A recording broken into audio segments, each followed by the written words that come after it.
Hello everyone, welcome to What If Ultra Instinct Goku got teleported to Darling in the Franxx movie. Before we start, please go support Maicolsanta for writing that awesome fanfic. This is the translated version I made. There will be some mistake in character's gender, but of course Goku is a male. This story would take place more than 1,000 years after the events of the Tournament of Power. I also won't include excessive power levels or crazy stuff, since many fanfics add unnecessary transformations or absurd power levels. This would take place after Dragon Ball Super. I won't include anything from GT or Heroes, just a few things. Goku, the beginning of a new life.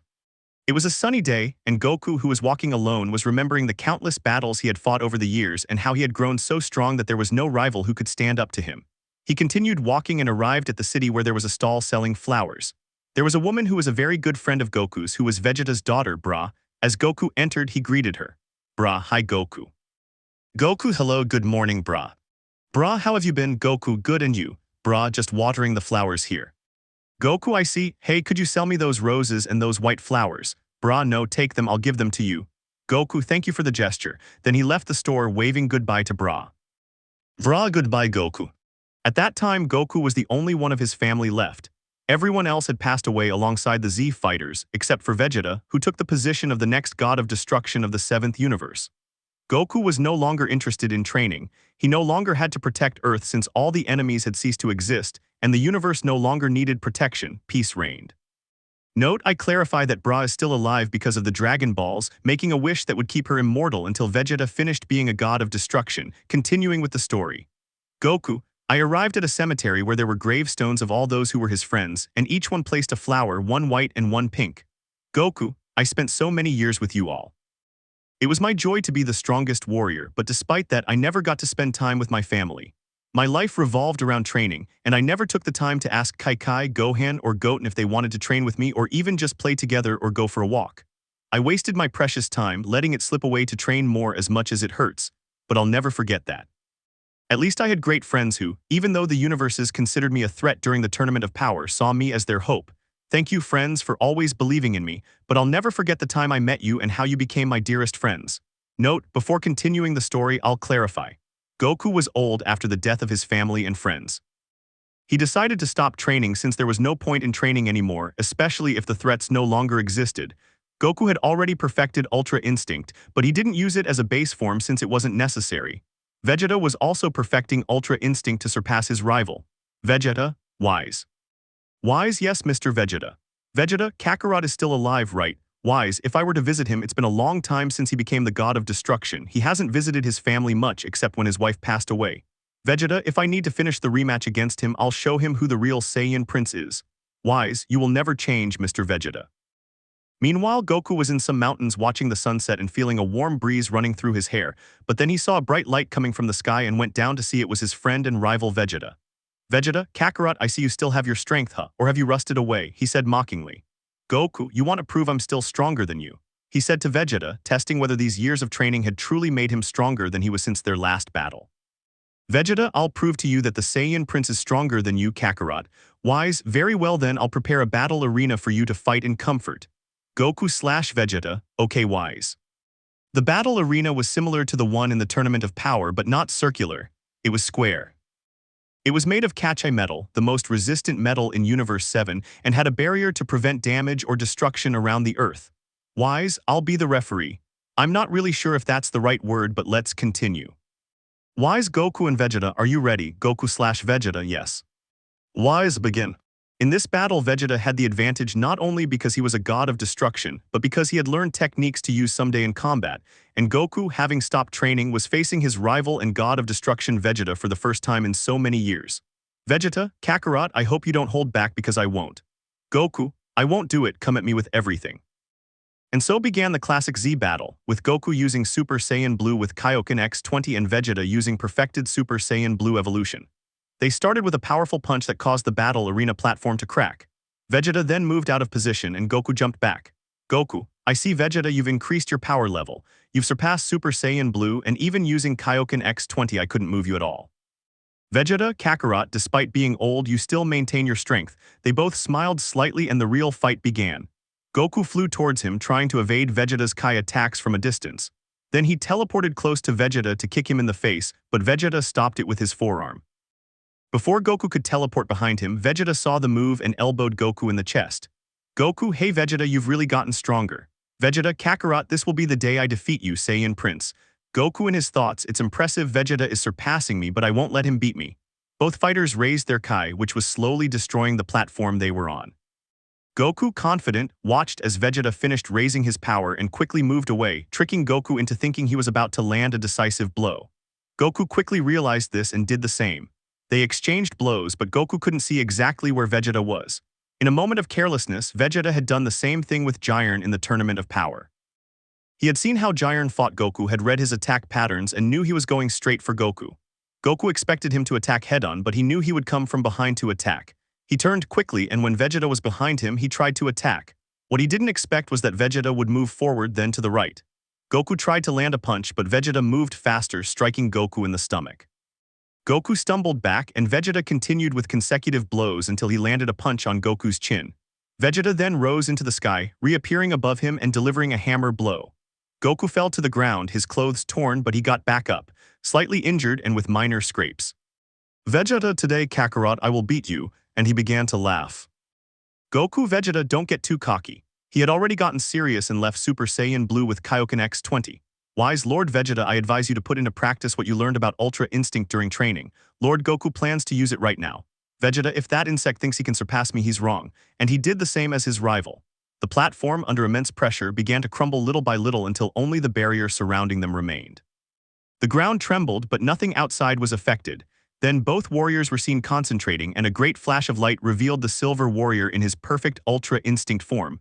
Vegeta, who was facing him, declared, "This time I will win this battle." He was also in Ultra Instinct, but his hair was still silver. They both began with a powerful attack. Goku landed a direct blow to Vegeta's face, followed by a kick. Vegeta easily dodged it and responded with a punch to Goku's stomach, but Goku blocked it with his knee and stepped back. Goku, I see you still need to perfect Ultra Instinct, but it's not far off before you master it like I do. Vegeta, of course, thanks Wise, and thanks to the patience I've had to master it, even if it's an imperfect form, but I maintain it. Then they had a nearly even battle, although as I said before, Vegeta had the upper hand over Goku. In the blink of an eye, Goku threw a punch at Vegeta, who deflected it, giving him a small scratch on the face. He then responded with an elbow to the chest, which Goku stopped with his right hand. Vegeta then appeared above him with a kick, and Goku raised his arm, blocking the attack. They continued the battle, but in a moment of carelessness, Goku, using Ultra Instinct, realized that Vegeta was simply hitting him consecutively, while he was only delivering 100 to 200 blows in a row. Then suddenly Vegeta used a decoy technique that Wise had taught him, while Vegeta controlled Ultra Instinct, evading the presence of his Kai to attack Goku. But Goku noticed quickly, and Vegeta tried to kick him from behind to hit him in the head. Goku dodged it, and Goku simply jumped upwards, appearing in front of Vegeta, but Vegeta disappeared and was behind him. Goku became overconfident about Vegeta. When he launched that attack from behind, when he appeared in front of Goku, he punched him in the stomach. Then he moved and was above him, appearing and disappearing. In a moment, he kneed him in the face, and Goku fell to the ground, injured by the blows. Then both of them took a considerable distance and began to raise their Kai and initiate an attack that would define the battle. Vegeta is willing to give everything, and Goku is likewise. Goku Kamehameha. Vegeta Final Flash.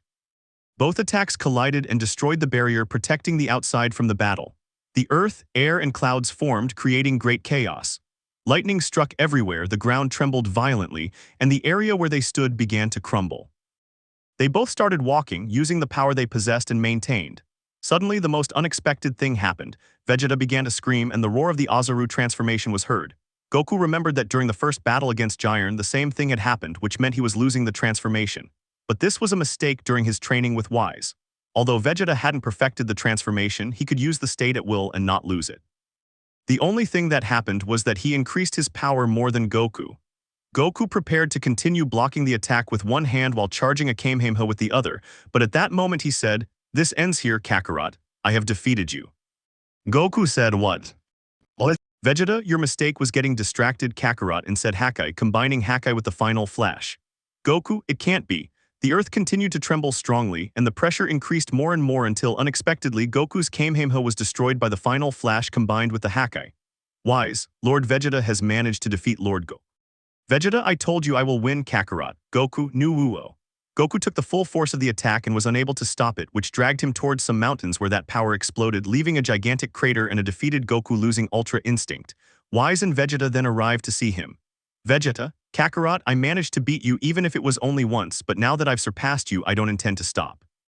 I don't know if you'll continue training, but you won't surpass me.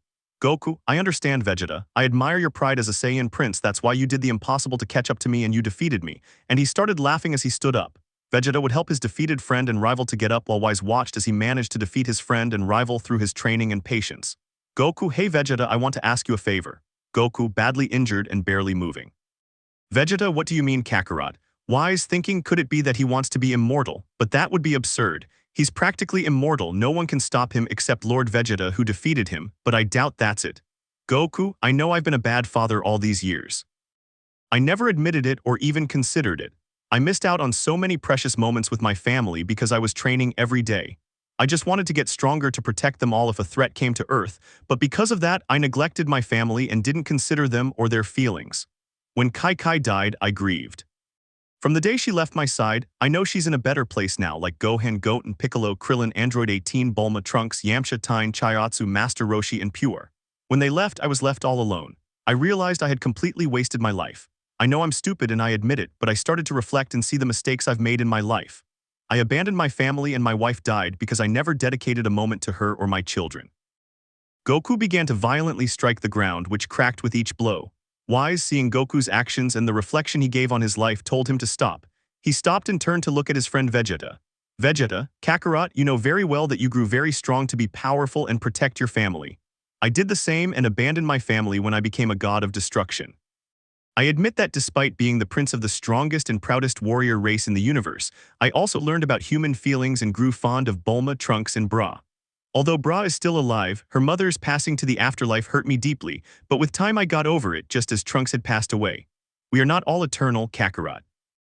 We will all depart at some point, but we will remember the moments, like when I hugged Bra and held her for the first time. I remember her birth and Trunks when he was just a baby. Wise Lord Goku, are you willing to change everything you did? Goku, what do you mean, Mr. Wise? Wise, to rebuild his life again. Note, just to clarify, Vegeta has a new decoy technique. It involves splitting his Kai, confusing the opponent into thinking he's been cloned. What's actually happening is that the real Vegeta is concealing his Kai while attacking, leaving the opponent confused and unsure where to strike. I want to know if anything is correct or incorrect so I can edit it. I'll also avoid unnecessary power levels and won't include any GT Heroes content.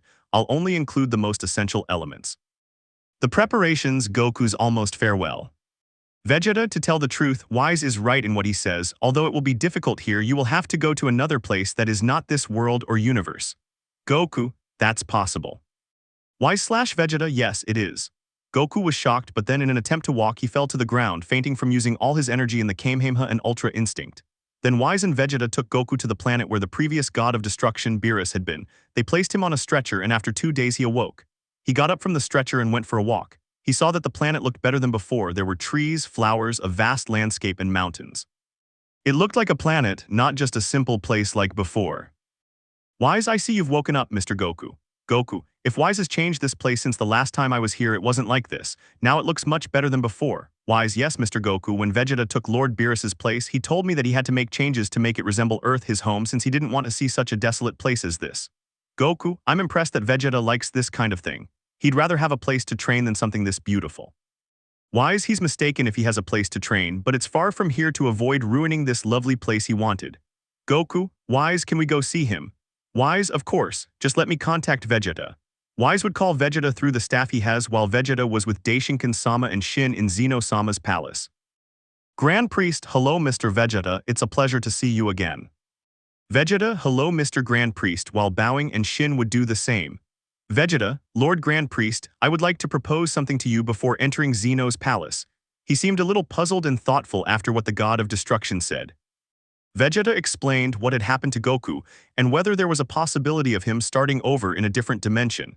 But since he wasn't a god of destruction, he needed someone to accompany him to prevent anything bad from happening to him. Note, although Goku is known to be somewhat naive and innocent but not stupid, he would need guidance or help from someone to face some problems the Saiyan would have during his new adventure, even though he defended himself and had an immense power that no one could match, but to avoid problems that would happen. Daishinkan-sama, well Mr. Vegeta, it's time to enter. Let's hope Zeno-sama accepts since he is a friend of Mr. Goku. Future present Zeno, hello Vegeta. Vegeta, hello Zeno-sama, while bowing, and Shin did the same before the two Zeno-sama. Vegeta, I told you, kings of all, I want to ask you in the kindest and most respectful way possible. A favor, I would say, even with gesture of reverence, being the prince of the Saiyan race. A favor to Kakarot. Shin, he would be surprised by Vegeta's way of speaking since he had never heard him speak like that before. Future present Zeno, who is Kakarot? Both Zenasama would say. Shin, I would say he's referring to Mr. Goku. Future present Zenasama, Goku, where is Goku? Both Zenasamas said happily. Vegeta, he's not here at the moment, he's with Wise. We brought him here so he wouldn't be alone on Earth. Vegeta would start the conversation and recount the events involving Goku, how he was left alone and sad because of what happened, and how he blamed himself day after day for what happened because he never thought about his family or friends, only about training. Future present Zeno, Goku is unwell and sad, both Zeno said. Grand Priest, excuse my intrusion into the conversation, but there is a possibility of granting Lord Goku a second life so he can restart his life. The Dragon Zamara can grant such a wish, but it must happen only once and there will be no turning back or another opportunity. If you are willing, Lord Vegeta must ask the 11 gods of destruction and their respective gods of creation to come to Zeno's palace to begin preparations to grant the wish. Zeno-sama of the future present, we are willing to give part of our power so that Goku can be happy again. Shin, Daishinkan-sama and Vegeta would be surprised by such an act of the Zeno-sama. Vegeta, thank you for listening, Lord Grand Priest, and thank you as well, Zeno. Shin and Vegeta would withdraw, making a gesture of reverence, saying goodbye to both Zenasama and Daishinkan-sama. Shin, Mr. Vegeta, I never thought you would speak like that or ask for that favor for Mr. Goku. Vegeta, be quiet. You know I know Kakarot is an idiot and a fool, but he managed to understand what happened. During the time he spent alone, he reflected and realized his mistake. He's still innocent and naive, which is why I asked someone to accompany him. That way, he won't make the same mistake again. Unable to contact Vegeta, Wise found himself inside a room that looked small from the outside but was gigantic inside. Upon entering, he saw that it resembled a large warehouse with plenty of water and food. There was even an armchair in one corner, a television, and a rest area in another part. Goku, this place is big even though it looks small from the outside. Wise, Mr. Vegeta usually comes here to train because any blow or attack doesn't affect the outside, it only stays here. Then Shin and Vegeta arrived on the planet where Wise and Goku sensed their presence. They went to where Wise and Goku were waiting, and upon arrival, they were greeted. The four of them then sat at a table outside the training room that Vegeta had requested be built for him. Vegeta, Kakarot, I have some great news and some bad news, but that's how the decision was made. Goku, decision about what or how? Shin, I'll explain, Mr. Goku. Mr. Vegeta went to visit Zenasama. Both Wise and Goku were surprised. Shin, Lord Vegeta proposed and explained it to Daishinkan-sama and both Zenasama. Goku, they went to see Zenshin and didn't take me. Vegeta, he hit him on the head. Be quiet, Kakarot. It's rude to interrupt someone when they're speaking. Goku, rubbing his head, you know that hurts, Vegeta. Vegeta, that's what you get for being stubborn and brutish. Shin, well, continuing about starting your life, Mr. Goku, we know what happened to you and we fully understand how you feel, and to prevent anything from happening to you, someone will accompany you. Goku, someone, but who could it be? Shin, I regret to inform you that we do not yet know who will accompany you, but it will be someone who will guide you. Goku, okay, at least I can live my life again, but I'll lose my powers then when I start my life over again somewhere else. Shin, well, your powers will not be lost, they will remain intact, but they must be sealed. You will only have access to at least techniques and fighting skills. Your transformations will also be sealed, but you will be able to use and perfect them to their final state, that is, get the most out of each transformation. Goku, it doesn't matter, I'll surpass myself again each time, but I will never leave my family again. I will always remember that mistake I made, but I will improve for the better. Wise, Shin, and Vegeta were surprised by their friend's determination and the way he expressed it with a motivation they never expected him to have. They stared at him. Goku, what happened? Did I say something wrong? Wise, I never thought I'd say that, Mr. Goku. Shin/Vegeta, that's right. Goku, you know maybe I'm still a fool, but I've reflected on what happened in my life, but my promise is to change. I will be the same warrior who surpasses his limits, but I won't let the ambition for power blind me again. Wise, Shin, and Vegeta were pleased and smiled at Goku. Wise, Mr. Goku admires me greatly. No wonder my father was curious about you, your personality is intriguing. Laughing. Shin, even though Mr. Goku sacrificed his life, we should all be very grateful for these gestures. Although he didn't ask for anything in return, he gave his all to defeat enemies who were trying to destroy or conquer Earth. Vegeta, Kakarot, I will now travel from Universe 1 to 12 to ask a favor of each god of destruction, and you, Shin, ask each god to appear on this same day of the following year at Zeno-sama's palace for the meeting that will take place. Goku, a favor, a meeting. Next year. Wise, Shin, and Vegeta knew it was a surprise, but they couldn't tell Goku because it would ruin everything. So Goku stayed on Vegeta's planet and they left him food prepared so he wouldn't have to leave. Meanwhile, all the gods of destruction and gods of creation were shocked by the news. This was being orchestrated by the prince of the Saiyan warrior race. Some gods contacted Vegeta, some were displeased, while others were pleased by the prince's gesture toward his friend. Despite being a god of destruction, he didn't let his friend's feelings fade. "Vegeta, are you willing to help me seriously or not?" he said. Some gods said it was absurd to do that what happened to him was irreversible. "Vegeta, now I'll tell you something. You know he's a stupid fool and he was the cause of the universe's disappearance in the Tournament of Power. But do you know that if that fool had never told Zenasama about the Tournament of Power, do you think they would still exist?" All the gods remained silent, none of them spoke. "Vegeta, now I see how selfish and cruel gods can be given their position. I am one of you, but I am the one who decides when to change. I don't always adhere to the rules I have, while you seem like emotionless machines. A warrior who died for his family and friends, do you think he deserves to suffer what he's going through now?" Everyone was shocked by how Vegeta spoke to his friend and rival in that way. "Vegeta, fine, if the others don't accept, none of them are obligated to do it. I'll just inform Zenasama that his friend won't be able to fulfill his wish." All the gods were threatened if he set foot in Zeno-sama's palace they would be completely lost, and one stood up and said, "Who was she? Remove her from Universe 4 and you think that with that we will be able to feel fear?" "Vegeta, it depends. If you take fear as a warning or a threat, I think you'll be afraid." And he turned to look at him and saw in his gaze those silver eyes he had once seen in Goku during the Tournament of Power. "Take it off, I'll accept," saying fearfully. "Vegeta, well, I appreciate the gesture," and the others agree to take it off. Everyone said that while. "Vegeta, since you've agreed, I hope you abide by it, or Zeno will eliminate you." Everyone fearfully agreed to fulfill their promise. Then Vegeta proceeded to bid farewell to everyone with Wise's staff, while Shin, well, I appreciate the gesture, everyone while making a bowing pose and saying goodbye. Then Wise, Shin, and Vegeta would be in Universe 6 visiting the god of destruction, who in this case was no longer Champa but Caulifla. "Caulifla, I will keep that promise. Thanks to Goku, I was able to become more powerful than before and I reached the God phase of Super Saiyan God Red. Vados, although she is tough in training, she lacks mastery of many destruction techniques and transformations like Mr. Goku and Mr. Vegeta. Caulifla, if I understand correctly, I'll go take a bath." Then a light would be seen outside where the goddess of destruction Caulifla resided, where Vegeta and Shin had collided due to the great impact. Caulifla, she would laugh at both of them for how they fell and how they were fighting. "Shin, you were the fool. I told you not to move so much because traveling from one universe to another requires patience and your impatience affected our arrival during the journey, causing a great fall. Vegeta, be quiet, insect. It was your fault for not warning me before this." They had their usual argument about the blow they received, and Wise told them to remember why they came here. They both said yes. "Caulifla, they're still fighting, they should just go somewhere else so they can keep going." Laughing. "Vados, Miss Caulifla, visitors are coming, behave yourself." Caulifla, "Vados, please forgive my behavior," making a gesture of reverence. Here Vegeta would ask Caulifla to give Goku a gift and then give it to him. "Caulifla, I'm impressed that the god of destruction of the 7th universe is so kind despite how proud he is." She said this mockingly. "Caulifla, or is it that you like Goku and you're keeping that feeling hidden because of him, laughing at him for what he said earlier about the gift?" "Vegeta, don't be stupid, girl. I'm not that kind of person. I want you to do it since I don't really know how to do those things. Besides, you spent more time with him because he was training you and you said he wanted you to surpass Super Saiyan 3. Could it be that you like him and you're telling me it's me to cover up your love for him?" Caulifla, she blushed. "Shut up, stupid, you know he's not my type, besides he's too old now." Vegeta, "Look, here comes Kakarot." Caulifla, where is it?" Looking all around.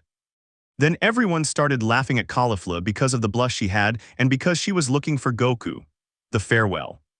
"Caulifla, fine, I'll give you your stupid gift, just stop bothering me about it."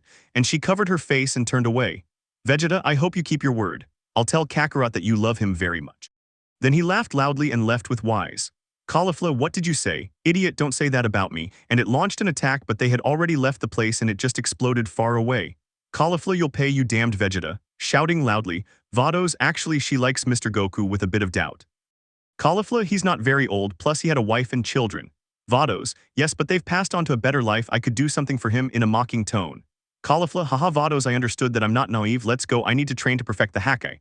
This would somewhat obscure the feelings he had towards Goku because thanks to him he was able to surpass Super Saiyan 3 and obtain Super Saiyan God Red.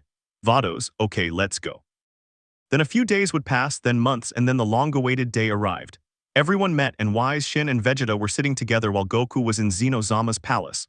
"Wise, it will be very sad to see Mr. Goku leave, but he was a great person during his time here. He helped save all the universes from destruction and defeated various enemies. He even traveled through time to eradicate that being that resembled him. No one ever asked him to do it, and he didn't expect anything in return. Vegeta, Kakarot is an idiot, but he kept his word to protect the Earth and everyone on it even though I was his enemy at first, but he let me live and was the first to become a Super Saiyan before me in the battle against Frieza. Shin, we all owe one to Mr. Goku. He saved us from the threat of Majin Buu and fought against Lord Beerus knowing he had no chance of winning. Everyone remembered how that mere mortal, along with his friends, managed to overcome adversity and reach the realm of the gods, a place some doubted he could reach or even had the capacity to do. This demonstrates that no matter the path you take, whether you're alone or not, what matters is that you believe in your own will. No one defines your future. You're the one who sets the course for your goals in life. Don't let anyone or anything stand between you and your dreams. Goku and Vegeta represent the fact that each of us can surpass ourselves, whether accompanied by a friend or alone. Limits are just a word, but that doesn't mean you have to stop. It means you have to give your all to keep going. Do you have the conviction of a Saiyan? Note, I included this short and somewhat touching message because most of us, even without support or someone to lean on, can show what we're made of and what we're capable of. We shouldn't let anyone underestimate us just because we seem insignificant at first glance. The reality is that they see something you can't, and that's what every enemy fears, seeing us improve while they remain behind, unable to progress because they failed and didn't persevere. After the short time they spoke, they set out to find Goku, but he was in Xeno-sama's palace along with Daishinkan-sama. Goku, hello Mr. Daishinkan-sama, making a gesture of reverence, did you call me for something? Daishinkan-sama, yes, Mr. Goku, I have called you because there is a situation we need to discuss. I believe Mr. Vegeta has already told you a little about it. Goku, if he mentioned anything about restarting my life or changing it, I barely remember. I'm a little embarrassed by what he said, but I don't know what Wise mentioned. He said the same thing. Am I going to another universe? Grand Priest, no, Mr. Goku cannot be sent to another universe, but there is something to discuss with Zeno. Goku with Zen-chan. Goku's thoughts, what is this about? I would say they are trying to turn me into a god, but I am strong enough and I have surpassed them. Grand Priest, I noticed Goku was deep in thought. Mr. Goku, is something wrong? Goku, no Daishinkan-sama, no it's nothing. Daishinkan-sama, very well, come in, we will go inside Zeno-sama's palace. Then they both set off to walk until they reached where Zeno-sama was. Grand Priest, Zeno, here is Mr. Goku. Future present Zeno, hello Goku, both greeted Goku. Goku, how's Zenshin doing? Zeno-sama from the future present, very well, the two would say, playing. Goku, I don't mean to be rude, but I'd like to know the reason why I came here, please, making a gesture of reverence. Since Zeno-sama was his best friend, well, both of them, but he learned a little bit of manners during the time he remained alone. Future present Zeno, it's a surprise. Do you remember the Tournament of Power Arena? Goku, yes, I remember her. Wait, are they planning another tournament or what? Future present Zeno, no Goku. Grand Priest, we're leaving. Daishinkan-sama, very well Zeno-sama, he would say, transporting himself to the realm of nothingness. Goku, I didn't expect this place to be rebuilt. I thought everything had been erased. Daishinkan-sama, not only was the weakest parts that were destroyed during the first battles completely removed, but the arena was also reinforced with a material known as Kakin steel. It was reinforced 100 times more than before, in case another tournament of power is organized in the future. Goku would see that empty place and walk on the platform while Daishinkan-sama waited for the arrival of angels, gods of creation and destruction meanwhile. Vegeta, Wise Shin, it's time to go. Wise, yes, I'll call my father. Grand Priest, son, are you ready? Wise, yes, father. Then they arrived where Goku was surprised to find them in the Tournament of Power arena, and he ran out to greet them. Goku, Vegeta, Wise Shin, what are you doing here? They also told you they were going to tell you something important. Wise thoughts, there is no doubt that Mr. Goku may be intelligent, but he still retains that innocence and naivete. Wise, yes, Mr. Goku, we were summoned for something important, but we don't know what it is. Then they would start appearing in different areas of the Tournament of Power arena, and here Caulifla would be near Goku and he would see her. Goku, from afar he would say, hello Caulifla, how are you? Greeting her by raising his hand. Caulifla's thoughts, now that I say I'll shake her hand, it wouldn't be too rude. Vados would definitely scold me if I did, I bow to her. I shouldn't act natural, damn it. Goku, hey Caulifla, since you didn't greet me when I spoke to you from afar, I decided to come closer. So what's up? She couldn't utter a single word. Goku, is something wrong? Are you sick? Does your stomach hurt? You're very red. Does anything hurt?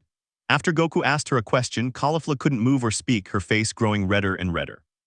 She couldn't look at Goku's face, only at his chest. Then she began to cry softly and went to Vados, embracing her. Goku, sorry Caulifla, I didn't mean to hurt you, I suppose. Ms. Vados, what's wrong with Caulifla? Vados, hello Mr. Goku, she's feeling sad at the moment and can't speak with you. I apologize, well, Vegeta, Wise, and Shin would all be thinking that she wasn't crying because she saw Goku, but because she was never able to tell him she loved him even though they trained together. She was never able to have a conversation about it. Vegeta, this girl will be greatly affected when Kakarot leaves, but we can't do anything about it. It's for his own good. He helped us all once, now it's time to return the favor. Wise, although we will all miss him because thanks to him everyone progressed, becoming stronger and surpassing their limits, even you, Mr. Vegeta, although it was only once, but he never gave up. Shin, he's definitely the only one who's managed to be friends with everyone. While everyone was there, Daishinkan-sama called Goku to be near the two Xeno-samas so he could start the meeting with the gods. While Goku was still thinking about what they were going to do to him. Goku's thoughts, do they want to destroy me because of what happened earlier in the Tournament of Power? Do they have something against me? But why are the 12 gods of destruction here together with the Supreme Kais and the angels? They're up to something, but I won't let my guard down until I know what this is all about. Future present Xeno, what's wrong Goku? Are you feeling tense? Goku, no Zenshin, it's nothing. Goku's thoughts, I can't tell him anything, but I also don't know if he's involved in this or if it's just a trap to hurt me. But if they had wanted to hurt me, they would have attacked me already, which he was right about. Daishinkan-sama, destroyer gods, angels, and gods of creation, do you know the reason why you were specifically called on this day? Everyone had said that they knew the reason, to which Daishinkan-sama said. Daishinkan-sama, good angels of each god of destruction, place your left hand on the back of the god of destruction corresponding to your universe. Then the Kaioshin will place their right hand on the back of the god of destruction of their universe. Then everyone would do the same, and within them began to emerge the energy of destruction. Some gods were astonished, while others were fearful because they didn't know if their power was being taken away, only to be erased and replaced by another god of destruction. Then this energy changed from purple to white and began to envelop the energy of destruction, transforming it into creation. And all the energies of each god of destruction grew larger. Daishinkan-sama, stop, angels, take the energy that was extracted from your body and retreat further to a considerable distance. All the angels possessed the spheres, while the gods merely stood aside and watched as the energy grew. This served to multiply the energy contained within each sphere. Then Daishinkan-sama summoned Zamara, the dragon god of the super dragon spheres. Goku, I'd see what this will be. They're going to immortalize me, but those energies are enormous. I even think they have more power than the super dragon balls. Daishinkan-sama launched the energy towards the dragon god Zamara, and all the angels did so. While Goku, Vegeta, Shin, and Caulifla watched as the dragon fused with the energy and its body began to appear white and gold, combining the energy they had before. Daishinkan-sama, angels may withdraw. All the angels turned away and would return to the side of their destroying gods.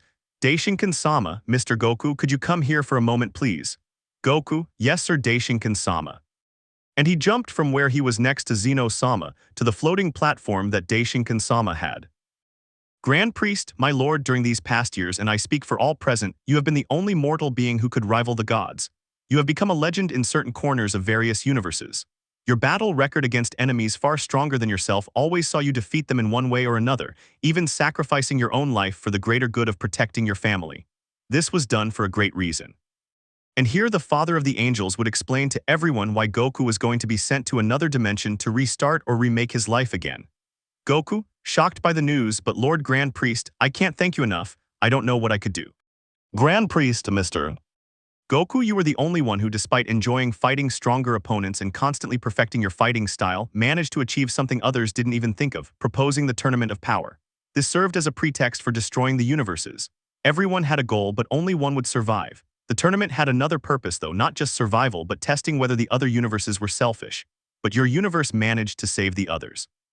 Zeno said he expected this outcome from his friend's universe, as he had no indication of selfish or malevolent desires. Despite that, they achieved their objective, so thank you, Mr. Goku, for your help. We will return the favor for your support and for giving the universes and my children the opportunity to live. Everyone was a little saddened because they judged Goku without knowing what happened. They only knew that he had been left alone without a family, but not the countless battles and sacrifices he made, giving his life to protect his home. Goku would be shocked by what was said and wouldn't know what to say. Goku, thank you all for the support you have given me, making a gesture of reverence. Vegeta, it's time to say goodbye to Kakarot, he said seriously to all the gods of destruction and creator. And Goku just descended from the Grand Priest's small platform and saw everyone approaching. Each god of destruction gave him a gift. The first 6 universes gave him clothes, since the ones he was wearing were a bit old and worn. Others gave him food so he could survive wherever he was going. Then they went to Universe 6. Caulifla just ran and threw herself on him, giving him a hug. The Farewell Part 2 and new adventures on the way. Caulifla crying Son Goku, please don't go, I beg you, I implore you, and she knelt down begging him not to leave and was still crying. Everyone was very shocked and saddened. Despite being a goddess of destruction, she couldn't just let go of her feelings for Goku, and she just sobbed in front of him, and he lifted her from the ground, hugging her and calming her down a little. Goku, Caulifla, I know you don't want me to leave and I understand why. Ms. Vados explained everything about your feelings for me, and you know what? I felt the same way. We belong to the same Saiyan warrior race. It's normal for a being like me to like beautiful girls like you. I once asked Vegeta why he liked Bulma and he told me that Saiyans like strong women. He was a little embarrassed by what he said and I just laughed. I understand how you feel. But you know I wasn't a great father and I neglected my family to train more and more. I realized too late that everything I fought to prevent their deaths happened and it was my fault. I never paid much attention to my family or friends, but now I know they're in a better place and together again. Maybe I won't see them again, but I know they're safe now even without me. I'm glad for them. Over these years, I've come to understand some things and others I hope to discover in this new adventure. Caulifla, Goku, please. She fell to the ground again, crying loudly. No, Son Goku, don't leave me. You were the only one who believed in me and my abilities. You trained Kale to master her transformations. You helped me even though I hated you at first and wanted to be better than you, and you made me better and stronger. Thanks to you, I surpassed myself, and now where I am is because of you. As she violently struck the Tournament of Power platform. Vegeta, stop, Caulifla, this won't fix anything. Caulifla, shut up, you bastard. Vegeta, I'll let that go, but understand, Kakarot has already accomplished his goal. There's no way he can stay. He's decided his wish will come true, to return and rebuild his life. You should be happy to see that he, even if he's not here, will be happy and he'll change for the better. Caulifla, you won't understand what I feel for him. More than anyone, he saw my true potential and he advised me on how to fight in battle, how to use techniques, and how to use my Kai without exhausting myself. So I learned to teleport and how to do a Kamehameha, even though I thought it was absurd to do that stance, but then I learned how to do it. I love him for being kind and innocent. Whenever I spoke to him, he answered me honestly. There was no lie in him. He is a pure-hearted being. There will never be anyone to replace him. He will always be unique. Everyone, including Goku, became sad. Some of the Kaishin cried because of the goddess's words. The gods of destruction remained silent, and the angels observed the act of a god towards a mortal. Goku. He would start crying and say to Caulifla, wiping his tears and hugging her, Caulifla, I have a gift for you. She was surprised and stood up, and he approached her and kissed her, which surprised everyone. He hugged her tightly and didn't let go for a minute before finally releasing her and giving her a bag of hermit seeds and a staff similar to the one his grandfather gave him when he was a child. Goku, I know this isn't much, but I thought that a warrior like you after training could use the staff to fight, since I also learned martial arts with it. Then he searched in his fighting suit pocket for something and found it, saying, here you are, taking out a 4-star sphere. Goku, you know, Caulifla, my grandfather left me this Dragon Ball before he died because of me. This Dragon Ball has meant a great deal to me since I was little, and now I'm giving it to you so you'll remember that no matter how far away I am, I'll always be by your side. Vegeta, Kakarot, you were right, I couldn't find her with the scouter on Earth. Goku, yes, I saved it since the last time we made a wish. Caulifla, thank you, Goku, and hugs him. With the same hug, Goku proceeded to give her a small blow to the back of the neck, knocking her unconscious. Goku, I apologize for hitting her, but I couldn't bear to see her cry again, and Vados handing her over to carry her. Vegeta, here, Kakarot, these are Senzu beans. There are 40 in total, use them wisely and don't do anything stupid. And take this box of capsules. Each one has a label so you can see what it's for. I asked Bra to make these for you. Thanks to Bulma and her lab, she was able to make these capsules. There are 20 in total. Vegeta said goodbye to Goku just as he had done with Trunks when he traveled from the future to the past during the Cell Saga, and Goku stopped him with a smile. Then Shin gave him a pair of Patara earrings, telling him they might not be very useful since he wouldn't have anyone to fuse with, but they would serve as a memento of his past life. After a few minutes, Daishinkan-sama, well, now that everyone has finished giving Son Goku his gifts, we will finish by asking for his wish. Before Daishinkan-sama could make the wish, Goku stopped him. Goku, I remember they said someone would accompany me. Vegeta, it's true, if Kakarot left without anyone he would have problems. Daishinkan-sama, in that case, well, Cuss, angel of the god of destruction of the 10th universe, pass before me. Cuss, yes, father. Daishinkan-sama, as the father of the 12 angels of the gods of destruction, I relieve you of all duties, you are free, but you will be the one who accompanies Son Goku on his new adventure.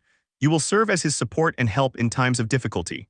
Cuss, yes, father, I will accept the position of taking care of the warrior Son Goku. Daishinkan-sama, okay now Goku, wise, hi father, we're missing a gift. Goku, what? Wise, his staff began to glow and he gave Goku a touch. Goku, what happened? Wise, well, I've rejuvenated him and he's currently 30 years old. He's also immortalized but not completely. Goku, what do you mean? Wise, his immortality is different. He can receive attacks of all kinds. However, if he reaches a certain level of severe attack, his body will weaken little by little and then he may fall into a coma. Although with that strength and power that you possess, there is nothing that can harm you, although we don't know. Goku, thank you, Mr. Wise, for the gift. Daishinkan-sama, well, let's finish this soon because the energy will run out soon and we won't be able to do it again. Goku, okay, goodbye everyone, thank you for your gifts. I'll take good care of you all, take care. Vegeta, wait, Kakarot, Bulma left this for you. Goku, an envelope. What for? Vegeta, I don't know, but she told me that if you ever left, I should give it to you. Only you will know, Kakarot, take care, insect, remember I surpassed you, I will be stronger than you. Smiling to his friend and rival.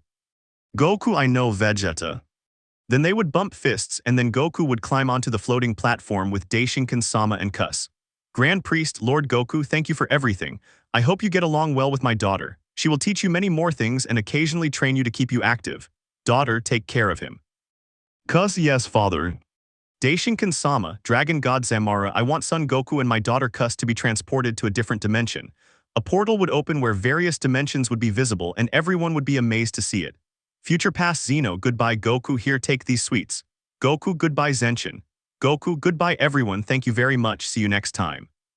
And he entered with Cuss through the portal which closed and an immense darkness was visible, seeing the dimensions that were around them. Cuss, looking at Goku, which dimension he wants to go to, and Goku saw one where there were some children riding on gigantic robots and fighting against a blue beast. Goku, that one over there where those kids are fighting the monster. Cuss, are you sure, Mr. Goku? Goku, I am aware of my power and it is immense. I could say that fighting people stronger than me wouldn't do me any good, I have too much power. I will take a different path, not the same one. Now I will protect others with my power. I will no longer spend my time training alone. I will take care of this world that has been so devastated because of those giant monsters. Cuss, he was slightly surprised by the words of this change. He stopped being a simple warrior who fought to be stronger and now he will protect others with that strength. Cuss, good Mr. Goku. Goku, and don't call me Mr. Goku, just call me Goku. Cuss, if Goku is okay. Cuss would take out his staff and arrange to create an energy field that would protect them and they would enter that dimension, and the space of that planet could be seen from afar in which the destruction of the Earth could be seen. Then they would arrive on Earth like meteorites, and a great roar was heard and the Earth trembled from the impact, cracking the area where they arrived and a great curtain of smoke was made, which Goku set about dissipating with his Kai. Cuss, Goku, before we continue our journey in this new world, I'll tell you that your powers are sealed, including Ultra Instinct. You can only access techniques like teleportation and Kaioken, and only up to Super Saiyan 1, 2, and 3, but only for a short time as you will need to perfect them properly. Goku, but when I was on Earth, I used all my power. Cuss, if on the other hand, this place is not capable of sustaining all your power, and if you were to unleash it all, it would completely destroy everything. Your power on this land where we find ourselves is weaker than the one you come from. You would have to adapt your body and power and control it to be able to use it all without causing destruction. But there is a possibility to use your power without damaging anything. It consists of a technique that only the gods of creation possess. Goku, but only they can.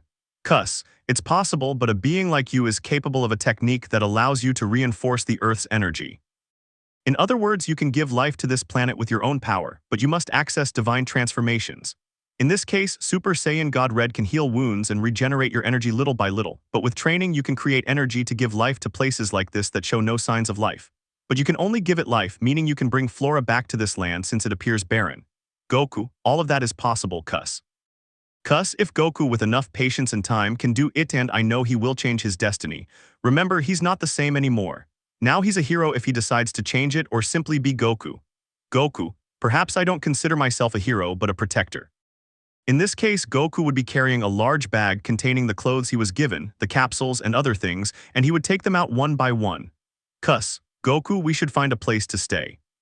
Goku, if I find a house inside the capsules Vegeta gave me, I think I can get it out. Cuss, really? Goku, my friend Bulma designed various inventions. She made the Dragon Ball tracker. She created many inventions, and thanks to them we can survive until we can learn that technique she mentioned. Cuss, yes Goku, for now we'll rest after the trip. Goku, okay, I found it, I'll throw it away, we need to get away. Goku threw the capsule and a small house emerged from it. They both entered and it had a table for two, a refrigerator that ran on a power generator, a small kitchen and a room. Goku, I think I'll go to the bathroom. Cuss, okay. Goku, wow, Bulma really shows off with these things. Where did she get the water from? Well, I don't know, but I'll take a bath. Cuss's thoughts. Goku is a very kind and innocent person. Unfortunately, what happened wasn't his fault. His race is destined for battles, and because of his instincts he never stopped fighting even though his race is one of the most dangerous. But he was able to change that destiny, and it was for the better. Goku's thoughts: this bathtub is very warm. I hope Cuss doesn't get bored, but Caulifla will be crying. It was my fault for leaving her, but with that position she couldn't get out. At least I know she'll retire and leave someone else in charge, but she's strong and will continue to be. I hope to see you again someday, Caulifla. Cuss, I'll check this house, it looks curious. She would find a box that said television and had a cable coming out of the back, and there was a small box that said connect the cable to the box to turn it on. Goku, I think I'll go out now. I've already taken a bath and I'll put on the new clothes that the other gods gave me. Goku emerged from the bathroom wearing only his underwear and retrieved the clothes he'd been given. Cuss stared at him expressionlessly, simply greeting him, and Goku returned the greeting before going to change in the bathroom. Goku, this shirt is huge. Then it adjusted to his body size. It's a little loose and shows off his arms a bit. Then he changed his underwear for a new pair and put on pants which he found very soft and adapted to his body. Goku, I think I'll go barefoot. I've been wearing boots for a while now. He would come out greeting Cuss and she would respond, then she would be with the TV trying to turn it on. Note, I clarify that the angels of the gods are in charge of the destroyer gods as guides and teachers. I'm just putting it this way, and if I'm wrong, I'm willing to listen to opinions. A new planet, beings from another dimension. Goku, what is Cuss doing? Looking at her doubtfully. Cuss, I want to turn on this thing called television, but I haven't been able to yet. Goku, I'll help you. It was in this box, right? Cuss, yes, and there was a small box that said connected. Goku checked the box, finding a DVD player and a DVD disc.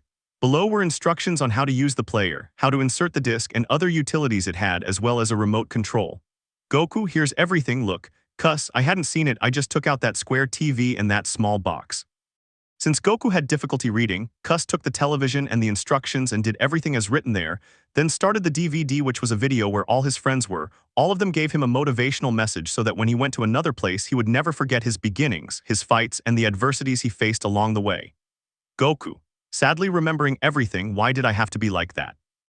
Even knowing what I was like, they accepted me and were always by my side no matter what. How could I be like that? Almost crying. Cuss, Goku, you know you came here to protect this new world. Remember what you said. I will fight to defend others. I will be the protector of this universe. If that is the case, then do it and train more. Be patient, Goku. The day will come when you face enemies to save this world. Get up and keep going. Meanwhile, there was a girl inside a spaceship which was flying among the clouds. Girl, I'd like to take a bath. Sir, not again with that. Girl, hey you, are you asleep? Tell me what I smell like, sir. Let him rest. He was exhausted during the battle. Damn, you're a very troublesome girl.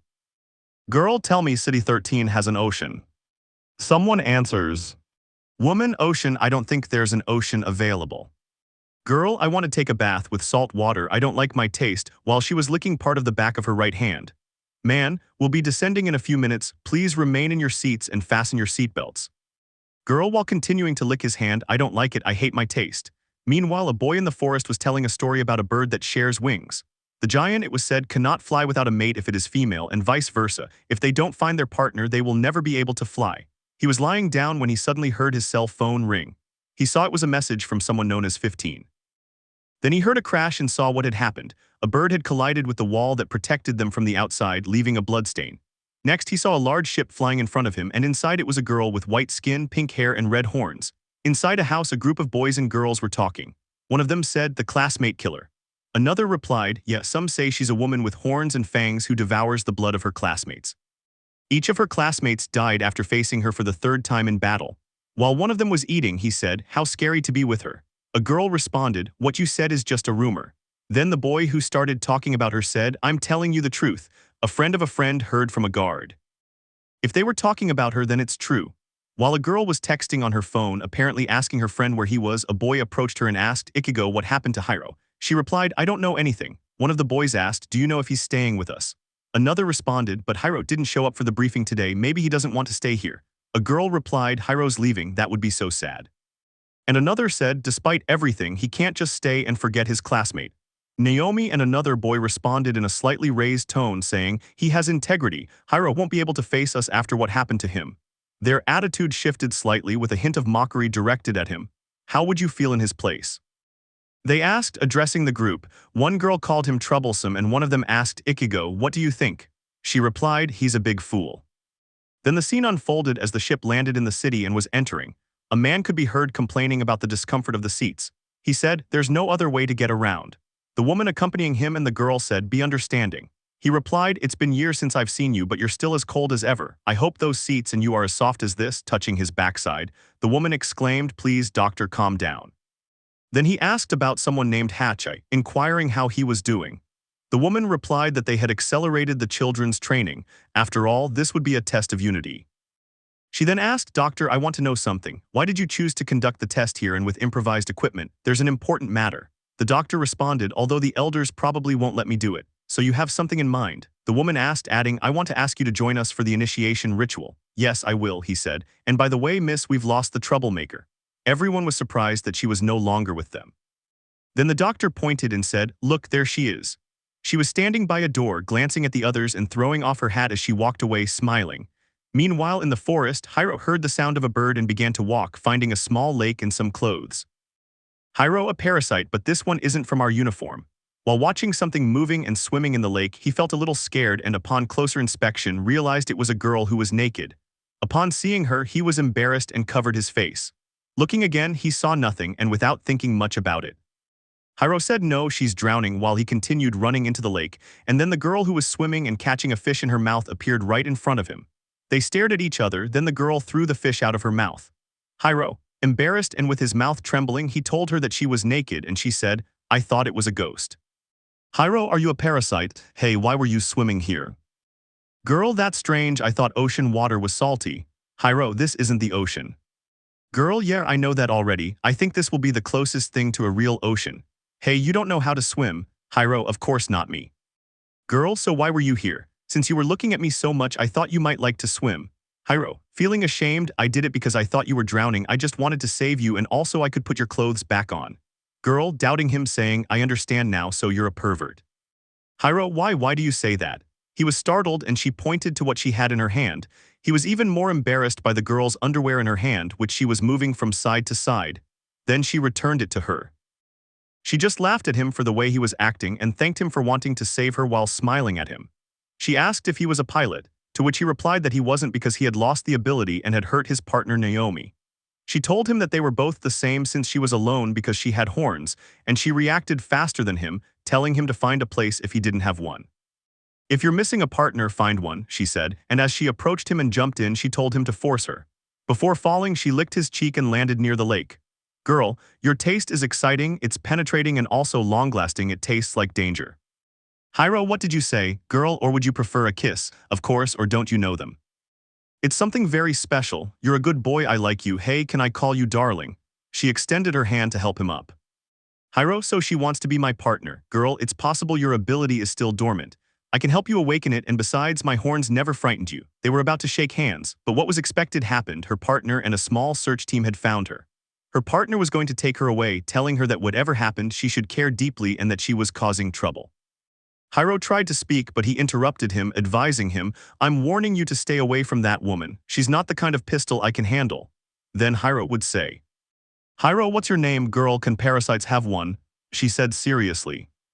"Although I think so, my code is 2, but everyone calls me 02. Then she left. The next day, the ceremony and preparations to welcome the new cadets would begin while two boys mentioned that there were many adults present. Meanwhile, Goku and Goku will go out and explore this place to see if there are any signs of life. Goku, okay, I'll just take a shower before leaving. After he had bathed and eaten, they prepared to leave. Goku, let's go, if Goku, wait, before I forget, I'll have to turn the house back into a capsule. A little surprised. Goku, yes, it's possible. You just have to find the button inside the house and get out within 10 seconds for it to return to its original state. I see that their technology wasn't so primitive in Universe 7. Goku, yes, good, I found the button. Let's get out before it restores. Goku and went outside and saw the capsule return to its home. Goku took it and put it in his pocket. Then they started flying to see what they could find, and after a few minutes they stopped. Goku, I sense many presences together, but there is one hidden among them, divided in two, but its energy is not like that of a person, it is an evil energy. I will teleport to see. As Goku was about to teleport away, stopped him. You shouldn't do that. That presence is with them, they may be allies or not, but for the moment everyone would be alarmed if we arrived there in that way, and you especially. They would attack you without hesitation. We must get to know this new world and see if they are a threat to us or not. Goku, you're right, but we'll have to hide. I have an idea. She took out her staff and placed it in front of her, then changed her angel outfit into a white shirt, dark blue pants, and black shoes. Goku, wow, I never thought I could do that. Cuss, actually I can't, but using the staff I was able to do it. I had seen someone dressed that way before and I wanted to try it, using the power the staff possessed. Then they continued flying and found the great city. Goku, it's a spaceship, that's why it looks like that. Cuss, it's most likely a ship and appears to be their home. Goku, we're getting closer. Cuss, they wouldn't be able to see us, it's best to keep a safe distance. Then Goku saw Cuss and everyone gathered together. They listened as the ceremony began and heard the word Franxx. Goku, what's this Franxx thing about? Cuss, I couldn't say for sure, but it could be that the Franxx are those robots we saw in the battle with that monster. Goku, that's true, but let's keep watching and listening. Both of them were watching and listening attentively and they saw the Franxx leaving the ship. Goku, look at the Franxx. Cuss, so my theory is confirmed, but these are different, the previous ones were the same color and looked the same. Goku, it's true, they all look like girls. Then the ground began to tremble and they watched from above, then saw from afar as the ground cracked and a blue monster emerged, producing a strange sound. Goku, hey, look at that. It has an amazing Kai, it's similar to mine in my base form during the fight against Majin Buu. Cuss, Goku, for the moment we shouldn't intervene, just limit ourselves to observing. We don't know his strength and besides he's limited to his transformations and he won't go unnoticed if he gets too close and the others see him. Note: here Goku was wearing black fighting pants and a blue shirt similar to the one he always wears when he fights and his boots. Goku, okay, but if it gets out of control I'll act fast. Cuss, that's fine, but limit yourself to being seen. You can attack from a distance to avoid being noticed. Goku, yes. As the monster moved, a guard called out, "A Klaxosaur," and Hyro replied, "A Klaxosaur." Then the ship began attacking, but the monster was unfazed by the attacks. It was destroying all the ship's defenses and its surroundings. Hyro, who had fallen near some debris, tried to see the Klaxosaur and ran as fast as he could, even as the ship attacked him with everything it had. He saw that it was another Klaxosaur, but it wasn't. It was a Franxx. As the monster attacked everyone and was about to destroy another Franxx, charging an attack in its mouth, another arrived just in time to rescue it. Everyone watched as the Franxx, which looked like an animal, violently and savagely attacked the Klaxosaur. But even though it was being brutally attacked, the Klaxosaur remained standing, ready to charge another attack. Goku, he's transforming, his tail has grown longer, it looks like he's going to attack. It's now or never, they can get hurt, they can even die. I won't allow it, Cuss, okay, do it quickly. The appearance of a golden warrior, the salvation of Plantation 13. Then Goku separated his hands with both of them, but instead of bringing them together, he learned a different way to perform the Kamehameha, to divide it and charge energy in both hands. This energy, when combined, would double the Kamehameha's power. The monster continued to charge more energy, and Goku became enraged and transformed into a Super Saiyan, which allowed him to increase his power even further. Goku, I won't allow it, I won't allow it, he repeated it over and over again, as fury filled him at seeing that monster attack those people. Suddenly, the Franxx that was fighting the monster sprouted a tail, generating a shield. Goku now. Before the attack touched the Franxx, Goku anticipated it by about 10 seconds, positioning himself in front of it and clasping his hands together. Goku, Kamehameha, bringing both hands together and unleashing the attack. Both energies collided, but then the Kamehameha was losing power because the Super Saiyan transformation was using excess energy, causing Goku's attack to lose power. Both attacks were losing power as the Klaxosaur had charged energy, but then the two attacks collided, exploding outside the ship. Goku, tired of using almost all his power, plummeted inside the ship and everyone saw smoke. When it dissipated, they saw a man with an enviable physique, golden hair, and his clothes torn apart. Meanwhile, the Franxx, due to the pressure, fell into the ship, destroying part of it, and then a man fell out. Hyro, hey, are you okay? Looking at the fallen man. 02, leave him, he's a lost cause. Hyro, but why are you in that booth? 02, why am I here? Because I will kill that monster. Hyro, you'll pilot the robot, you'll do it alone. 02, I have to go, hey, wait a moment. Hyro, hey, wait a minute, don't do this, these wounds. 02, don't interfere in this, pushing Hyro away. Hyro, you're crazy, you're the only pilot. Franxx move with two people. 02, I've always been alone, I don't need anyone else, I'm used to it. Hyro, you'll die, don't do it. 02, you know I'm not afraid of dying. That monster will move again, and when it does, we'll all die. I've never been afraid of death. Work is of utmost importance, I'm leaving, I have to do it. Hyro had a memory of what happened to him with 02 and felt that he could be compatible with her. Hyro, wait, we'll pilot the robot together, I won't let you go like this, I don't want you to go alone. 02, a little surprised you could die, are you sure? Hyro would go with her, taking her hand and boarding the Franxx while 02 kissed Hyro. They would then be in the neural link, thus completing the Franxx's true form. Once inside the ship, Goku would be surrounded by people eager to see who he really was, and he would answer. Goku, get out of the way if you don't want to get hurt, being serious. Doctor, tell me who you are and why you've come here. He was the only one who could talk to him because he was curious and the others were afraid to see him. Goku, now is not a good time for explanations and I've come to help you. That monster's attack is powerful and very strong. If I hadn't stopped it, all of this would be destroyed. Everyone stood trembling, watching and scared as Goku began to walk while the Franxx called Strelitzia arrived at the ship saying, 02/Strelitzia, I will protect them. Goku, looking at the Franxx, you know it's very dangerous, and besides, your friend is unconscious, or are you going to tell me he isn't?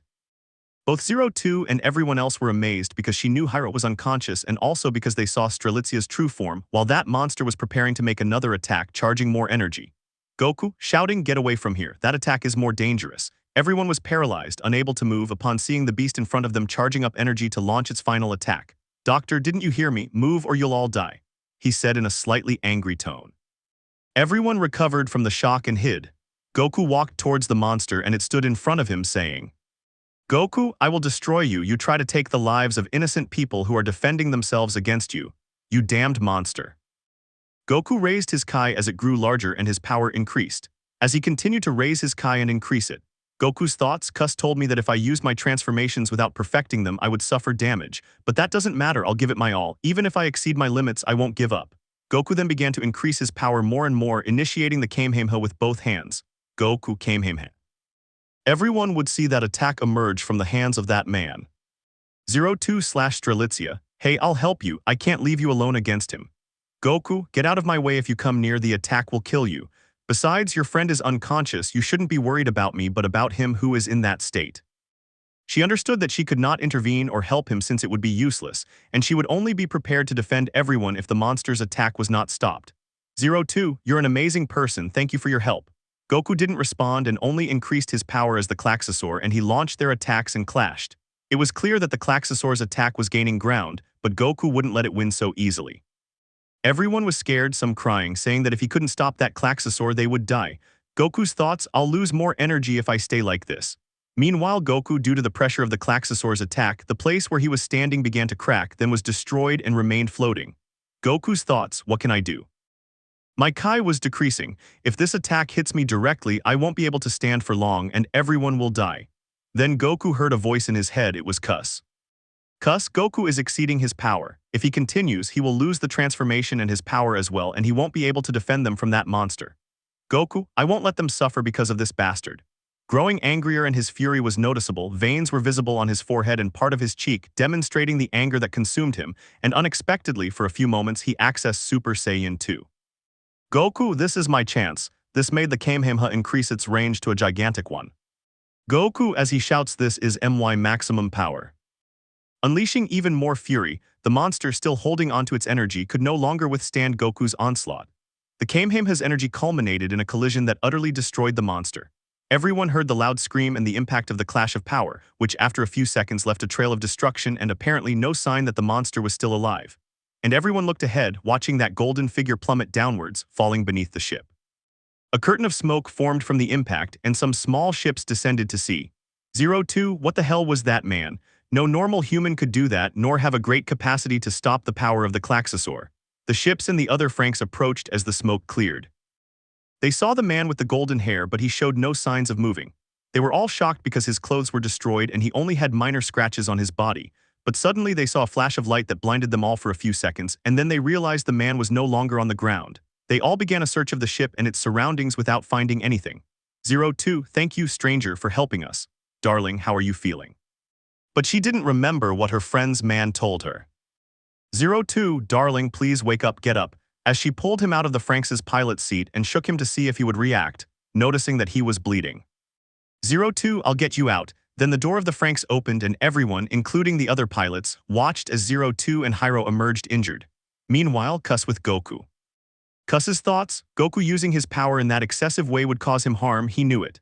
Goku, somewhat recovered and with some minor scrapes, I know, but if I didn't do it, nobody else could, he said, while being carried by Cus with his staff, which created a sphere that carried him. Cus, I understand I had to defend him, but using all his energy like that, knowing he wasn't in any condition, Goku, it's dangerous for you to do that. Besides being his guide, I also have to take care of you. Goku, like a babysitter, but I can take care of myself. Cus, if he could, he wouldn't need me then, and it's not exactly like that. I'm just keeping him safe.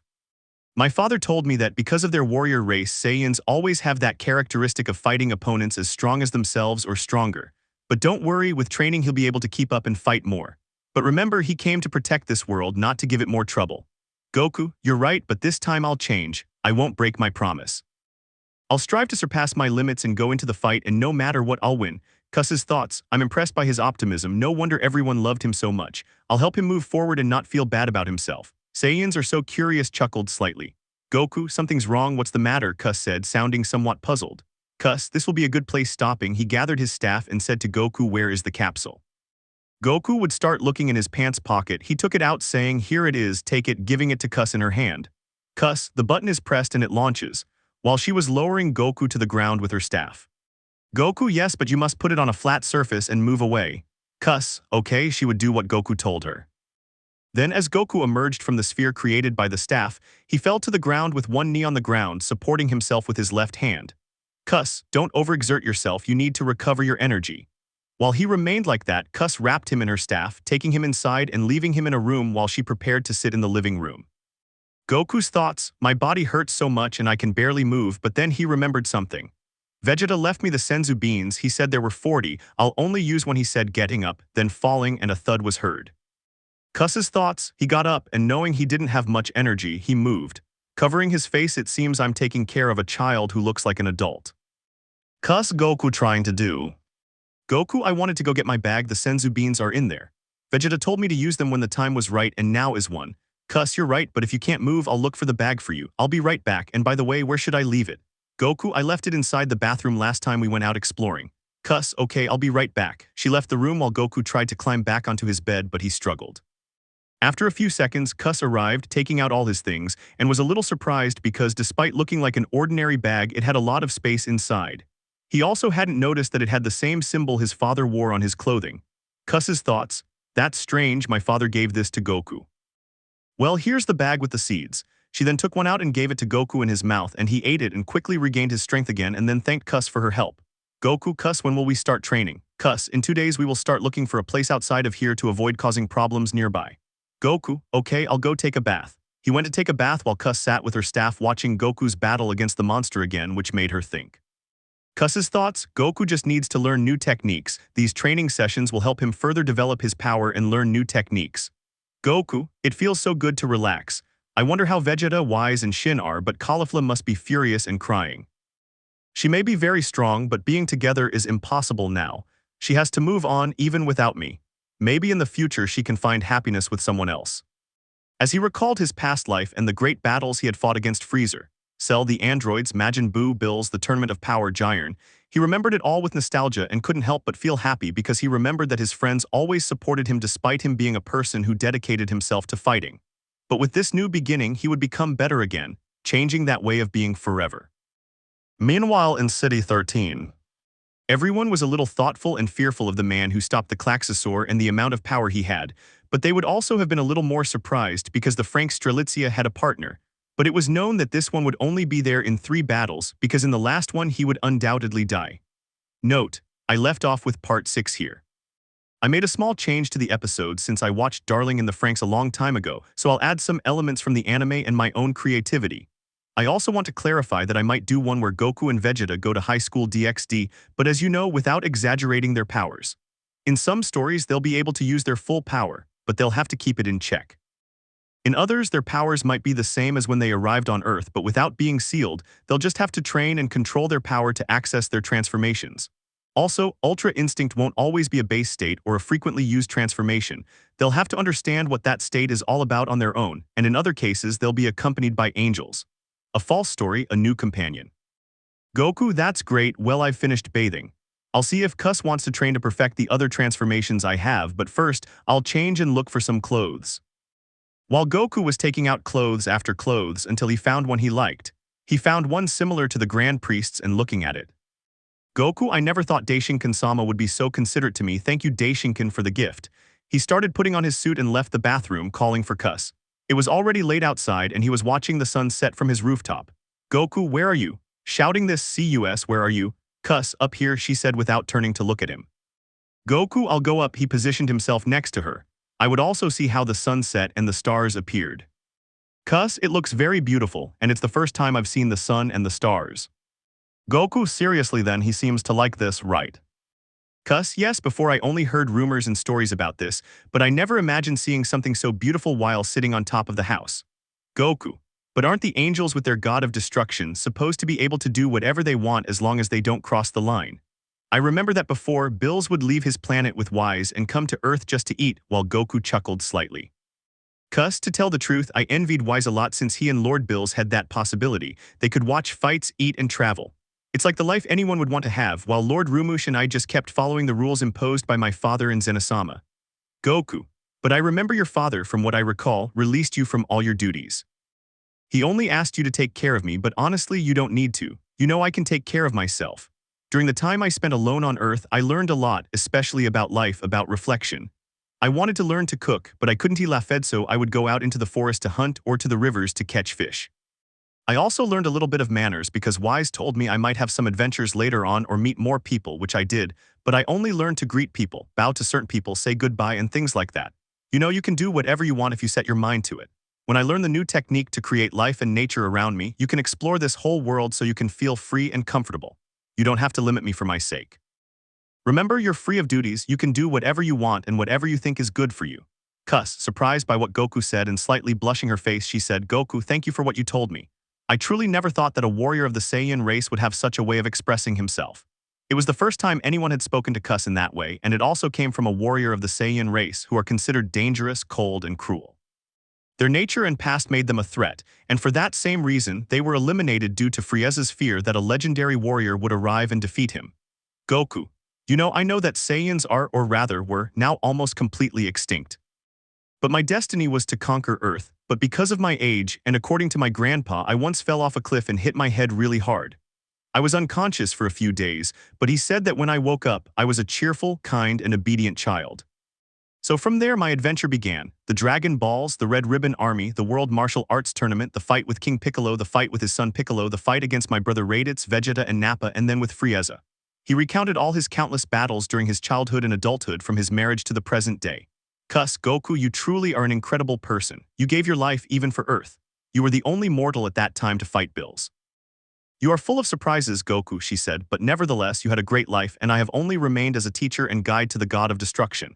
I never enjoyed the life that you had. Goku, maybe you didn't have the chance, but I promise you something. After protecting and giving life to this world, you can be free. I mean, if you want to stay with me, there won't be a problem. Or if you want to go your own way, you have to make decisions that make you feel good.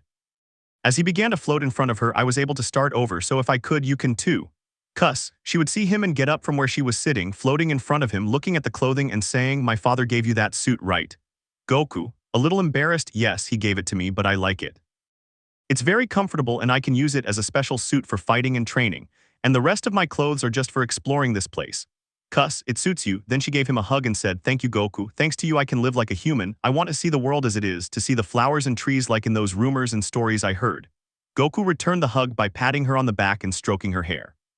Goku's thoughts, despite her childlike appearance, her behavior changes depending on how much she trusts someone. It's the first time I've seen an angel do this because according to Wise, angels don't have the same human emotions. They might react to feelings like anyone else, but it's all an act. But with her, it's different. Now I see that she needs support just as much as I do. I promise you, Cuss, that you will be free and won't have to follow any rules. Cuss, he separates from Goku and says to him, Goku must train early tomorrow morning, smiling happily. Goku, okay, he raised his hand and saw her and said, okay, smiling. Cuss, what are you doing? Is it some kind of attack or strike you want to attempt? She said hesitantly. Goku, not when Vegeta and I fought enemies as strong as the two of us or stronger. We always bumped fists to see who went first. He made the shape he did with his hands and Cuss was amazed, saying, Cuss, I want to try, with a smile. Goku, okay, here I go. Making the same gesture as before and then Cuss responding in kind. They both went down from the house and inside. Goku, well, have a good night, Cuss, see you tomorrow. Saying goodbye to her and going into his room. Cuss's thoughts, I had so much fun with Goku. What he told me makes me feel good. I can do whatever I want without any punishment. I can explore this place and learn many things, although first Goku must learn that technique so that I can have fun later. Then he shouted towards the ceiling saying yes happily. Meanwhile, on Plantation 13. There were many machines rebuilding what that Klaxosaur had damaged, and inside were the now officially cadet parasites beginning performance tests with the Franxx alongside their pilots and co-pilots. Hyro, piloting the Franxx known as Strelitzia, referred to himself as the bird that cannot fly. The giant had finally found someone with whom he could fly. He felt that he and Zero Two could fly together. We would then go to a small mansion where Hiro and Ichigo were playing with a cat, and suddenly someone appeared walking in front of her, greeting her. Hiro, Ichigo. Ichigo, with a little sadness, I'd say, hi Hiro. Hiro, you didn't have to wait for me at the entrance. Ichigo, slightly annoyed, said, you left very early, it's your fault for not letting us know. Whether you like it or not, you'll have to stay here with us, so you'll have to get used to it. Seeing that he hadn't said anything to her, she approached him and told him that their friend Naomi was fine and had been taken to a hospital. Hiro, yes, I know. Ichigo, you piloted the Franxx, Hiro, speak the truth. Hiro, I just say I don't remember anything, that's why I want to get back on to check if I did. Ichigo, you'll do it again, but she doesn't belong in our squad. Hiro, I don't care about that as long as I can get on the robot. Ichigo, I've heard rumors about that girl, no one can last that long piloting the Franxx with her. In their third battle, their partner dies, she's very dangerous. I can't say everything they say is true, but I recommend you stay away from her. Hiro, I'm sorry, but I can't. If I'm not a pilot, I'd rather die. He went inside the mansion while Ichigo spoke to him, but he just ignored her and continued on his way. Then his companion told him that Zero Two was in the dining room, which surprised him instantly. She was eating and letting a lot of honey drip onto her food, and other girls looked at her with disgust because of the amount of honey. Another girl said that it was obvious she really liked sweets, and one girl started talking about her horns, and Zero Two just told her to stop. Ichigo, she answered, she saved us from the Klaxosaur along with that golden adult who was there. Another girl said, is it true that they have the same blood as the Klaxosaurs and their code is only 1 digit? Don't you find that very curious? Meanwhile, a boy who was eating bread said, she's not as scary as I thought, and one of them said, she doesn't look so cute eating like that. Hiro, he recovered much faster. While a boy approached her and tried to flirt with her while the others continued eating, she just ignored him and then wiped the honey on his shirt, which made him angry. Then she got up to go to Hiro. Zero Two, this tastes really sweet, do you want to try it? Hiro, tell me something, I was able to pilot the robot. Zero Two, that's right, you did great darling, although we didn't stop that attack. Hiro, like. Ichigo, why do you say that? He was able to pilot the Franxx. A boy responded, what do you mean they didn't stop the attack? Zero Two, before I could defend myself with the Franxx's tail, a golden figure appeared, from which emanated an enormous power capable of stopping the Klaxosaur. The robot couldn't hold its position. It was thrown off by the pressure and landed near my darling, who without hesitation piloted the Franxx alongside Mivrion was astonished. But when I was able to control it with darling, I went to check on the others and that golden figure was lying on the ground, but it was too dark to see. Then when I said I would protect them, I heard a voice telling me to get away, that it was too dangerous. Then I saw that the figure was a man with an appearance unlike any human. He had a very strong body and his clothes were worn, perhaps from that energy. Then he approached me very seriously, saying that he knew it was dangerous and that my friend was unconscious. I was very surprised because he didn't know my darling was with me. I simply obeyed and moved away from him to protect the others. Then I wanted to help him, but he told me to worry about his own safety. My friend didn't care about him and he just remained serious and began to charge energy in his body. You could see how that golden light grew more and more. When his attack and the Klaxosaurs collided, you could see how both energies stayed in place. Then the place where he was standing began to be destroyed and he was floating. I was very surprised to see it. Then in a few seconds, small rays came out of his body, and then a shout was heard saying, this is my maximum power. Seeing how that energy grew so much more that it destroyed the Klaxosaur, leaving no trace but destruction in its wake, and then he fell to the edge of the plantation. I wanted to help him, but there was smoke. When he started to leave, his hair was still golden, but he no longer had his light around him and I tried to lift him, but I couldn't. A flash of light appeared and he was gone. We were all surprised because he had disappeared. The rumor is true, but I don't really believe it. It seems like a story. Zero Two, that's true. Hiro, I'm glad you saved us, but I'm even happier that I got to pilot the Franxx with you, Zero Two. Thanks, Zero Two, now I can fly. Zero Two, yes darling, I'll pilot with you. Everyone was a little annoyed and surprised because Hiro was being called darling and the story seemed to be false. Then Hiro, who was excited, said that he was able to pilot the Franxx, and Zero Two, who was looking at him lustfully, said that he had piloted the robot. At that moment, a woman entered, announcing that they should stop the rowdy behavior in games. A girl called her Miss Nana. Well, now I'll be the one looking after you all. I've been assigned to Squad 13 and I'd like to introduce myself. I'm Nana and it will be a pleasure to be with you. Everyone was happy and pleased with the news. Someone asked a girl if she would be staying. Who was Zero Two? Nana, she will be part of Squad 13 for a while until headquarters decides what to do with her. Then Nana told Zero Two that they had to leave and Hiro stopped her, telling her not to go, that he needed to get on the Franxx. Nana replied that that order could not be fulfilled, and before Nana left with Zero Two, someone spoke. Ichigo, Miss Nana, I want to know something. Nana, yes, tell me what it is. Ichigo, how true is the story they're talking so much about that happened yesterday at the ceremony? Nana, what do you mean by that? Ichigo, a man with golden hair. Everyone was astonished when their classmate stood up, speaking in a serious and angry manner. Nana, well, she wants to know while she couldn't speak because remembering that moment frightened her. And she didn't speak, but someone answered. 02 girl, I already told you the story. My darling piloted the robot and he saved us all. You know she's scared because she saw how that man was able to stop the Klaxosaur by himself without any equipment, and besides, he looked like a boy almost her age, almost like an adult. While a girl asked, so he's an adult. 02, an adult cannot do such things, and if they were, the Klaxosaurs would no longer exist. Ichigo, shut up, Miss Nana was supposed to answer me, not you. 02, fine, I don't care what you say, let's go, I'm bored of this place. Goodbye, darling, I hope to be with you again. While watching, Ichigo, who was angry, just laughed and then walked away. Note, here's part 7. Most of it follows the order and dialogue of the Darling in the Franxx episodes, but I'll modify certain parts to gradually integrate them and include Goku and Cuss along with Squad 13. Part 8 will be up in a few minutes, and I'll upload parts 9 and 10 again in about 4 days. Start of training with Cuss. Hiro, goodbye 02, I hope to see you again. Rejoicing, because he had a partner. Then some men in suits and masks were sitting giving orders and permissions talking about the Franxx Strelitzia and the subject, which some said was an adult and others a new type of Klaxosaur like Code 2 but more powerful. While the boys were changing, one of them told Hiro that he fought very well, but asked him what he had done in the Franxx while he was telling him. Hiro, I don't remember exactly what happened, but I felt a sensation while piloting the Franxx. While the boy was telling him however it happened, you did well, encouraging Hiro that if he could, he should continue, I'm glad you're with us. And another boy with a selfish attitude pushed Hiro and his companion who wouldn't believe that he had piloted a Franxx before him and that stupid adult or golden figure. While the girls were changing, one was inappropriately touching another's abdomen, and another told them to stop and not to be reminded of it. Others were putting on their suits, while one mocked Hiro and 02 for how they treated each other. Meanwhile, Ichigo slammed her hand on the changing room where they received their Franxx suits and stormed out, watched by the other girls. With Goku and Cuss. Goku, his training is very exhausting. Wise told me and Vegeta that to master Ultra Instinct we had to stop thinking and let our bodies act on instinct, not our thoughts. Cuss, back then I had a divine transformation and all they needed was Ultra Instinct, and besides, what kind of training was it? Goku, at first when I first fought Lord Beerus, Vegeta and I trained with Wise, but we had to bring food to train, that was our form of payment. Initially we also had to clean and tidy Lord Beerus's house. Then we started training by sparring with Vegeta, and little by little, in a clash of fists, we felt a power very different from Super Saiyan God Red. It was twice as strong as Super Saiyan God Red. Cuss, I see, fine, we'll see, we'll do the following, try to hit me. Goku, seriously, Wise did the same thing. Cuss, maybe so, but now it will be different. Goku, what do you mean? He hesitated, wondering what he would do. Cuss, good.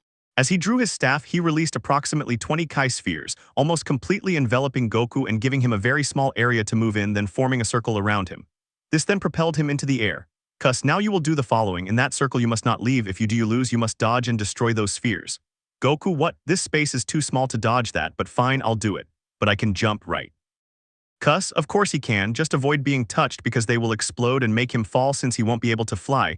He will be limited to dodging and destroying the spheres, and don't be too confident, the speed at which they will move exceeds his. Goku, I hope I don't lose, in a defiant tone. Cuss would begin to make the spheres move away from Goku.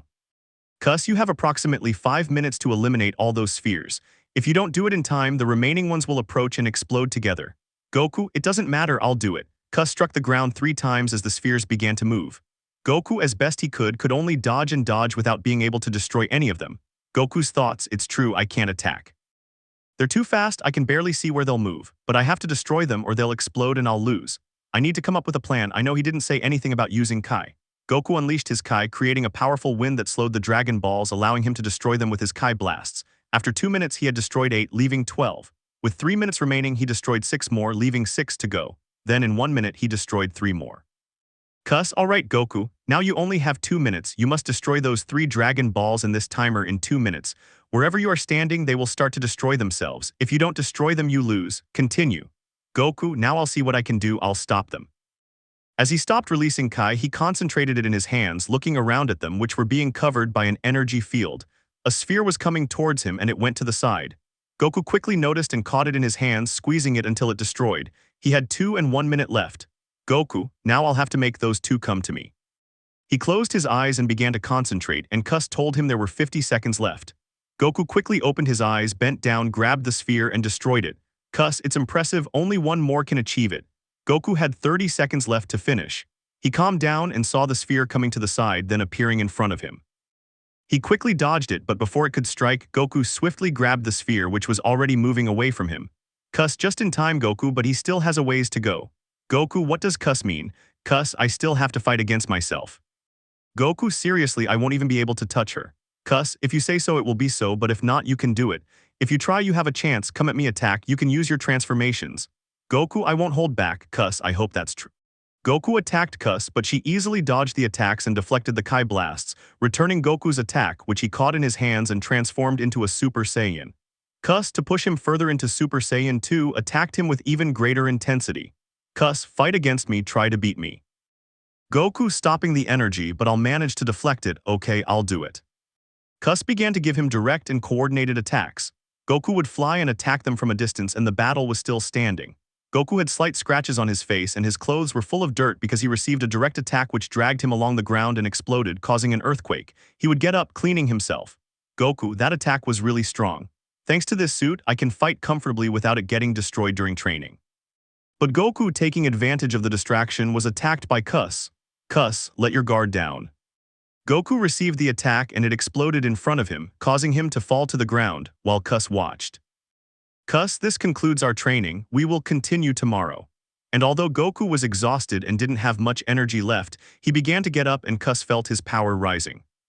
Goku, I'm not at my limit yet. He began to stand up and shouted with great intensity. The ground where he was standing began to crack. The sky turned dark and lightning began to fall and the ground trembled, and suddenly his hair changed along with his aura and his power increased even more, and sparks flew from his body and a smoke screen was generated that kept him barely visible to Cuss. Cuss, he managed to access Super Saiyan 2, but how long will he be able to continue in battle? As the smoke cleared, he attacked Cuss, but she dodged, striking him in the stomach with her staff and then in the head before falling and leaving a crater in the ground. Goku, I was able to reach Super Saiyan 2, which means I perfected the ordinary Super Saiyan. Cuss, Goku attack. Goku, yes. It started with kicks, punches, Kai attacks, and Cuss was moving. Cuss, come on Goku, he only needs Super Saiyan 3 to access the Red God. Goku, I'll do it. After a great battle, there was destruction all around from the attacks of both, but he even managed to reach Super Saiyan 2, barely touching the staff, and Cuss observed him. Cuss, okay Goku, stop here. We'll conclude the training tomorrow and do it again, but you must perfect the Super Saiyan. Just because you've transformed into a Super Saiyan 2 doesn't mean you've surpassed the ordinary form. You need to perfect it well so that you can even use it as a base state, and that applies to all 3 transformations. Goku, what? I still have a ways to go. I thought I'd already got it. Cuss, however, he was able to transform, but only briefly. Just like before, he used a lot of energy and depleted it during the fight. His power began to overflow, so when he became even more enraged, he accessed Super Saiyan 2. But as expected, since it wasn't perfected, it consumed energy and the attack was just as powerful, putting him at a significant disadvantage. But he managed it. Goku, you were able to get this far. Keep training like this, but you must also meditate, not just train physically but mentally as well. Goku, yes Cuss, I understand, thank you for helping me train, he bowed. And she returned the gesture. Cuss, okay, we'll go again to look for a place. They left. Goku felt happy because he was almost reaching Super Saiyan 3. He knew it wasn't easy, but it wasn't impossible either. He stretched out his arm, making a fist towards Cuss, and she smiled at him, doing the same, and they bumped fists. Goku continued walking and Cuss just floated. Goku, have you ever played a game? Cuss, a game? I honestly don't think I've ever heard of them, but I've never played one. Goku, along with Vegeta, although he used it as an excuse that he would decide who would fight first, I always said in a game here I would explain what the game would be about. Goku, and that's it, he said, smiling. Hey Cuss, do you want to play it? Cuss, smiling, I thought you wouldn't say it, becoming even happier with him. And they would start playing, and then they found a suitable place. Goku, alright, here it is. He takes the capsule out of his suit's pouch and throws it away, saying, okay, I'll take a bath, then eat and go to sleep. Goku went to take a bath and Cuss was sitting in the living room thinking about what it would be like to live in a world full of flowers and trees, since she was limited, and if Goku could learn the technique she was very happy, but she began to think. Cuss's thoughts, but if Goku learns the technique it means I'll have to leave. But he told me I could decide whether to stay or not, there wouldn't be any problem.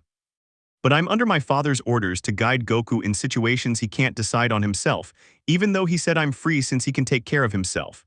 This was the first time Cuss didn't know how to resolve a situation like this, but I won't. I'll obey my father's order. Goku's thoughts, Cuss seems happier and more cheerful since I told her all that. I'm glad because we get along well now. She's not the same as before, that's good. I wonder how the others are, but Goku was interrupted by Cuss. Cuss, Goku knocking on the door, you'll come out soon, I wanted to ask you something. Goku, I'm almost out, I just need to get my clothes. Goku's thoughts, what does he want? Well, I'll find out soon enough. What Goku didn't expect was that Cuss couldn't cook, but with the instructions that come with each product, i.e. the food and some preparation instructions in the kitchen, he was able to make food. Goku, okay, what did I want to talk about? Cuss, close your eyes and cover your nose. Goku, okay, but where are we going? Cuss, it's a secret walk. Cuss took Goku's hand and led him away, but Goku, not knowing where he was going, bumped into a wall.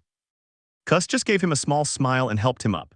Cuss, let's continue, you're almost there and I was in the kitchen at the end, now open your eyes and stop covering your nose. He looked like a kid in a candy store, so happy hugging Cuss, and she was just smiling at how happy he was since the whole table was full of food and before they started. Goku, since you're not hungry, I can give you half the food too. Cuss, no, Goku, you eat, I'm not hungry. Goku, please do it, okay. Smiling Goku. Cuss, well, I won't refuse, this food looks delicious. Goku, why don't you start with the ramen? Cuss, which one is that over there? Cuss was looking at the whole dish and started to smell it. Cuss's thoughts, it has a very strange smell, I'll try it. The moment she did, she felt a rush of flavors, exclaiming how delicious it tasted and began to eat. Goku just smiled at her and she smiled back, remembering that Wise loved eating delicious-looking food, which made her very happy. A few hours passed, it was getting late and night was falling. Goku started looking for clothes to go to sleep in his bag and found the box with the capsules. He took them out and then found a pair of orange and black sweatpants and a matching shirt. He put them on and put everything back, but he forgot the box of capsules. After a while, Cuss found the box of capsules and opened it, looking at the colors and the order of the capsules. But she noticed something, underneath each capsule it said what it was for. Cuss's thoughts, no wonder I came with Goku, covering his face with one hand. Goku was in his room wanting to sleep, but he couldn't and went outside to look at the stars, and Cuss noticed and followed him and saw him on the roof looking at the stars after talking to each other. Cuss, seriously, she knows something about the capsules. Goku was able to read them right. Still remaining serious. Goku, well, the truth is, while he was nervous and didn't know what to say, well, Cuss's thoughts, I knew it, he can't read well. Goku, well, I can't read very well, nervously. Cuss, this capsule knows, while taking one out, it says that this is house 2 with more space, and it has a large kitchen and a fridge with lots of food and 2 large rooms. Goku, I didn't know that, but we'll see her tomorrow, okay? Smiling at Cuss, who was the same. Then she extended her hand towards Goku, doing the same thing she had done with him before, and he responded in kind, laughing together. Note part 8 in the next part, I will see if I can upload it, otherwise I will leave some information or notice. The Golden Warrior appears again. Later at Plantation 13, the cadets were seen with their partners in the Franxx. Hachai, who was in charge of directing the cadets and giving information, authorized the Franxx called Delphinium and everyone accepted. The simulation began, leading to the connection. Then they proceeded to leave the ship each with their Franxx. While the cadets communicated through the Franxx, some were happy to be able to move around in the Franxx, others were very conceited, and one remained the superior of all. And a girl with a boy in the Franxx told him, "Girl, hey Zorom, don't be so rough." As he made very abrupt and uncoordinated movements, and they were about to fall when someone moved and grabbed the Franxx's hand. "Ichigo, are they okay?" saying. "Girl, yes, thank you." Ichigo, the yarn is what directs the robot's movement. You must consider whether your partner is capable of doing it. Boy, how hateful she is. As the Franxx activated their thrusters and moved forward to continue their drill, Hyro would see his comrades from the plantation, remembering the time he piloted the Franxx and saying, Hyro's thoughts, if I try this time with 02, I'll know if I have the ability to do it and pilot Strelitzia and maybe see that golden figure they spoke of again.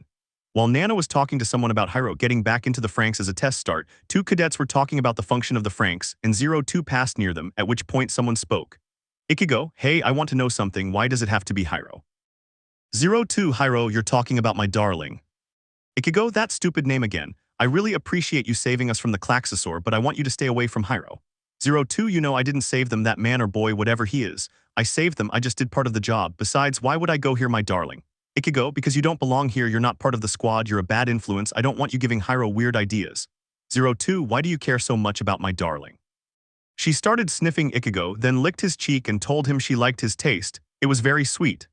Then the boys were playing with a ball, talking about whether they could fight like Hyro did with Strelitzia, and one of them answered.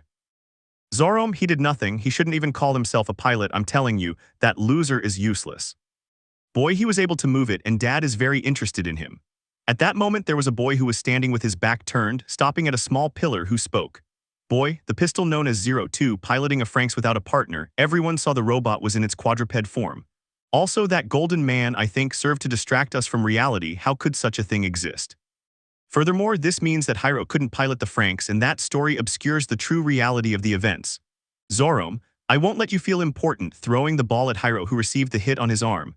But Zorom kept bothering Hyro, who continued on his way.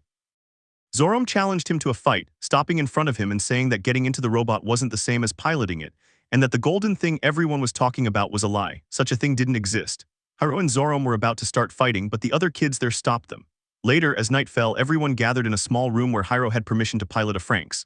Nana and Hachai explained that depending on how he fought, he would be able to pilot the Franxx in battle. 02, who was there, was about to say that she would go with her darling, but Ichigo refused, saying that she would pilot the Franxx with Hyro, adding that 02 wasn't part of Squad 13. A boy spoke up, saying, "Why do you think you're the only one who can do it, Ichigo? Goro is your partner, and yet you're still going to get in the robot with Hyro." Nana told them to be quiet and then spoke to 02, telling her that Strelitzia wasn't authorized for use. For that reason, Hyro would have to be with another partner. Hachai, okay, who will be Hyro's opponent? Zorom stood up, declaring himself his opponent. Hyro and Goro were then discussing Zorom's folly for refusing to accept that his partner could pilot a Franxx. They said their goodbyes, and Hyro went to run the simulation with the robot. While they were outside the plantation preparing for the battle, Zorom and his partner were talking about how they would finally make them both lose. Ichigo, it wasn't about winning or losing, and someone said Miku looked very confident. Everyone was watching as both Franxx would fight. 02 knew they wouldn't be able to since she was the only one who could pilot her darling. Meanwhile, with Goku and Kus. Goku, I sense a lot of Kai in one place, can we go see Kus? Kus, yes, but this time we won't do anything, we must go unnoticed and discover what those people are doing. Goku, okay, I'll just look for the button on the house to exit. Here it is, let's go. While the house became a capsule, he took it. Goku, okay, let's go. Kus, yes. They both flew to Plantation 13, seeing from above that the Franxx were about to fight, and Goku remembered the unconscious boy with his Kai. Goku, I see he's alright, I'm glad for him. Kus, look who's winning. Kus, well, at the moment I can't confirm my decision, but I could only theorize that it would be that pink Franxx. Goku, then I'll go with the blue and white one. They both nodded and continued watching as he began walking toward the other Franxx to start the fight, but he suddenly collapsed. Kus and Goku were somewhat confused, seeing that everything was going well until he fell. The Franxx hadn't attacked or been attacked. Goku, what happened to you? Were you okay? Kus, apparently they couldn't keep up. The Franxx just disconnected from the link. Hyro, because she stopped Come On Move It while moving the limbs of his partner's suit back and forth as if loading a weapon. At that moment I was able to do it with 02. Ichigo, what happened? Hyro, I don't know, it stopped. Ichigo, this was my fault. While they were still arguing, Ichigo asked Hyro what he had done with 02 and he remembered the kiss. She told him what it was, to which he replied that it was joining both lips with another person, and she went to where he was saying, I understand, we have to try it. Close your eyes, I'm embarrassed to do it, she said to him while he told her no to stop, but she didn't listen and covered his eyes and then kissed him. Outside, where everyone was watching and waiting for the Franxx to react, Goku and Kus were getting bored. Goku, I'll give you a hand, smiling. Kus, Goku, we can't intervene, remember, we'll only observe. Goku, I won't get any closer. I'll knock over that robot that's standing there so that we're both even. Kus, he doesn't learn, does he? While covering his face and complaining, fine, do it, but if you attack, make it a discreet attack, nobody can see it. Goku, a discreet attack either, as he expelled Kai and began to concentrate it in his hand. Kus's thoughts, I thought I wouldn't make it. Goku, here it goes, launching the invisible Kai. While Miku and Zorom waited for the Franxx. Miku, hey, what are they doing? It's been more than 3 minutes. Zorom, I know, I'm fed up with waiting so long, sorry fools, the show must go on. As he finished speaking, the Kai reached the robot's chest and upon touching it, pushed it backward, causing it to fall on its back. Everyone was frightened and surprised, since the Franxx where Hyro and Ichigo had not moved or activated. Kus, we should leave, they'll be very alarmed if they see us. Goku watched as the fallen Franxx got up and attacked the other one that was on the ground.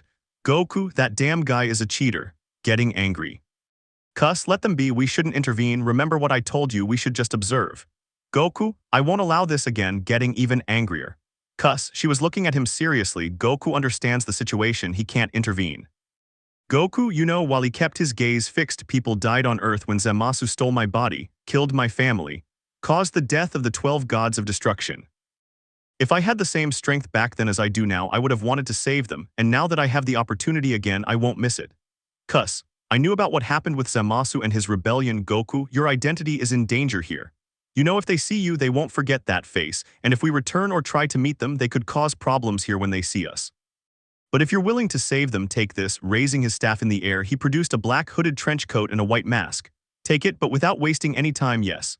Goku, I'll do it, putting on his trench coat and covering his hair and mask before flying off. Meanwhile, Miku and Zarom and the Franxx were ready to strike Ichigo and Hyro, but the attack stopped just before it touched them. Goku, I see you're having fun. Miku/Zarom, what happened? Zarom, because it doesn't move while he exerted more force. Miku/Zarom, who is it? As they look through the Franxx at a black figure in front of them, Goku, leave them alone, taking to the air. You take advantage of innocent people and that frustrates me, and everyone watched as that figure rose up, wearing a black trench coat covering his head, watching from behind as he stopped that attack. Miku, what is that? Zarom, I don't care, let's attack. Miku. The Franxx moved further away from Goku, and he, using only his Kai, forced them back even further. Everyone watched in surprise and fear as this figure moved a Franxx without touching it and without needing to use another Franxx. 02's thoughts, it's impossible, surprised, who would have the ability to move a robot without touching it, but she remembered. 02, I shout the Golden Man, pointing at Goku, and everyone stared at 02 and everyone started to get scared and some girls started to cry when they heard 02 say that. Hacha and Nana couldn't believe what they saw. He was in front of them and he was coming to destroy them, and then Nana fell to her knees thinking that everything was over for them. Goku's thoughts, Golden Man, they're referring to the Super Saiyan, laughing quietly. What a strange name for a transformation. Well, I'll help him get out of that robot. As everyone watched, the figure turned around, looking them all in the face. Terrified, they couldn't move or speak. They saw its mask and felt a wave of fear wash over them. Then a hand emerged, and with just a flick of its index and middle fingers to its forehead, it vanished before their eyes. Miku, what was that thing? Zarom, I don't care, I'll look for it. He began searching the entire place to find it. Goku, I see you're here, are you alright? I asked them. Ichigo, how did he get in here? She said, scared and crying, he's come to kill us. Hyro's thoughts, what will happen to him? Scared too. Hyro, hey, what do you want from us? Goku, just to help them. They both calmed down when they heard that help was coming to them, while outside Miku and Zarom were looking for them in fear and the others could not speak. They were in shock because they did not know what would happen. Hyro, he'll help us, but how? Ichigo, still crying on the ground, hugging Hyro, please don't hurt them. Goku, don't worry, I would never hurt them. Come with me, tell me your name. Ichigo, fearfully, I am 15, that's my name. Goku, what? That's not a name, those are numbers. Ichigo, that's what they call us, but he, pointing at Hyro and still crying, gave us our names when we were younger. My name is Ichigo. Goku, nice name, Ichigo, come, I'll help you. He raised his hand and took hers, lifting her up. And what's your name? He turned to Hyro. Upon seeing his good intentions, Ichigo would stop crying. Hyro, well, my name is Hyro and yours is. Goku, I can't reveal it for now, but I heard someone call me Golden Man, although I prefer to be called the Golden Warrior. Goku's thoughts, what a funny name. Hyro, so surprised, it's real. 02 talked about you, we all thought it was a lie or a joke. Is the Golden Warrior an ally? Goku, 02, she's the girl the Golden Man yelled about. I see, I like her personality, she's very outspoken. But let's get out of here, I need to do something else. Hyro, if it's her. Goku, let's get out of here. Hyro, yes, Golden Warriors. Ichigo, but where will we go? Goku, you'll see, put your hands on my back. They both nodded, doing what Goku told them, and then saw a hand emerge from the black trench coat and place them on their foreheads. Goku, close your eyes. They did so and appeared in front of everyone, and Hatch and Nana were in an uproar. They couldn't believe when he entered the Franxx and how he managed to get out without opening the robot, while Goku told him, Goku, you can open your eyes. Ichigo/Hyro, we went out, but how wondering and surprised. Goku, tricks. 02, you are hesitating, the Golden Man, right? Goku, he nodded. If I am, then you're 02, right? Hyro told me. While Goro couldn't believe it, the story wasn't just a rumor, it was already a truth. The other girls saw it and cried and started to walk away from there. Goku, I won't hurt you. Ichigo thought that's what I came for. I've come to help you with that threat over there, pointing at the Franxx. 02, thank you for saving me and my darling, hugging Hyro, and rejoicing at seeing her darling. Goku, you're welcome, but there are things that need fixing. When they heard this, they thought Goku would kill Miku and Zarom. Ichigo, crying again, please don't kill them, they are my friends and so are they, pointing at everyone together as he took the trench coat and knelt in front of him. Goku, Ichigo, come on, get up, while patting his head, I'm just going to teach them a lesson so they don't bother you. And everyone was unsettled by what he said, some, seeing Goku's actions, calmed down while others were happy because he didn't intend to harm them. Goku, now serious, you must learn manners, as he rose up. Hyro, Golden Warrior, what will he do? Goku, perhaps teach them the term respect. And it began to fly to the battlefield, everyone saw it, but it stopped. Goku, listen, where do I put the robot so we can fight properly, and not damage it? No one responded, saying he didn't need the Franxx, and since no one spoke, Goku took him by the arm and led him in front of them, laying the Franxx down and adjusting it, and continued flying until he was at the same altitude as the other one. Miku, where could it be? Zoroark, angry, come out of wherever you are, coward. Goku, look at me straight on, and the only coward here is you. You attack innocent people without giving them a chance to defend themselves. Attack with everything you've got. Here they both started fighting, and as expected, Goku had a great advantage and let them believe they were winning.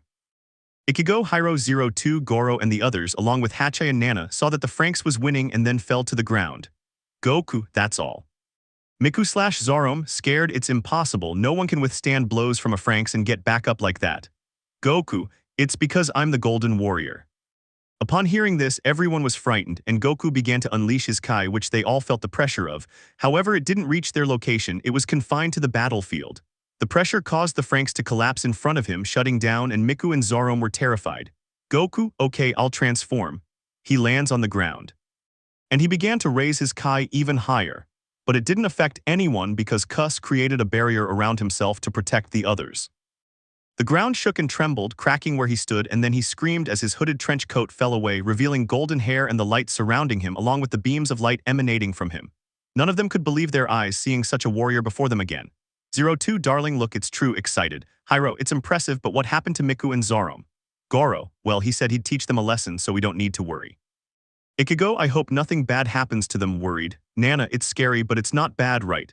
Still scared. Hachi, he's very strong and capable of stopping the Franxx on his own, but if he were evil, he wouldn't hesitate long and we'd all be dead. Upon hearing Hachi, they understood that it was true. If he wanted to, he could have destroyed the entire plantation without leaving a trace. Miku, Zoroark, we're going to die, I'm scared, help me. Zoroark, come here, Miku. He was crying and taking Miku out of where she was, then they hugged each other and stayed on the ground. Goku, I see where all that fury you had against me and the others has gone. I think you're both unworthy of living. He created a Kai sphere in his hands, then saw how the two didn't know what to do and cried even more, and Goku undid the attack. Goku, I'll tell you this once, next time I won't think twice about destroying it. I don't want you bothering anyone. Miku, still crying, you won't kill us then. Goku, no, I won't do that, but you must learn to respect others. You were superior to them and beat them without any chance to defend yourselves. Now you see that I am strong, but I don't need to prove to everyone that I am the strongest of all because there may be someone else who surpasses my strength. Zoroark, forgive us both, we're not like this. This was for a test while crying, forgive us. Goku, hey, stop crying already, come here, just like with Ichigo, he raised his hand, tell me what your name is, no numbers, okay? Zoroark, a little nervous and crying slightly, my name is Zoroark. Goku, good, and yours, shaking hands like with Zoroark. Miku, still crying on the floor, my name is Miku. Goku, hey, Zoroark and Miku, those are lovely names, I hope to see you again. Put your hands behind my back, we'll go join the others. They both did the same, unaware of what would happen. Then Goku told them to close their eyes and left with the others, appearing with them and seeing Zoroark and Miku still in tears while the others rejoiced and hugged their friends who were unharmed. Goku, they're having fun, good, I'll leave. Stop, said someone who was Ichigo. Ichigo, where are you going? Goku, I can't stay, I need to leave, but first, where do I leave the robot since it's lying there? Everyone watching it. Goku, I'll bring them to you and then I'll leave. Ichigo, we want to know something. Are you our friend or our enemy? Goku, it depends on how you see me, as an ally or an enemy. Everyone was amazed by him, by the way he answered Ichigo, and she remained silent, apologizing for the question. Goku, you know something, Ichigo, and all of you here will eventually see my actions and be able to deduce whether I'm an enemy or not. Well, I have to go. Kus's thoughts. Goku still hasn't learned, but at least he's made friends, laughing slightly. What more can I expect from him? It's in his nature to make friends along the way. He's a very dear person, but I'll have to teach him how to behave and speak appropriately. Ichigo, why don't you stay with us? Looking doubtfully as to whether or not she would agree to stay. Miku, someday we'll be able to see you, she said, sounding afraid after asking that. Goku, yes, but now wouldn't be the time to do it, and with your question, Ichigo, I have other things to do.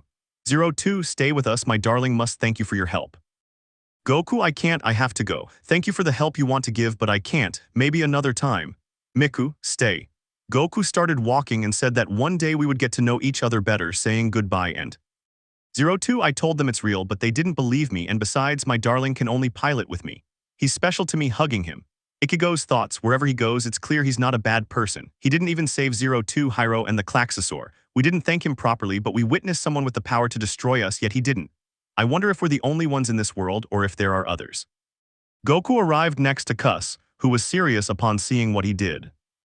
Then he became somewhat intrigued by the trust he placed in them because he didn't know what their intentions were for him to be their ally. Goku, but none of them are bad, they're just children. They give their lives even to defeat those monsters. Also, I didn't tell them if I was friend or enemy, I let them make their own decision. but I didn't sense any ill intentions from them towards me, only the fear that overwhelmed them because of my presence. Cuss, slightly impressed, it seems he was able to speak a little more seriously now, but he will need to speak properly and behave correctly, and let's not forget to read well. Goku, if that's the case, then I'll have to train and learn more, right? Cuss, you will learn to read better and further develop your transformations. Note that even while speaking with them you could maintain the transformation, but until you clearly see that you have done so, we will not move on to your third transformation. Goku, but why? I mastered the transformation. Cuss, no, he didn't. He was forcing himself and his energy to last longer, and that was good so that no one would see his hair and recognize him so easily. We'll come back here again to join his squad and watch his movements. Goku nodded as they flew off looking for a place to stay for the night, while Squad 13 returned to their dormitories, some chatting happily, others a little scared by the presence of the Golden Warrior. 02, you saw it, didn't you, darling? Excitedly. Hyro, yes, I saw him, while looking sad and lowering his head. 02, what's wrong with you? Looking at him doubtfully. Hyro, I couldn't pilot the Franxx with Ichigo, and I don't know if I'll ever get to do it with you again in Strelitzia. I'd like to feel that feeling again. 02, taking Hyro's hand, darling, I promise we'll go back up to the Franxx while kissing him. Everyone around them saw what happened, and Ichigo remembered what she had done to him. She had been angry with 02 but hadn't done anything. She told everyone she would go ahead, and they all looked at her confused, but even more confused by how 02 and Hyro had kissed. 02, those who see me don't know what a kiss is. Looking at them with a mocking smile. No one answered, and everyone went their separate ways. The next day, Ichigo and Hyro ran into each other, asking about the previous day's events. But before they could continue talking, they were interrupted by a loudspeaker calling Ichigo to introduce himself. Then Goro and Hyro were found discussing what had happened inside the Franxx. Goro, what happened inside Franxx, and did you see the face of the Golden Warrior? Hyro, no, I don't know what happened and I didn't see his face. Goro, after the drill, he started acting strangely. Hyro, I saw her a few minutes ago, she was very angry. Goro, she's always been like that, she gets very sensitive when it comes to you. And here Goro explained that both Ichigo and Hyro seemed like siblings since their codes were almost identical. And Hyro confirmed this by nodding and asking Goro to tell Ichigo that it wasn't her fault, but his for failing the simulation. Goro replied that he would, but Hyro asked what he would do now, and he said he would go ask 02 to pilot the Franxx. Then he stopped Hyro, responding and talking about how 02's comrades died in the third battle. In a small mansion, two boys and girls were already talking about how Hyro was a parasite, and about the Golden Warrior. Zorom's thoughts, that guy will pay for this one way or another. He humiliated me and he'll have to deal with me when I see him again. Zorom, that bastard Hyro, making him think I won the battle, that stupid gold guy stopped me. If it weren't for him we would have won against him. Besides, he's not even that strong. The Franxx shut down because Miku was scared and just went in through the cockpit. Miku, you were the idiot, you provoked it. Besides, you should be grateful that he spared our lives, otherwise he would have killed you at that moment. Boy, how do you explain that he entered the Franxx without opening it, how it shut down and floated without any kind of device, and how he was able to get Hyro and Ichigo out? And you say he has no strength. How do you explain that he moved a Franxx with his hands and threw yours to the ground like trash? Mitsuru. Zorom, hey, don't talk to me like that, you don't have the right to do it. Fight between coworkers. A girl, they shouldn't fight each other, it will affect their performance and they won't be able to pilot the Franxx. Kokoro. Girl, I doubt dad wants to have a parasite he can't pilot. Ikuno. Then Miku started complaining about Ichigo's behavior towards Hyro and how Goro put up with it. Ichigo arrived and asked why they were involving Goro, adding that if Hyro piloted, it would be a great help. He also mentioned that Hyro had piloted Strelitzia and that the Gold Saint had helped them in the same way. Boy, Ichigo, I'll never understand why you want to support Hyro. He was unconscious during the battle, he couldn't pilot the robot. It was 02 and that Golden Warrior. Everyone appreciates him, but they forget quickly. Remember what he said, depending on his actions over time, we should consider him friend or foe. Mitsuru. Ichigo, but he saved us from the Klaxosaur. Boy, but you don't know why he did it. You don't know if he wants to gain our trust and then kill us. Remember, he was able to stop a Klaxosaur and a Franxx without moving or even touching them. Don't you think he's after something else and needs us to get it? He's using us as a resource. Besides, why is he hiding from us? Is it some new weapon the Klaxosaurs designed? Ichigo thought carefully about what the boy Mitsuru said. Ichigo, maybe he does it because his body has wounds or bruises, and he doesn't want anyone to see him that way. Tell me, did you want them to see you, your face, or your body full of wounds and scars? Maybe he has suffered a lot and doesn't want anyone to recognize him because of how he looks. Boy, likewise, I don't trust him, I don't know what he's up to, but I wouldn't care if something happened to you guys for being so trusting. Mitsuru. While 02 watched her darling training, seemingly waiting for him to finish his training, she teased him about the way he was looking at her, which she perceived as perverted. He apologized and they left together. They went to a room overlooking the city within the plantation, and 02 explained that all the plantations were the same with only minor differences. Later, in another room, all the kids were gathered. Nana was giving them a mission, a fight against a Klaxosaur but a smaller one. Hachai explained that it was a Quirkless Klaxosaur, even smaller than a Franxx.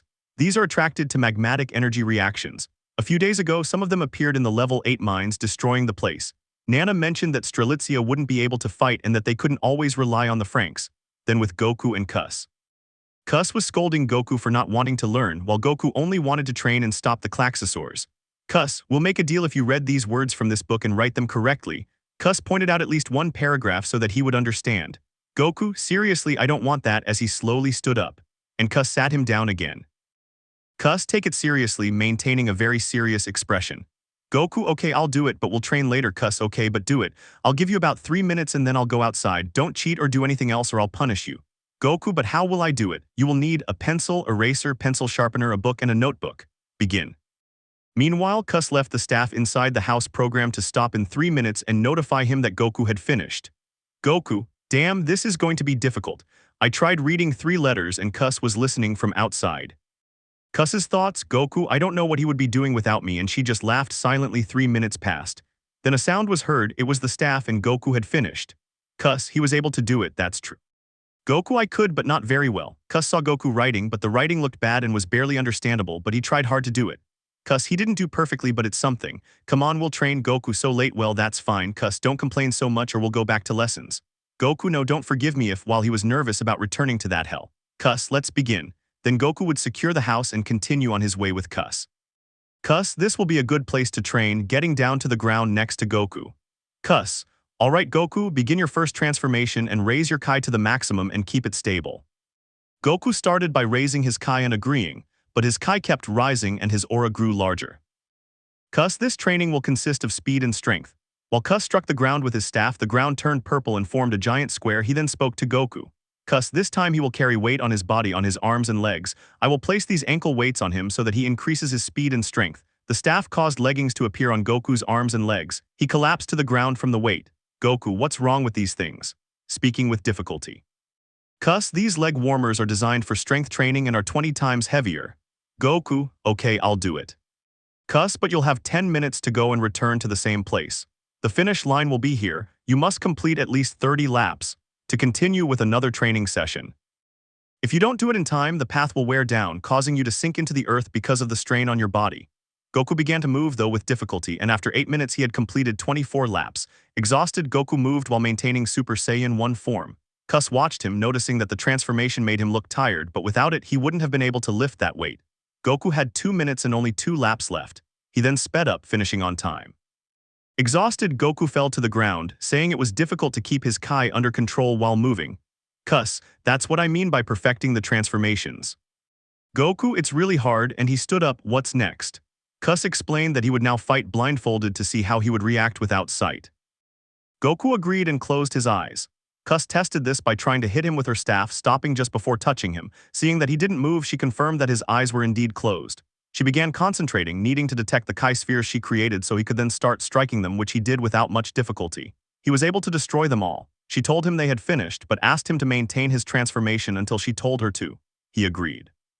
Goku, it's hard to stay like this. Kus, try meditating to control Kai and you will be balanced. When your body gets used to it, you will be able to leave or access the transformation without releasing so much Kai or wearing it down so much. Goku began meditating in his room while Kus sat in the living room. Goku remained calm, breathing deeply and exhaling, and felt his Kai begin to flow and balance itself. Kus's thoughts, he will achieve it in a short time. I will let him maintain the same level for at least 2 days and then tell him that he perfected the transformation. Goku's thoughts, I feel good, I think I'll stop meditating and do it later. He got up and went to see Kus, who was cooking, and when he smelled the food he quickly went to the kitchen to see how much food was on the table. Kus, I thought he wasn't coming. Goku, how could I miss eating? As he sat down quickly, thank you Kus for the food. While bowings, Kus no problem eats. And he began to devour almost all the food, leaving Kus amazed that in just a couple of seconds he had eaten everything she had cooked in almost 2 hours of preparation. Goku then left her a bowl of ramen to eat. A few hours passed and he maintained his Super Saiyan form. They were outside watching the sun begin to set and Kus watched him. Goku, you find it amusing while smiling. Cuss, yes a little, but I would do it more if I could see flowers and trees and be able to do whatever I wanted and explore this world. Goku, when I reach God form you'll teach me that technique of the gods of creation so I can do it too. I promise I'll learn it quickly, and I'll make this place a better place. Cuss, thanks Goku for the gesture.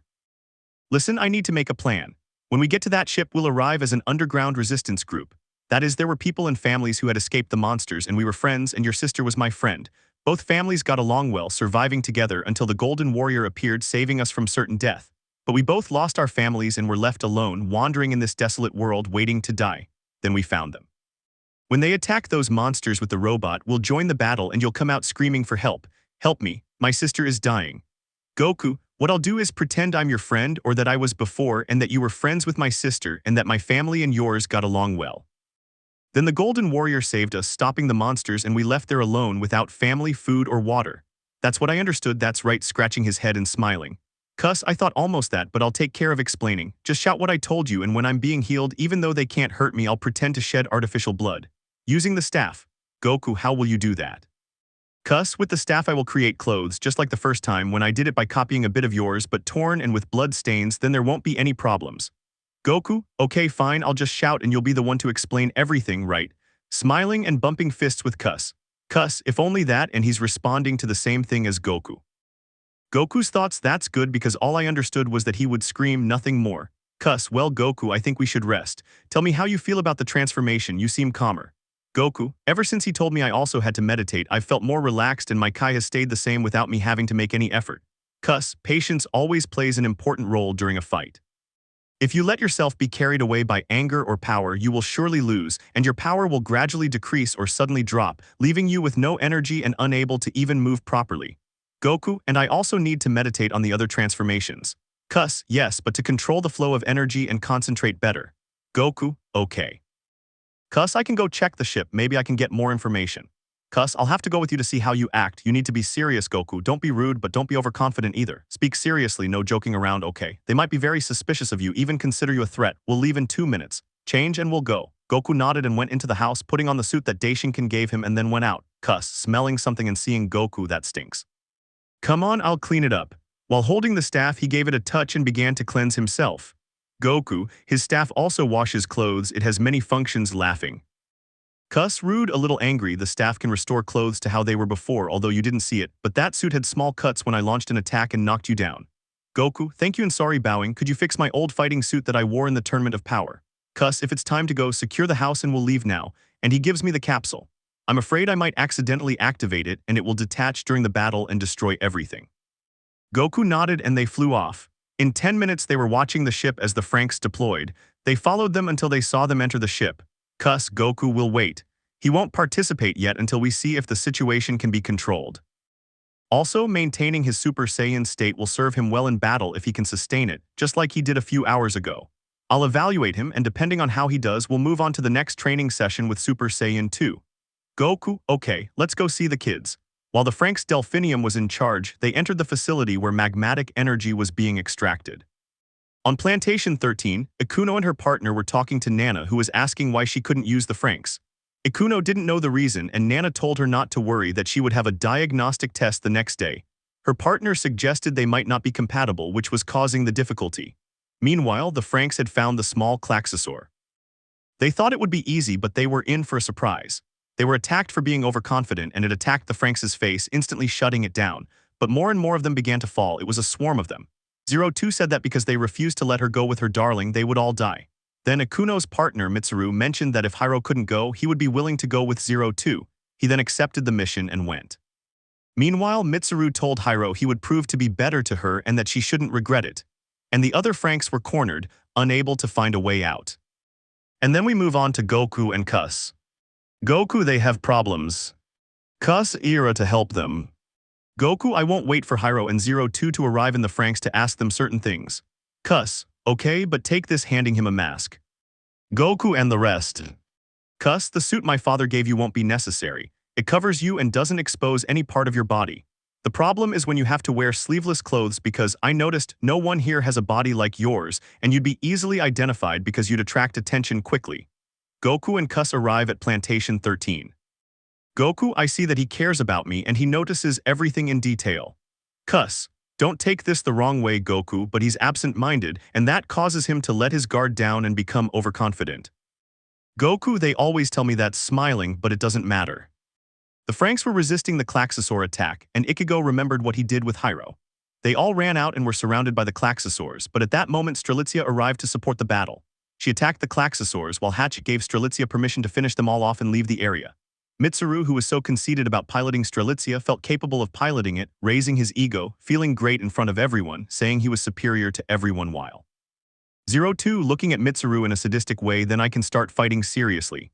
Hache, Strelitzia, stop, the squad has already left, retreat. 02 no, not yet, I still want to play, besides there's still one Klaxosaur left. Nana, that's enough, go back to base, that girl, with Goku and Kus. Goku, I need to talk to both of them. Kus, stay firm and serious, Goku, don't reveal your identity ahead of time. Goku, I'll do it, then he put on his mask and flew away quickly without being seen. 02 my darling is the only one capable of piloting with me, you conceited boy. Goku, hello 02. 02 Golden Warrior, where are you? Goku, above you. 02 how did you get here? Goku, I felt tremors in the ground and I set out to see where they were coming from. Hey, what's wrong with you? I feel she's angry. 02 my darling couldn't come, so I brought this spoiled brat who's unconscious. Goku, that's too bad, can I ask you a few questions? 02 it's not the time, can't you see I'm busy? Goku launched 2 Kinzen, throwing them at the Klaxosaurs and killing them all. Goku, they're not busy now, are they? 02 surprised by what I've seen, you're amazing, thank you for helping me, Golden Warrior. Goku, now I need to ask you the questions. 02 of course. Goku, get out of there, I can't get in. As 02 emerged from the Franxx, Goku went down to the ground to see her. Goku, I'll start. What are those things called, and why are you and they attacking each other? What is that liquid?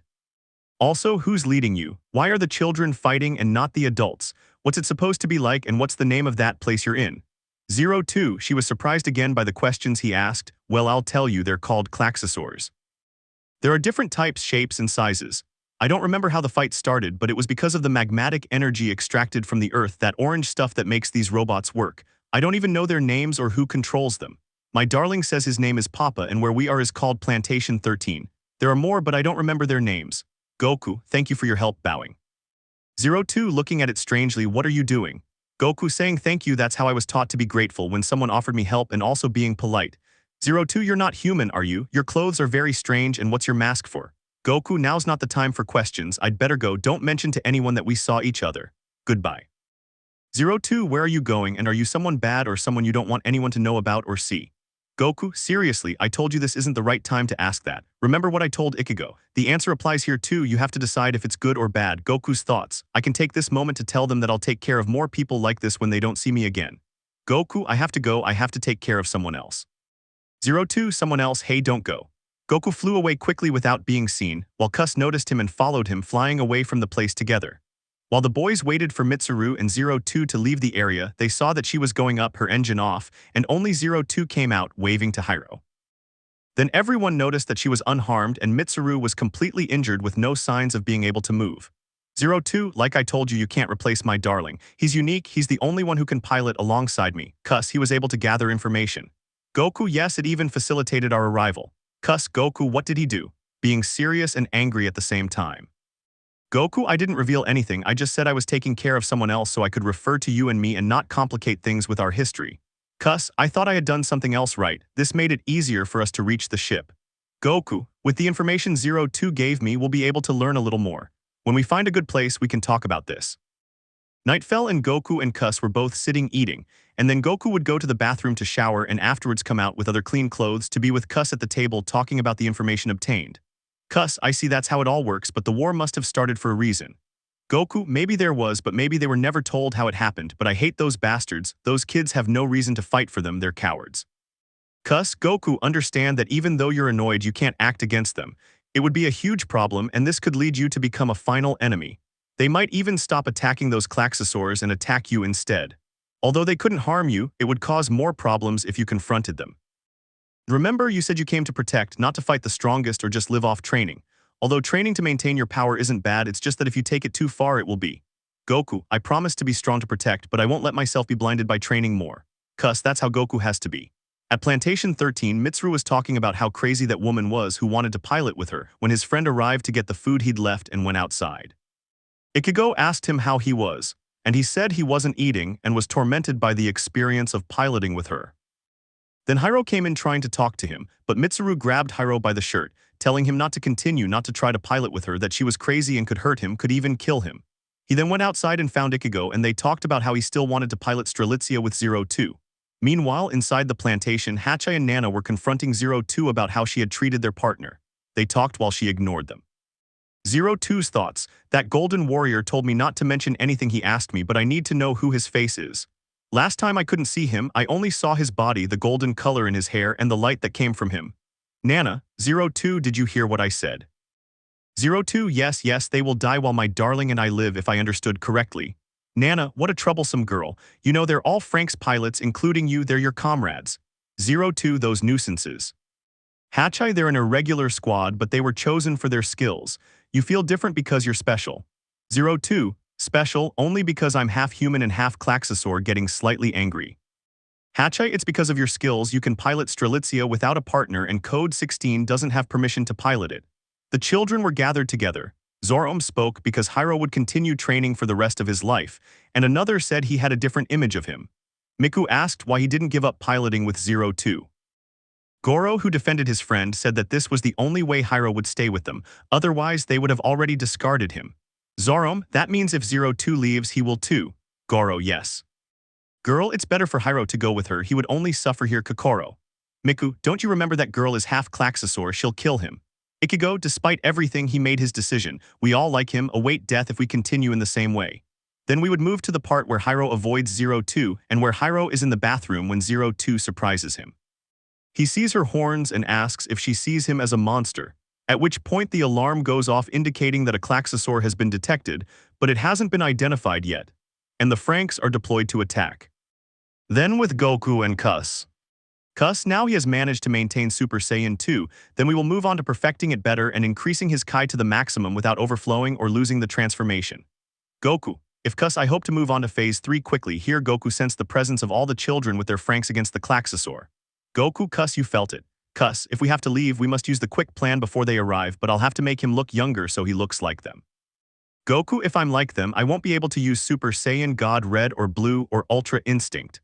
Cus, Wise told him he would give him 30 years, now he will be 18 years old. She touched Goku with her staff, who had reduced his size even more, but his muscle mass remained the same. Cus, Goku, we have to go now. Both would quickly come out, Cus with his clothes stained with blood and Goku with his combat suit torn, and Cus, to make it more convincing, launched an attack at Goku and he received it. Then wounds were noticeable on his body and blood on his clothes. They arrived at the place where the children were fighting with the Klaxosaur. With Zero Two and Hiro, a ship arrived at Plantation 13, escorting Zero Two to pilot the Klaxosaur alone. They were to be taken out of the area, and Hiro would follow, telling her that no matter what happened, he would pilot alongside her. They would fight the guards and reach Strelitzia, then head off to the battle. Meanwhile, Cus told Goku that they would wait until the fighting was over before calling for help. Goku nodded, remembering that he would scream for help to save her. Strelitzia arrived on the battlefield at that moment, assisting the others. They followed the plan and fought the other Klaxosaurs, but to their surprise it was only one that resembled a snake, which Strelitzia completely destroyed. Before leaving, they all heard someone scream for help. Goku, shouting, "Help, please help me, my sister is hurt, please." Ichigo, who are they, where are they? Goku, who was still yelling at them, down here. Goro, let's help. Zoroark, they're not our problem, let's go, the fight's over, we need to leave now. Mitsuru, to tell the truth, Zoroark is right, whoever they are is not our problem. Goku, please, even if it's just her and I'm left dying, it doesn't matter if she survives. There was smoke from the Franxx's attack on the Klaxosaur. Neither Ichigo nor Goro spoke, and they began activating their boosters to leave, but then someone spoke. Hiro, hey, don't be like that, we have to help them. Zoroark, you always want to attract attention. Mitsuru, Hiro, you're looking for more trouble even with Zero Two, and bringing those people along could be a trap. Zero Two, hey, conceited kid, you still remember me, right? You want to pilot again. Mitsuru, with fear, he just kept saying, I don't care what they do. Hiro, I don't mind having problems, and Zero Two isn't a problem. She's a girl, and thanks to her I can pilot the Franxx. You should be happy for me for being your help. Hiro and the Franxx went down to see the two people asking for help, and saw that a boy almost his age was injured and covered in blood, and the other person was a small girl he was holding, covered in blood. Hiro, shout Ichigo, look. Ichigo was frightened to see the two injured people, and Goro, who was there, was shocked to see that both were almost on the verge of death. Goro, Hiro, take them, we're leaving. We'll tell Nana to take care of them quickly. Hiro, Zero Two will take them to the plantation with Nana. Zero Two, okay darling, hey look, she has blue hair, how strange. Hiro, never mind, let's go. They carried both of them in the Franxx' hands to the base where Nana scolded Hiro and 02 for disobeying orders. But she overheard Goro's account of what had happened and went to the area where the Franxx were, seeing Strelitzia carrying two people who were nearly dead. She quickly attended to them as they appeared to be unconscious. Kus and Goku were communicating telepathically, saying they had succeeded, but Goku, who had injuries, felt a needle prick him and break, which astonished Nana. Kus, on the other hand, was unharmed. They simply cleaned his wounds and he quickly awoke from his unconscious state. He stood up and spoke to Nana. Kus, no, my brother will scream if he sees that. He doesn't like that. Kus remembered how afraid Goku was of injections, and that's why he reacted by saying that. New members to Squadron 13. Nana, you woke up so quickly, what's your name? Smiling at him. Kus, my name is Kus, and yours? Smiling at him. Nana, hey, what a lovely name, my name is Nana. Hey, tell me what your name is. Kus, his name is Goku, he's my brother. Kus would tell everything, how it happened, how her family died, and Goku's, whom she now considered a brother even though they weren't equals. Here she would pretend to cry. Nana, sorry for asking, come here, and I hug her. Look, I'll have to call someone to come and see you. Kus, is he a doctor? Nana, I see you're clever. Well, since I couldn't give your brother an IV, you'll have to give him these pills so he recovers quickly. You rest, I'll come back to see you soon. Kus, thank you. Nana went out to report to Hachai what had happened. Then the doctor who was in charge of 02's experiment asked to see them both, and they agreed and went in with Goku and Kus. When the doctor saw them, he was surprised because they both had human appearances but with features that characterized them. Doctor's thoughts: she resembles the Klaxosaur princess and he has a human appearance, but his hair is very strange. He has a very strong body. The human race is supposed to be almost extinct. That wound is too much for an ordinary human. I should let them stay and study them, but if they are related to the Klaxosaur princess, they are dangerous. But they haven't attacked anyone, I'll just let them stay under constant surveillance. The doctor and Nana went outside to talk about what they had seen. Nana, don't you find it strange that they both appeared out of nowhere? And by the way, Goku's hair is unusual and he's a bit older than the children, and Kus is small and has blue skin. Doctor, Nana, let them stay, they have my authorization. Add them to Squadron 13 and see if Goku can pilot a Franxx. Kus, because of his height, won't be able to, but keep a close eye on both of them. I don't want anything to get out of control. There's no need to worry, they're allies of the Golden Warrior according to what they told us. They'll stay. I'll tell the elders about this. The doctor left while everyone in the mansion was asleep, and Goro, changing, was telling Hiro to get up, but he didn't respond. When Goro approached, he saw that Hiro had a fever. They talked about what had happened and the people they had found, and how the Golden Warrior had disappeared because he never reappeared. Everyone was gathered in the mansion's living room talking about the ceremony they had had, and Miku was saying that the leader of Plantation 26 was kind.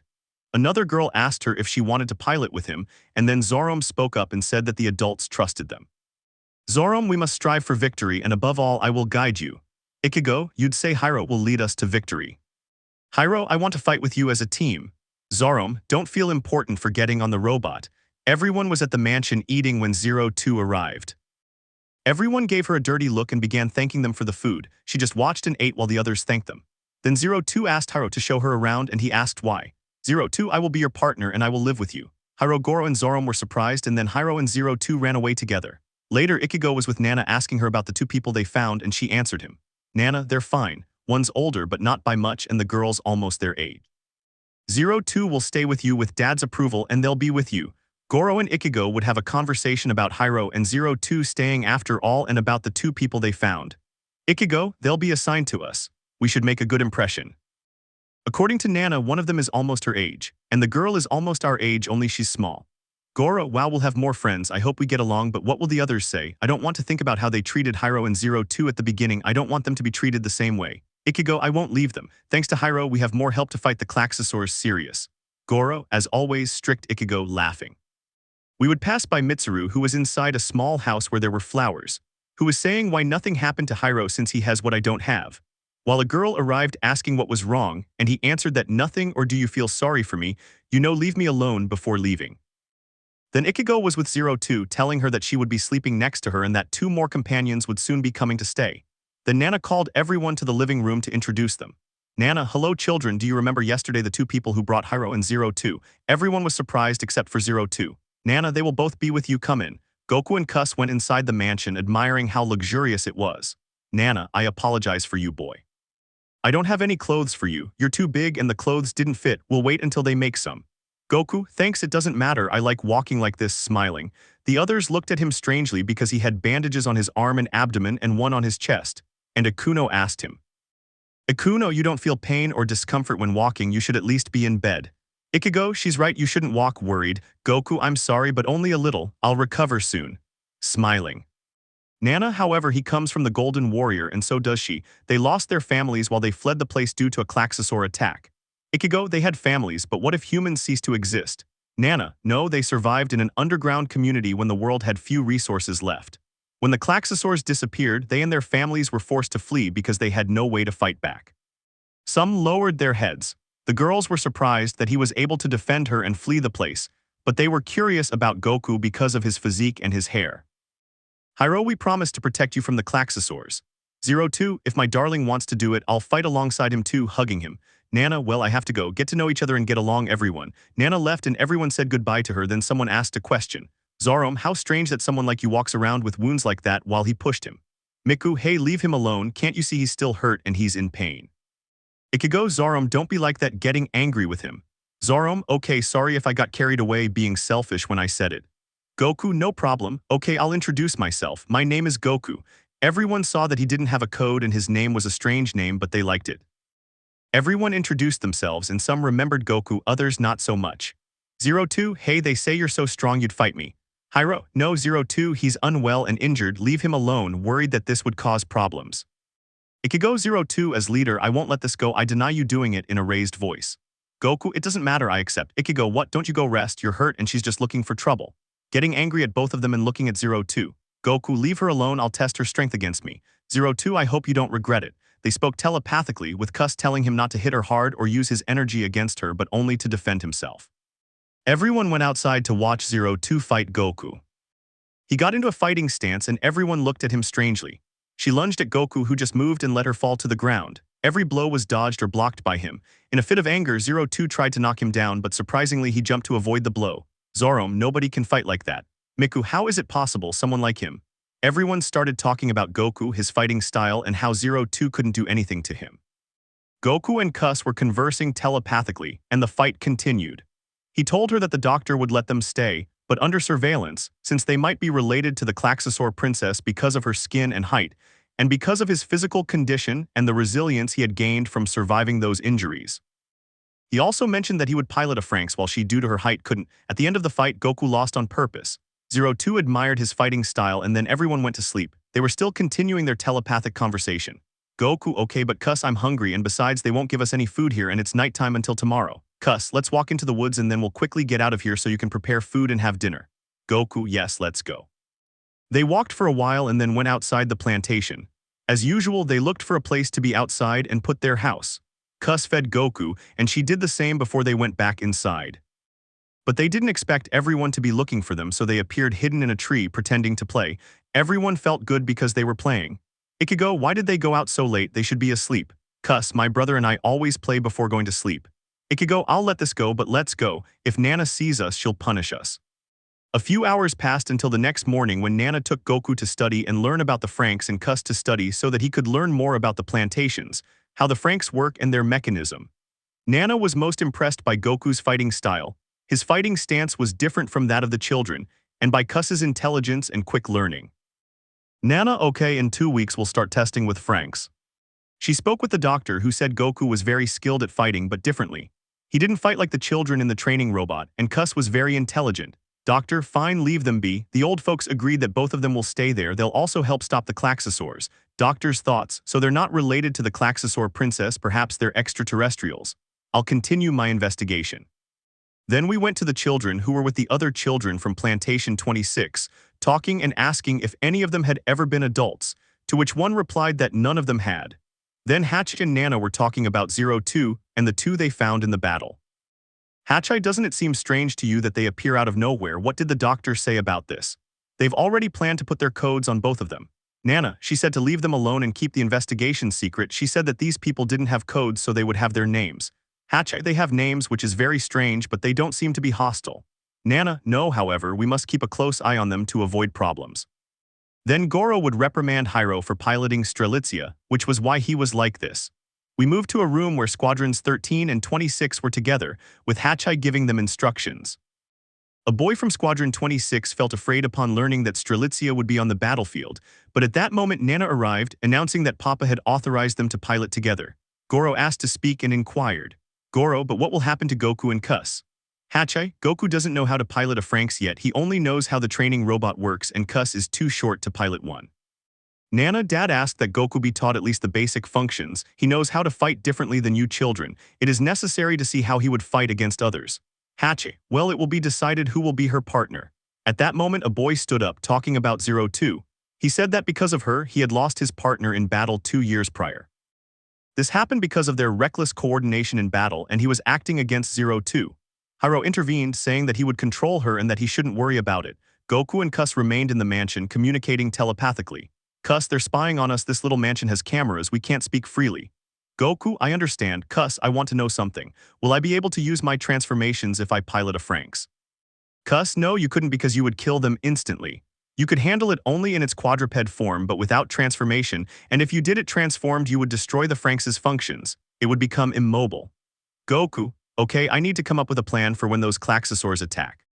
"Kus, you can use your bare minimum of strength, otherwise whoever your partner is could die or be traumatized." Ichigo told me that some people died because of 02. Because she's half human and half Klaxosaur, they always died in their third battle. He told me not to think that if you piloted with her, he didn't want to see a friend die that way, but from my point of view, she's criticized for being different. "Goku, it's dangerous, but I guess they shouldn't be like that because they even help them win fights, they should be grateful. Besides, Hiro is their partner. The last time I arrived, I was angry for not being with him but with another boy. Kus, Goku, let's go outside, I'm bored, let's see what we can see." "Goku, okay." They went for a walk and after a short walk they returned to sleep. Later, Goro heard Hiro sounding unwell, so he left the room and went outside. Goku felt them moving and got up to see what was happening. They met and went outside. Walking, they also saw 02 come out, followed by Ichigo. Ichigo asked 02 to work as a team and not to hurt Hiro, but she told him that no matter how much he wanted him, he couldn't have him because they weren't compatible. Ichigo slapped her across the face and told her she wasn't human. 02 then looked at him with red eyes and asked what humans were to them. "Goro, so that's the reason why you look like that and your hair." "Goku, if my family was different, we all were. We had nicknames from where we came from, they called me messy hair or palm tree hair because my hair never stayed in place." Laughing, "Goro, you're funny. At first I thought you'd be serious or something like Zarom, but he didn't understand even when the Golden Warrior gave him the lesson. Goku, knowing who he was, he taught me how to fight and defend myself, also how to value people and love them for who they are without judging them." "Goro, at first I was scared to see him, but then I noticed that he's not a bad person but he is mysterious." At that moment, Ichigo arrived alone, seeing Goku and Goro. He told her he was going to catch a cold, offering her a towel to cover herself and thanking her for the gesture. She said she had taken care of some things and Goro replied, "I know, did you see us?" "Yes," she responded, and Goku simply watched them talking. "Ichigo, right now I don't know what I should do, I'm the leader and I've known him forever. I couldn't let Hiro pilot a Franxx and I couldn't stop him either. That girl is with him, Hiro chose her, but I feel bad crying." Goku versus Klaxosaur. "Goro, Ichigo. Ichigo, I hate this, my head is a mess, what's happening to me, Hiro?" "Goku, I'll tell you something very important, this is for both of us." "Ichigo, what's wrong?" Wiping his face. "Goro, what's happening to me?" "Goku, Ichigo, you're putting a lot of pressure on yourself. You're a leader, I understand you want to do your best for your team, but you need to calm down. I know how you feel about Hiro, he was someone special to you and a great friend." "Goro, she's your partner and friend piloting a Franxx, right?" "Goro, yes." "Goku, you know the Golden Warrior told me if you're a leader you don't need to control your team or manipulate them to be the way you want them to be. You have to let them do their best. Think about this carefully. I'm training you to become someone strong, even unstoppable against anyone. But you must know that those around you need your support if you want to see them the way you want to see them. I don't mean manipulating them, but making them feel good because every effort they make is a step beyond their limits. I was never who I am now. I had to work hard to have this power and strength, but you know I never said I would have limits in my life. If you don't have any, you must give everything to emerge victorious." At that moment, I understood that being a leader isn't just about managing everyone like robots, but about supporting them, making them feel important to me and me to them, making them smile, and telling them that all their efforts, however small, are how a great warrior begins to be forged. Ichigo and Goro were so amazed that they cried because he made them feel loved and they felt joy at having a partner like him. "Ichigo, scream Goku, never leave my side." "Goro, I was just watching her, no doubt, he makes her feel good, but I will help her, I will support her." "Goku, calm down, Ichigo, you're my friend like Goro, I'll never leave you." The next day, after Goku learned a few things about the Franxx, they waited to secure the area. While the others were preparing to attack the Klaxosaurs, Goku and Kus arrived to see the kids who were in the Franxx. Goku, they're the Franxx, right? Do they have names? Which one do you have, Hyro? Looking at the robots with delight. Hyro, yes, Goku, if they have them, that one over there is Strelitzia, pointing to the Franxx. Goku, wow, she's very pretty, will they all look the same, laughing. 02, yes, my darling, and I will pilot it. Goku, that's great, take care, as he said goodbye with a smile. They both entered the Franxx and talked about Goku. Hyro, I'm glad to have a partner like him, he's not bad.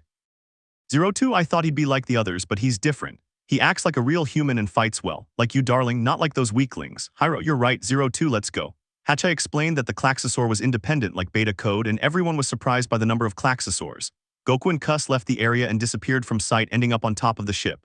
Goku wasn't wearing a parasitic uniform, he was only wearing his pants and a white shirt. Cus, you will have to stop them, they cannot do it alone. Goku, yes, Cus, but how will I cover myself? Cus, I'll give you this suit, it's like yours, it's orange with a long-sleeved blue shirt, boots, and take this. The previous mask is very bad, you'll have this one. He changed quickly, putting on the suit, boots, and the mask, which is golden. Cus, go and finish them all off quickly. The battle began with Squadron 26 taking the lead due to their coordinated attacks.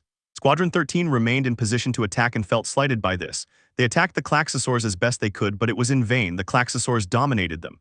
Goku was flying in Super Saiyan 2 form, he unleashed all his power and the sky turned yellow. A scream was heard and a beam of yellow light came at great speed, attacking the Klaxosaurs. Goro, it's the cheerful one, Ichigo, he's back. He said happily, Goro, let's help him. Goro, yes. Squadron 26 leader. It's impossible, it was just a rumor, watching light flash past him at high speed. While Goku was wiping out a large number of Klaxosaurs, more were coming. 02, darling, look, our team is losing ground because of poor coordination. Thank goodness Goku didn't come to see this disaster. Hyro, why are you fighting with them? What's your motive, 02? 02, I think it's because I'm a monster, and you, darling, because you do it. Hyro, well, I do it to protect Dad and the others. Goku saw Strelitzia coming and he stopped fighting to retreat. He knew she would destroy them and they wouldn't need him, but he just walked away, remaining hidden above them. Everyone started to notice he wasn't there, but they had Strelitzia and weren't too worried about it. Goku, unlike the others, Strelitzia fights alone with coordination, but not much, and attacks directly. At that moment, Goku sensed Hyro's Kai weakening with each attack, making him unable to continue the fight. He returned to the battlefield, but he didn't expect the Klaxosaur to unleash a sonic blast and begin transforming into a giant human form. He then communicated telepathically with Cus. Goku, what are the chances that a Kamehameha will knock him down? If I increase my Kai to the maximum, I'll be able to destroy him, he asked. Cus, the difference is noticeable. The previous one was smaller, this one is more gigantic and seems to be able to change shape depending on the enemy it faces. But charging energy wouldn't be very useful and you could lose it. Goku, direct attacks then, what should I do? Cus, you can increase your strength by speed, giving direct blows and knocking him down. A Kamehameha would hurt him, but he could change form by regenerating again. Goku, alright, I'll attack. I'll do it before he reaches the plantation. He flew away after seeing the transformation and watched as the children were wiped out by that monster. Goku, he shouts, here I come. Seeing the sky light up and a great flash appear in the distance. Upon hearing this, Hachei ordered Squad 13 to leave the area, while Squad 26 would contain the Klaxosaur. One of the Franxx units was about to be crushed, but Zoroark and Miku saved them from certain death. Everyone watched expectantly as the warrior beat the Klaxosaur senseless. No one believed that a being like it could rival it without a Franxx unit, and it was only using its hands to defend itself. Unable to counterattack, it could only block, and Goku was landing direct blows, watching as the Klaxosaur slowly crumbled under the onslaught. Then Strelitzia arrived. 02, you can do it alone, I'll help you. Goku, if you're accurate, I want you to hit him directly because I'm running low on energy. 02, yes, darling, it must be done. Goku kept hitting him and gave the signal to attack Strelitzia. He struck him, and Goku delivered another even stronger blow that shattered him, causing him to fall to the ground. Strelitzia remained on top of him and they both nodded, believing they had finished him off. But then he extended an arm and struck Strelitzia, sending them flying. Goku was about to be hit, but he quickly dodged and flew to where Strelitzia was. They were lying on the ground, unable to stand because Hyro was infected and couldn't continue. Goku, 02, get out of here quickly. 02, we can't, darling, what's wrong with you? Move it, will be crushed. Goku's thoughts, this can't be happening, his Kai is weakening even more. I'll have to stall until they leave here. He began to increase his Kai, but he knew that by doing so he would also not last long in the fight due to the energy drain produced by the transformation. The Klaxosaur took the form of a giant brick ready to attack both of them, but Goku managed to stop the attack and continued to resist as the ground cracked. Goku, damn it, hurry up and get out of here. I won't have enough energy to stop him anymore. But because he was raising his Kai, he began to lose the transformation and remained in Super Saiyan 1 form. Cus communicated with him telepathically. Cus, if he continues, he will lose the fight. He must back away. His Kai has decreased, and if he reverts to his base state, he won't be able to stop him. This happened because he used too much energy, and due to the power used, he lost the transformation. Goku, it doesn't matter, I'll defend them. Cus, Goku, get out of there immediately. He's reaching his power limit. Goku, I'll use the Kaioken increased by 5 in Super Saiyan form to maintain it for longer. This continued to stop the Klaxosaur's force, which was increasing due to the thrusters on its back. Everyone saw the light fading and suddenly heard a shout saying, Kaioken X5. Upon hearing that, they all saw a red light appear in the golden light combine. Goku, now you'll see my true strength. Goku struck the Klaxosaur, knocking it down, then lifted it high into the air and delivered a hammer blow, finishing it off with an elbow to the chest as it plummeted to the ground, creating a crater. But the Klaxosaur rose as if nothing had happened. Goku's thoughts, how tough is this Klaxosaur? I'm out of energy, I'll have to attack now. The moment he did so, his Kai and energy plummeted, leaving him motionless in midair before he plummeted to the ground with a loud crash and a cloud of smoke. His aura and hair gradually turned black, but no one could see him.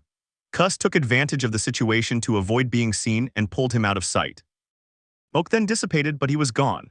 Cus watched as the Franxx tried to move, but it was unable to. Cus's thoughts, the robot won't hold up and Hyro is still unwell and can't pilot.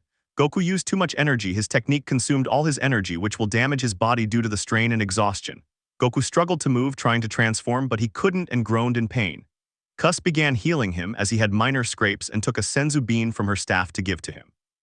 Strelitzia was being crushed, and the others watched the heartbreaking scene as the warrior fell, frozen in place. Hyro found himself in a different location, watching his friend Naomi tell him that he was settling for little and leaving his companions alone. He replied that this wasn't true, he had given everything for 02.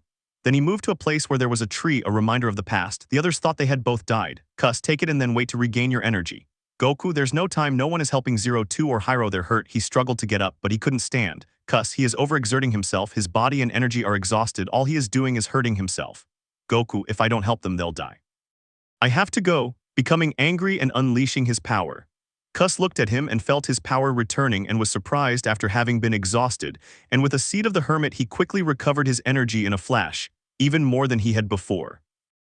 Goku, if I don't do it, he said repeatedly, becoming enraged, and began to transform into Super Saiyan 1, then quickly transitioned to Super Saiyan 2. Cus thought he was going to lose control, but he wouldn't hesitate to stop him.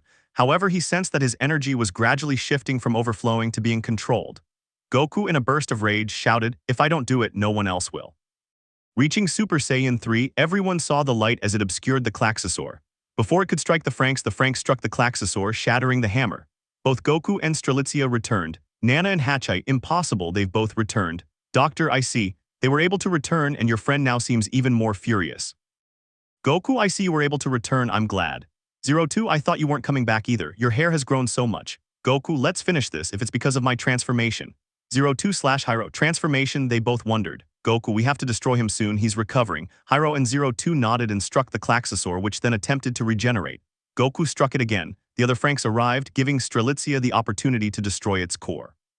Cus, I'm finally finished. Everyone, including Goku and Cus, saw that the Klaxosaur grew wings to be destroyed. Goku's thoughts, it looks like the dragon attack, but this one grows wings, how strange. Goku and Cus reunited while everyone watched as Strelitzia, the Golden Warrior, and the other Franxx finished him off together. Doctor, I'm impressed by that guy, he has the guts to fight after being left without strength. Hachai, however, he is stronger than any pilot. I would dare say that he alone is capable of wiping out the Klaxosaurs and the remaining plantations. Nana, I suppose so, but it's dangerous. And Goku, what happened to you? She panicked when she couldn't see them, thinking they were still in the Franxx area. Hachai, we should look for them, they might be scared. Nana, if we go quickly. Both of them went out to look for them. Goku and Cus were outside the house walking calmly when Hachai arrived with Nana, worried that something had happened to them, but they said no, that they were fine, that they had only left the place when the Franxx left. Nana, okay, tomorrow the children are going to the beach to have fun, would you two like to go with them? Hachai, even though neither of you participated in the battle, we'll make an exception. It's your decision whether you want to go, if not, you can stay tomorrow. But Goku will have to get into a Franxx to learn its functions, like how to communicate and move. We'll assign you a test partner to see if you can pilot it. Goku pilots a Franxx. Goku and Cus simply nodded and then left. Later, all the children arrived home talking about the fight and how Strelitzia and the Golden Warrior had defeated the Klaxosaur. 02, darling, you were able to continue fighting, I'm impressed. Hyro, I know, but it was because of you, 02. Ichigo, we did it. Zoram, you'll say I did it laughing. Goro, you didn't do anything, you just stood still. Zoram, don't talk to me, I'll happen to you too. Ikuno, we were all paralyzed and thanks to that guy we were able to beat Strelitzia. Ichigo, you're right, and where are Goku and Kus? I'll look for them. Ichigo started looking for Kus and found her in her room reading a book. He asked about Goku and she replied that he was training outside. Ichigo just said, that's strange, he's out at this hour, I'll look for him. She went out to look for him shouting, Ichigo, Goku, where are you? We're all here now. Goku, who was doing push-ups, changed to doing them with 2 hands and feet raised, and Ichigo found him. Ichigo, you were here because you exercise. You have the strength to keep up like this. No other kid could do it like you. Goku, to maintain my physique and increase my strength, it's not too difficult, it just requires patience and dedication. Ichigo, I understand, but Goku, no offense, but don't you have any hobbies or anyone to talk to? Since you arrived, you haven't really liked being with us. Goku, I do have hobbies, but I stopped doing them when we got here. Most of the time, I just keep myself busy exercising. I do talk to Kus about what we're up to now and then. Ichigo, Nana told us that tomorrow we're going to the beach. Do you want to come with us? Goku, sorry Ichigo, but I can't go. Nana promised me they would choose a partner to pilot a Franxx since Kus can't be my partner because of her height. Ichigo, okay Goku, thanks for helping me yesterday, you know I didn't know you were like this. Goku, time and the people around you make you change and appreciate them more when they are by your side than far away from you, while sadness was noticeable in the way he spoke. Ichigo, sorry for making you feel bad, it wasn't my intention. Come on, stop exercising, everyone's waiting for you. Goro, come on Ichigo, Nana's here, she'll tell us something. The 3 of them left together towards the living room, seeing Nana waiting for them, saying that tomorrow, with Dad's permission, they could go to the beach. Goro and Goku and Kus will go. Everyone looked at them both and they just denied it, saying it was better to stay put and not cause any problems. Zoram, he's right, they can't even pilot a Franxx because she's small and he doesn't have a partner, while laughing mockingly. Hyro, Zoram, that's enough, leave them alone, getting angry with him. Nana, children, stop fighting. Goku, tomorrow we'll give you a special uniform since none of the ones we have will fit you, and you can't wear those pants and shirt forever with those boots. Goku, but I'm used to wearing it and the boots too, while refusing to take them off. Nana, okay, but you really should leave it, you'll have another one like that to pilot. Goku, thank you. Nana left, leaving everyone inside together, and Zoram approached Goku while staring at him, saying, Zoram, you'll never pilot with us. Hyro, was a miracle to survive the battle this time, we thought he'd die. Looking at him with contempt, Ichigo, Zoram, stop talking. Thanks to Hyro, we were able to finish off that Klaxosaur and he's our friend. Goro, Zoram, just drop it, get over it, accept it, he's our partner and Kus too. Goku, let me speak please, I can defend myself, looking at Zoram seriously, and Zoram looked at him but backed away because of Goku's gaze. Goku, I see you're envious of me, Zoram. Perhaps it's because I'm new or because I have your attention. It's a sign that you're incapable of doing what 02 and Hyro can do in Strelitzia. I wonder why you didn't help them both when the Klaxosaur was crushing them. You knew they would die, yet the Golden Warrior and they came to the rescue. Goku kept his serious gaze and cold voice, everyone began to fear him. 02 looked at him in amazement for confronting someone like that, and Hyro said nothing. Goku, you know Nana told me about 02 and Hyro's case. I apologize if I speak ill of you both, but that's not my intention. 02, getting angry, I hope you're not making fun of me, otherwise you'll pay for it. Hyro, Goku, what will you say? Goku, it's not bad, but everyone is jealous of both of them and they know why. They can do what you can't. They treat them differently for not being like you, but that's what makes them unique from the rest, that is, they are not like everyone else. He kept his gaze fixed on her and 02 couldn't speak nor could Hyro. Goku, lies Zoram, from the beginning Hyro piloted 02. I envy you for being able to move a Franxx with his partner that no one else could. If I were him, I'd be happy to see my friends improve and succeed. I know I'm not a pilot, or I don't know if I ever will be, but I am happy to see that they can go far together. This last thing made everyone cry without exception. Kus had already gone to his room when Goku started talking, and 02 and Hyro hugged him, crying loudly between sobs. Hyro, thank you for understanding, Goku. 02, thank you, she said repeatedly, crying. Ichigo, I'm sorry, Goku, for treating you like this. Goro, don't worry, we all love you as much as Kus. Whether you're a pilot or not, we won't let you go. Goku, don't worry about me. If Dad doesn't want me, I'll ask him to take me with Kus so we won't get in your way, while smiling. Ichigo, scream no, you won't keep your promise. You promised you'd never abandon me. She was still crying. Goku, okay then, I won't do it. Mitsuru, sorry for looking at you so badly, Goku. It's just that we only have one goal, to fight and defeat Klaxosaurs to protect Dad and the others. Miku, Ikuno, and Kororo, along with Futoshi, apologized for speaking ill of him every time they saw him. They talked badly about his hair and the way he spoke. He forgave them all, then left. The next day, they were all at the beach playing and talking, asking Hyro about kisses and other things. While the elders discussed how, with 02, the Golden Warrior, and the newest member of Squad 13, they could end the war, they would nevertheless maintain constant surveillance. Nana and Hachai were on an escalator discussing how she needed to train Goku to pilot a Franxx. and how 02 had already received approval to stay at Plantation 13. Here she recalled the doctor's visit to 02, seeing that she and Hiro were alright after all. She introduced him to Dr. Franxx, the one who designed them. She also introduced another boy who seemed unsurprised that someone could survive their third battle. Hachi made the official announcement that both would be at Plantation 13 and that Goku would begin his Franxx trials. The boy, who was from the Special Forces, asked about that Goku. Hachi replied that they had been found a few days earlier with his supposed sister by the children while they were fighting a Klaxosaur. 9 Alpha Hey Yoda, referring to 02, you know that boy could be like you and that girl could be a weapon like the Klaxosaurs. They would be useful for fighting. 02, you're wrong, they're very different from you and the rest. They're like me, darling, they have feelings. 9 Alpha, in a battle, feelings don't win a fight, returning to Goku and Cus. While outside in the morning, Nana arrived to take them to the meeting room where she began to explain how to position themselves in the Franxx, how to fight them, activate weapons, destroy Klaxosaurs, and then go to the Franxx area where they were undergoing maintenance. Then Nana told him to go inside with her, and Cus stayed in the room waiting for them. Meanwhile, Mitsuru found what remained of the humans who had once lived on Earth. They all went to find the way there, and there was a small, ruined village. They all began to explore the place, and Kokoro entered a library where there was a section about children and how to care for them. She took a small book that explained how to do it, and suddenly a piece of wood began to fall. Mitsuru just in time saved her, telling her that this wasn't a place to look and hiding the book from him. Night fell, and they all laughed and wondered what the world was like outside. Goku and Cus were returning home at night. Goku, this is the first time I've understood anything, laughing. Cus, I just looked at the statistics on the panel, then I got bored of being there and left.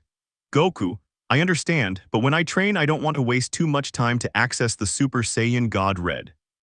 Cus, we can take advantage now, I think nobody is here, we can leave now. They both went outside the plantation and Goku transformed into a Super Saiyan 2, raising his Kai.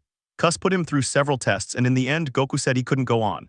Cus pushed him further with consecutive attacks so that he would reach Super Saiyan 3, allowing him to fight more easily and maintain his stamina. They continued until the following morning. Goku, how can I maintain this form? Cus, yes, but you must concentrate, just like your Super Saiyan 2 form. You must meditate, control your Kai, and keep it stable. Goku, we have to go, the children will arrive. They both flew off. Goku had taken off the suit they'd given him earlier at the plantation so he could go out and train in his usual combat gear. When he returned, the children were coming and he quickly put on his black suit. Nana arrived looking for them, calling to them from the living room, and they came out pretending to have just woken up. Then Goku got into a Franxx that the doctor had. Nana, okay Goku, he'll be your partner. He belongs to the Special Forces unit, he's the leader. Goku, my name is Goku, it's a pleasure to meet you. Extending his hand. 9 Alpha, it's a pleasure Goku, both shaking hands. Nana, I'm glad you get along well. Goku and 9 Alpha boarded the Franxx. Hachi told them to initiate the link. Goku started it but felt nothing. The boy with him fainted when the link began. The Franxx was still active but Goku spoke. Goku, hey, he fainted, he's not moving. The Franxx is still active, I can move. Goku started moving the Franxx, and since it's supposed to be that without a pistol it doesn't move, Nana was surprised that Goku could move it without suffering any damage. Nana, Goku, turn it off and come down immediately. Scared, Nana called the doctor who, upon hearing the news, asked to gather Goku Hachi Cheap Alpha to say a few words. Cus communicated telepathically because he had done it. Goku, he intended to make me feel bad since he despised me when he saw that I would be doing tests with him. That's why I raised my Kai at the beginning of the link. Cus, Goku, I understand, but you need to keep a low profile to avoid trouble. You could have killed him. Goku, if I understand correctly, I won't do it again, being bored. Nana, Goku, come with me, everyone wants to talk to you, she said angrily. He grabbed Goku's hand and led him to the command room where Hachi, the doctor, and 9 Alpha were. Dr. Franxx, Goku, I need to ask you some questions in front of everyone to determine whether or not you are a threat to us. Goku, what do you mean by that, Dr. Franxx? You have a human appearance, yet you are not human. I have deduced that you are the son or relative of the Klaxosaur princess, although you inherited absolutely nothing from her, but little Cus did, but at the moment she shows no sign of having horns. Goku, what will you do to Cus? Getting very angry if you hurt her or make her cry or worse, touch her, I promise you will all pay for it. Nana behaved Goku, getting angry at this. He stared at her intently to intimidate her and she became frightened. Everyone sensed that Goku was reacting more aggressively, feeling a pressure in the air that forced them to remain seated without being able to move. Dr. Franxx, calm down kid, it's a joke. I just said I was guessing about you and your sister. Dr. Franxx's thoughts. This kid gets angry if anyone tries to do anything to his supposed sister. I'll ask the old folks to build a Franxx that only he can pilot. Besides, making him even angrier could turn this room into a total massacre. Dr. Franxx, Goku, what are you saying? You want a personal Franxx for yourself. You'll be able to fight alongside Squad 13. Goku and Cus were talking telepathically. Cus, Goku, accept it and let this go. You know they can't hurt me that much. You and I both know that no one can stop us. Apologize for how you acted and let this go. Goku, but I won't let the same thing happen next time. Dr. Franxx, Goku, do you accept or not? Goku, yes, I accept and I apologize for speaking to you like that. That's why I reacted angrily. Building Goku's Franxx. Dr. Franxx, don't worry, it happens to everyone. Nana, I'll call you when the Franxx is ready. Tell the kids there will be a new Franxx. Goku will name it. Kid, I hope you end this war. Goku, yes, doctor, thank you for everything. Nana, come on Goku, the boys just took down a Klaxosaur, let's go see them. Taking him outside to the Franxx area, they saw that his clothes were destroyed by acid. Goku, girls, why are you walking around like that? 02, this doesn't excite you. Goku, looking at him pervertedly, it does excite me, darling, look at it. Ichigo, stop telling him those things, he doesn't know about it. Goku, this happened because a Klaxosaur threw some kind of blue slime at us and it melted our clothes and the guys didn't say anything to them, getting angry. Goku, I understand, laughing. Akuno, Goku doesn't understand many things. All the boys let it go so as not to distract them from the battle, saying this as an excuse since what they saw was unique. Hyro, parasites must be a little perverted, that's what 02 said, right 02? 02 nodded, saying yes, and the girls gave her strange looks. Nana arrived, telling them to go change so they could discuss private matters. Everyone was a little surprised since they didn't know what had happened between Goku and 9 Alpha, the leader. They all arrived at the house. Goku and Cus were with her and she told them, Nana, you can explore if you want to learn more. Goku/Cus, okay, Cus, how long will it take to talk to the boys? Nana, 2 hours because Dad has something to tell them, and they asked me to do it. These left, I hope they went inside, finding the boys fighting for what happened to them earlier in the battle with the Klaxosaur. Nana, let's get together, we need to talk about something. 02, not again. Nana, it's Goku, her partner. Goro, what happened to him? Ichigo, did he do something? Nana, he had trouble piloting a Franxx. Zorom, I knew it, I wasn't going to be able to laughing. Mitsuru, Zorom, shut up, he had his reasons for not doing it. Remember, we didn't have any experience at first, we're just getting used to it, the same goes for him. Miku, you're very rude, I hope to be his partner and not yours. Nana, children, be quiet, Goku didn't have the problem, it was his partner. 02, his partner, the leader of the elite, laughing, Goku gave him what he deserved. Nana, no, Goku initiated the link at first, it was fine, but his partner fainted and says he doesn't remember anything, and Goku could still pilot the robot without him moving it. He walked and raised his hands without problems. Everyone was surprised when Goku piloted a Franxx without a partner. Everyone thought it was like 02, but this one didn't have horns or cuss and didn't look hostile like 02. Nana, the doctor told me that they would build a personal Franxx for him because he was able to pilot it without accessing his quadruped form. 02, surprised, how can she pilot it without a pilot and without accessing her quadrupedal form? Everyone felt angry, especially Zorom, because he was getting more attention than all of them. Zorom, but because he is more important than us. Ichigo, Goku is no more and no less than all of us, he is just like us. Nana, we couldn't say he's like you since he has traits of the humans who existed before the war. He's from a stronger race that survived when the Klaxosaurs invaded Earth. That would explain why he has difficulty learning new things, since for him this is very advanced, and to pilot a Franxx he only remembered how to fight and move. Ikuno, surprised, Goku will have his own Franxx. Nana, yes, but he will need to learn more about them. I want you to help him, he is a very kind boy. Goro, Ichigo, 02, Hyro, Ikuno, and Miku accepted, while the others, with a touch of arrogance, also agreed and Nana withdrew. Zorom, that boy. Ichigo, well, the more the merrier. Now that Goku will have his own Franxx, he can help us. 02, I'm glad he can get on a Franxx, aren't you, darling? Hyro, yes, 02. Finally, Goku, like us, will be able to pilot a Franxx. The moment Nana saw Goku and Cus had left, they went outside to train. Goku was wearing his orange combat suit, and Cus told him to raise his Kai to the maximum and maintain the transformation. Cus took out the capsule and activated it, throwing it inside to make food. She made a lot for Goku, who was still outside meditating and keeping his Kai stabilized. Cus told him she had food, and he quickly ate what she gave him before going to his room to sleep. After a few hours, the children were looking for them, but they were nowhere to be found until the two of them appeared, emerging from a forest, seeing that both groups were fighting. Goku, hello, we're here. Cus, hello, everyone. Everyone greeted each other, the boys grabbing Goku and the girls grabbing Cus. Hyro, Goku, which side are you on? Ichigo, Cus, who will you go with? Goku/Cus, what are you talking about? Looking at them puzzled, the girls and boys explained what had happened earlier and divided the house between them. Goku, well, it depends, if they feed me I'll support them.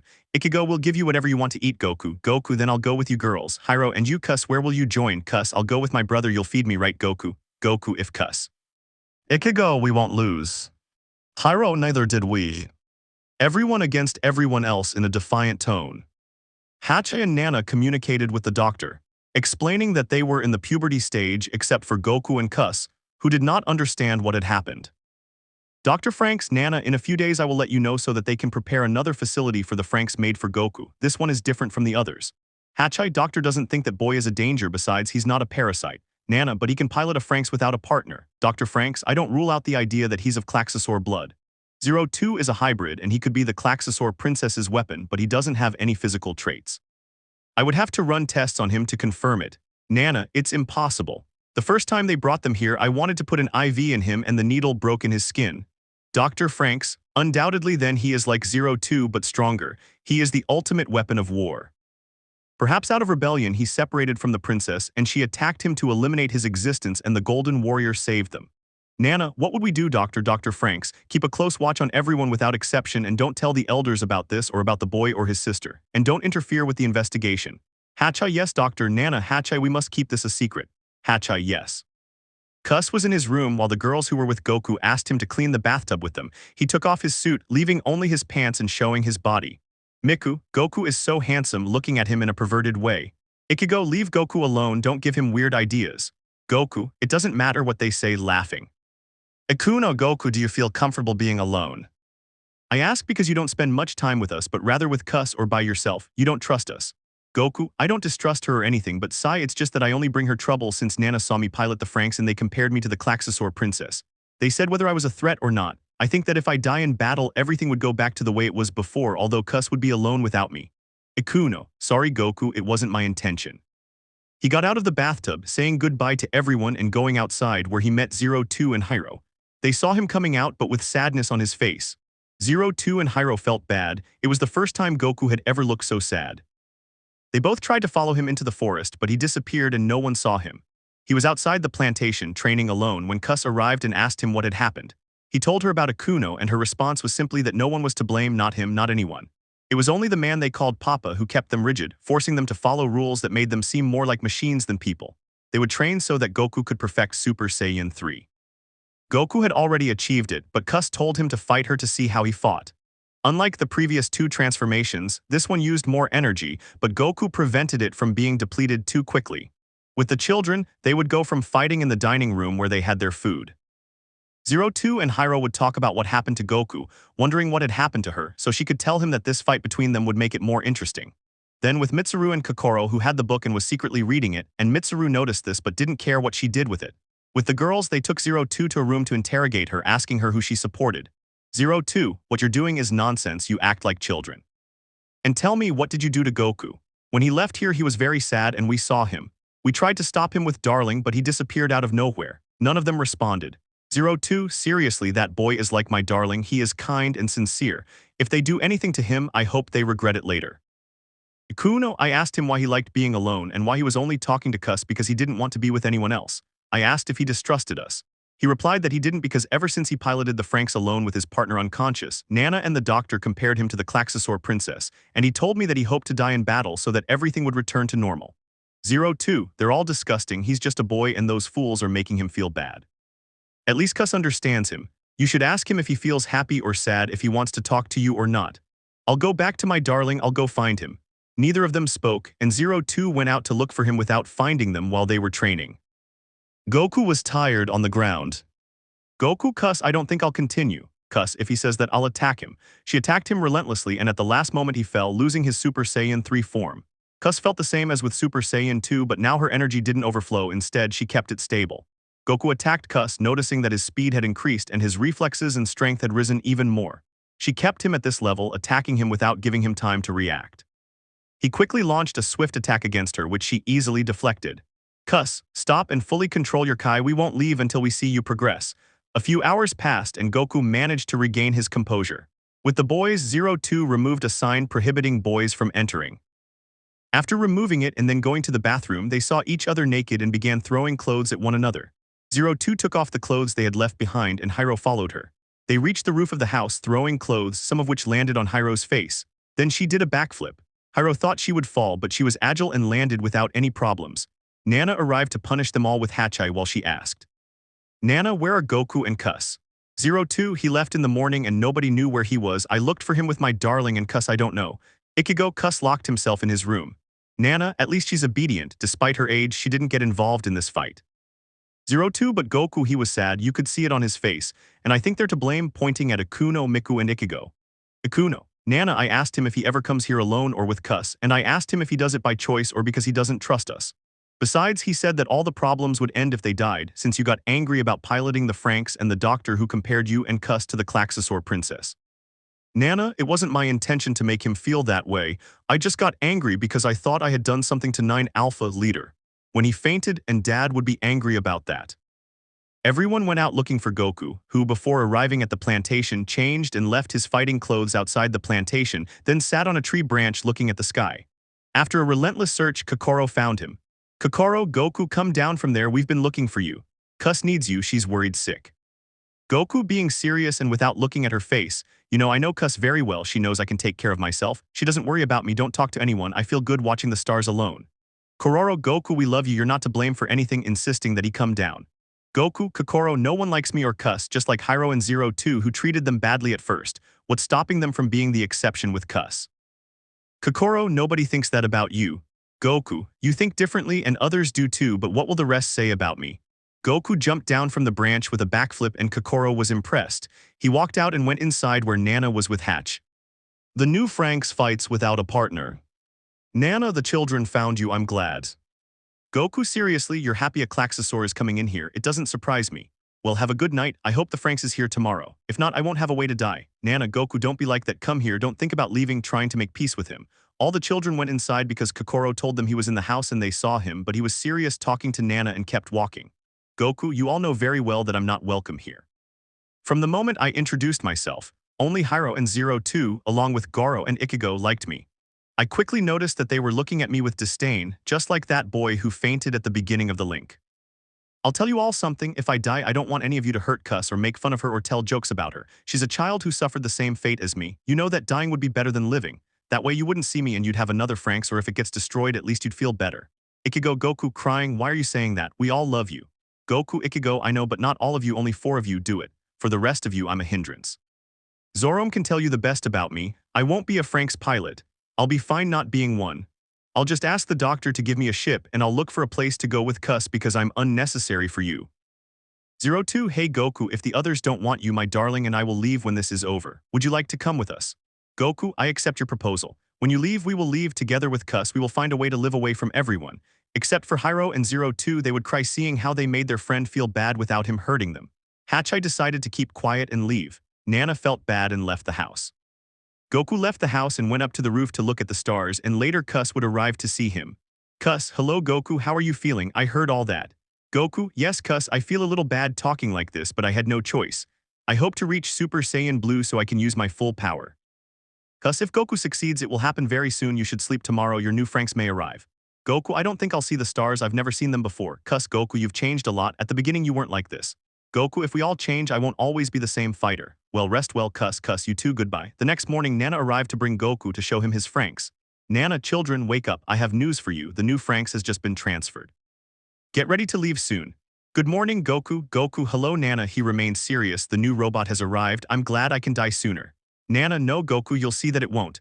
Goku, Cuss, let's go. I'm almost there. He gets down quickly and goes with him. The entire squadron arrived and saw that the Franxx looked like a boy to avoid complications like Optimus Prime from the first movie. It was the only Franxx more imposing in appearance and size. Dr. Franxx, this is the Franxx designed for you, and here's a special suit, taking out of a box a suit like the Franxx and a separate helmet included. Dr. Franxx, this Franxx is strong, but it only includes a few weapons. I need to see how you fight. Although Nana says you fight differently than children, you wanted to show us Goku. Goku, if that's okay, I'll change into the Franxx. Nana, you shouldn't go to the changing rooms. Goku, okay, being serious. Cuss spoke to him telepathically. Cuss, Goku, the Franxx is very nice, but avoid using your transformations. You could turn it off or destroy it. Goku, I wasn't planning on using transformations. I think the doctor will make me fight that kid who fainted. Cuss, avoid killing him, just fight the robot. They want to see your performance to send you to fight alongside the squad. Goku, I see the truth. I will only protect Hyro, 02, Ichigo, and Goro. The others don't matter much to me. Cuss, Goku, you're not like this, remember? You're the kindest person. Remember the promise you made to me at the beginning. Goku, yes cuss, I know this environment is affecting me since I'm not free to do whatever I want here. I apologize, it won't happen again, I got carried away. I'll see how strong I am, I hope I don't break it while laughing. Everyone saw Goku arrive with Nana wearing his costume and boots instead of shoes just like the ones he usually wore. He arrived and climbed into the Franxx. Upon entering it was completely different from the others. The seat was the same and the handles like those on the girls' costumes extended from the floor into position. Near his feet were two slots that when inserted adjusted to his position, revealing a control panel. Finally, he put on his helmet. Dr. Franxx, turn it on and initiate the link between the robot and your boy. Goku, yes, but who will I fight? Dr. Franxx, with the leader of the special forces, the old-timers want to know how you fight to put you on the front lines alongside Strelitzia. Goku, Strelitzia, their pilots are better and more experienced, I still lack that while laughing. 02, you can do it, Goku. Excitedly, come on, darling, cheer him on. Hyro, you can do it, Goku. Goro, come on, Goku. Ikigo, Goku wins the fight. Cuss, be the best, Goku. Goku, thank you friends for your support. The 13th plantation would begin and give notice that the new Franxx was already leaving to begin performance tests. Goku prepared to walk and saw his opponent. 9 Alpha, we meet again, Goku, I hope you can stay that way. Goku, I'll win this fight, it'll be easy, laughing, but don't get cocky, getting serious. Hachai announced to everyone that the battle would begin. Everyone would support Goku in his Franxx, and he got into a battle stance. Mitsuru, do they think he's capable of fighting well? 9 Alpha, fight like you should, kid. Goku, that's what I think, don't lose, it'll be boring if I win quickly. This angered 9 Alpha and he lunged at him. Goku's thoughts, I'll test his strength and fighting style first. Seeing him coming towards him, Goku punched him in the face and then kneed him in the stomach, moving away from him. Here they both began to struggle to see who had more power. It is well known that if Goku used all his power, he would destroy the Franxx and the one he was fighting. Goku broke free from the grip and prepared to hit him repeatedly. Miku, it's impossible for her to fight since it's her first time. Nana, you're right, Miku, I was impressed when I trained with the robot, its form is different and its coordination is perfect. Ikuno, his ability is beyond us. Hyro, yes, but I'm glad he can fight with us. 02, darling, the fight like us is perfect in fights, it has to be perverted like you. Hyro, don't say that. 02, laughing, he doesn't know much about those things. 9 Alpha, you bastard, you'll pay for this. Getting angry. Goku, your anger is your desperation and that turns into defeat. You know what, I'm out, there's no need to continue. Your pride is shattered. Someone stronger than you has arrived and it's an ordinary human being like them, pointing at the squad. 9 Alpha, seeing that Goku turned around with his Franxx to return to the plantation, tried to attack him, but he dodged the attack, grabbing his arm and without letting go said, Goku, even so you attack me from behind, your cowardice is showing. Let's stop here, I don't want anyone to get hurt. By continuing your absurd fight you won, don't you see? 9 Alpha, now even angrier, relentlessly attacked Goku. Goku saw an attack coming straight for his face and stopped it dead in its tracks, surprising everyone because he didn't even flinch, knowing how powerful the blow was. Goku landed another attack, but the stubborn 9 Alpha persisted. Goku remained calm. 9 Alpha launched missiles at Goku, only 5 hit him. The other 5 headed towards the plantation, destroying part of it. Debris fell, but Goku ran to cover it in the Franxx, telling them to leave. Hache, stop, both of you. He shouted, the fight is over, there's no need to continue. That attack was reckless, you could have hurt the children and the others. 9 Alpha, shut up, I have more rank than you and Dad could replace them whenever he wanted. Goku was enraged by how he treated everyone and almost killed them. Everyone saw that the Franxx he was piloting began to emit steam as it was being damaged by the pressure he was exerting. 9 Alpha attacked, but Goku responded with attacks that gave him no time to defend. They saw that 9 Alpha's Franxx was destroyed, its right arm was broken and part of the hull was destroyed. He felt terror wash over him as the Franxx shut down. The pilot who was with him had fainted and Goku couldn't pilot it anymore. Goku was going to deliver a final blow to the fallen Franxx, but unfortunately it lost energy from consuming so much in the fight, shutting down and steam billowing from the hull. Goku then emerged unscathed from those attacks. Goku went out to find his 2 opponents, taking them out and carrying them in each arm to the plantation, where everyone saw how both Franxx were destroyed. When he arrived, everyone greeted him, congratulating him. Zorom, who had seen him looking bad, apologized, as did Mitsuru and Futoshi with Kokoro and Ikuno along with Miku as well. Hache, you demonstrated fighting with precision and coordination without hesitation, I wonder how you did it. Goku started laughing, well I think I had the best teacher, pointing at Nana. Nana blushed instantly and everyone started teasing her about Goku, who even though he was a boy was strong and kind and she shouldn't miss any opportunity with him. Dr. Franxx, I see Goku, you mean Nana encouraged you very well, Goku. In a perverted tone and laughing, then touching his butt. Nana, doctor, behave yourself and children, leave now. Angrily and shouting. 02, hey Goku, you're amazing in battle, you'll fight with us, right? Dr. Franxx, looking at Goku, I'd say yes, but the old folks won't be happy to see their leader fall and destroy the Franxx. 02, the weak always die, not darling. No one spoke, and they all prepared to walk to the mansion. Before he left, Nana gave him his new outfit, a pair of boots and a phone, but not knowing how to use them properly, he just took them and put them away. Since he wasn't a parasite, they gave him an outfit similar to 9 Alphas. However, when he put it on and walked to the living room and met the others, it tore. He went upstairs to change into his original clothes. In a room, the elders were discussing how dangerous Goku was, deciding whether to let him stay and be useful in the final battle against the Klaxosaurs. A rumor spread that he was an evolved Klaxosaur. Others said he was the traitorous son of the Klaxosaur princess, but without any of her features. The next day, Hatch had everyone gathered, including Cus and Goku, in the command room. He announced that Goku's new Franxx had been taken for repairs due to the damage it sustained. The piloting system was destroyed and the Franxx was having trouble starting up. The pilot seat was unresponsive to movement and weapons were not activating.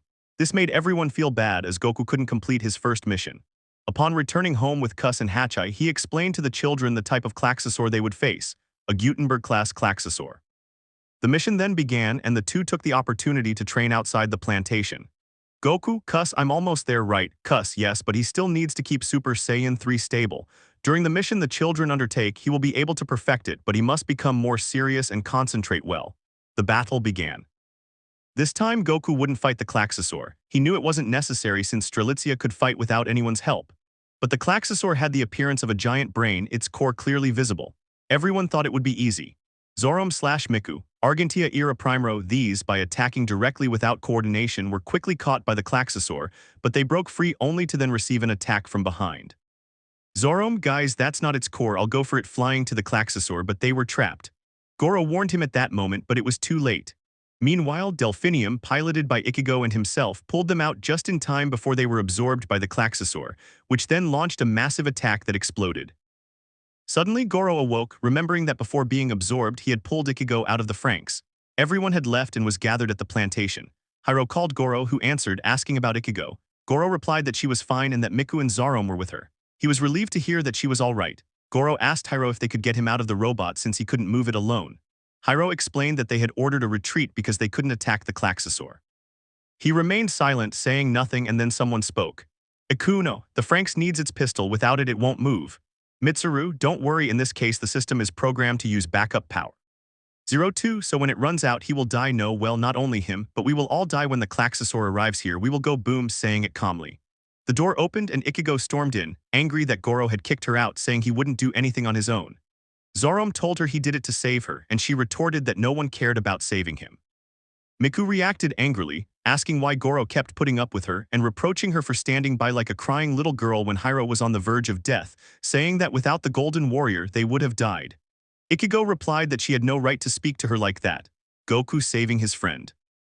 Miku replied that she never got tired of being so bossy, that she was selfish and always lost control. Ichigo didn't speak and Nana entered, calming the situation. Hatchai said they would hold a meeting and explained that the samples found in the Franxx units were fluids that had emerged from the Klaxosaur, fluids designed to evaporate and then explode. Kokoro responded that Goro was in a dangerous area, and Nana told her that Delphinium was in a safe zone. Goku and Cus continued training, but Cus felt they hadn't defeated the Klaxosaur and sensed that their Kai was all together. Goku, we have to go help them. Cus, here, put this on. Goku, no, we'll go to the plantation and see what's going on. Cus, I'm surprised, he wants to pilot again, but his Franxx was damaged by the pressure of his Kai. Goku, the Franxx is very weak, I don't like it, but they are our friends and at least that Franxx should have certain parts repaired. Cus, yes, but you should know that using your Kai will destroy you. Refrain from using your full power this time. Goku and Cus changed before arriving at the plantation to prepare to be with the boys in the room. They entered seeing that everyone was somewhat desperate. Goku, hey guys, what are you doing? He was wearing his pants and white shirt. Nana, you finally show up. Goku, yes, it does happen. Hatchai, after you left, the children tried to attack the Klaxosaur, but it has a defense that prevents it from being attacked. Delphinium is inside and cannot be removed because the liquid it contains is explosive and prevents the Franxx from attacking its core. Goku and my Franxx can't attack him. Nobody had thought of that, however they knew that the Franxx's system was damaged and it could not be piloted. Hatchai, for now Goku, your Franxx is still here. A team is repairing and maintaining it. The doctor informed us that only the pilot seat is functional, it can only perform limited movements and the weapons are still not responding, but we're not willing to send you. The Franxx can't leave, and if you do, it will be damaged further and won't be able to continue fighting. Goku, I understand, Nana. Could you tell me where my uniform is that the doctor gave me? I need to know something about the helmet. Nana, they're in the locker room. Ichigo, go with him. Ichigo left with Goku, but before leaving he saw Nana gesturing for him to return. Nana whispering prevents Goku from trying to pilot. He knows his Franxx can do it. The damage was repaired, only its weapons cannot be deployed. He nodded and left with Goku towards the locker rooms. Goku, why did you take so long, Ichigo? Ichigo, Nana wanted you to come back to the room later so I could explain what you don't quite understand about the helmet. Smiling. Goku, I know you're upset about Goro. He'll be fine, you'll see. Ichigo, do you think it's possible? I feel bad. I'm not a good leader. I always lose control in situations like this. Goku, but you know what? Have you made an attack plan or coordination? I mean, have you ready before the battle and not at the moment? Ichigo, I understand what you mean. You know I prefer you to be the leader in your fight. I saw how you fought and you never hesitated to continue, something I do, lowering his gaze sadly. Goku, I've never been able to fight like that before. Thanks to Nana, I was able to do that because in fights you have to know your strength and the opponents, their weaknesses and openings in order to win. When I fought that boy, I knew he would try to make me fall because of what I did to him. I knew beforehand that his anger would make him lose. I noticed that was his weakest point and I kept my calm at that moment. Ichigo, you're the best. Goku, thanks for the advice, giving him a hugs. Look, we're here, go get your outfit and we'll go with Nana. Goku looked for his uniform and took his helmet. When they both returned with Nana, they slowed down, letting Ichigo enter. Nana and Goku, she asked. Ichigo, he came with me. She turned around to see who was with her but quickly noticed she wasn't there and was running towards the Franxx area. Nana alerted the units that Goku was going to the Franxx. When he arrived, he was surrounded. One of them told him to leave the area because the Franxx needed repairs, but he ignored them. The guards attacked him and he started moving, then did a backflip and somersault before running towards the guards, knocking them unconscious. At that moment, one of the guards was charging the Franxx with magmatic energy, as the doctor had ordered it to be ready. He saw Goku approaching and stopped the fueling process, attacking him. Goku easily dodged, landing a blow to his stomach and falling to the ground. He then climbed into the Franxx when the alarm sounded, announcing that a Franxx was leaving Plantation 13. Nana told the children not to go outside and they stayed put. Hache accompanied Nana, but Hiro spoke up. Hiro, Goku will go save Goro, we can't leave him. Kokoro, his Franxx is not in a condition to pilot, he will only end up hurting himself. Zorom, if she can only die, she'll die alongside Goro. Hiro, we have to go, he needs us and he's our friend, let's go. 02, darling, that's exciting, laughing at him. And they all left the room to head to the Franxx and Nana looked angrily at Goku and Hachi, disappointed that they were leaving like that. Nana, Goku, I will punish you for this, getting angry. Hachi, that boy is very rebellious, what will Dad say about this? The children arrived and all asked to go, but Nana refused. Nana, they can't go, there's no plan to contain that Klaxosaur. Hiro, he will die if he goes alone. Nana, it was his decision, Hiro, there's nothing we can do. Looking at him seriously. 02, darling, let's go help him, it doesn't matter if we get punished too, he's our friend, taking his hand and running off together. Goku was far away and there was an error message that this was about the weapons not being available. Goku, I don't need weapons to fight, I'll look for Goro. He detected his presence with his Kai and reached him. Goku, Goro, can you hear me? Are you okay? He was getting tired of being confined. Goro, Goku, why are you here? Your Franxx can't fight yet. Goku, that doesn't matter, I'll get you out of there. Goro, go away, it's dangerous, you'll die. Goku, then I'll die saving my friend, here I go. He shouted, activating the boosters to make his Franxx fly, and the Klaxosaur began to attack. The Franxx, despite being repaired, was clearly losing parts. Some of its defenses came loose and its thrusters shut down as it entered the Klaxosaur. It stopped being absorbed by the Klaxosaur. Goro, idiot, now the problem is worse. Goku, don't think like that and you'll see. Goku increased his Kai, giving more power to the Franxx, which it could not withstand, and the Klaxosaur reacted first, causing the liquid it used to attack him to start exploding. Goro, what's happening? We're moving. Goku, if you hold on tight, I'll get you out. Since no one could see him and Goro's Franxx was deactivated, he only communicated with Goku. He released his Kai, putting pressure on the Klaxosaur and forcing Goro out. Goku felt him hit the ground and emerged from the Franxx, seeing Goku inside his destroyed Franxx, which was also inside the Klaxosaur. Nana, children, go now, it doesn't matter anymore, the doctor said you could go to help you. 02, it's about time, let's go, darling.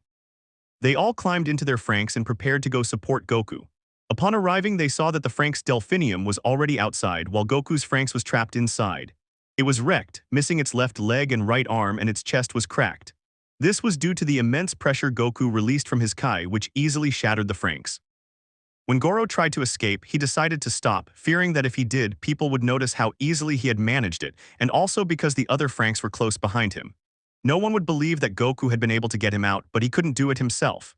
02, no Goku worrying about the Hiro, we're late, feeling bad and angry. Mitsuru, there's still time, remember the Franxx's backup power. Ichigo, it was my fault, crying, looking at the destroyed Franxx. Zoram/Miku, it can't be he doesn't. Futoshi/Kokoro, we have to get it out. Goku, no, don't do it, it's dangerous. This Franxx has a self-destruct system, right? 02, yes, but don't destroy yourself, we'll get you out feeling nervous. Hyro and the others began to refuse to let it be destroyed inside the Franxx. It was still communicating through the energy the robot still had, but due to the damage it began to lose fuel. Goku's thoughts, I can't use my teleportation here, nor will they notice my Kai quickly, I'll have to resist, I'll tell Kus this. Goku began calling Kus telepathically, who answered. Goku, Kus, where are you? I need to tell you something. Kus, tell me what's wrong, your Franxx shut down. Goku, I'm not inside the Klaxosaur, I can't get out because he has me inside, and if I raise my Kai they'll notice that quickly, right? I can withstand the explosion, right? Kus. Yes, because of the immortality Wise gave you, but you should know that the explosion will be huge and will leave you in grave danger. You can withstand it, but you'll be severely injured and you'll have to recover little by little because if I give you a seed, they'll watch us more closely and suspect both of us. I'll arrive feigning injury if you do the same.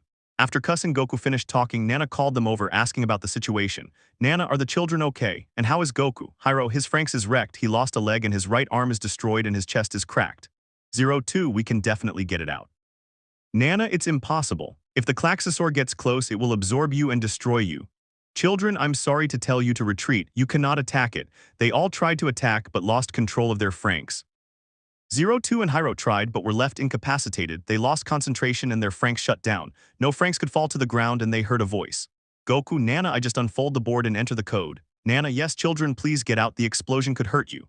Hyro, we can't, crying, the Franxx shut down completely, no one can move. Everyone started crying because they were going to lose their friend, and how would Kus react to this? He couldn't bear to know he was dead.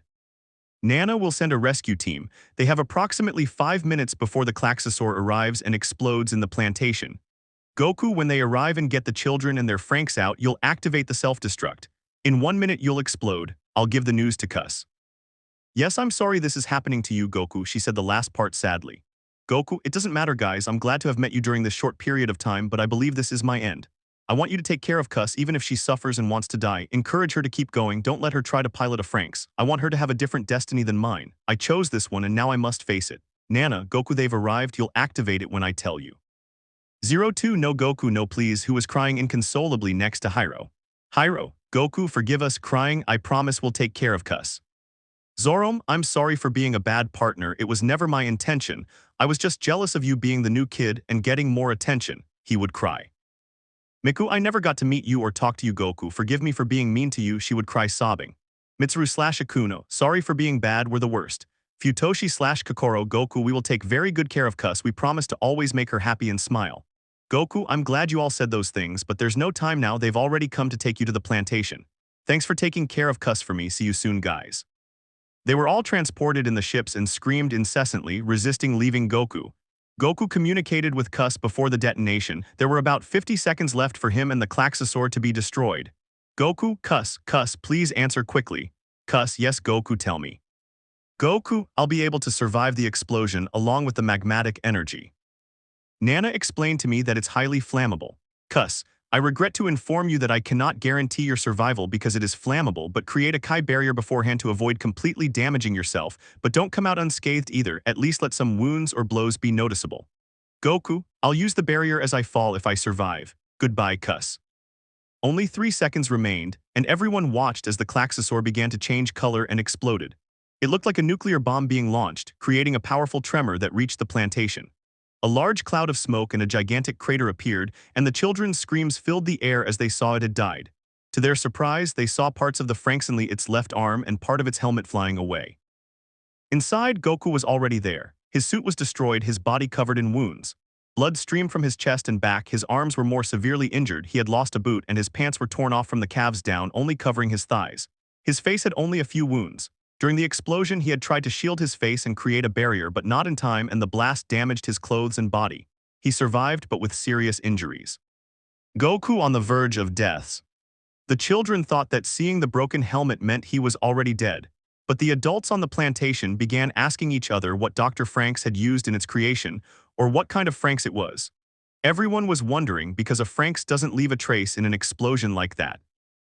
A search team went to look for the Franxx's remains and found Goku inside the helmet with serious injuries. The team contacted Nana to tell her they had found him, but he was dying and she ordered them to bring him to her immediately. The children who were still in the Franxx area were sad and crying.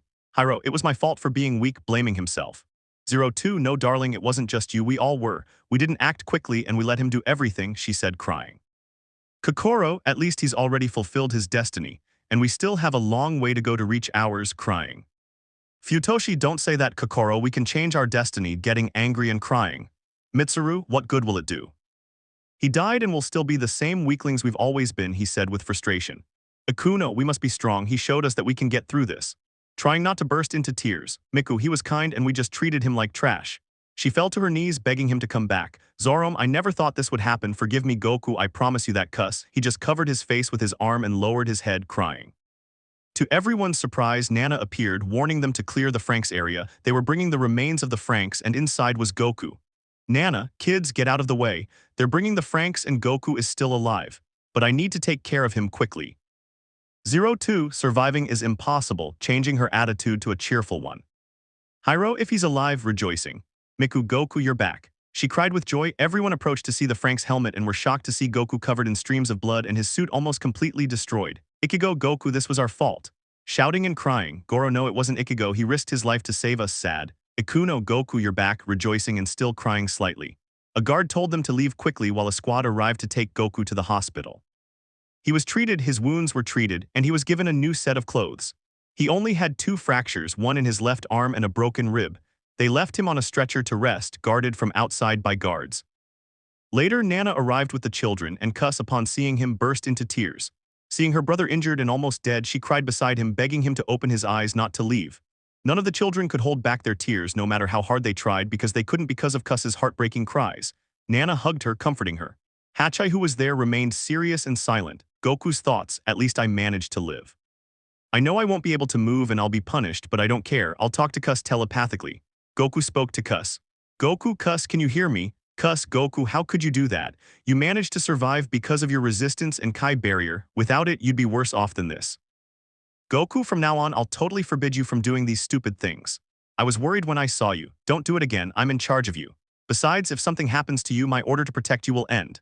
Goku, then you can be free, remember you will never be under my orders or anyone else's, you are free of any charge with me. I told you that if you want to leave or get to know this world you can do it freely, don't depend on my opinion to do it, okay? Kuss, no Goku, I won't do it until I receive an order from you. Goku, okay, but don't worry about me, I'll be back soon. Kuss, rest Goku, I'll come see you later. Nana left with Kuss, taking her home again. All the children were left alone with Goku. They all approached wanting to hug him, but because he was in a critical state, no one did so for fear of hurting him or doing something bad to him. 02 didn't care who hugged him, even though he didn't respond or move. Ichigo, 02, get off him, you're hurting him. Getting angry. 02, he's our friend, at least a hug won't hurt him, stopping the hug and moving away from him to face Ichigo. Ichigo, 02, being the leader, you must obey, getting even angrier with her.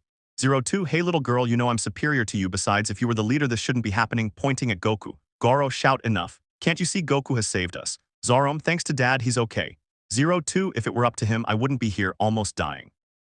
No one spoke, and then Nana entered the room where Goku was to give them an important announcement. Thanks to the achievements obtained during the fights against the Klaxosaurs, they would receive recognition from their father. She mentioned that it was the first time she had done this and everyone would receive a medal.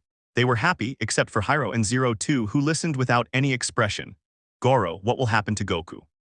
Nana, because you disobeyed orders and destroyed your Franxx, Papa will not give you any recognition and you must rest until you can get up. Your Franxx is being rebuilt. The doctor will come to see you today to evaluate whether you will continue piloting the Franxx. 02 started to walk away from the group. Hyro saw this and was stopped by Nana, who asked him not to leave since they would also take the opportunity to examine her. She replied that she always felt terrible when they did them, stating that her health was perfect. 02, I also see that they downplay Goku's importance, knowing full well that if he hadn't stopped that Klaxosaur, we would all be dead. Nana, I can't do anything in this case, only Dad can authorize that. I thought he'd be more obedient with a certain person, looking at Hyro before leaving. Hyro didn't understand the hint. They left the room, leaving Goku alone to prepare for the next day to receive their awards.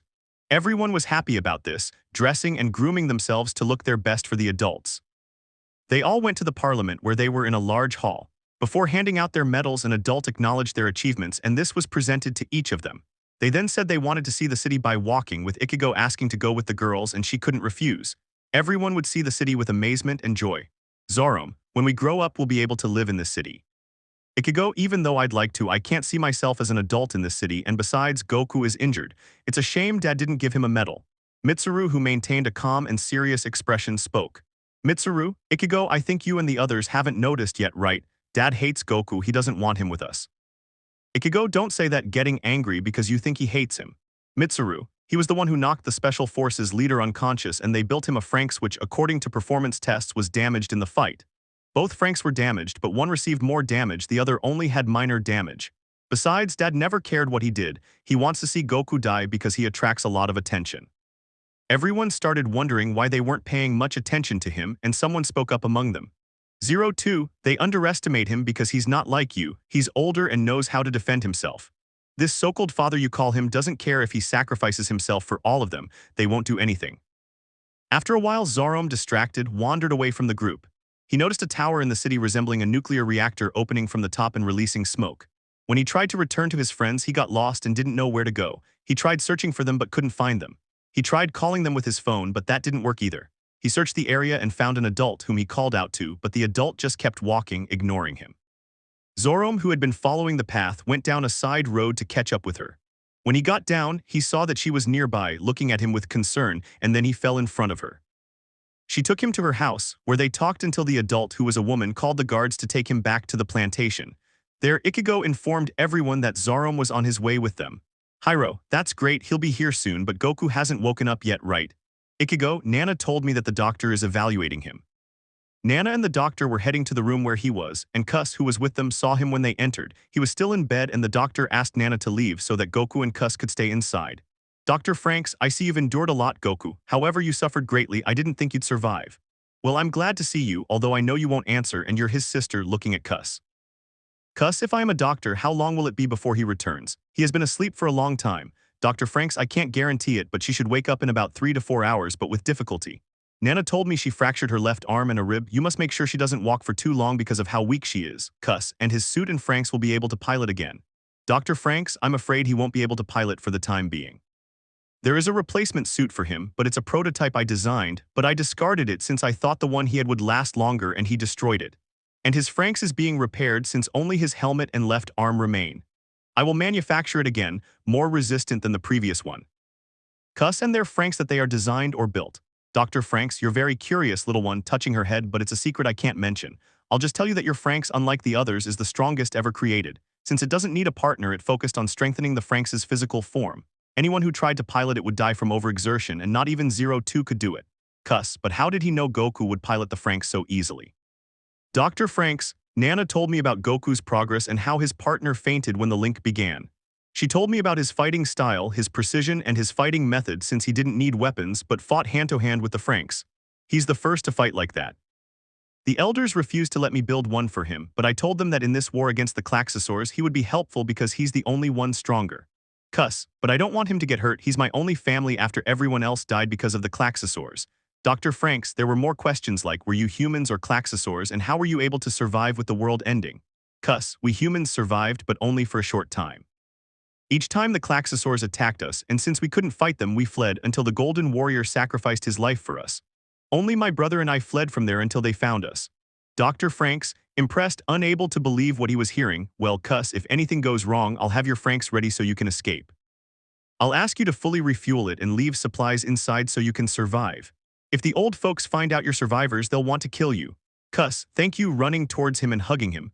Dr. Franxx, well, nobody will know this secret, don't tell Nana or the children about it. He went outside and Nana asked him what would happen to Goku. He said that he might wake up in 3 to 4 hours, but he would have to stay in bed until he could move around and they should prevent him from trying to go out. He is very stubborn. Dr. Franxx, I have a uniform for him, it's a prototype, but it can do the job. I'll send it as soon as I finish testing. Take it home with the kids so he can try it on when he gets there and maybe his Franxx will be operational. Nana reinforced the robot, it's not excessive, he hasn't recovered yet. Dr. Franxx, that's true, but he has shown that he doesn't give up, have you noticed Nana? He puts in a lot of effort when he fights and that Golden Warrior does it well, he is truly someone to admire. Nana, is it possible that he was trained by him to possess perfect strength and combat skills? Dr. Franxx, yes, but it wasn't so easy for him.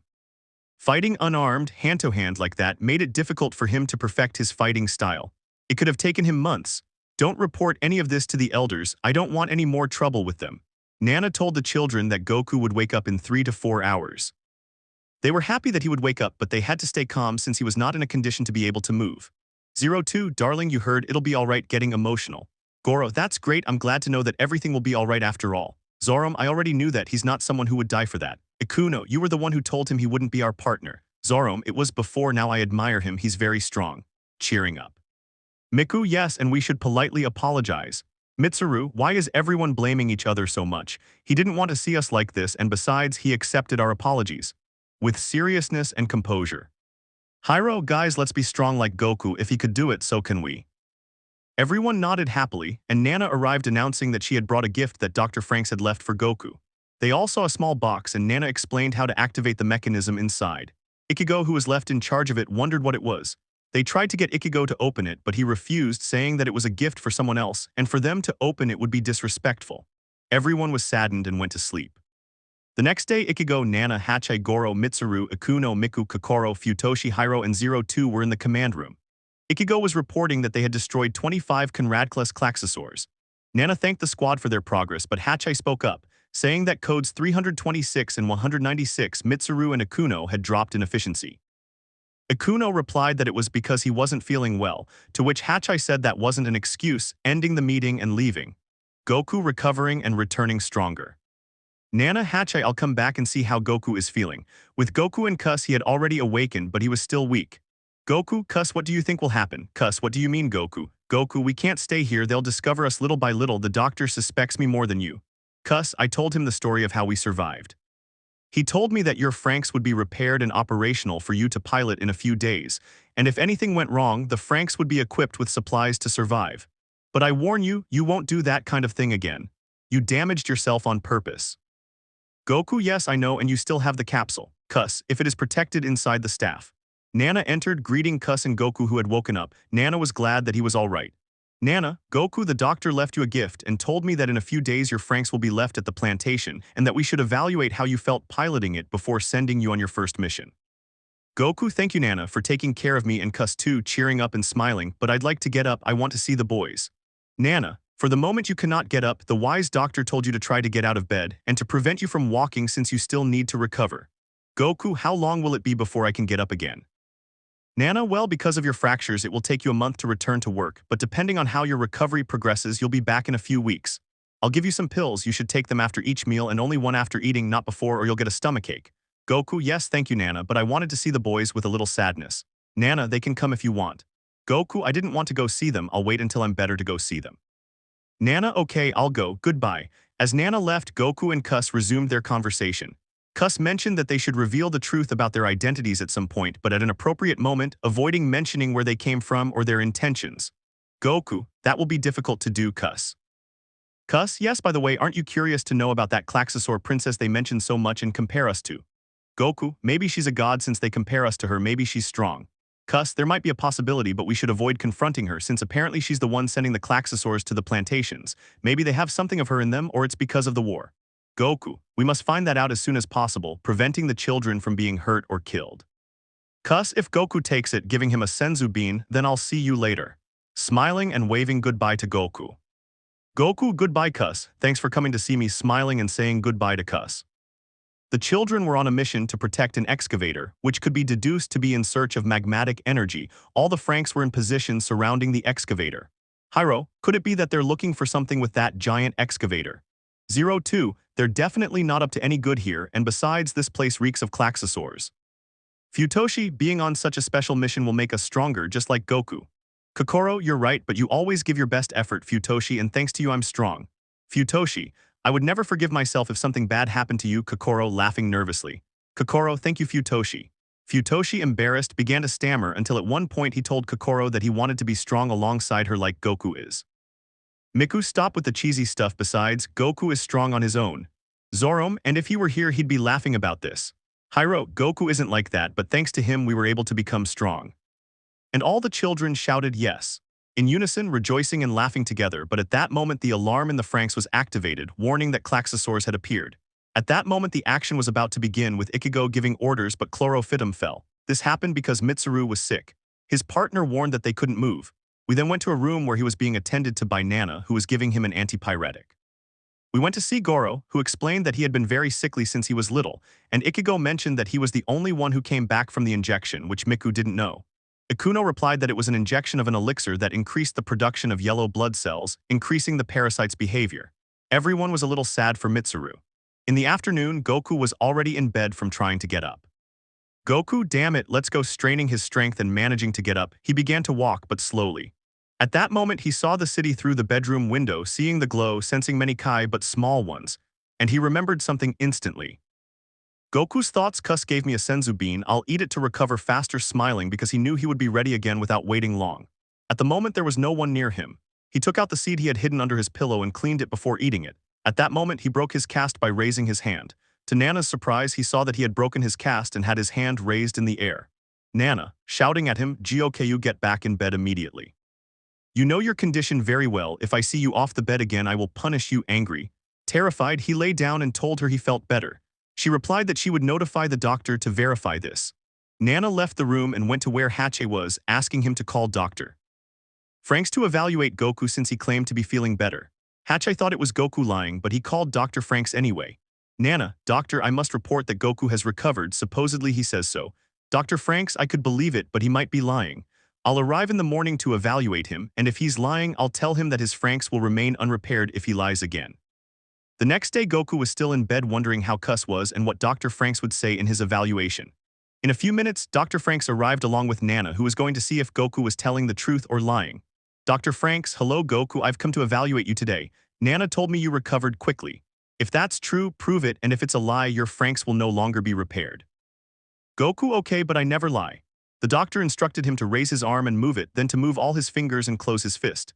Finally, he asked him to do 10 push-ups and then to hold himself up with both hands on the ground and his feet in the air. He did it, and both Dr. Franxx and Nana were impressed. He hadn't lied and seemed to have all his strength completely. Dr. Franxx, well Goku, congratulations, you can go now. Nana, I'll let you know when the Franxx returns. Nana, yes Goku, I'll warn the others about this. Goku, no Nana, it's better if I arrive unexpectedly to see him. She nodded, leaving with the doctor to speak with Nana about him. He has a rapid healing factor. He's recovered all his energy in no time, Nana replied. The Golden Warrior trained him well so he could recover like that. But the doctor mentioned, it's possible, but the question is, if he isn't a Klaxosaur, what is he? His blood is red, it's not like Code 2, he even surpasses all the children. He's the only one in the entire plantation and all the others who is strong and coordinated. He's undoubtedly a very brave boy. The elders are very stubborn, seeing him as a threat, but I'll continue my investigation, and Nana, don't tell them any of this.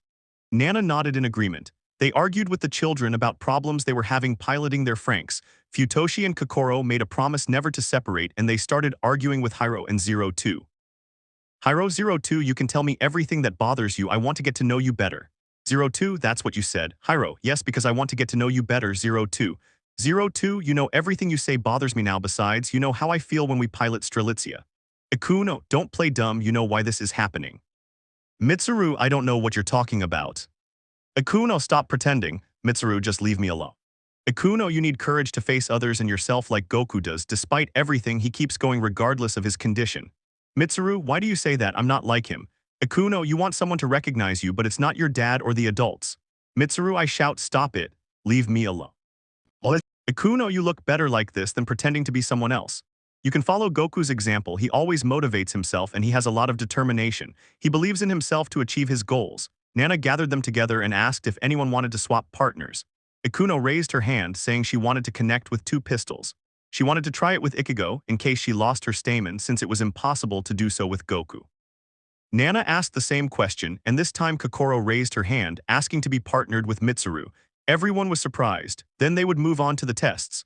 Delphinium couldn't start because there was no compatibility, and Genista could only maintain a minimum level. Nana stated that this would be enough. Ichigo told Ikuno that she couldn't pilot without a partner, to which she replied, seemingly angry, leaving the room. She ran into Mitsuru, who told her that if she wanted to laugh, she should. We moved on to Goku. Goku, the doctor said Nana would come and get me, but nothing happened. I think I'll leave. Since he didn't have a uniform, he simply put on the gown he had and a blanket that had been left for him around his waist. He walked around the place until he found Nana, who asked him to cover himself since he was standing in front of almost everyone there. She led him to another empty room, where she told him that he wouldn't be able to leave like that. He replied that no one was coming for him, he had to go out. She gave him his old suit and he left with her for the house where Kus was on the steps. When he saw him, he ran over overjoyed and hugged him. He went inside and saw the box, asking about it. Nana told him that the doctor had left him that gift which he would open later. Then Kus stayed in the living room while he went upstairs, hearing Futoshi crying. Hiro, Zoroark, and Goro were there trying to calm him down. He approached, greeting everyone, and they were all happy except for Futoshi, who was crying. Goku asked him what was wrong, and he said that Kokoro wouldn't be with him but Mitsuru would be. Goku said there might be a reason, and desperately Futoshi grabbed Goku's suit, trying to move him, telling him to tell him. Goku only replied that he had to find that out for himself. He stopped crying and everyone was happy and surprised by Goku's wise answer, but he lost his temper when he saw Mitsuru. Mitsuru just looked at him and left, and Futoshi said that he had only come to make fun of him. Goku replied that he didn't care who his partner was, and then tried to hit Mitsuru, but Goku grabbed him by his shirt, telling him that it wouldn't fix anything. Then we moved on to where the alarm started to sound, warning of the presence of a Gutenberg-class Klaxosaur. Everyone went out to the Franxx area where Futoshi told Mitsuru to take care of Kokoro. Goku was with Kus. Goku, how do I open this thing? Starting to check everywhere. Kus, you want to open the box, right? I'll tell you, it's a new suit. The doctor designed a completely improved new suit for you. Goku, well Kus, we trained. Kus, you know, I'd forgotten. I think the kids will be able to fight on their own. Goku, yes, let's go. They went to the farthest reaches of everyone so that no one would see them. This time the training of the first 3 phases was completed. Now we were going to the divine transformations. Kus asked Goku to concentrate his energy completely to release the Super Saiyan God Red, but he had to remain in complete tranquility and harmony similar to Ultra Instinct, but with the difference that here the transformation would be induced by the power that was sealed that would come out little by little. Kus's thoughts, come on Goku, you can do it, I know you can, come on. Goku's thoughts, I need to relax, free myself from any problems around me. The ground began to tremble and everyone in the plantation felt it. They thought a second Klaxosaur was coming, but that wasn't it. Hachai saw that there was nothing there, no Klaxosaur presence. Goku began to release Kai, causing the area around him to start being destroyed, and his Kai began to show a very strong red color. It seemed to grow more and more and everyone was frightened by its growth. Kus, Goku, you're doing it. Goku, yes, I will, maintaining his composure. But at that moment the great pressure exerted was felt. It expanded, reaching the plantation 13. Everyone felt that they were forced to fall to the ground. Even the Klaxosaur fell, and Chlorophytum, before being crushed by the Klaxosaur's foot, moved out of the way, falling to the ground with Franxx shutting down. The same thing happened to the others. Goku's thoughts, it's time, he got up from the ground. His hair had already turned red and he kept his eyes closed. Suddenly the color seen before and the pressure of his Kai disappeared, revealing Goku as a Super Saiyan God in red. Kus, Goku, you did it. Hugging him, happy about this, knowing that it was only a matter of time before Goku unleashed his full power. Memories of the past. Goku launched himself at the Klaxosaur. No one could see what happened at that moment, only that the beast had fallen far from where it was, and the Franxx were retaking ground to continue the battle. Goku's thoughts, that should be enough, good luck guys, I hope you defeat him, flying towards Kus to continue training. The Franxx Genista, piloted by Kokoro and Mitsuru, shut down, but this was before Goku reached Super Saiyan God form. Seeing her partner unable to continue, she initiated quadrupedal or stampede mode to resume the fight, but Chlorophytum asked her not to, explaining that the neural load was excessive and would surely leave her injured or dead. Before she could activate this mode, Mitsuru quickly pulled her aside, preventing the Franxx from proceeding. He asked why she trusted everyone and felt no fear. She simply smiled, to which he replied that she was an amazing person. He reactivated the Franxx due to its compatibility and because he had overcome that problem and then faced the Klaxosaur, destroying its core. We then moved to the area where the Franxx were kept, where Futoshi reprimanded Mitsuru, saying that every man should protect a girl and not expose her to such danger. Nana announced they would be going to Garden, a daycare center where parasites were raised from infancy to adolescence. Nana asked to go with Goku and Kus to show them around the facilities. Nearby was a laboratory where studies were conducted. The children talked about the laboratory, noting that few children returned, and Zoroark said Hiro was the favorite. But Nana commented, Nana, we're here to run some tests on you, except for Goku and Kus. The doctor asked that you only be companions. Also, you won't be going home and you're not allowed to go to Garden. Ichigo, studies, hesitating. Goro, what kind of studies do they have to do on us here? Hesitating. Hiro, we're probably just companions looking at 02. Hachai Code 2, you will also undergo those tests. 02, what a pain. Nana, it's an order, we can't postpone it any longer. At that moment the special forces were there and 9 Alpha called 9 Iota to 02, saying what a coincidence to find him again, looking at Goku and Kus with total contempt that was manifested in his gaze. And he bothered 02 by telling her that he came for maintenance. She looked at him and turned away. Goku, she's not a machine to be told maintenance. 9 Alpha, until the doctor's spoiled brat spoke. You know, Dad gave me a specific order for you, it's to kill you. He doesn't care what happens to you or that girl trying to touch Cuss. Goku, try again and I promise there will be a fight.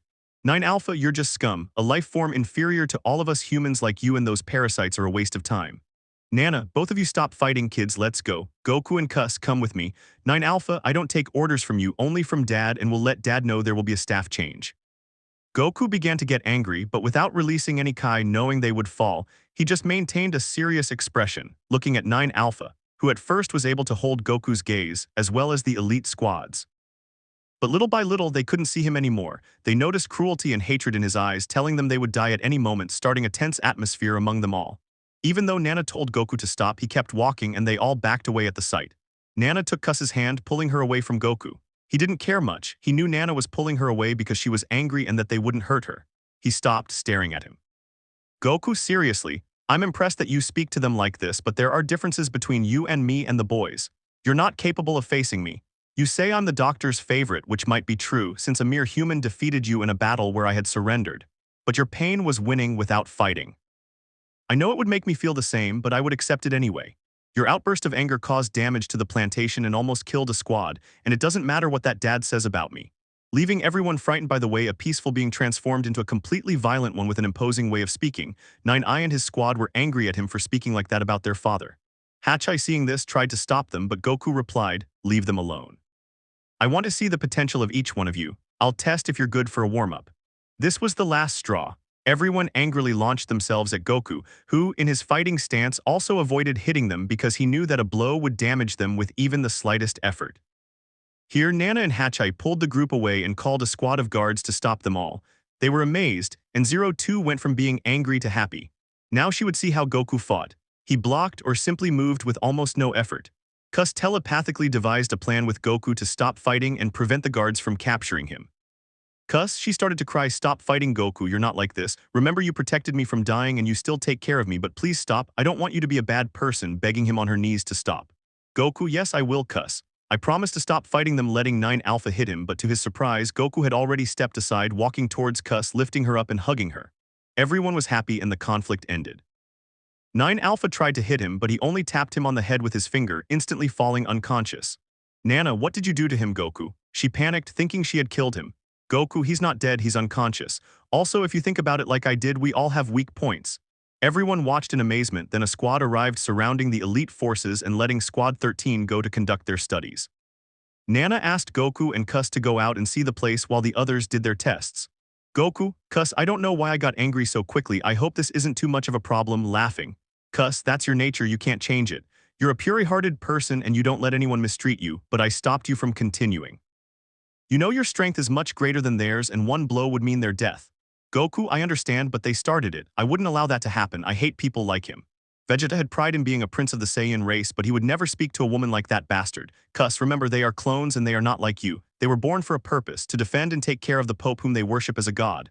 Goku, that god is fake, he proclaims himself to be one. They walked along, watching 02 trying to escape the guards, but Cuss asked Goku not to interfere, because they needed to know what had happened and because 02 hated studying. Then they went to Nana, who punished everyone except Goku and Cuss since they weren't with them for leaving without permission. They ran into the annoying 9 Alpha, who said he never thought he'd see children punished.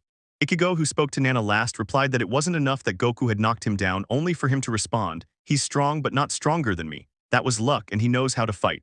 I hope to face him again and fulfill Dad's goal. Soon the presence of a Klaxosaur was reported.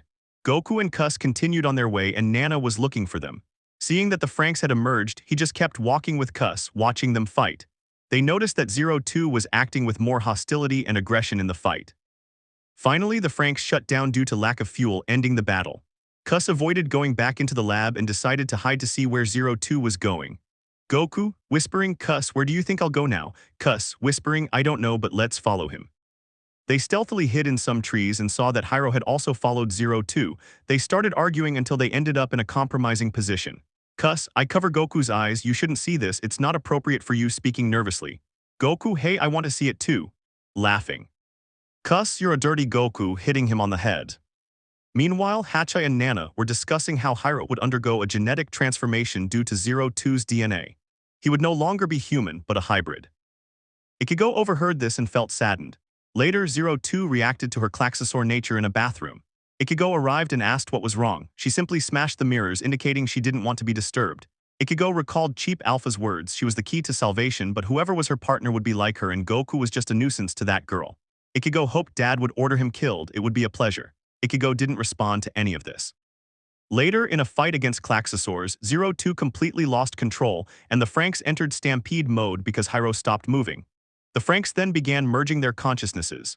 Here, Hiro begins by revisiting his memories in Garden, showing Zero Two's past. She was abandoned in a daycare where she was chained up. A blue, adult-like figure came every day to feed her and left her a storybook about a princess and a prince. Later, she was captured by the adults and taken to Garden. In his memories, Hiro recounts how all the parasitic children were trained from a young age to fight for their father. These children were forced to receive an injection that made them lose their emotions and feelings, turning them into machines. The purpose was to keep them like this so they could fight against the Klaxosaurs, and if both or just one died, it wouldn't affect them at all. With this, most of the children disappeared, leaving only a small group who could resist the injections. Then, we see how Zero Two was subjected to tests authorized by Dr. Franxx, who recognized her as a Klaxosaur due to her self-regeneration. Hiro saw Zero Two inside a room, isolated like a monster, holding a book. We then cut to Hiro, who was with Ichigo and Goro, encountering Mitsuru on the way. Mitsuru asked if he was going to the lab, and Hiro said yes, explaining that he was going to get the injection. Mitsuru made a promise to Hiro that he would be part of his team when they piloted a Franxx. Each child disappeared with each injection. We then cut to Hiro. After getting the injection, he heard screams and looked around to find where they were coming from, seeing Zero Two being tortured with a machine. He watched in fear until an adult took him away. In another scene, Hiro decided to free Zero Two by climbing a tree, breaking the window of the room and getting her out. But just as he was about to pull her out, the branch she was on broke and she fell instantly. A few hours later, Zero Two was carrying Hiro. He woke up, and when Hiro tried to talk to her, she bit his hand. He just stroked her hand so she would let go, and she felt bad for what she had done. Little by little, they fled together until they were far away. Near a tree, Hiro gave Zero Two a piece of candy, and she was happy to taste it. In gratitude, she took out her book, and Hiro began to read it. She felt lucky for that moment, but a squad of guards was searching for them, stating that the priority was Code 2, and if 16 resisted, he would die. They continued walking deeper into the forest as the search for them continued. Hiro kept telling the story, saying it was sad because she wasn't human and couldn't marry the prince.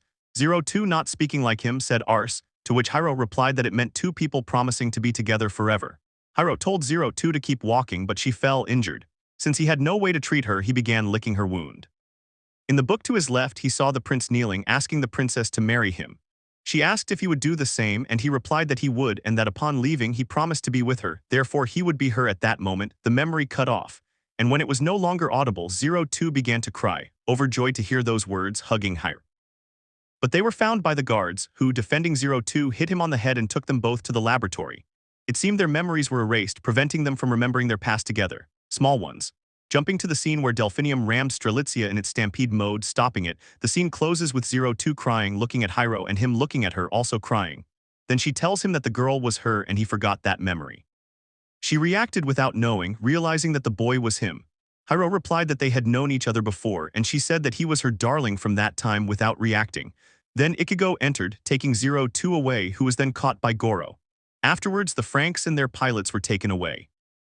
Kon Goku why cuss? Nana Goku, where were you? And you cuss, when the Klaxosaurs appeared you didn't know where you were, don't ever leave like that again. Goku, but he told us to check out this place. Laughing. Nana, but we shouldn't go too far, Strelitzia had problems. Goku, what happened to Hiro and Zero Two? Nana, nothing to Zero Two, Hiro has a problem with her. Cuss, we could know. Nana, I can't tell you, it's confidential, we have to go to the plantation. Besides, the doctor already has your Franxx ready. Goku, you should see its new design. Goku, seriously, and in such a short time I'm impressed. Tell me what's in the box. He already knew, but he wanted to hear what he called Nana. Nana, well, I'll tell you, it's a suit. It's improved and has reinforcements. The doctor said that this suit, like the robot, was unique and that you should take care of it. We cut to Nana and Hachai talking about Hiro, who was affected by Strelitzia, with Nana saying this should stop. We then saw Zero Two walking angrily about what had happened, while Goku and Cuss were on their way to see Hiro. When they reached the corner of the hallway, they saw Ichigo and Goro. Ichigo started fighting with Zero Two, and Goku and Cuss immediately went outside to see what was happening. When they arrived, Ichigo didn't want Zero Two to see Hiro, and Zero Two told her to mind her own business and that she had to go see her darling. Ichigo angrily retorted that Hiro was in the hospital because of her. Kus stayed behind, watching the scene unfold with the others. Goro, she cares about Hiro. Miku, that's right Ichigo, why does it bother you? Ichigo began by saying that Hiro was becoming like her because of her and everyone started murmuring about it. Kus, hearing this, knew what Nana had hidden from Hiro. 02 was getting angrier, clenching her fist. Then Hiro woke up, seen by everyone, and they were happy to see him. After a while, Mitsuru warned Hiro not to go near 02, and Hiro said he had to tell her something. Then Mitsuru left the room while Hiro remembered his past.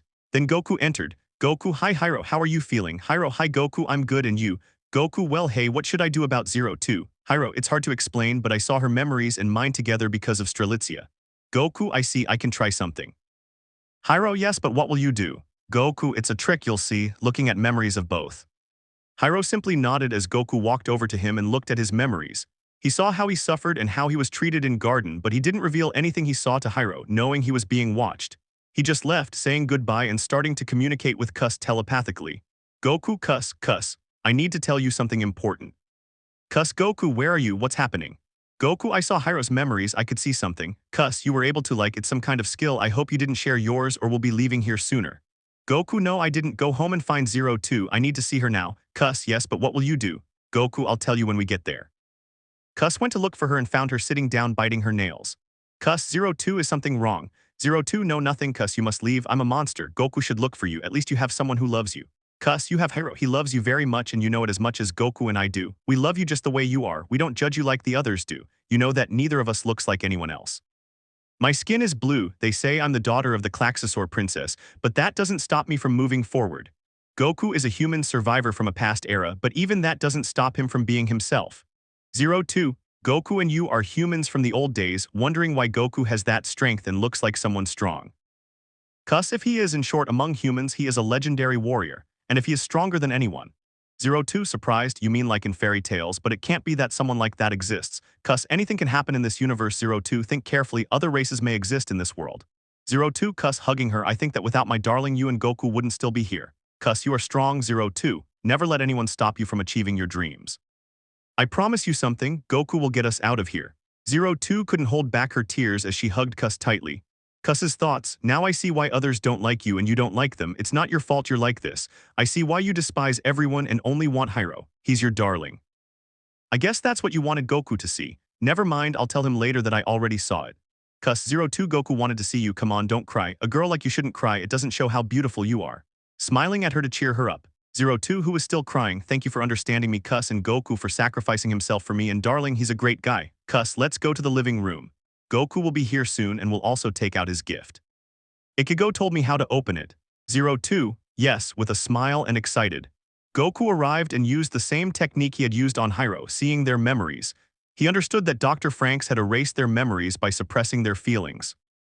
This enraged Goku, but Kus telepathically told him he shouldn't. They weren't to blame, the adults and that dad were. 02 didn't understand what was happening and asked. 02, Goku, what did you do? Goku, it was a trick, but it doesn't work. 02, trick, ah, you're a pervert, looking at him and laughing at his innocence. Goku, pervert, repeating in his mind that that's what he was. Goku, hey Kus, he's a pervert. 02 started laughing. Kus knew what it was, but it wasn't the time to say such things. The scene shifted to Nana and Hachai sending the children to Grand Crevasse to defend the Klaxosaur zone. They were going on a mission alongside Squad 26 and the elite forces, with Goku's Franxx ready for battle. 02, in the same room but far away, was biting her nails, waiting for the fight. Ichigo mentioned that 02 should be removed from the squad. Nana replied that she would go with the elite forces, angrily stating that they hadn't consulted her about it. Goku, who was there, stood up. Goku, they make decisions without knowing what the other person will say. Ichigo, it's very cruel to say that. You know 02's efforts with Hiro have made you advance, right? I was told that they gave medals of recognition to everyone except me. I understand since I'm not under orders from your dad and Kus doesn't care much about what happens to us. Ichigo, no, that wasn't my intention, Goku, but she's a danger. Goku, I'm one of those who are now looked down upon for having a unique Franxx and no partner, but I still love them. 02 shouldn't have to suffer like this. If I could, they wouldn't be suffering because of you. Nana, Goku, I understand that about you. Dad doesn't like you because he thinks you're too troublesome due to what happened the last time with your Franxx, the explosion, and the leader of the elite forces you defeated, and then you confronted the entire squad a few days ago. Goku, I understand. I hope to achieve that goal of dying and Kus being free. I don't want her to stay, she could do something bad to him and I would never forgive them for that. Leaving the room, he communicated with Kuss telepathically to train. She accepted and then they left without anyone seeing them. Here we see 02 who wanted to see Hyro but couldn't. Everyone was preventing her. In her memories, she saw that if she killed Klaxosaurs, she could become human, which was a lie. Then Ichigo arrived with Hyro, who was talking about wanting to see 02 but being prevented from doing so by everyone. She then offered to cut an apple for Hyro and cut herself. He bandaged her finger with a band-aid and left the knife she had used. Upon returning home, Ichigo heard breaking glass. It was 02 looking for Hyro, throwing Goro against the windows of the house, only cracking them. Ichigo entered, seeing the scene. Then Goro told Ichigo that it didn't matter, she had to see him. She agreed, but only if they went together. To 02's surprise, he wasn't there because he had gone out looking for her. In other words, at the same time 02 looked for him, she did too, but they went in different directions without being seen. This angered 02. Seeing that Hyro had used the knife Ichigo had left behind to go out and look for her, when she got home she knocked on her door but no one was there. He reacted quickly and went to look for her in the room where she was. To his surprise, he saw that 02 had Ichigo by the neck and the others were on the floor as she had fought them. Hyro arrived, telling 02 to stop, and she let go of Ichigo, telling him not to continue. She said to talk to him like before, and then Hyro told her to stop, that she was acting like a monster. Goku and Kuss were training. In this case, Kuss was telling Goku that since she was a divine technique, he had to train more in case of a fight against her, and so the earth began to tremble from his Kai. Goku in his Super Saiyan God Red form had the advantage of being superior to his previous transformations, and also because he could recover energy and heal from injuries. His only disadvantage was his speed. Goku in his divine transformation wasn't able to touch Kuss or even the staff, but he could dodge Kuss's blows and react quickly. After about 5 hours, Kuss told him that he needed to learn to concentrate his power and reinforce the earth so that when he achieved Super Saiyan Blue, he wouldn't destroy it. As it was late, they returned home and told her what had happened. The next day, everyone glared at 02 for what she had done. Goku, I'm sorry you're leaving 02, Kuss and I will both miss you, looking at her sadly. 02, hey, I had fun meeting you and Kuss. Kuss hugs 02, I hope to see you again, 02 smiling at her. 02, yes, I hope so, take care, waving goodbye and hugging them before leaving. The next day, Hachai showed the Klaxosaur massacre they had carried out against a plantation and other Franxx that tried to enter Grand Crevasse, mentioning that his father had coveted it. The elders were talking about how they had almost fulfilled their dream of possessing Grand Crevasse and discussing Goku and Kuss. Dr. Franxx mentioned that 02 had killed his comrades, and the elders continued their conversation. Old one, those two must be eliminated. Old man 2, that bastard is scum, he's caused problems. Old man 3, where are you going, Werner? Dr. Franxx, you know I want to see that fight and see how the Franxx I designed for that kid performs, but I see you don't appreciate it. You see him as a threat for not being a parasite. You should be proud of being the only one capable of facing the Klaxosaurs with Strelitzia. Now we would move on to the great battle. Squadron 26 had no escape, they would be annihilated. But Strelitzia appeared to save them, and before the leader of Squadron 26 was killed by the Klaxosaurs, the elite squad appeared and saved him. We moved on to the children. Someone announced that a message was coming from the mission commander. 6th wave, go to your positions. But Nana asked Goku to stay and the rest to leave, saying, Nana, Goku, you'll go to the front. Goku, I see I'm going to die, I'm glad Kuss will finally get out of here. As he left, he saw Hyro sitting down while the others went to change. Goku, Hyro, I know you feel bad about not fighting in Strelitzia, but I promise you something, you and 02 will pilot again, you'll be able to leave here and live the dream of being together. Hyro, surprised, how do you know that, Goku? Goku, someone told me running to change. These would already be changed, Goku would have his red and blue suit and his helmet of the same color. Everyone was happy seeing the suit and how robust he was. Nana gave authorization for everyone to go. Goku, Hyro, see you later. Hyro, goodbye Goku, see you later, happy that Goku would try to get him out of here to be with 02. With the children they would see Goku's Franxx always as Optimus Prime, but from Transformers 4 stronger and more imposing, its robust appearance showed that its manufacture was unique. It contained plates on its knees and calves and its chest was totally covered. Its back had 6 thrusters, 2 on its upper back, 2 in the middle and 2 on its lower back, and its arms had 2 orange blades. Its face was similar to the Model 9 of the Elite Forces. Goku. Alright guys, it's time being serious. When I entered, I noticed it resembled a car, but only the seat had a white button. Pressing it opened the floor, revealing that Goku should place his feet inside. Then a panel appeared with hand grips and the girls' outfits. The seat unfolded upwards, extending a cable that connected to the Franxx. Through the Franxx, Goku could see everything. Everyone flew out of the plantation. Goku spoke to Kuss telepathically.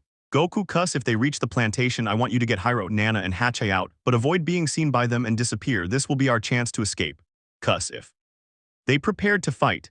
The special forces would say they were useless for warm-ups, but they would see a large shadow of Franxx different from the others, imposing and larger than them.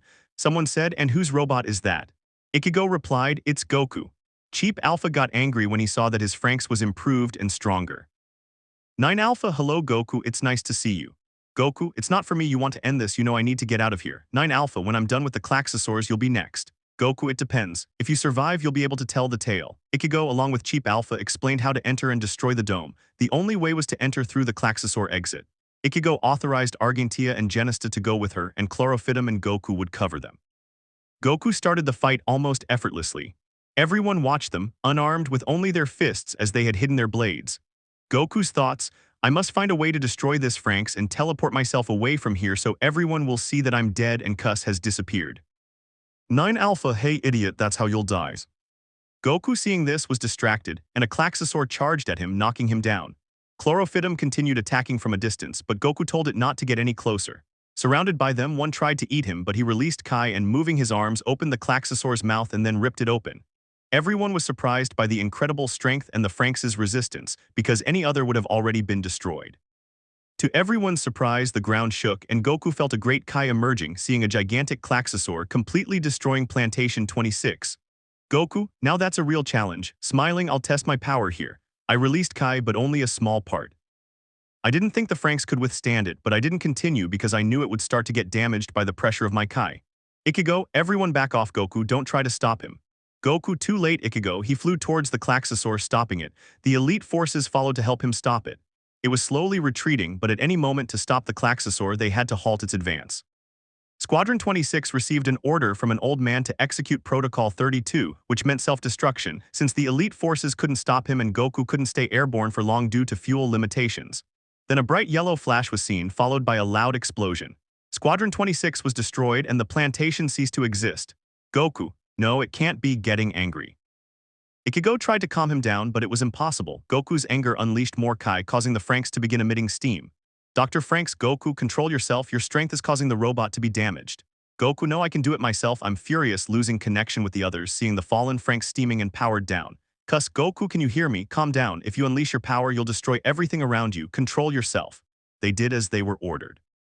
Goku, Cuss, I couldn't do anything, I didn't save them, taking off his helmet and feeling frustrated. Goku and Cuss die. Cuss, now they rest Goku, they sacrificed their lives to help you and the others, don't let that sacrifice be in vain. Rise up, you are a Saiyan warrior, you have no limits.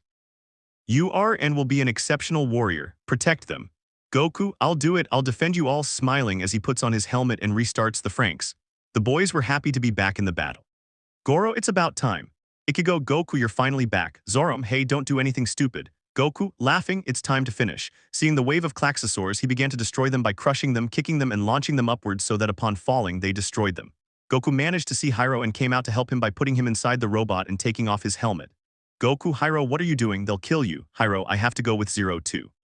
Goku, okay, I'll take you. But now the Klaxosaurs were no longer targeting the plantation, they were all after Goku. They threw themselves at him, trying to destroy him. The children saw this and tried to help, but other Klaxosaurs surrounded them. Goku rose up with Hyro and a Klaxosaur destroyed the thrusters, causing him to fall to the ground and forcing Goku to disconnect from the Franxx. He grabbed Hyro, placed him in the seat where he had been, and covered him. As he fell, the Klaxosaurs began to beat him, trying to destroy him. Goku pulled Hyro aside, telling him to hold onto the back of the seat to avoid getting hurt. He then released Kai again, launching the Klaxosaurs. Everyone saw the damage to Goku's Franxx, but he didn't care and jumped, dodging the Klaxosaurs and reaching Strelitzia. Blinded by anger and rage, she didn't react. Goku subdued her with blows and Delphinium arrived to grab her by one leg and Argenta by the other. Goku then opened the Franxx door. Goku, Hyro, this is your chance, get 02 back and I promise you they'll keep their promise. Hyro nodded, entering with 02. Everyone saw that Strelitzia remained motionless and the others heard explosions, which were the plantations being destroyed. An old man said that they were being freed from their physical bodies. Goku addressed everyone, telling them they had to protect Hyro and 02. He saw that the Klaxosaurs were about to attack them and intervened, causing a large explosion to the Franxx. A smokescreen appeared and as it gradually dissipated he saw that the robot was missing its left arm and its helmet was broken. Parts of it began to fall off and Goku, who was there, got into a fighting stance waiting for another attack and spoke. Goku, guys, don't give up, we must keep going. Dr. Franxx, kid, don't be stupid, you'll kill yourself. Goku, if it's to save the children, I don't mind doing it. They have a future to live for, not to protect that so-called father, you know what. If I die, I hope Cuss won't be here anymore. I'd rather she be free. Doctor, promise me you'll get her out of here. Dr. Franxx, I see why the old folks hate you. You're different from the others and that's what makes you unique. That's why you take care of others. Your goal is to protect the people you love and who love you, kid. Your promise will be kept no matter what the old folks say. Nana, prepare a ship, find Cuss and get her out before the old folks notice she's gone. Nana, yes, Dr. Franxx, you proved what a true human is. Hatchet, Goku, your Franxx is losing fuel. Goku, it doesn't matter. This angry shout increased the pressure and he ran towards the Klaxosaurs who were charging another attack against him. The children wouldn't believe that Goku remained standing after that attack. Goku managed to reach the target, receiving another attack as well. This destroyed part of Franxx's chest and its plates slowly began to fall away. Its right leg shattered, leaving it standing on one foot. It managed to destroy 2 Klaxosaurs, leaving only one. Everyone rushed to help, but Dad contacted them, saying that his sacrifice wouldn't be in vain, that they should let them finish this if their decision was to die on their own. That's how it had to be. When Goku couldn't destroy the last Klaxosaur, he plunged a blade into it and activated its self-destruct system as a last resort. Goku, guys, get Strelitzia out, activate the self-destruct system, please do it. He feigned pain from his injuries. Mitsuru, don't do it, it's not worth it. Goku, because it's not worth it, they're your friends, Mitsuru, they're the key to your survival, I'm just a simple human, a support. Kokoro, no, Goku, you're our friend, please get out of there. Goku, if you don't want to die, get out of here with them now, that's an order. Shouting angrily, Ichigo, you don't give the orders, I'm the leader. Starting to cry. Goro, Goku, how much more stupid can you get? Understand, we can't do that. Crying. Miku, Goku, you are my friend, you sacrificed yourself, you were hurt because of us for being weak, crying. Futoshi, Goku, be a man, please don't die, crying. Goku, yes, I know, I understand that I will die, but saving them well until Hiro and 02 come out, guys, there are 10 seconds left, move aside. Cuss, if you hear me, I'll be waiting for you in the other world until next time. Nana, Goku, why did you do it? Trying not to cry. Hatch, although Dad might be happy about this, he proved he was capable of a lot without being a parasite. Dr. Franxx, kid, I'm sorry for your loss, but your sister will get out of here safe and sound. You've accomplished what others haven't been able to in years. Strelitzia emerged, turning red. Everyone rejoiced, but then they saw their friend die with the Klaxosaur. She delivered the final attack, destroying the Klaxosaur, and then they saw a ship emerge. It was attacked by 9 Alpha, on orders from Papa to destroy the ship. They knew that if Goku died, his sister would survive and they wouldn't stop her from going.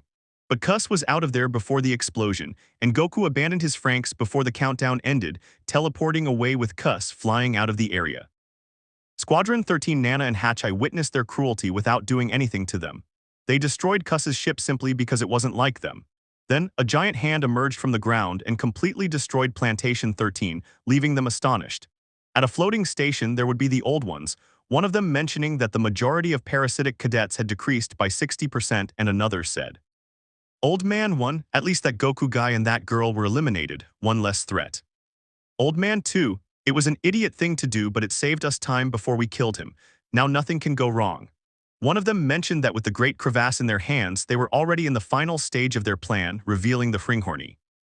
Old Man 3, I've sent 2 units to set up a deal and this will be our last warning, we don't need 2 keys, I wonder what Princess Klaxosaur will choose. All the children were a little worried since the plantation had suffered only from parasites, waiting for their father to come and get them.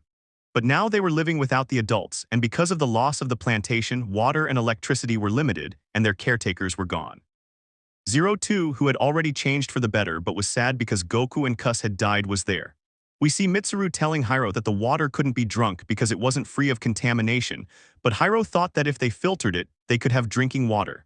Mitsuru just said they didn't know how long they could survive like that. Everyone was gathered preparing their breakfast to start their day. Ikuno came in asking if she could help Ichigo. Ichigo just said no and asked how her fever was. 02 placed her forehead against Ikuno's, taking her temperature and telling her to avoid overexerting herself. 02, it's a shame Goku and Cuss aren't here. Ichigo, Goku died saving us and Cuss was destroyed by Dad before she could escape. I feel bad in the end. Mitsuru was right, he never had anything to do with this and Dad let him die. Futoshi, he was our friend and he died because of Dad, sad. Mitsuru, in the end he mentioned it, now they are in the other world reunited with their family. Miku, crying and sobbing, he was a great boy, why does Dad hate him so much? Goro, calm down Miku, lowering his head, Papa didn't want him because he wasn't a parasite. Ichigo, yes, and Cuss suffered more because she saw her brother lose his life and died herself. Miku, Kokoro, and Ikuno couldn't help but remember his smile and how he laughed. That was the breaking point, causing them to cry, saying that he, being an innocent person, died in the cruelest way imaginable. Goro comforted them, saying that they would never forget them for being such great friends and companions. Nana, Hatch, and the doctor were discussing Goku's sacrifice and what Papa did to Cuss. Dr. Franxx, those old people are a nuisance. Poor boy and girl, they lost their lives because of them. Hatchai, however, Dad said that they don't matter anymore and we should continue with the plan since we've taken Grand Crevasse. Nana, poor Goku and Cuss, I loved them very much and they're gone. Doctor, you should end this. The children can't go on like this. Dr. Franxx, Nana, as strict as ever. Nana only saw Hatchai and the doctor left the call for her to react. She felt this way because she had suffered like 02 and Hyro and her memories had been erased. Now with Goro and Hyro, he asked how long they would continue like this, and Hyro replied that he already wanted to pilot a Franxx. Goro said that he wanted to do it too. Now with Mitsuru and Kokoro, he wanted her to cut his hair and she agreed, but she started acting differently than usual because she had found the book in that city they visited a few days ago. After so much kissing, Mitsuru was surprised and she just ran away. Then we see the children trying to make food and Mitsuru mentioned that there was a cookbook that explained how to prepare food and they all agreed to do it, helping each other. Now with Goku and Cuss talking while they continued flying, seeing that there was nothing to be done since faking their deaths was the key to getting out of the plantation. Goku, how do you think the children will be? Cuss, they are strong, at least I could say that they get along better now than before. Goku, you think so, Cuss? Look at that volcano, I sense a small Kai and others. Let's go see. Cuss, it would be dangerous, but if you insist we'll go with two conditions. One, don't trust anyone. Two, if it's a person I'll speak for both of us. I don't distrust you, but did you notice how they treated us at the plantation because of that Papa and we still haven't discovered who he really is? Goku, yes Cuss, then let's go inside and see. I'll let you talk, then I'll just keep quiet. Cuss, here just put this on your face, a white mask. Goku put it on and said he looked like a clown and Cuss hit him with her staff for being rude to her. She tried hard to do it and he just mocked her. They went inside where everything was blue and there was a platform. They climbed onto it and Cuss, seeing the mechanism, activated it. It started moving and when they reached the end they got off and Cuss spoke. Cuss, excuse the inconvenience of coming, is anyone here? We ask that you please come in, we just want to talk to you or you if there are more. Klaxosaur Princess's thoughts, damned humans come here as if it were just any place, I'll kill them, but at that moment Cuss, upon receiving a response, decided to say, Cuss, I'm sorry to bother you, we're leaving. We didn't mean to make you feel bad, we're leaving. The Klaxosaur Princess noticed that the humans were not like the others, because of the way they expressed themselves, and a sound was emitted that Cuss and Goku did not react to because that sound did not affect them at all, and they heard a voice. Klaxosaur Princess, tell me why you've come to this place and who sent you, with a cold voice and serious look. Cuss, hello, I see you can communicate telepathically. I'm surprised, I can do it too. We escaped from the plantations because they attacked us and they tried to kill me, but I got out before the attack. My brother is with me, if you'll allow us to come in we'll explain. Klaxosaur Princess, you can pass, but if you try to make a deal to stop attacking you will die, I assure you. Cuss, no miss, we didn't come for that. My brother just sensed something here and we decided to come down and see who it was. We both appreciate you receiving us, we'll be right back. Goku was floating, taking everything in, he seemed like a child, taking in all the things around him at once. Cuss hit him, telling him to behave. They both flew towards the Klaxosaur Princess. Seeing Goku and Cuss flying, she noticed he was wearing a mask and felt threatened, but Cuss reassured her. Cuss, he's not an adult, don't worry Goku, take off your mask. He removed it, revealing his face as he greeted Princess Klaxosaur, and upon seeing him she noticed that he was not a human. Cuss, Goku, introduce yourself properly, looking at him and him nodding. Goku, my name is Son Goku, it's a pleasure to meet you. Not knowing her name, he thought for a moment and didn't speak again. Cuss, my name is Cuss, I am Son Goku's angel and his guide. Klaxosaur Princess, angel. Surprised, and what kind of human is he to have an angel? Cuss, he is not a human, he has the appearance of being one but he is not. He belongs to the warrior race known as Saiyan. Klaxosaur Princess, Saiyan, you say he's an alien, you work with VIRM. She felt threatened and began to pull out her tentacles from her back and make her snakes stay alert. Cuss, if you maintain your common manners we will talk properly, if not we will leave. Looking seriously at the Klaxosaur Princess, she only calmed down. An unexpected encounter with Princess Klaxosaur. The princess began to explain but was interrupted by Goku, and Cuss reacted angrily by hitting his head. Goku, I apologize for what I did but the stories confuse me. Is there anything I can do before I continue? Bowing, upon seeing such an act she reluctantly agreed. Goku placed his hand on her head, seeing her memories and how VIRM destroyed her civilization, leaving her as the only remaining species. Goku, now I understand you are the Klaxosaur Princess, you are the only one of your kind, you are preventing VIRM from taking over the Earth as they did before. Your race was able to defeat them and said they would return, they have your son, right? Who will serve to destroy them? The princess stepped back, falling and seeing Goku. Klaxosaur Princess, how did you do that, you human? Surprised. Cuss, seriously, his name is Goku. He belongs to the warrior race known as Saiyan, let me explain. His race is one of the most dangerous in Universe 7. Klaxosaur Princess, confused as Universe 7, what is that about? Such a race has never existed in millions of years. Goku, I should show him my memories. Cuss, yes, but be careful, Goku. Klaxosaur Princess, first stretch out your hand. Goku and Cuss didn't understand this, but he did. The princess was impressed to see that he was a being with a pure heart showing no malice. Now trusting him more, she agreed to his request. Goku did the same as before, but with the difference that now she would see his memories. She was shocked, falling to the ground in fear. Seeing him, she saw God before her, a being capable of destroying everyone in the universe without using his power. She couldn't bear to see everything. How he died in battles, protecting his Earth, what he suffered, what he lived through during those 1,000 years alone. She knelt before him, crying and begging for his life. Cuss told her that his purpose wasn't to kill people, he wanted to protect them. Goku took her and helped her up, saying, Goku, hey princess, look at me. He smiled at her, a girl like you shouldn't cry. Cuss, Klaxosaur Princess, we both come for the same reason, to protect this world and those children from slavery by that so-called Pope and by two evil energies that are there. Klaxosaur Princess, you mean that thing you feel, drying her tears, but is it possible that VIRM is here manipulating you to kill me and take my son? Cuss, it's possible, so the final conclusion is that VIRM is here, right on Earth, and they are manipulating children to fight against you and your Klaxosaurs. Goku, but there's a chance to defeat him using that weapon, right? I suppose the Kai attacks can affect him and the weapon can stop them. Klaxosaur Princess, yes, she's the only one capable, but you are an invincible being, son Goku. I want you to forgive me for trying to kill them. I did it thinking they were sent by those attempts at humans or VIRM.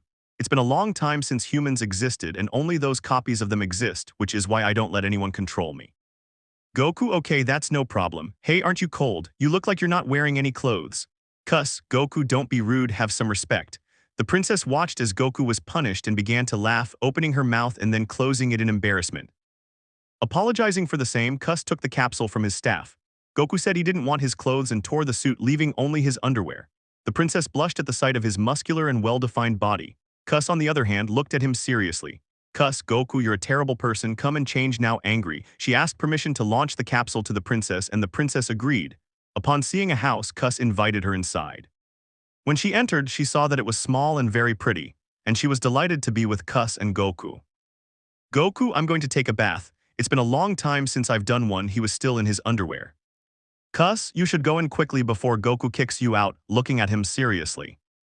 He nodded as the princess chuckled softly and Cuss couldn't help but laugh along. An hour passed as they talked and Cuss explained the hierarchy between gods, angels, and mortals. She was surprised to learn that the highest authority was a being with the appearance of a child, but that angering or disrespecting him would erase you from existence. Klaxosaur Princess, and Goku, there are more like him. Cuss, no, your race is one of the most dangerous. At first, he told me that there was a legend that said that every 1,000 years, the legendary Super Saiyan warrior would appear and eliminate the tyranny of the Emperor of the Universe known as Frieza. He eliminated your race because he feared that this legendary warrior would appear. I will show you. He stood up and left the house, displaying a holographic screen with his staff that showed the moment Goku, in his anger, unleashed his hidden power, thus confirming the legend. Klaxosaur Princess, and he has more transformations. I'd like to see them and how he trains to achieve them. Cuss, the Saiyan's main driving force is rage. It's the impulse that makes them increase their power, but not through transformations. To achieve transformations, they had to train and not be violent beings because as they evolved, they ceased to be hostile and violent beings, becoming pure-hearted and more civilized. Few were like that, most retained that hatred and anger. He told me his stories of how he progressed in life and the friends he made along the way. He is the only warrior who faced a god and lived to tell the tale. He himself had offers to become the god of destruction, but he refused. His friend and rival, the prince of the Saiyan race, took the position, and thanks to him, Goku was able to begin his life, changing the destiny he had been following. Klaxosaur Princess, he'll train today, right? She was excited because she wanted to see Goku's abilities. Cuss, fine, I'll do it because he wants to see it, but we'll have to cover this place. Klaxosaur Princess, I'll have to stay, won't I? It's a shame. Cuss, no, you can go alone. All access will be blocked to prevent them from attacking your home. Cuss, with her staff, created a giant green sphere that covered everything, and the princess was pleased to see her training. Goku, who was getting out of the shower, looked for his backpack and found a suit like Vegeta's. He thought, Goku, wow, Vegeta's uniform, I'll wear it. It's been a long time since I've had one like this. I hope it fits me. He put it on her, and as the princess emerged, she saw him and Cuss smiled, saying that now he looked like his friend Vegeta. Vegeta laughed and left the volcano where they were. Cuss teleported outside with the princess and announced that he would place a barrier to protect her.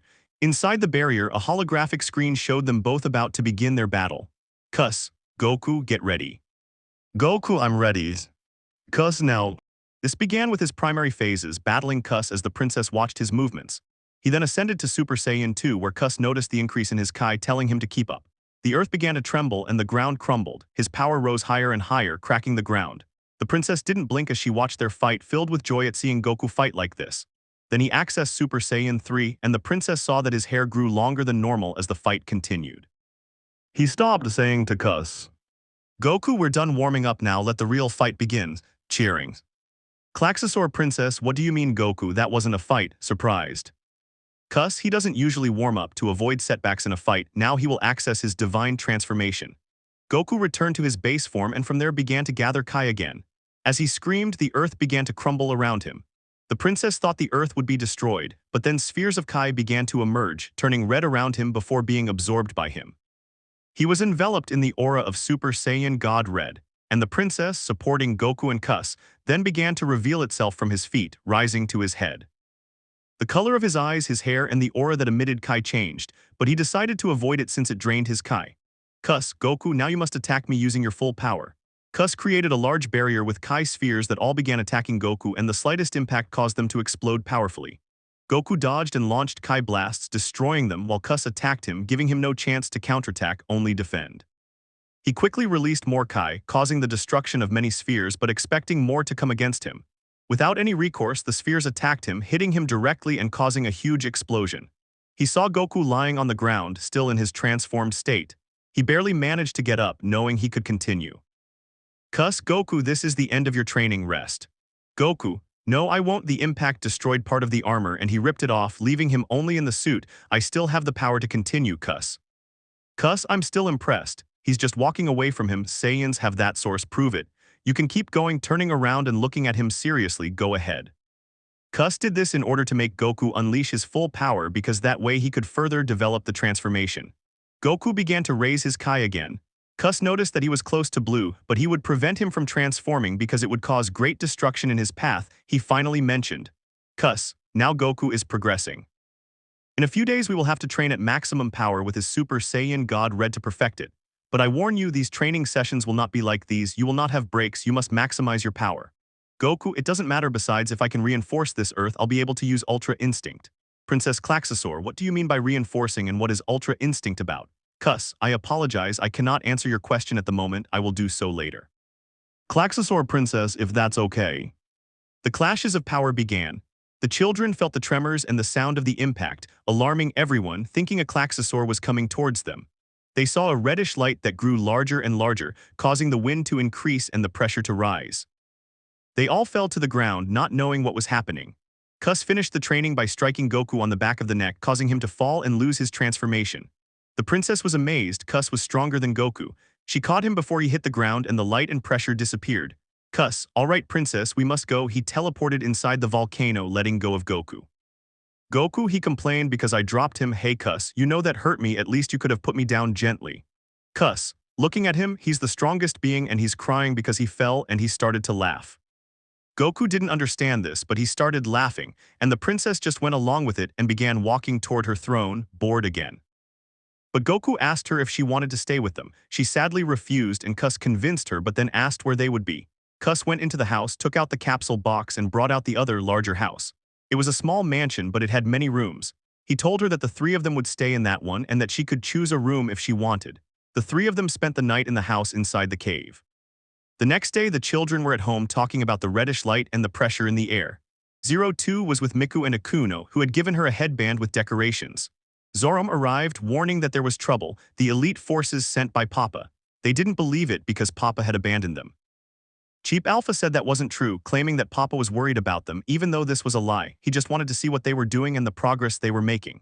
Cheap Alpha asked Ichigo for rooms and she asked why. He said it was so she could stay with them. Later, we would go to Cheap Alpha and 02. He asked her when she would end the charade of pretending to be human and told her that humans were imperfect, ending by calling her Iota. 02 responded, stating that that's how they should address her before leaving. As night fell that day, Hyro was with 02, telling her that her dream was coming true with him. Then they saw Kokoro, who was in her pajamas. As she left her room with some towels, she bumped into a girl from the elite forces. Next, they saw Cheap Alpha, who had found the book Kokoro had taken from that place. He looked disgusted, closing the book and saying that Papa hadn't taught them anything about that. Then they were arguing and Cheap Alpha pulled out the book, revealing its author. Kokoro panicked, she'd been found out. Cheap went from pretending to being serious, demanding explanations from Code 556. Mitsuru knew and tried to speak, but Kokoro interrupted her, saying she wanted to make a baby and that the book had given her the answer. Everyone started wondering about how to make a baby, which angered Cheap Alpha, though he didn't show it yet. Kokoro began to explain that this was how humans and animals were born, making everyone doubt. Futoshi said, so Papa didn't create them. And she nodded and went on to explain that before dying she wanted to leave a part of herself in this world, and also that her goal wasn't always to fight in a Franxx. And she remembered Goku mentioning that they were here because of him. He gave up his goal of fighting in a Franxx and gave his life to save us, not Dad. 9 Alpha, you know Dad was glad he was dead and that girl was a real nuisance. Getting rid of both of them was for the best, but I wanted to kill him myself. But the idiot sacrificed himself for you all, and what you just said is absurd. We're in a new era. Humans have evolved, they no longer need to reproduce that way. And if you reject this progress, it means men and women would go back to being limited by the roles assigned to each hex. Didn't you consider something so important? Men and women can pilot a Franxx despite those annoying biological differences. This angered Ikuno, who slapped 9 Alpha, and the others just watched the act in amazement. Ikuno, annoying differences because our differences would be annoying, shouting, you have no right to talk about Goku and cuss. They were innocent in all of this and Dad let them die for being different. 9 Alpha, you shouldn't let yourself be carried away by your instincts. Humans have already overcome that. Evolved beings don't act on senseless things, but you don't seem evolved at all. The beginning of an impending battle. Ikuno tried to hit him, but Goro and Ichigo stopped her. Nana and Hachai then appeared, witnessing the whole thing. They went to a room where Nana interrogated Kokoro, reproaching her for what the elite forces had done. Kokoro became angry and touched her head, seemingly experiencing a return of memories. Nana said they had to finish the test, but Kokoro didn't understand. Hachai explained what it was about, and Nana knew what Kokoro would do with Mitsuru. They started fighting, and it got to the point where Kokoro spoke about emotions and feelings, upsetting Nana, who felt a sharp pain in her head. Hachai simply asked Kokoro to leave, and Kokoro asked how long she had been like this. It was for a week, and they were alone together. Cheap Alpha appeared, speaking arrogantly, saying that Nana had regressed to puberty and asking if they had both undergone indoctrination. He mentioned that perhaps Nana had changed and he would report this to Papa. Hachai left, disgusted by the way Kokoro spoke. Hachai reported this to the doctor, saying that Nana could no longer continue, but the doctor said it didn't matter and that the investigations should continue. Goku and Kuss were with the Klaxosaur princess when they detected the Kai of people approaching. The princess didn't understand the sudden change in them. Kuss, princess, people are coming this way, we must hide. Klaxosaur princess, they're those wannabe humans, what are those bastards going to want now? Goku, we don't know but we won't hide it, let's go Kuss. They left, hiding the house, watching as part of that group of old men approached the princess, wanting to make a deal that would force her to surrender since they had the Golden Warrior on their side. At that moment, the princess understood that it was Goku, but she didn't flinch and only emitted the sound she made the first time to communicate. One of them was a robot, he didn't feel anything and tried to attack her, but Goku appeared, stopping him, saying, Goku, princess, I'll take care of it. You come here to fight her, aren't you ashamed to treat a child like this? Old man, you are the Golden Warrior, what are you doing with her? Feeling fear. Goku, when Goku and Kuss died, I felt that I had failed in my mission to protect them. When I told them to escape because I stopped the Klaxosaurs, they ran away. I was glad, I knew they would be found by you, but you didn't care about what happened to them. Goku raised his Kai and Kuss covered the princess so that the Kai he gave off would not affect her. Goku walked towards one of them and said, Goku, you're not human, I can't detect your presence. Tell those old men that they will pay for both of your deaths, you let them die. He let them all escape. Klaxosaur princess, you should have killed them. Goku, I'm not that kind of person. Kuss, we should have a plan since they have their weapon. Klaxosaur princess, yes, there is only one robot capable of controlling my son since those damned attempts at humans molded him in their own image, turning him into a robot that would be piloted by another. Goku, Strelitzia was the strongest after my Franxx, which means it was necessary to pilot it first. Klaxosaur princess, but you know how to handle one. Goku, looking at this. Kuss, okay, the objective is to attack VIRM. Goku knows how to pilot a Franxx and has destroyed 2 by using Kai. In Strelitzia, you must control yourself, Goku, so as not to destroy it. You must activate the weapon the moment it appears. Klaxosaur princess, they are hiding in space waiting for their leader of the order. We must attack as soon as possible. Kuss, yes, but you Goku must reveal yourself to everyone. It won't matter anymore to hide and take this. Throwing him his fighting suit that he had before, you will need it. I repaired it completely. Goku, thank you princess, I promise we will save this earth. In a few days I will be ready for battle. Cuss, Goku, we must train now, and we will have a few days to develop one transformation and then the next.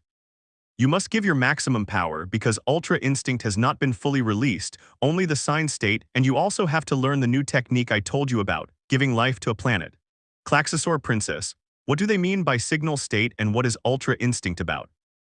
Cuss, in short, for gods of destruction, it's a difficult technique to achieve, but for a mortal like Goku, it's no longer so. It becomes a transformation, one could be called imperfect and the other perfect. The difference between the two is the skin color and the physical changes, which are a bit more pronounced. Klaxosaur Princess, but you control the transformation, right? Cuss, no, because their powers are sealed, they must start again to unlock each transformation. Of all of them, this is the strongest, but it is activated by its own will, not by the bearer. Goku, I hope we can advance more soon, otherwise we'll lose. Cuss, it won't be at his maximum power to continue surpassing himself like he did before.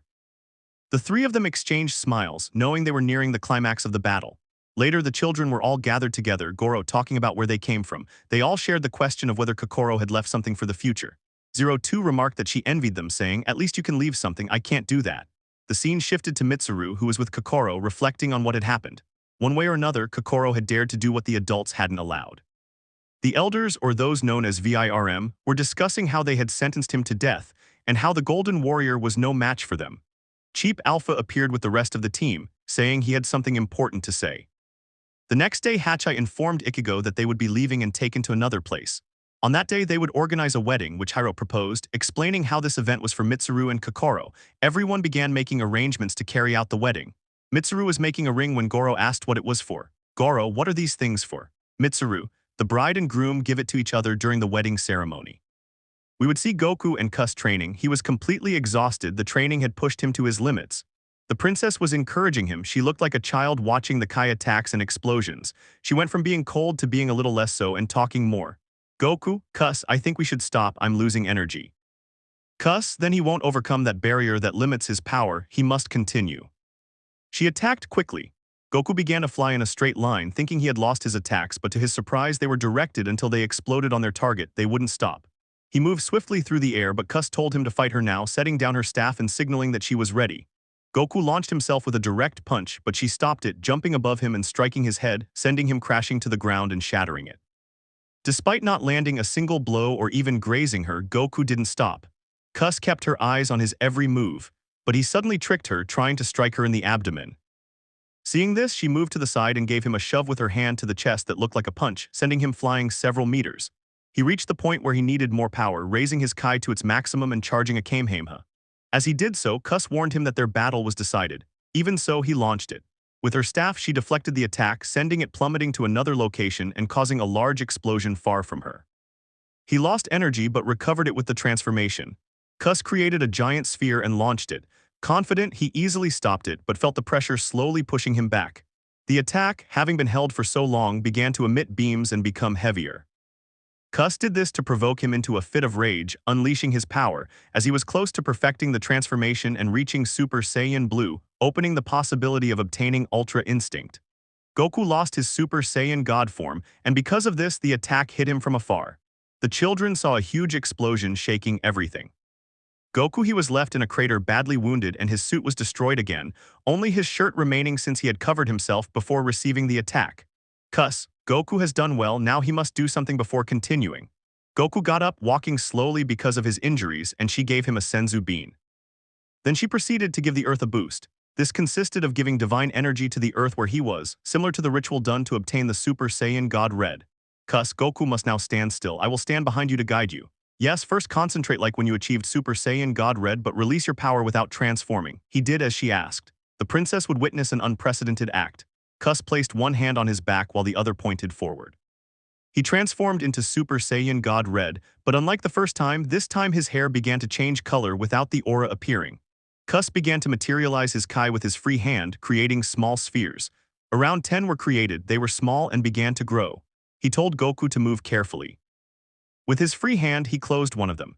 Goku moved aside and she closed the other. Goku, I was able to create that. Cuss.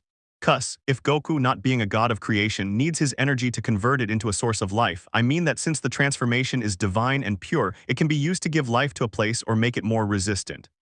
Cuss dropped them to the ground, they entered, and then the ground began to shake with each sphere as its power expanded. When it ended, the ground trembled. It was 10 times. The Klaxosaur princess, seeing this, recognized that they were angels to help her protect the earth again. Goku. It wasn't very difficult, and to restore the earth I have to use the other technique, right? Cus, no Goku, both techniques serve that purpose. That's why there were 10 Kai spheres.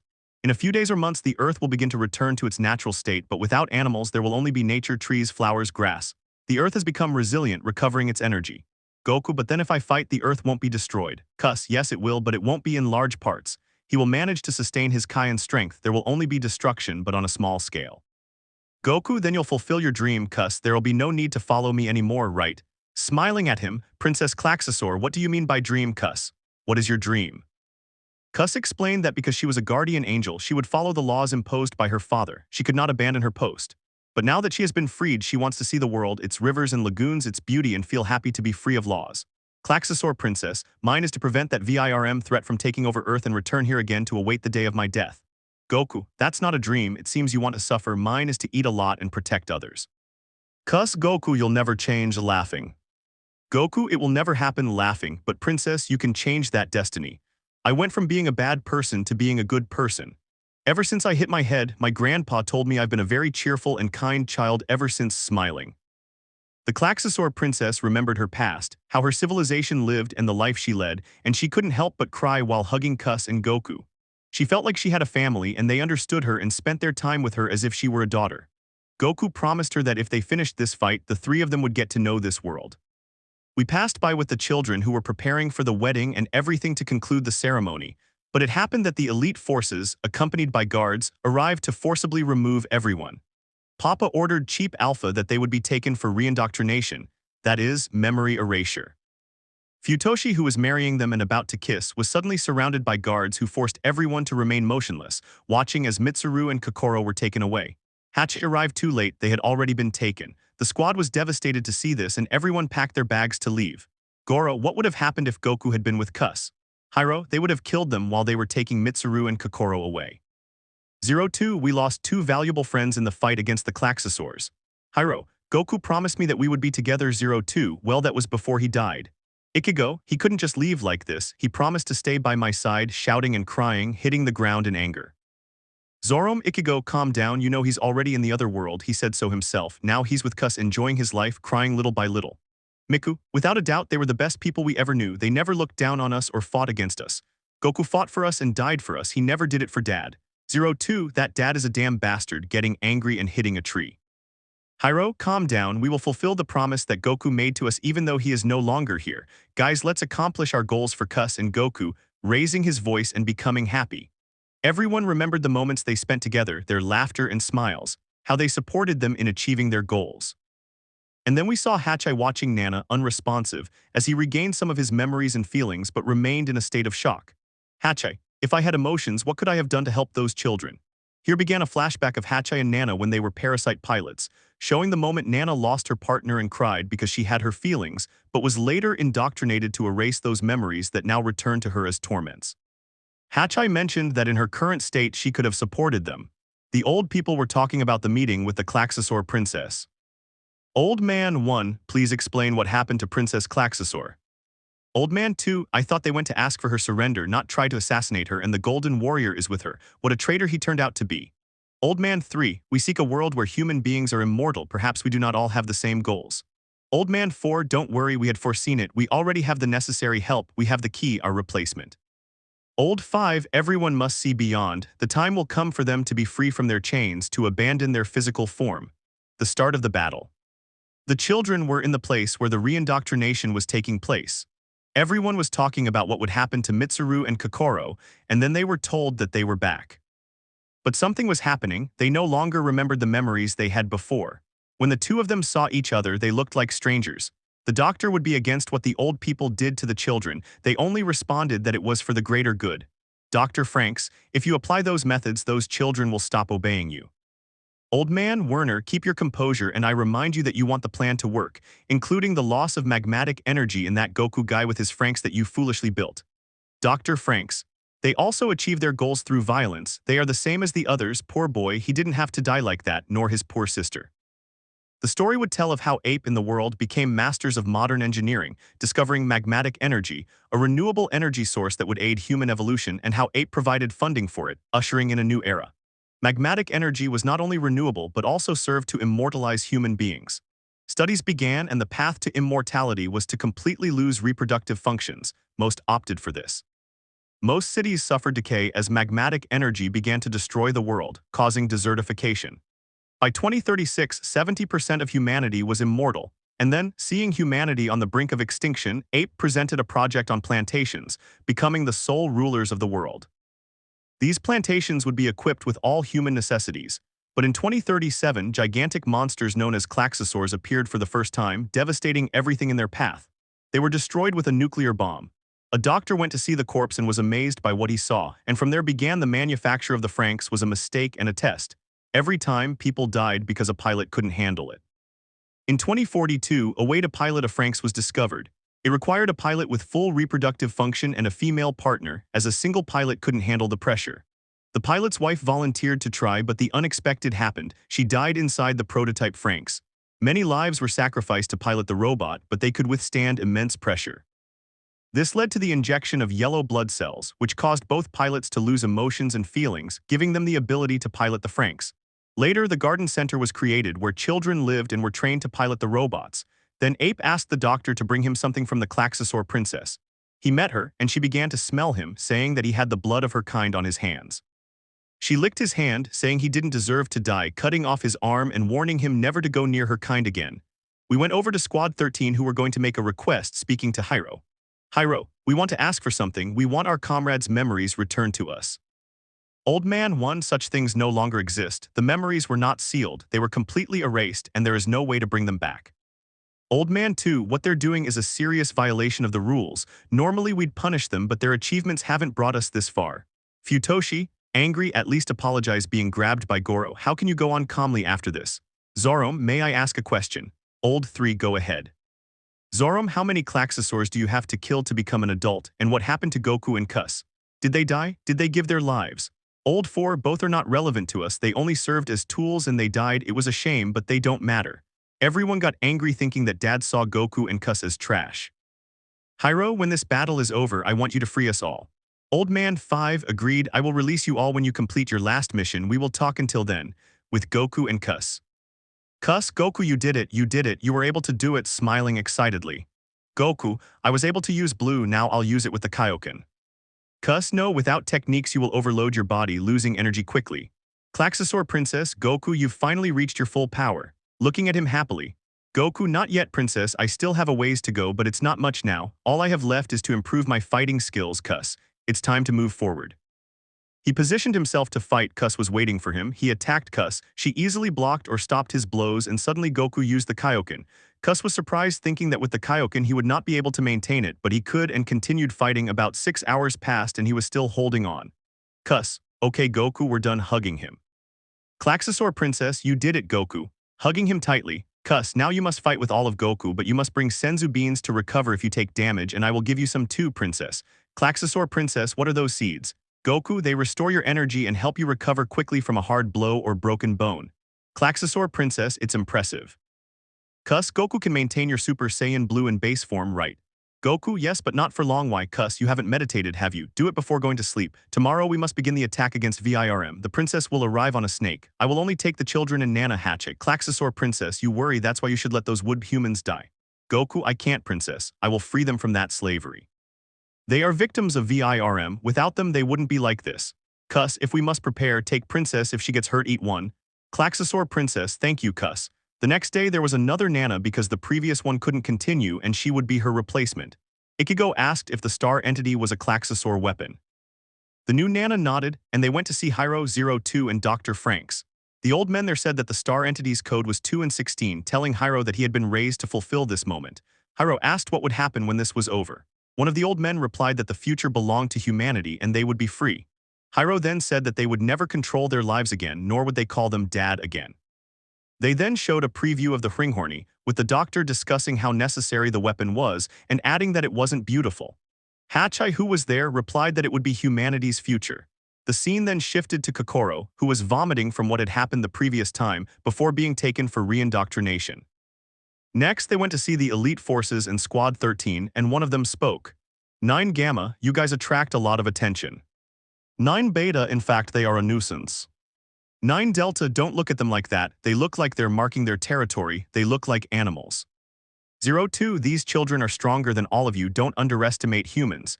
Besides, one of them managed to beat you, wasn't it Goku? 9 Alpha, don't get confused, Yoda, Papa gives those children special treatment because they are good tools, you'll understand soon enough. All the Franxx began the battle except for Strelitzia, who was being taken to where the star entity was. Goku, Cuss, and the Klaxosaur Princess were going to their positions. Goku, Cuss, and the Klaxosaur Princess began their attack plan against VIRM. Then the doctor ordered Strelitzia to proceed, and 02 sensed an approaching presence.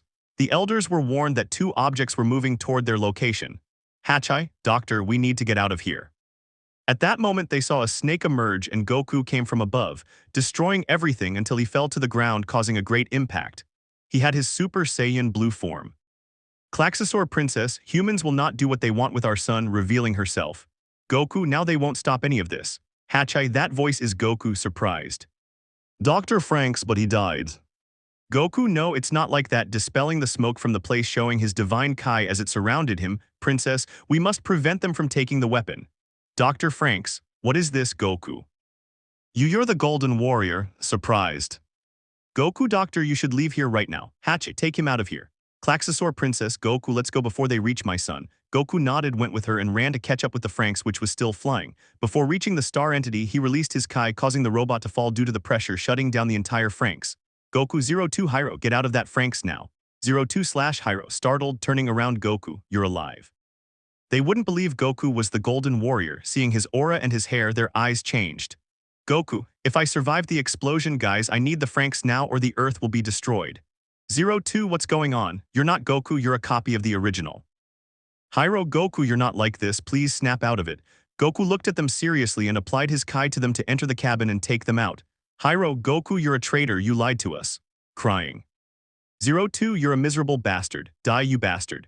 She would scream, crying. Goku, children, you'll understand why I'm doing this, it's for your own good, princess, it's time, let's begin. She climbed up and wrapped her tentacles around her arms and the others towards the Franxx. Dr. Franxx, how is it possible that he's not human? Hachai, Doctor, we have to leave, this place will collapse. They both left. 02 and Hyro came out with tears in their eyes seeing Goku, who had betrayed them. Klaxosaur Princess, Goku, are you ready? Thank you for your help, Goku. Goku, yes, princess, but now is not the time. We must eliminate VIRM. Hachai warned that Goku was with the Klaxosaur Princess and possessed the star entity, but no one believed it until a sound emanated from the Klaxosaur Princess's horn. Goku remained silent while Cuss watched the battle begin. The princess then began to speak. Klaxosaur Princess, listen well, humans, beings of a foolish and ignorant race, stole the symbol that bound our ties, which was found in the depths. Klaxosaur Princess, humans understand how selfish that point of view is, and now they plan to take my precious son away from me. Everyone began to fear Goku and thought he was the son of the Klaxosaur Princess, that he had surrendered to her to destroy the Earth, and the doctor who was with Hachai, 02 and Hyro. Doctor Franxx, you're not mistaken. Goku isn't human, nor is the son of the Klaxosaur Princess, nor Cuss. They are alien races from other worlds, and the Franxx are formed from Klaxosaurs. Klaxosaur Princess, exactly human. Nobody believed this, and from the ground emerged 2 Klaxosaur weapons, to be precise, pointing towards the sky where VIRM was located. Klaxosaur Princess, our enemy comes from the farthest reaches of space, but this will be their end. Hyro, our enemy comes from space. Klaxosaur Princess, VIRM. The Earth witnessed the great colossal battle that began between Klaxosaurs and VIRM. The children didn't know what to do, everyone was confused, not knowing who was enemy or not. From space, a ship began charging energy, as did the star entity, but the latter destroyed the ship. The princess was charging another attack and Goku was with her, but an old man said it was useless, immobilizing the star entity. The doctor didn't know what was happening and the star entity began to be absorbed. Goku, who was with her, didn't understand at first and began to be absorbed by VIRM like her. He began to scream in pain, trying to break free, but they were using his energy against him. Suddenly, the princess looked at him and saw his pupils change from blue to dark, and his gaze was lost. And VIRM revealed himself in his true form, explaining that since the Klaxosaur Princess possessed that weapon, it should be destroyed with the Earth, while in the distance a large sphere could be seen surrounding the star entity. Klaxosaur Princess, Goku, please react, move, say something. But he didn't move. It seemed that his energy was fading from him, leaving him almost dead, and she shook him and still he didn't react. Cuss, what's wrong, Goku? Snap out of it, your energy is dropping. She was so worried she was actually crying because Goku wasn't answering her. Ichigo, Goku is still alive. Scared. Miku, but he died when he exploded with the Franxx, shouting. Ikuno, nobody survives something like this, not even the Franxx could, astonished. Goro, Goku lied to all of us, he cried because Goku had betrayed them. Klaxosaur Princess, Goku, come with me please VIRM, give him back, crying for him and her from the pain as she was absorbed. Cuss gazed into the distance as the star entity was being encased, but suddenly the earth began to tremble. It was Goku whose energy, even though it was being absorbed, wouldn't easily be lost. The princess noticed this and the bonds that had held her broke free, leaving Goku still tied up. She tried to move him but couldn't. Cuss understood that it was necessary to get the children out of the battle. She descended and struck the ground 3 times, creating a giant cube and transporting all the children inside, including the special forces. None of them knew where they were. They only saw a figure with its back turned, holding a strange object and wearing oddly patterned clothing. To their surprise, someone quickly recognized her. Ichigo, you're CUS. Startled, stammering and surprised. Cuss, yes, Ichigo is me, turning to look at everyone and smiling. Goku versus VIRM. Ichigo, but you died when we took Grand Crevasse, you're a ghost. She was still surprised to see Cuss. Cuss, no Ichigo, I didn't die and I'm not a ghost, smiling. Well, I'll explain. I knew they would try to kill me because according to Goku, I didn't need to live. That missile hit the ship, but I was outside just watching the ship fall. Goro, but those clothes, Cuss, tell us the truth. You are the daughter of the Klaxosaur princess and Goku is her rebellious son. Cuss, no, the doctor confirmed it a few moments ago. Neither Goku nor I are related to her. Ichigo, they're not from this planet then, but they do have a human appearance, confused. Goro, but what are they both then, some kind of hybrid human race or what? Angry. Cuss, Goro, I understand your anger at not really knowing anything about me or Goku. I'll explain later. Right now, Goku is fighting VIRM to free himself. Cuss communicated with Princess Klaxosaur telepathically. Cuss, Princess, you must get out of there quickly. Goku will react at any moment, unleashing all his power. If you don't get out in time, he will kill you. Klaxosaur Princess, I cannot, Cuss, even though I am trapped by VIRM, speaking with difficulty. At that moment, the pressure disappeared and Goku was free of VIRM. The princess looked at him and was frightened by him, seeing how his gaze made her tremble. He went to her, releasing her and appearing next to Cuss, leaving the Klaxosaur princess. She fainted upon seeing Goku with a threatening look. Goku returned inside the star entity and Cuss said, Cuss, Ultra Instinct has appeared, now the real battle begins, smiling. Everyone watched the star entity, and then a current of air shook the earth even more violently. Suddenly they heard an incredibly loud scream accompanied by a roar and saw the star entity emerge from the prison maintained by VIRM, destroying the bomb inside. And then everyone witnessed something spectacular. Goku was back with a unique appearance. Cuss, rejoicing and smiling, Goku, you've done it. Come on, Goku, keep going and show who you are. Ichigo, we can't see anything, trying to look at Goku in the distance. Cuss, excuse me, I'll show you, bringing the cube closer to the star entity. Miku, because Goku looks like that scared. Goku stood with his back to the world, surrounded by the Kai emanating from Ultra Instinct. He turned to look at everyone, who froze in shock. Then the ground trembled. It was the Fringhorn VIRM summoning him. At that moment, Goku moved, appearing swiftly and cleaving him in 2. Hachai, Dr. Hyro, and 02 watched as the Fringhorn emerged from the ground. Hachai, who moves the Fringhorny?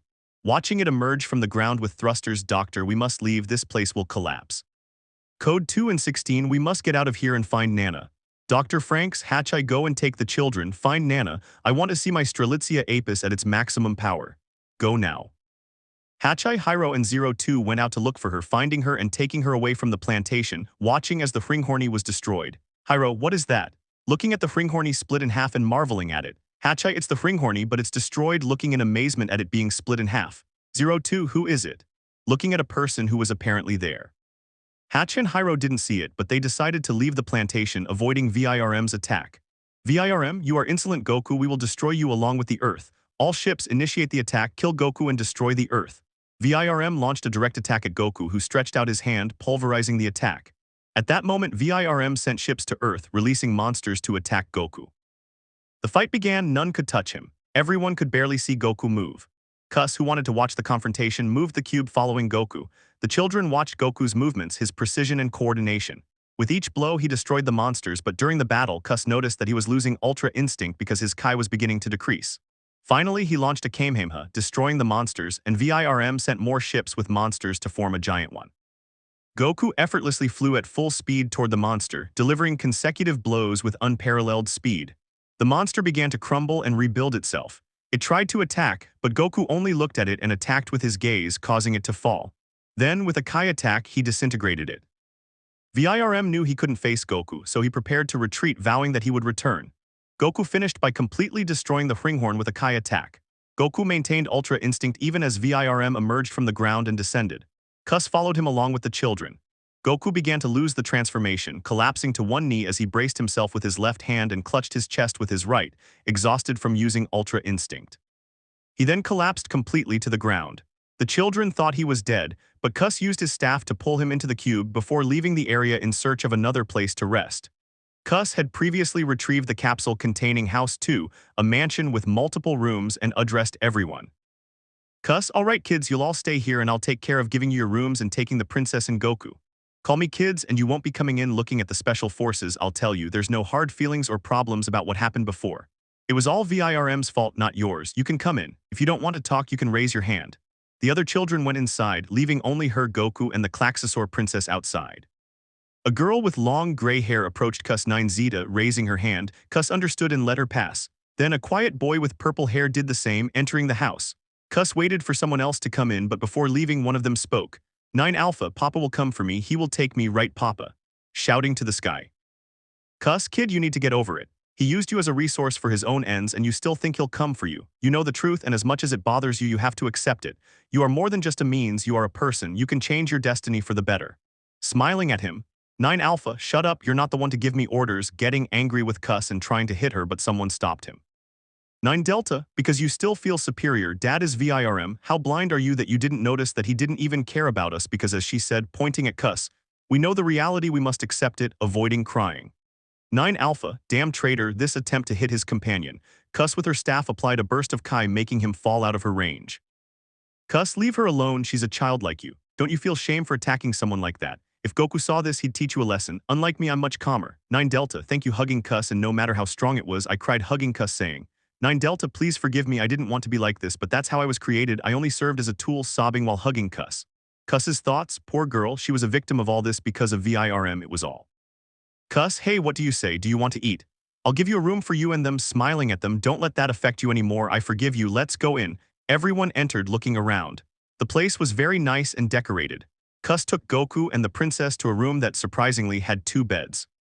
He left each of them in one and then went downstairs to see the children, saying, Cus, they still have their uniforms, right? Well, I'll take them off. Ichigo, we won't be left naked, looking at the boys with a murderous expression. Miku, no, Cus, if you do that, those perverts will give you weird looks. Ikuno, I will never forgive them for those boys, maintaining her serious expression. Cus, I won't exchange their suits for clothes. Zarom, how will you do it? Looking at her doubtfully. Cus touched his staff to the floor of the house, causing a glow to appear, changing their uniforms into clothes like skirts and shirts for the girls and pants and shirts for the boys that had the same color as their suits that they used in the Franxx. Goro. It's impressive, Cus, thank you. Everyone thanked Cus for her gesture, and she asked if they knew how to cook. Ichigo, Miku, Ikuno, and Kokoro, not knowing how to cook, accepted, and then someone asked. Zoram, I can't cook yet, but I could try. Cus, I couldn't either, Zoram. When I cooked for Goku, I only made Izuku prepare food. Little by little I improved. If I could do it, you can too, Zoram. Come on, let's go. Everyone was happy that Cus was taking care of them. They felt comfortable because of it. After dinner, Miku called the girls and boys together, lining them up to receive their prepared food. Ikuno would give them cutlery and Kokoro a glass of water. They were placing the glasses of water in their respective places, and Ichigo was just keeping an eye on everyone to make sure no one ate until everyone had their food. Cus watched them from the kitchen and came to the dining room door, thanking Cus for the food, which pleased her. Cus, enjoy your meal, I'll be right back. She left the dining room to see Goku. I enter the room where Princess Klaxosaur was awake. Cus, how does Princess feel? Klaxosaur, Princess, I feel a little afraid when I see Goku. I still remember his cold gaze. Cus, don't be afraid, Ultra Instinct makes him act that way. The transformation turns him into a cold and calculating person. Look, I'll give you these seeds, giving him 2 senzu beans, eat one so you recover, and when Goku wakes up, give it to him. Rest. Klaxosaur, Princess, thank you, Cus, tell me, do they know anything about Goku? Cus, no, they only know about me, they won't be afraid to find out who Goku really is.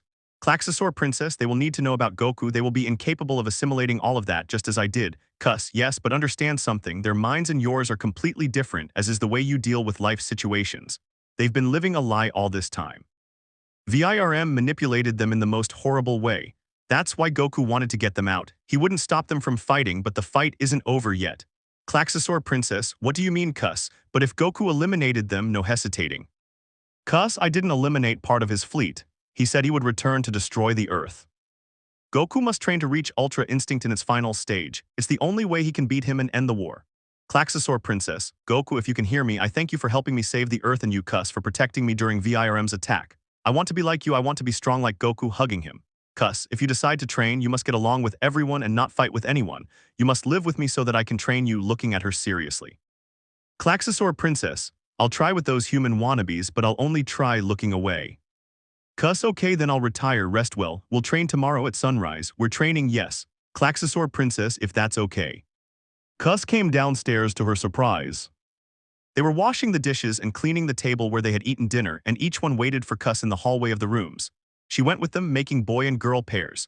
When they finished assigning rooms, everyone thanked her and prepared to sleep. Only 9 Delta girl with green hair and eyes of the same color was walking around looking at the place. Cuss, tell me where you'll be staying, smiling at him. 9 Delta, I don't know yet, I don't want to stay with the boys. Cuss, they make you uncomfortable. 9 Delta, before we slept alone, not with someone, that's why I decided to leave. Cuss, I see, hey, I'm going for a walk outside for a while, do you want to go out and see the stars? 9 Delta, if.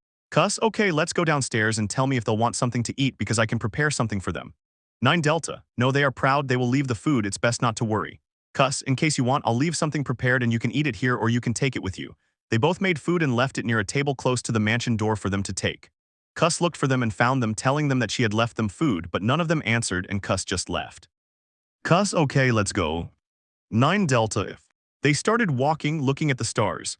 Cuss was happy to see the night and the stars, and 9 Delta just looked at her without knowing why and asked, 9 Delta, tell me, do you like to look at the stars? Looking at her doubtfully. Cuss, yes, they look very pretty, don't you think? Smiling at her. 9 Delta, yes, but I don't understand if they are just lights in the sky that we can't even touch.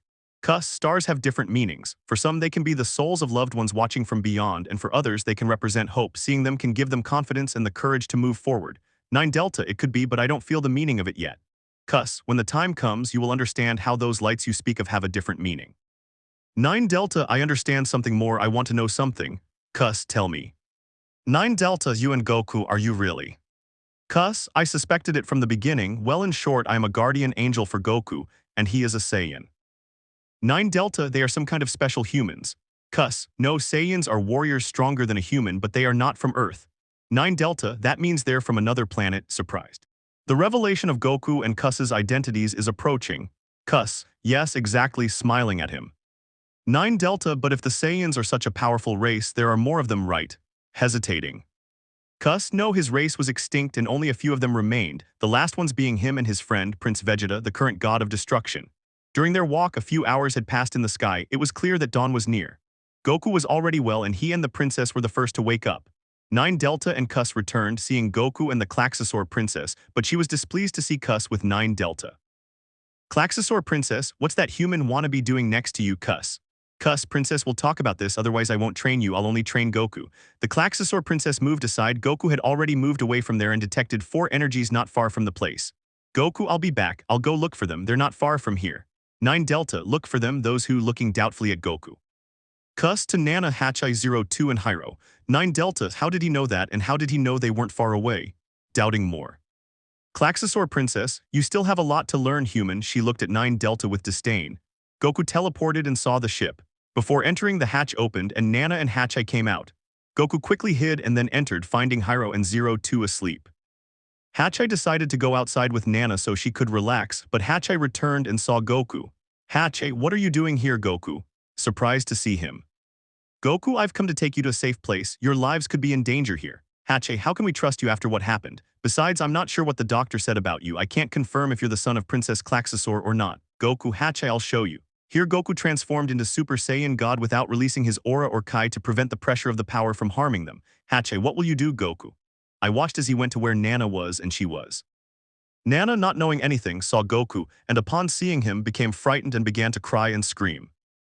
Hyro and 02 hearing this came out and saw Goku. Nana screamed, you are Goku. She kept screaming because her mind had been altered and seeing Goku made her react, causing her to scream and cry. Hyro, hey, leave her alone, if you don't leave we'll fight you. Getting angry.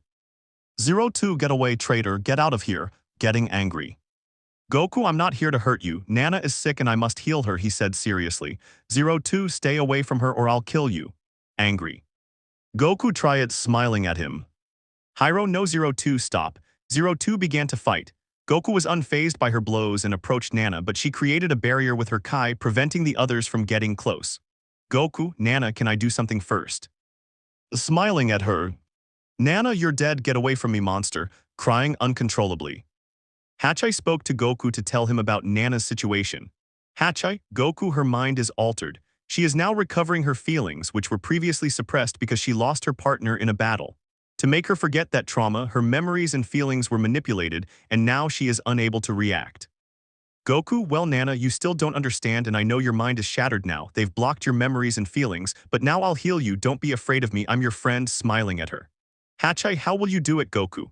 Looking at him seriously, not knowing what would happen. Goku, you'll see, Hachai. He began to release his Kai, but in a controlled manner, enveloping Nana and then expanding to cover the ship, the children, and Hachai. The pressure had disappeared, and from afar that red sphere could be seen. Hachai, this is your Goku that you are surprised by what he saw. Goku, Hachai, I can't say it now, I'll tell you later. Now it's time to help Nana.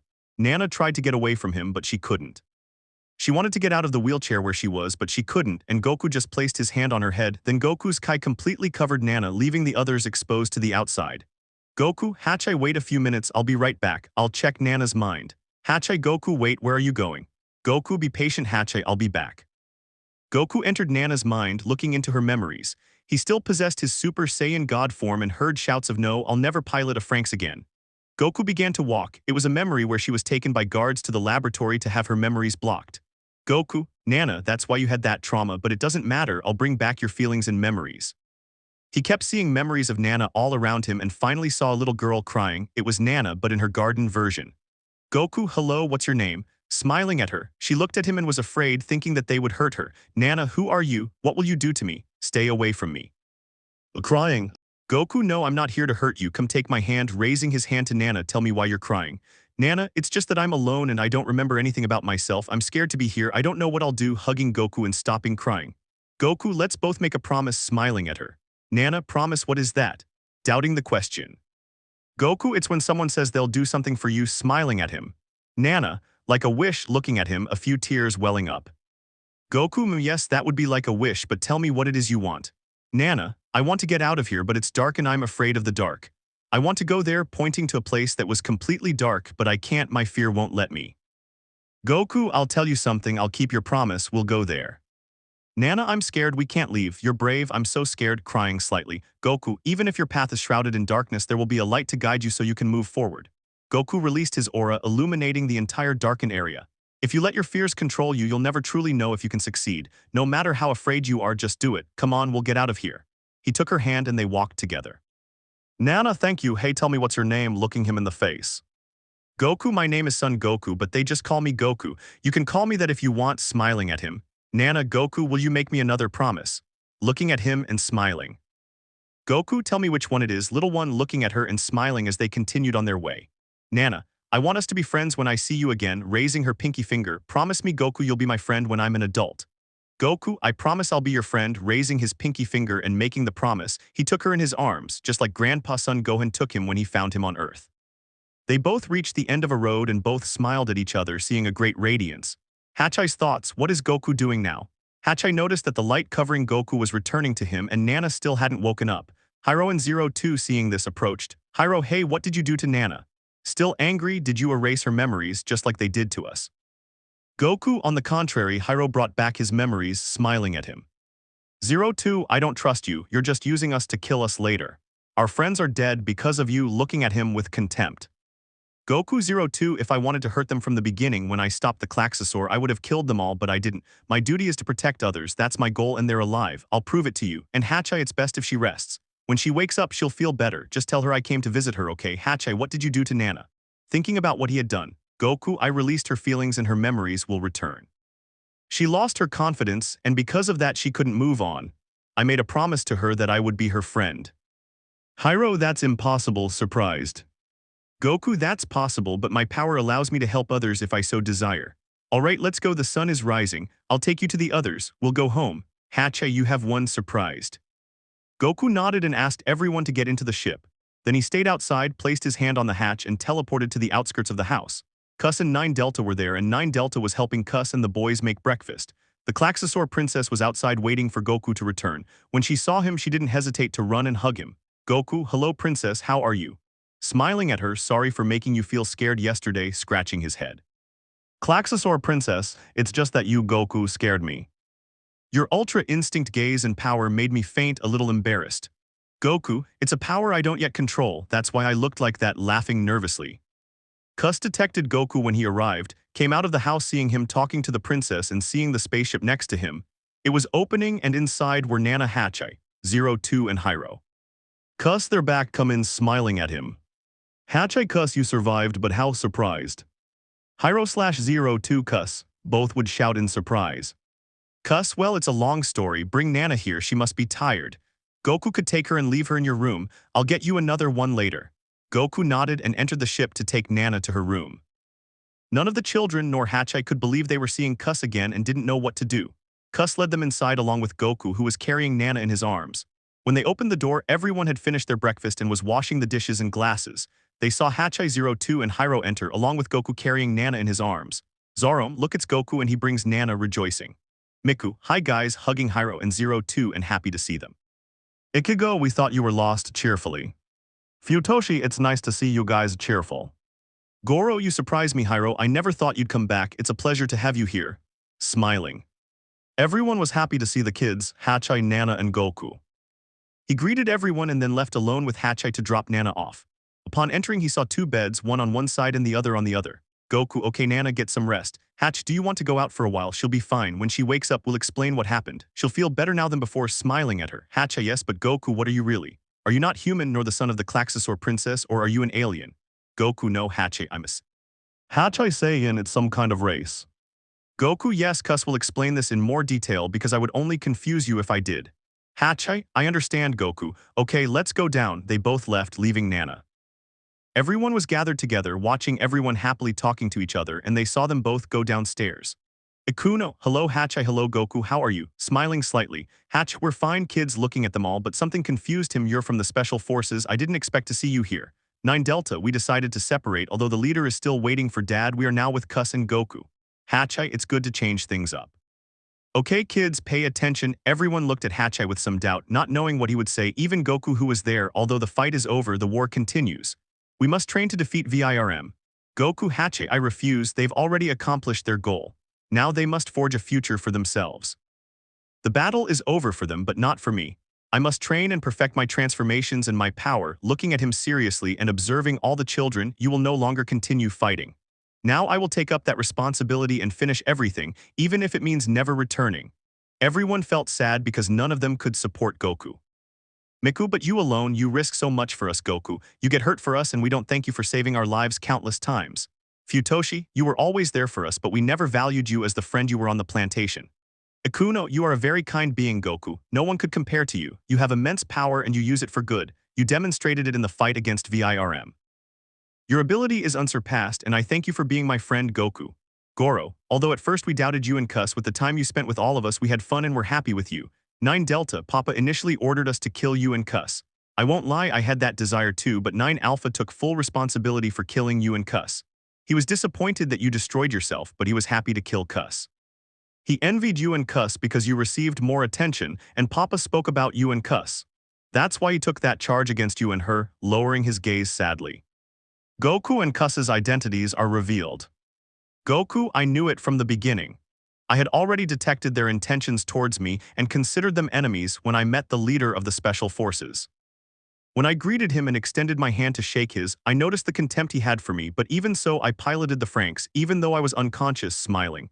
Zorom, well, I'm glad you gave him what he deserved, smiling. Goku, yes, I did it, smiling. Tell me where Cuss is, I want to ask him something. Ichigo, she said she'd be out and back in a few minutes. Goku, thanks Ichigo, I'll be right back. Goku left the house and started looking for Cuss, finding her talking to the other proud boys who didn't want to socialize with the others. No matter how hard Cuss tried, they ignored her, and then Goku arrived and started talking to Cuss. Goku, hey Cuss, what are you doing? Looking at her. Cuss, I try to convince them to stay with us, but none of them speak, sad. Goku fine will make them talk. He transformed into Super Saiyan Blue and applied pressure to them, each one falling to the ground defeated. Fine talk, I won't hurt you if you answer cuss. 9 Alpha, I won't stay with someone like that, not even you idiot, those traitors will pay for this. Goku, I must tell you that you will not harm any of them, and if you do I will destroy you. Goku asked Cuss to leave, leaving them alone to see what they could do. They both went to the house where the children were waiting for them happily, but someone asked, 02, Cuss, I think you should explain who you are. We've had fun with you and all, but you still haven't told us who you are, where you come from, or your intentions. Disgusted. Cuss, that would be the fairest thing to do, but I must tell you all something important. Looking at them seriously, what you will see may cause you discomfort. I don't mean that it is something bad, only that you will see memories of our past life, mine as an angel and Goku's as a Saiyan. Miku. But it won't traumatize them or anything like that. Hesitating. Cuss, no Miku, that won't happen. Smiling. Cuss made them all go outside, and Goku, who was next to her, said, Goku, guys, I don't want to scare you, but I'll have to do this. With a sigh, he transformed into a Super Saiyan God, making his Kai cover everyone together. Mitsuru, this feeling is like the sun, but less intense, looking at himself. Kokoro, you're right about that, looking at him. Princess Klaxosaur, on the other hand, was on par with Goku because she distrusted others and had him by the arm. Goku, you can let me go, laughing, there's nothing to fear, you've seen this transformation before. Klaxosaur, Princess, it's not you, it's them, pointing at the others, those wannabe humans didn't trust them. Goku, but someday you'll have Ta looking at her. The princess said nothing and Cuss took Goku's hand. Cuss, okay guys, close your eyes. Cuss made Goku's power be released even further. When they all closed their eyes, they thought nothing had happened, and Goku stopped transforming. 02, this didn't work, it's a joke, annoyed. Cuss, no 02, we're in Goku's mind, look. Cuss pointed to another area where they were watching Goku fight. Ichigo TT, that's Goku, surprised and terrified to see that imposing being in a battle. Cuss, yes, I also saw the same memories when he shared them with me, smiling. Goku, those were my first fights as a child. A memory was shown in front of them. When Goku shared his memories with Cuss, she had the ability to enter them without altering them. She could see them from his perspective, and that's how they were shown to everyone. The first fights against Piccolo Daimao, the Red Ribbon Army, the fight against Raditz, Vegeta, Nappa, Frieza on Namek, the androids Cell, Majin Buu, and finally the Tournament of Power were shown. The Klaxosaur princess had seen all of that, so seeing it again filled her with both terror and excitement to see Goku in action. Cuss commented that now they would see her perspective, a memory of Goku's entire fight against the universes. At the beginning of the fight, some felt fear, others joy as they watched Goku and his friends battle to survive. There were moments of sadness when Grand Priest announced the warriors eliminated from the universes and their subsequent disappearance. This continued until the final fight, 3 against 4. The fight reached a point of intense tension, and this even though it was just a memory, the children sensed the fear of not knowing how the fight would unfold. Each warrior began their final battle, the one that would decide which universe 7 or 11 would survive. The battle continued, reaching the point where Vegeta eliminated Toppo, and together with Android 17, he and Goku gave their all to take down Jiren, the only one still standing. The tension mounted, some felt sad to see Goku and his friend injured, yet they pressed on. The decisive moment arrived. Goku was on the verge of collapse. Vegeta, in his last attempt, having lost so much power that he couldn't even access his transformation, decided to give it his all until the very end. As expected, he fell, but not before giving some of his energy to Goku so he could continue the fight. Jiren, for his part, fought without much effort. He knew he would win, landing blow after blow. Everyone realized that Universe 7 would lose. Goku was close to falling and remained in a suspended state, remembering the trust of his friends, without whom he could never have reached that point.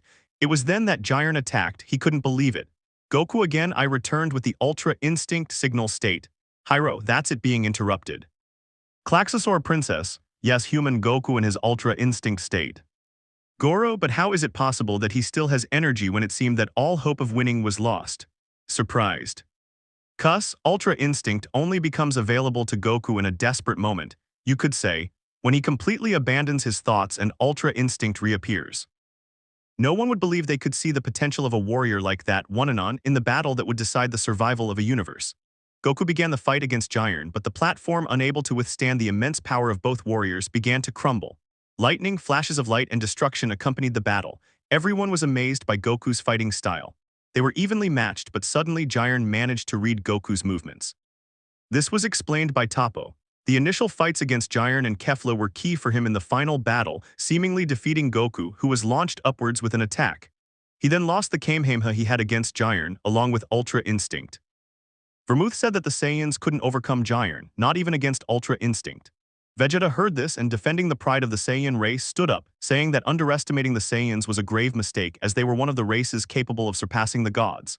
Demonstrating that he could defeat Toppo despite the latter's training to become a future god of destruction, Vegeta encouraged Goku to persevere as he had to keep his promise to Kaibe. Goku instantly reactivated Ultra Instinct, engaging Giron in a fierce battle. At the most tense moment, something worse happened. Giron managed to corner Goku in a small section of the destroyed platform, forcing him to defend against Giron's attacks. But Goku managed to overcome this barrier and began to respond. None of the onlookers believed he would reach that point. Goku caught up with Giron in an attack, then unleashed an immense amount of power. Giron, not to be outdone, responded by charging energy that emanated a great pressure of power. To finish it all, Giron launched his charged attack. Goku quickly transformed the energy that had spread, shrinking it, and no one saw what happened to him. Giron, for his part, thought he had eliminated him, but he hadn't. Goku appeared behind him, his back to the attack, pulverizing it. Giron launched an attack, but the Goku's speed was superior, allowing him to see the attack and respond. Just as Giron was about to fall, he launched a visual attack that Goku deflected with a flick of his wrist. In another attack from Giron, Goku countered in a flash, just as Giron had done in their first encounter with Super Saiyan Blue. Neither could take their eyes off Goku's appearance and the brilliance of his gaze. The look he held was something no one could bear to see. It instilled fear in the children, who saw someone with abilities that rivaled the gods. Kus continued his recollections, showing Goku's fight, but then someone spoke. Miku, but why is it so scary to see him like that? That look is chilling. Hyro, how does someone like him have that ability to fight? Ikuno, Goku is an amazing person. His courage and determination in fights got him to that point. Kus, he really could, but not alone. Pointing to all the warriors of Universe 7 and Goku's friends, he and they managed to surpass their limits and become stronger. That's what defines them. They don't give up in battle, and no matter what, they must win. In the Tournament of Power, they proved to be the only universe not to make a selfish or greedy wish. They remained confident that they, along with Goku, would win the Tournament of Power. Mitsuru, but what if they chose a greedy wish? Kus, my father mentioned that all universes would be destroyed without exception. Everyone was terrified. A wish would cause everyone's complete disappearance. As their memories faded, a flash of light appeared again in the same place, but this time they were on the ground. When Goku emerged, he only felt nostalgia for those old times of fights and battles with his friends. He didn't feel sadness about it. He felt happy to have remembered his great beginning as a warrior and how he still was. But the children began to remember what they had seen, the deaths and sacrifices of Goku and his friends. Kokoro, your Goku. Upon mentioning his name, a small shock like a lightning bolt appeared in her mind, causing her to fall to the ground. Goku, Kokoro, is something wrong. Lifting her from the ground and holding her in his arms. Kokoro, I don't quite remember your name, feeling a sharp pain in her head again. Mitsuru, Goku, what happened? How Kokoro reacted the same way, falling to the ground unconscious. The others knew what had been done, and Goku began to remember what had happened to Nana, how her memories had been suppressed. This made him angry at those who had done that to both children. He placed Kokoro on his right shoulder, holding her, while Mitsuru placed him on his left shoulder. Goku, Kus, you could help the children if they need anything. I'll take Kokoro and Mitsuru to where Nana is. I suppose she must have woken up by now. He started walking towards the house. Hachi, I'll go with you, Goku. I have to go see Nana too. Looking at him. Goku, let's go, Hachi. Looking at him. They both nodded, and Hachi opened the door for Goku to go to Nana, who was sitting smiling, feeling much better and freer than before. Goku and Hachi were about to arrive, and she was about to go out and open the door when, to her surprise, she found Goku and Hachi there, noticing that Goku was carrying the two children. Nana, what's wrong with them? Surprised, are they hurt? Hachi, due to the reindoctrination, they reacted with memories of Goku, and repeating his name gave them severe headaches. Goku, yes, and I'm glad you're okay, Nana, smiling. Nana, thank you for helping me, Goku, smiling at him. Goku, will talk later, Nana. Hachi, you can go with her to see the children. I'll stay here to help Kokoro and Mitsuru. Smiling slightly. Hachi, okay, Nana, let's go, looking at her. Nana, yes, cheering up. Hachi acknowledged to Nana that she was indeed no longer the same woman she once was, the one who had been restrained from her emotions and feelings. Now she was much more cheerful. As they went downstairs and left, they encountered the children. Upon hearing the door open, they saw Nana and Hachi, and all together they exclaimed, Nana. Overjoyed to see her again, they all ran to embrace her. Ikigo, Nana, are you okay? How are you feeling? Goro, it's a joy to see you, Nana. Akuno, it's good to see you, Nana. Zoram, we're glad you're with us, Nana. Nana, I'm so glad you welcomed me like this, and I know you're better off than ever. Thanks to Goku and Kus, we were able to be free. Even though they didn't know us, they did everything they could. Goku even hurt himself during the battle, and yet he still saved us all. She began to cry. What would have become of me if I had been abandoned and had no one? She burst into tears. The children hugged her when they saw her sad but decided to support her and help her move forward. Hachi encouraged her to motivate the children since he lacked that ability and she had it, which cheered her up a little. The children decided to talk among themselves and get to know each other better. Cuss noticed that Nana was quiet. Cuss, is something wrong, Nana? Nana, no, nothing. Cuss, nothing, maintaining a sad expression. Cuss, I know you feel bad and it's no longer because of your memories or repressed feelings. It's because of something else. I notice it in you, but I can't figure out what it could be. Nana, I really don't know what I can do, nervously. Cuss, you don't know how to do it, but Nana, watching her. Nana, Goku was able to help me and you managed to help them feel better, but I feel strange and unwell. I feel a small pain inside me. Cuss, these are feelings, Nana. It's not unusual for you, having never fully experienced your feelings and having them suppressed along with your memories. You became more serious and strict, pushing away something important within yourself. In time, you will feel different. Nana, do you think that's Cuss? Looking at her. Cuss, there's no doubt about it, Nana. Let everything flow, don't feel repressed or bad, enjoy life. With Goku, I was able to leave my comfort zone, which I maintained by being a guiding angel, but now I'm freer, but not yet. Nana, but why aren't you more free? Goku keeps you under his control. Cuss, it's not the opposite. Since we arrived here, he told me in a conversation that I shouldn't obey his orders even if I wanted to. I could separate from him. Since before I couldn't do anything due to my father's restrictions, if I disobeyed orders I would be punished, which implied my disappearance from reality. I feel happy to be free, but the fact of leaving Goku alone makes me feel sad. Nana, I know I'm not very good at this kind of thing, but if it helps, you should decide what feels best for you. Whether you feel good being with Goku or not, you can make that decision. I know I'm incapable of it too, and he helped me break free. This is the first time I've made a decision without anyone telling me what to do. Smiling. Bringing back past memories. Cuss, you're right, smiling. They hugged. Both Nana and Cuss felt happy. They had both gone through the same thing and talking about it made them feel comfortable with each other, with the children and the Klaxosaur princess who decided to go with Goku since seeing the others together caused her some hatred. She still did not accept the children for being human copies. Ichigo, how do you think Kokoro and Mitsuru will be? Hiro, for now they'll be fine there with Goku. Akuno, she's incredibly amazing. We never thought someone with that fighting ability and skill could exist. Zorom, yes, and besides, he still loves us despite how we made him feel when he came back. Futoshi, he more than anyone else decided to save us all, but then someone started talking. 02, I want to apologize. I treated him badly during the fight. I know it wasn't the right way to greet him, but tears began to well up in her eyes. I thought he was just playing with us. I even hurt his feelings with words. I'm such a fool, she began to cry. 02 ran away from everyone because of how badly she made Goku feel, and she ran away from Hiro and the others. She hid behind the house, and when she wasn't seen using her abilities, she climbed to a room with an open window. When she entered, it was dark and seemingly empty. 02, why did I say that to Goku? He's my friend, I treated him badly. I just let myself be carried away by what I saw. He even told me that they wouldn't understand why he did it, and I didn't understand that the real reason he saved us was because he saw that we wanted to be free like Hiro and I were when I was little. I never thought about how he felt. Seeing his fights and sacrifices made me realize that what I suffered is nothing compared to what he's been through. A voice was heard in the background. 02 claimed it was nobody, but it was Goku with Kokoro and Mitsuru. He hadn't healed them yet because they needed to wake up and he needed to explain what was happening, that way they could react faster. Everyone outside was scared. Cuss knew 02 was with Goku, but she didn't say anything about it. Nana, not understanding why Cuss wasn't looking for her, asked. Nana, aren't you worried about where 02 Cuss is? Looking at her. Cuss, she's fine for now, we just have to let her be, she's processing what she saw. The children, through their conversation, managed to get through it, but she's getting through it too. We just have to be patient and let everything pass without rushing anything. Smiling. Nana, if you say so, then I believe you, smiling. With Goku in the room and 02 scared. Goku, 02, don't be scared. It's me, Goku, accessing Super Saiyan God and creating Kai spheres to light up the room as he approached 02. 02, no, Goku, stay away, I'm a monster because of my horns. Goku, no, you're not, you know, Hiro doesn't think that about you. I've even noticed he's starting to look like you. I'm glad to know you both have that similarity. The only difference is the color, but I like it. Smiling. 02, Goku, forgive me, crying in front of him. Goku, hey, don't cry, you'll wake them up. Goku helped her up from the floor, since she had been scared earlier when she didn't know who was in the room and had stayed on the floor. You shouldn't feel bad about who you are. Smiling and wiping away the tears that were coming from her eyes with his hands. 02, but I was mean to you, crying between sobs and hugging Goku. Goku 02, you're my friend, returning the hug and stroking her head. I know how you feel seeing me again, and my memories affected you, and I know that.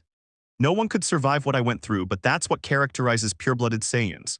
We are warriors who, even if we lack energy, will fight against the enemy if we maintain our will and courage. It doesn't matter how many times you fall. What truly matters are the times you get up and give your all, showing your enemy your ability, your true power. It doesn't matter if they're stronger than you, you will overcome them and defeat them. We Saiyans, because of our warrior spirit, have never stopped us from becoming who we are now, a race of powerful beings. 02, you're amazing, Goku, and I'm just a copy. Goku, don't say that. You're not a copy of anyone. You're 02, not anyone else. You should never look down on yourself. He crouched down to 02's level and looked at her. You and Hyro have proven the reason for your fight and for moving forward. It didn't matter what others thought of you, you just kept going, no matter the circumstances. Before I became who I am now, I used to train and train, trying to get stronger. But when most of my friends died, I decided to stop. After 1,000 years without threats to Earth or the universe, training was pointless. That's why I decided to change my path and my destiny. I see how this new adventure will be for me. He took her shoulder. I've become wiser in how I see life. A lot of time passed and I wasted it. Now that I'm starting over, I won't waste it. It doesn't matter if it's late or tomorrow, you can change 02. 02, and yet you're kind, Goku. I could do anything to make you forgive me. Looking at him sadly. Goku, yes, go out and have fun with others, be yourself without fear and ignore what others think of you. Always be yourself, 02. Hyro is happy to meet someone just like you. 02, someone like me, what do you mean? Confused. Goku to someone unique and special, smiling. This made 02 feel happy and she cried, but tears of joy at feeling Goku's acceptance. She finally felt she didn't have to pretend anything. With a smile and tears of happiness, she ran out of the room, saying goodbye, and as she left the house she shouted. 02, darling, darling, she said repeatedly. Hyro heard this and went out in search of 02's voice, finding it and bumping into her. 02, darling, darling, crying over the one who was on the ground. Hyro, what's wrong, 02, why are you crying? Looking at her doubtfully. 02, promise me, darling, that you'll be with me and that you'll marry me. Please promise and that you'll never leave me, she said repeatedly. Hyro, no matter what, I'll never leave you and I'll take care of you, 02. They kissed, the others watched expectantly but blushed and looked away. Kuss, looking at them, just smiled happily because she was managing to overcome those memories and was freeing herself from the burden she felt. Kuss's thoughts, Goku, you managed to change your destiny. I suppose now all that's left is to train and finish the final fight. Then I'll be able to see this world again.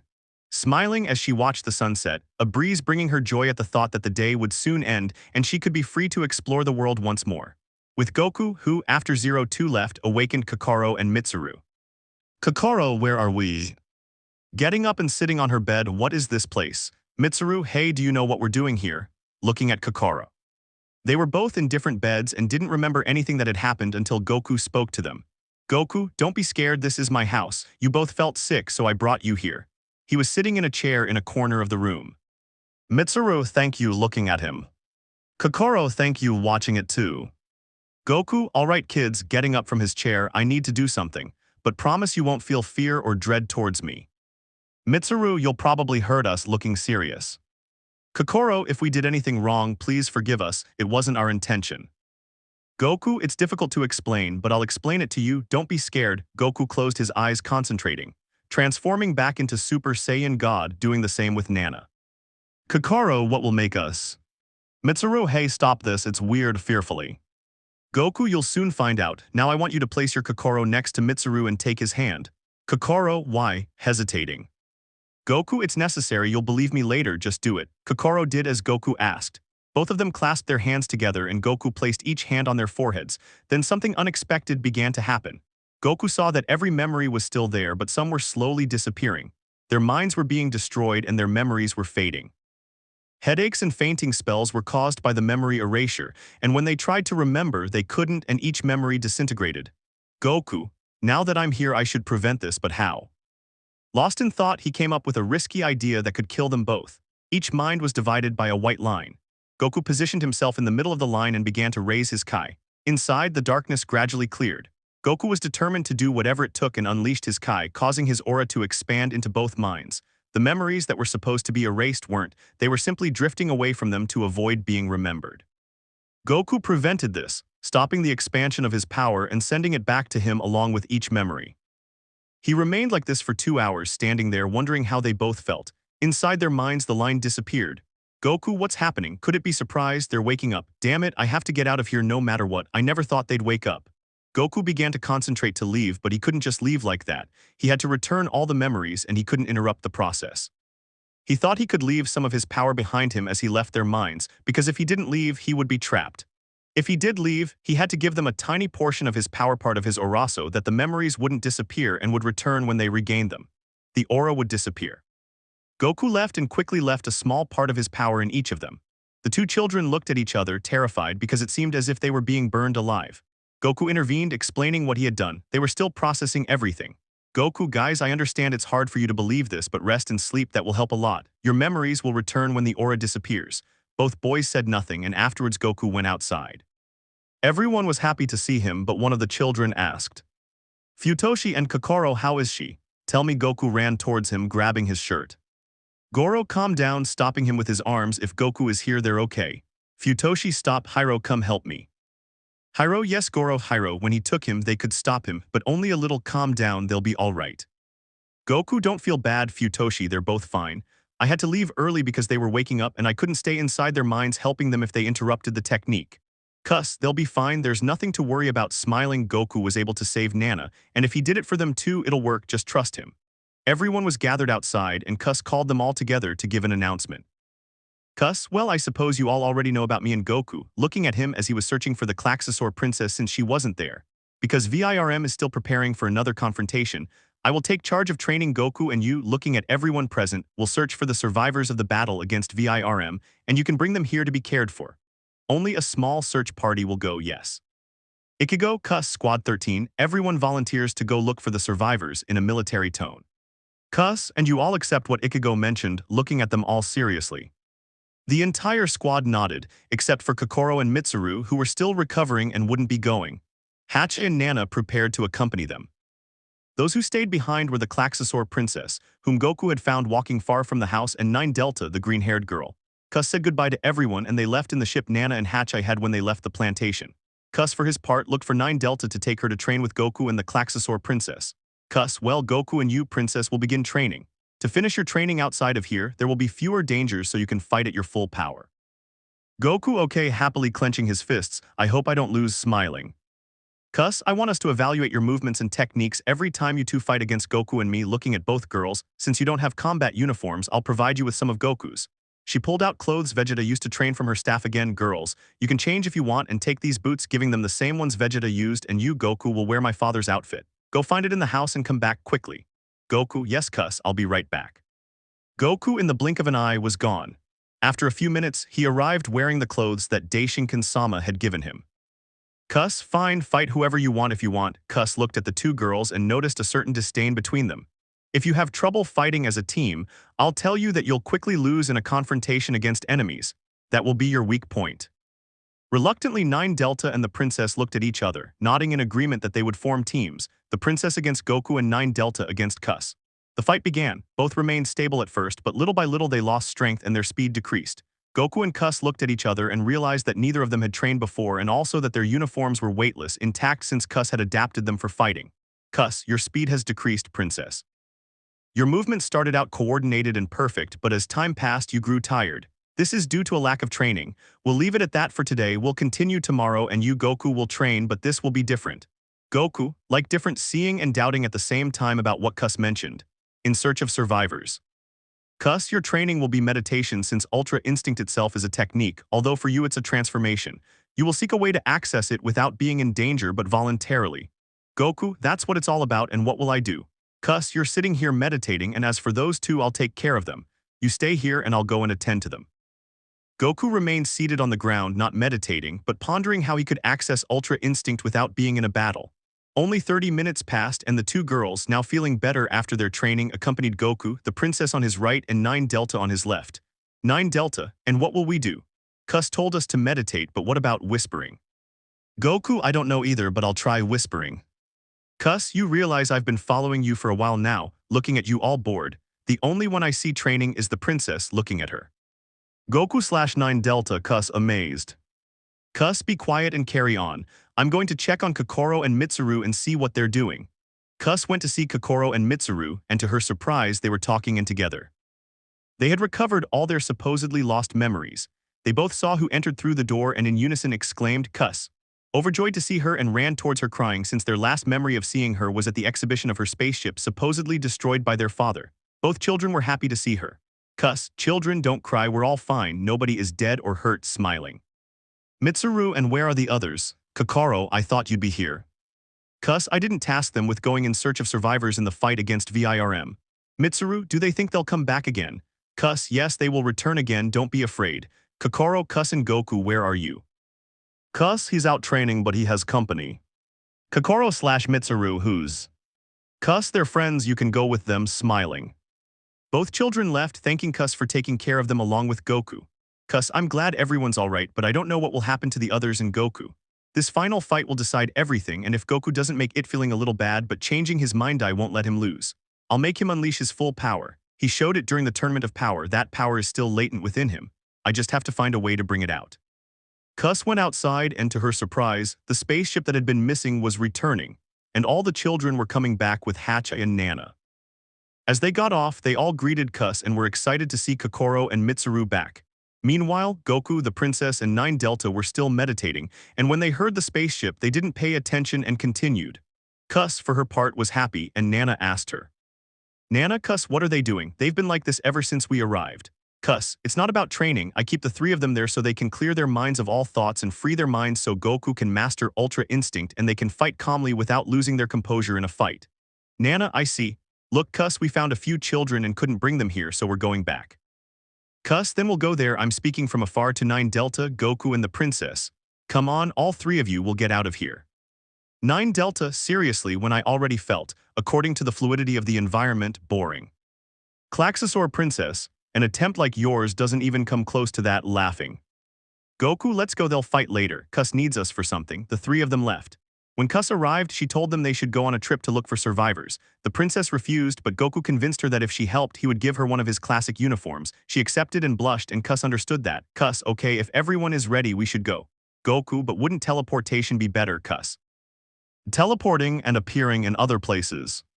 "Cuss, I know, Goku, but it would take a while because you have to sense a presence to get where she can't looking at him." "Goku, well, you're right, let's go," smiling. Everyone rushed to help the survivors. Upon arriving, they saw how little remained of the place. Everyone set to work. Goku contributed to this, taking several children to the rooms where they were being cared for, and Cuss, along with 9 Delta, searched for the other children along with 9 Epsilon and 9 Zeta, but during the search there were none of them nor any traces of their companions. 9 Delta, this is strange, Alpha doesn't usually leave like that because of his great pride and selfishness. Cuss, maybe he's looking for his dad, even though he was stubborn after that. 9 Delta, then it's an idiot to think I'd come for him. Looking at Cuss, "Cuss, I want to know something because the princess is attached to Goku. It's not something that bothers me, but she likes spending more time with him." "Cuss, I could guess because she sees him as someone to admire, like an idol. It makes him feel important to her, I suppose, but there could be more reasons, and since you ask, you might want to do the same too," laughing. 9 Epsilon and 9 Zeta began to laugh slightly at 9 Delta, so she just turned away and continued the search. Now with the others, they were eating with the few rations of food that remained due to the battle. Resources had become limited. "Zorom, Goku, aren't you going to eat anything? According to Cuss, you eat way more than we do." "Futoshi, come on Goku, you'll need energy to fight." Everyone insisted he eat some, and so as not to be rude he accepted, but he decided to share what he would eat and only ate half a loaf of bread.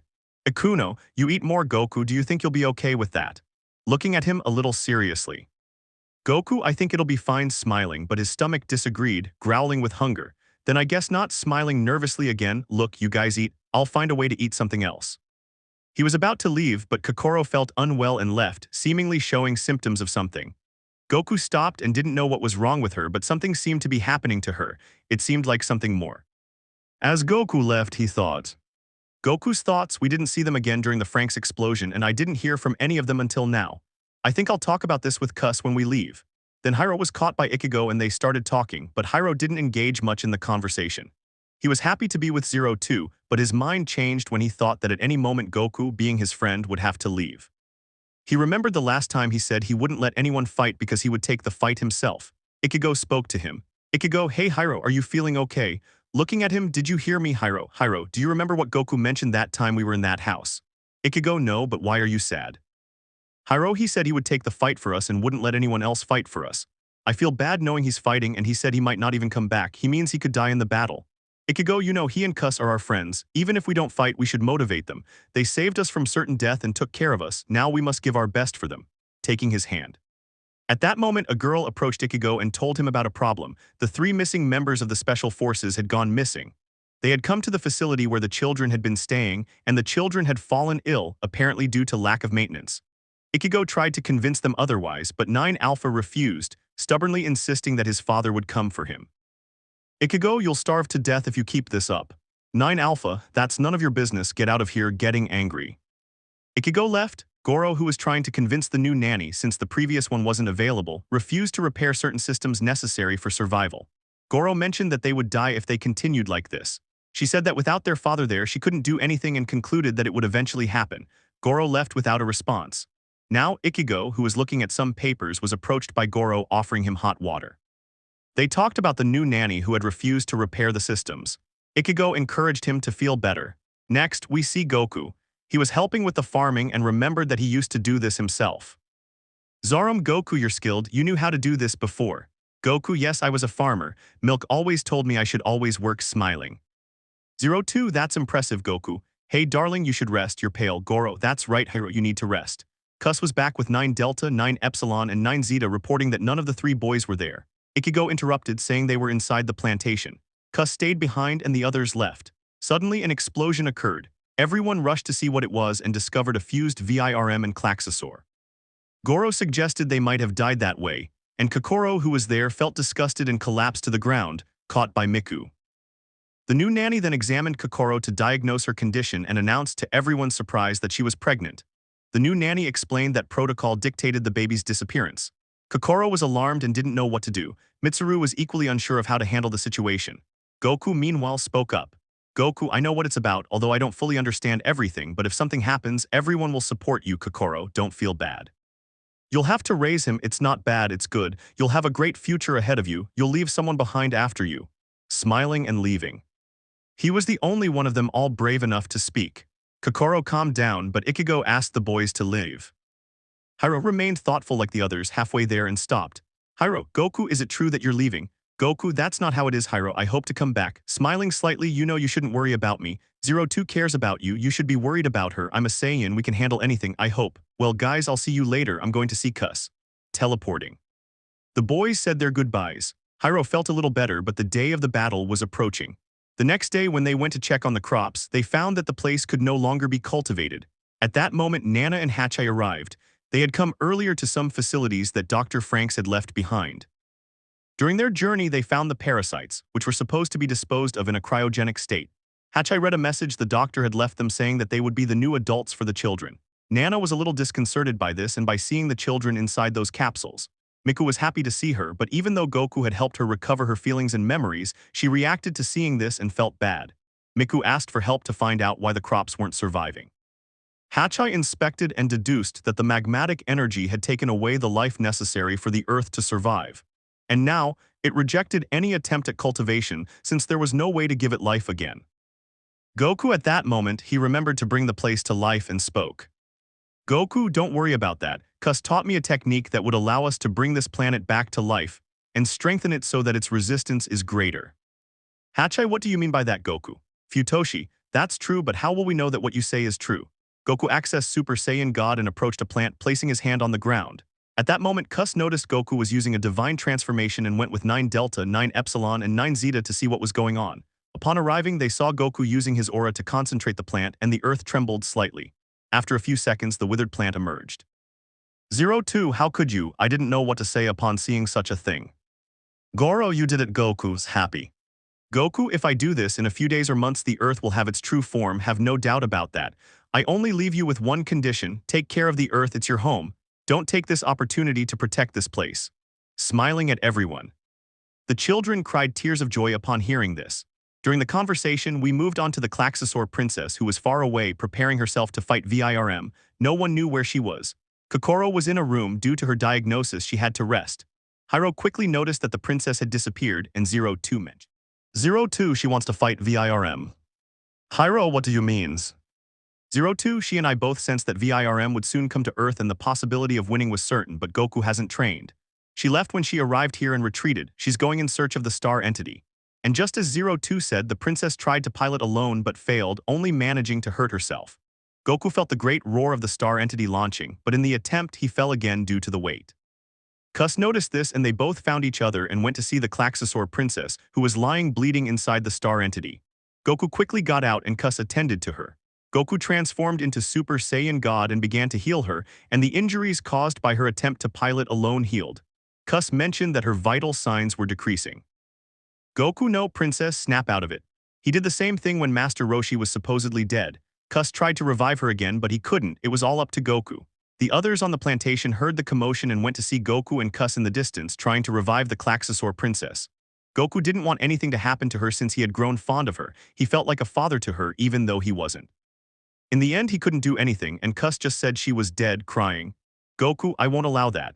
Transforming into Super Saiyan Blue, he took her in his arms and hugged her, saying, Princess, whatever happens, please come back. I won't forgive myself if anything happens to you or anyone else because of me. Goku, though he resisted, cried, and Cus, seeing him, couldn't help but cry too. She hugged Goku to calm him down, but he only screamed more angrily, beginning to destroy the ground. From afar, Cus noticed that everyone was close together and that this would put them in danger. She flew away, preventing the others from being hurt by Goku's Kai. The children saw her and were happy, but they noticed that Cus was crying silently, covering her face, leaving the staff floating. And one of them asked, Ichigo, what happened? Why are you crying? Approaching her. The alleged death of Princess Klaxosaur. Cus didn't want to speak. She knew that doing so would only stop the crying it would cause. Miku, Cus, if you feel anything is wrong, you can tell us. We're here for you. Approaching her. 02, if you're feeling bad, come here. I'll help you, Cus. You more than anyone motivated me to keep going with Hyro. Approaching her. All the girls went with Cus and she spoke. Cus, the princess is dead. She let her tears flow and her crying broke out. Everyone was shocked to hear such a thing. They all lowered their gazes and the girls hugged Cus to make her feel better. She hugged them back. The boys, even though the princess hated them, felt empathy for her, for what it felt like to be the only one left of your race, like Goku, who was the last one left. With Goku, he would hug the princess and she wouldn't react. Goku, because I made the mistake of being like this, I didn't train, this happened because of me, tears falling onto the Klaxosaur princess. Goku stopped hugging her and began to say goodbye to her. Goku, princess, I know I couldn't give you my uniform, but that doesn't mean I won't give it to you. She didn't have the uniform that Cus had once given them to train in, she didn't have it, and Goku decided to let her wear his shirt. Goku, I'm sorry, Klaxosaur princess, for what happened. I promised to defeat Virm no matter what, with a few tears in his eyes. Before leaving, Goku heard some babbling and turned around. Goku, who is it? Looking around, hearing someone talking, hey, if this is a joke, it's not very nice. Angry. The babbling was indeed Princess Klaxosaur. Klaxosaur princess, Goku, don't go. Tears welling up in her eyes, you saved me. Thank you, son Goku. Goku, princess, hugging her and lifting her up again, it's you, you're back again. I'm so glad you're okay, tears of joy welled up in his eyes. Klaxosaur princess, I'm a little tired, don't hug me so tight, you'll crush me. Smiling slightly. Goku, I'll take her to Cus. She's happy to see her again, looking at her and hugging her tight. Goku teleported away and everyone saw that he was with the Klaxosaur princess and he had a smile on his face. The others didn't know, but she spoke. Klaxosaur princess, Cus, where are you? Cus, princess, seeing Goku has returned, princess. Cus cried because she had recovered her friend, thinking she was dead. The girls and boys hugged Goku, the princess, and Cus to make him feel better. Klaxosaur princess, I'll explain what happened later, I feel like I'm going to fall. Fainting. The next day she was on a stretcher and Goku was taking care of her. He was in a chair watching her as she still hadn't woken up, and Cus came in. Cus, how is she? She's not awake yet. Goku, I haven't been waiting for hours to see if he reacts. Cus, Goku, calm down, she'll be fine, she's strong, let's just hope she doesn't have brain damage. Yes, calm down, Goku. Yes, approaching and stroking his hair. Goku didn't know what to do in the situation, but Cus began to calm him down to the point that he felt less pressured about the situation. A few hours passed and the princess woke up somewhat tired. Klaxosaur princess, where have you got me? What is this place? Cus, I'm glad you're awake, smiling, this is a plantation. After what happened yesterday you were brought here by Goku. Klaxosaur princess, and where is he? Trying to get out of bed. Cus, he's outside with the children, princess. I want to know why he did something so reckless. He knows that no Franxx can be piloted alone, nor the star entity, and he's aware of it. Klaxosaur princess, I have my reasons for doing this, turning away. Cus, you know Goku even cried when he saw her dead, and he did everything he could to save you. Perhaps you should be aware of the consequences of your actions. walking towards the door. Klaxosaur Princess, cuss, wait. Lowering her gaze, the reason was because I wanted to give Goku time to train. He's the only being capable of rivaling me, and besides, he has the power of a deity. No one can rival him. Beginning to cry, I wanted to give him time to complete his training. My attempt to fight alone failed because I was weak. I wasn't even able to fight. Crying. Cuss, look, you know something. Looking at her, Goku has reached the point of rivaling gods of destruction. I dare say even guardian angels, but he didn't get there easily. His training and battles against enemies stronger than him made him increase his power each time. He never gave up. In the Tournament of Power, he proved himself a mortal capable of rivaling the gods. During the 1,000 years he spent alone in training, he surpassed them, but being self-aware, he decided to stop training so intensely so that he, as a warrior, could learn to understand that life isn't just about fighting. Life has another meaning, princess. And let me tell you something, don't underestimate yourself. You give your best effort and that's appreciated in what you do. Klaxosaur Princess, does that mean I must train like him and fight too? Cuss, no, you shouldn't do the same as him. We all have the ability to change our destiny, but what he did was bad for you and for everyone. If you truly want to improve yourself, don't do those kinds of things again. In time, you will achieve your goals and objectives. If Goku could do it, so can you. Smiling. The Klaxosaur Princess ran towards her crying, apologizing for what she had done and promising to apologize to everyone else. After a few hours, she did as she said, and Goku was happy that she was alright, but he sensed multiple scents near the ground. Goku, VIRM is approaching with a larger fleet. There are many Kai that can be felt and will reach Earth. Cuss, Goku, are you willing to train one last time now with Ultra Instinct? Even if it's not perfect, the Sage form will suffice in battle. Zorom, we will help you. Goku, last time I told you not to fight. I'll resume this fight. If you do, you all risk dying. 02, the Franxx are resilient, we can't die. Goku, besides, the Franxx won't fight, they're lost. They got lost during the fight and we didn't find many. Nana, that's not how your Franxx Goku is. After the explosion, there were remnants left and Dr. Franxx made him stronger and more resistant. Hachai, the doctor, designed it from the same material as the star entity. He told me that if someone like you appeared, that Franxx would be useful in battle, but only you are capable of piloting it. Cuss, it is the only one and where it is found, kept.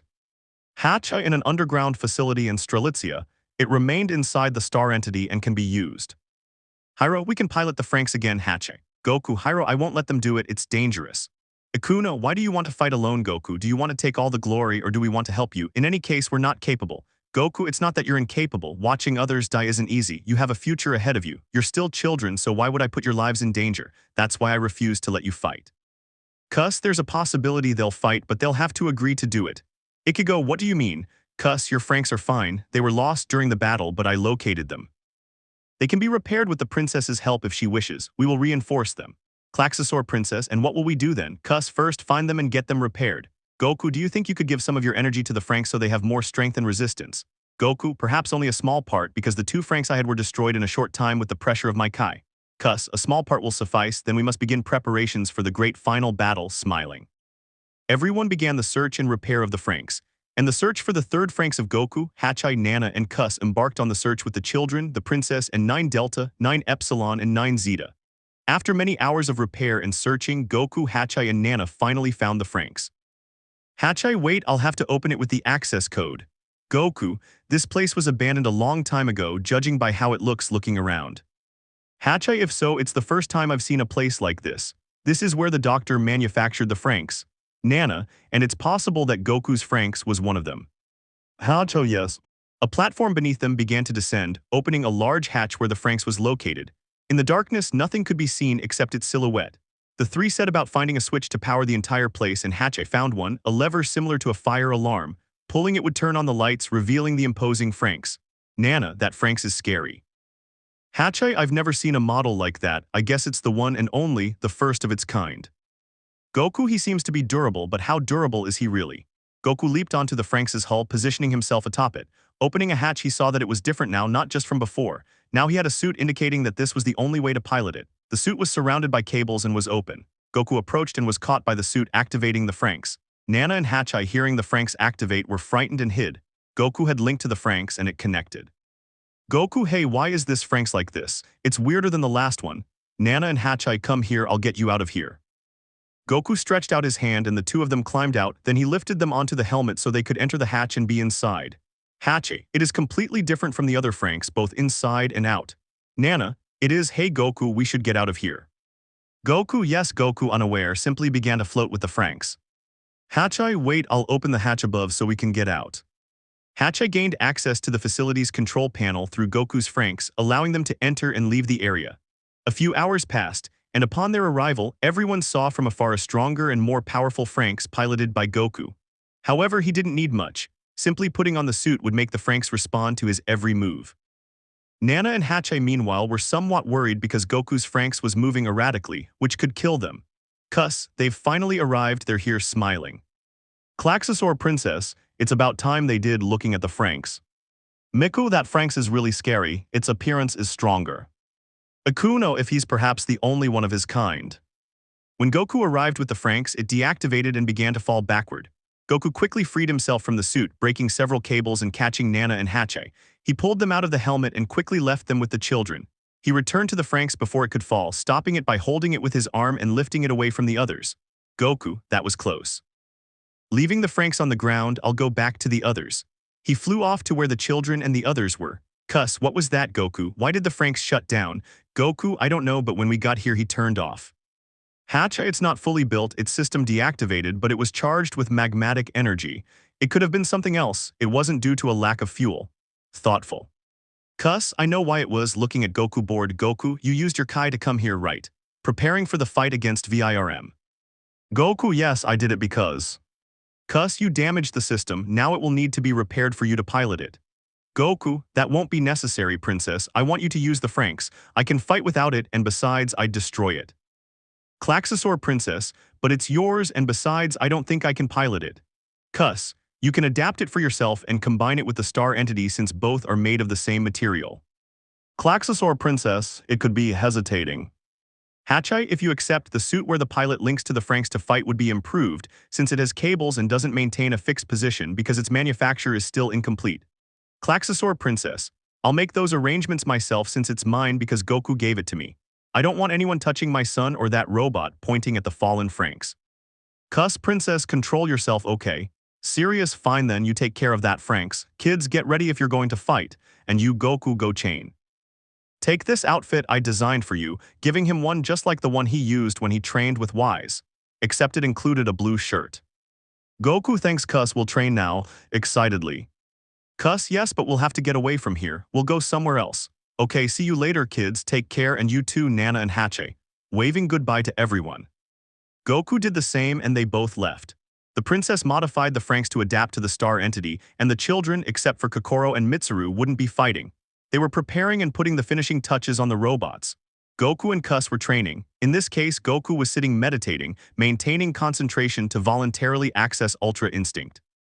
Cuss, Goku, walk but without opening your eyes, get up, stay calm, don't let the outside noises distract you, you will stay in the fight. Goku just kept walking with his eyes closed when Cuss moved stealthily and launched a Kai attack. Goku quickly ducked. Cuss tried again to see if it was just luck or real progress. Goku had anticipated it this time. He caught the attack with his hand and destroyed the Kai sphere, obliterating it completely. He had his back to Cuss and quickly turned around looking at him, but with his eyes still closed. Cuss, Goku, you may have reached that point. Approaching him, Goku can open your eyes. Goku slowly opened his eyes, and although Cuss couldn't see them clearly at first, when he opened them completely, his pupils were silver around them, surrounded by black irises. Goku looked at Cuss and said, Goku, yes, Cuss, I've managed to activate Ultra Instinct a second time. This time it was by my own will. Cuss, then fight Goku, creating multiple Kai spheres around him with his staff, dodge and destroy them. I'll fight you when you complete the first part of the training. It took Goku approximately a few seconds to eliminate the immense number of spheres. He simply turned around and got into a fighting stance. Cuss, if you overthink your moves and strategies, you'll lose speed. Now come on, gesturing for him to attack. Goku, at full speed, launched himself forward to strike.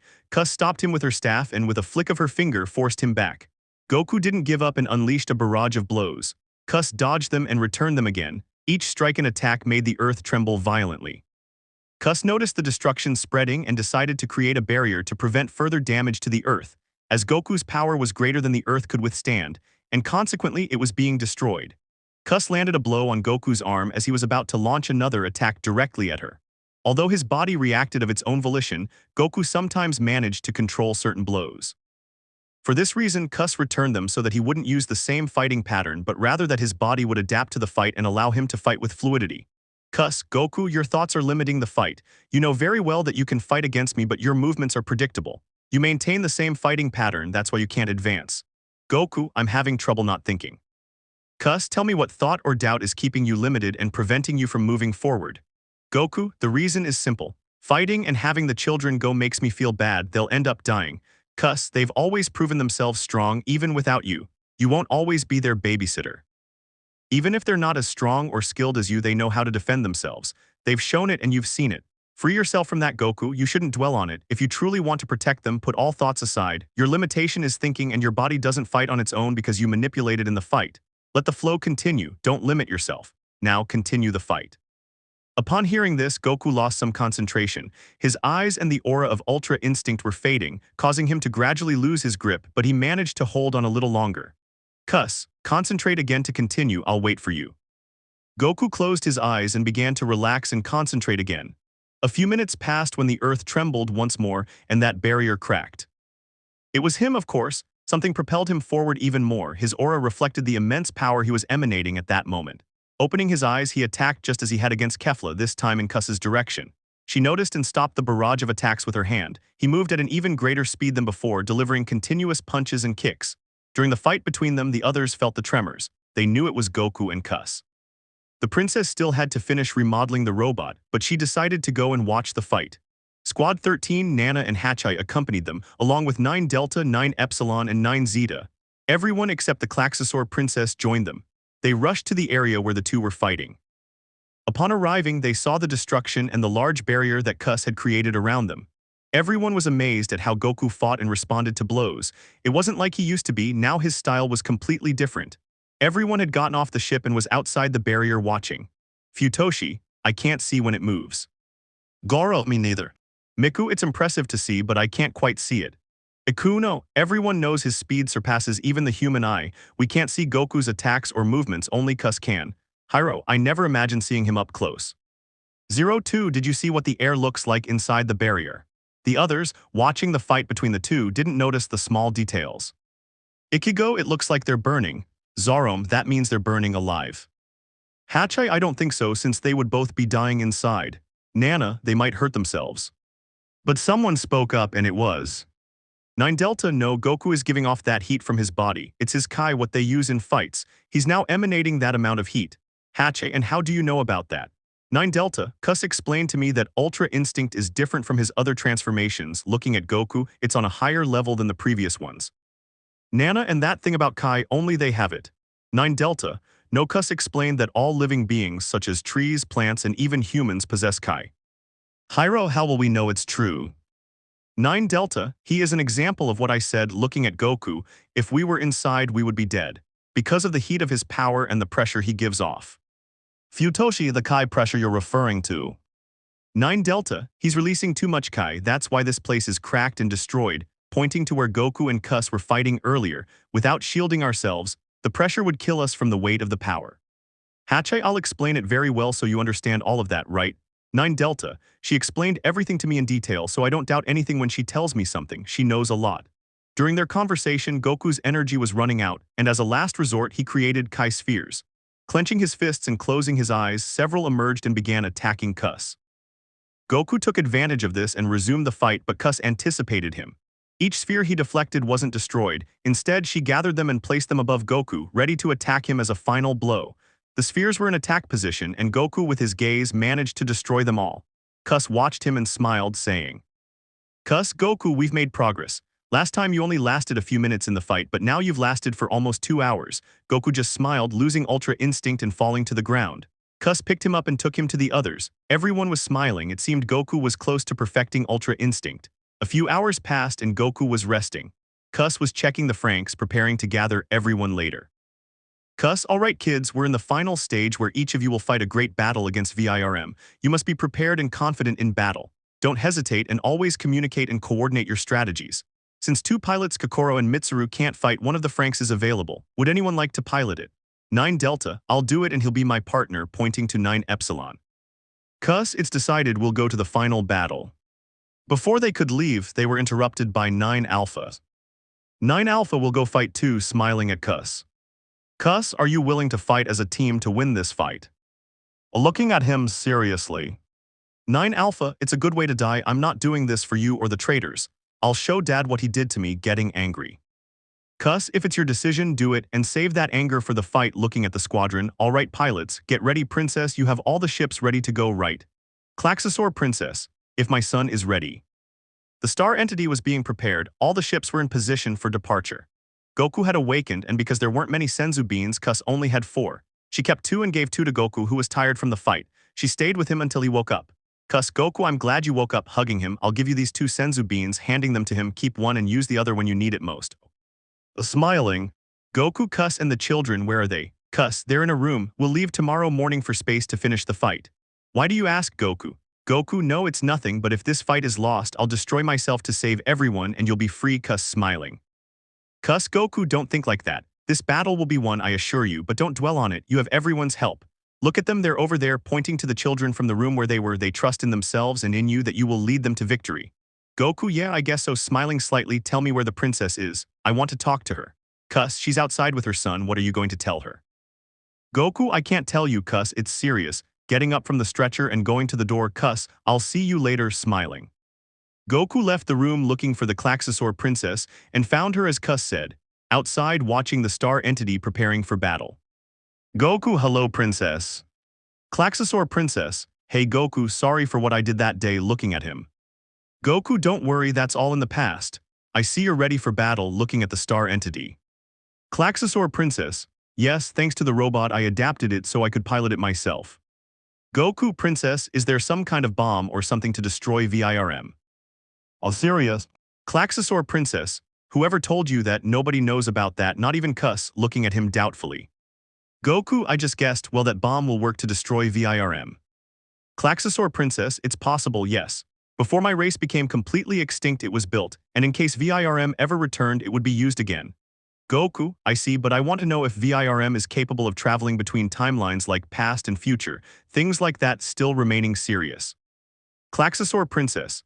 She is an energy being and I don't think she has that ability. All she does is collect the best from other planets and absorb their life energy, and from some planets she takes the best to build those monsters you fought against. Goku, okay, I need to know where that bomb is and the activation mechanism. I know every bomb has one, so there's no need to ask. Klaxosaur princess, come with me, I'll tell you where it is. Goku accompanied the Klaxosaur princess, finding a spaceship. Goku, it's not a bomb, it's a spaceship. Klaxosaur princess, she's a bombshell but she looks like a spaceship. Goku, it's gigantic, it could even serve as transport for the robots. Looking at the bomb and thinking, princess, I could bring the robots here to avoid wasting the little energy they have. Looking at her.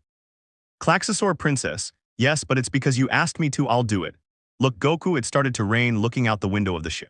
Goku, that's right, well princess, it was a pleasure meeting you. And regarding my uniform, here's one. Taking a capsule out of his pants and throwing it away. Goku walked towards the capsule, took out his orange suit, blue shirt, and a pair of boots like the ones he used to wear, and headed towards where the Klaxosaur princess was. The confrontation against VIRM. Goku, princess, I promised. This suit was altered by Cuss to fit you perfectly, as were the boots. This suit doesn't add any weight, unlike mine. Smiling, it's a gift for you. I hope you take better care of it than I did. Smiling at her and handing her the suit. Klaxosaur princess, but confused, I don't know what to say. Goku, you can start with thank you. Smiling. Klaxosaur princess, thank you Goku and Cuss for designing a uniform for me. Goku, you can put it on if you want. Klaxosaur princess, yes, but turn around. I'm embarrassed to be seen with a slight blush on her face. Goku, oh sorry, I'll go out. Goku teleported outside. She would get changed and Cuss was with the children talking about what the great final battle would be like. Hyro, Cuss, what will the plan be? Cuss, Goku will cover you while you clear the way for the Klaxosaur princess to pass with the star entity. Everyone will be around the star entity. The Klaxosaur princess's ships will be the first to attack VIRM's first line of defense. When you have an opportunity, attack as much as you can. Everyone said in unison that there were only hours left until the big fight. Everyone felt nervous while Goku was with the Klaxosaur princess. Klaxosaur princess, now I see why you like the uniform. Besides being comfortable, it's flexible in fights. Goku, that's why princess, I wouldn't want to train before the fight as a warm-up. Klaxosaur princess, no Goku, scared you'll kill me. Looking at him. Goku, no, that won't happen. Smiling nervously. He'll only try to fight me, all I'll do is dodge and block, I won't return his attacks. And so it was that the princess, lacking a pose, opted for Goku's, though she couldn't stand properly. Seeing this, Goku helped her into an easier pose which proved to be the best for her. And so she began exchanging blows and a few kicks. Goku acknowledged that with proper training she could double her abilities and become more resilient in fights. Even so, though inexperienced, she kept up with Goku, but as time passed she grew tired. Goku, we're finished, princess. I'm impressed you made it this far. If you keep up this pace, you'll become even stronger. Klaxosaur princess, you think so, Goku? I hope to be as strong as you, speaking with difficulty. Goku, if I can do it. Turning around, he saw the sunlight and knew he had to be at the plantation to begin the journey. Princess, we must go now. Klaxosaur princess, Goku, I'm tired, help me while on the ground. Goku gave her some of his energy. Upon receiving it, he stood up and felt much better than before. Klaxosaur princess, it's time to go, Goku, to our battle.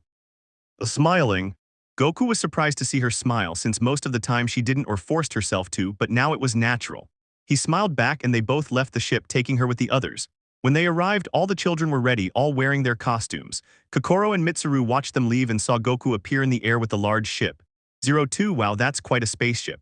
Hyro, we could even bring the Franxx. Goku left the plantation, lowering the ship and then arriving with the princess and the others. Goku, hey guys, ready for the fight? Cheerful. Goro, we will give our all in this battle with unwavering determination. Zorom, we will win against Virm.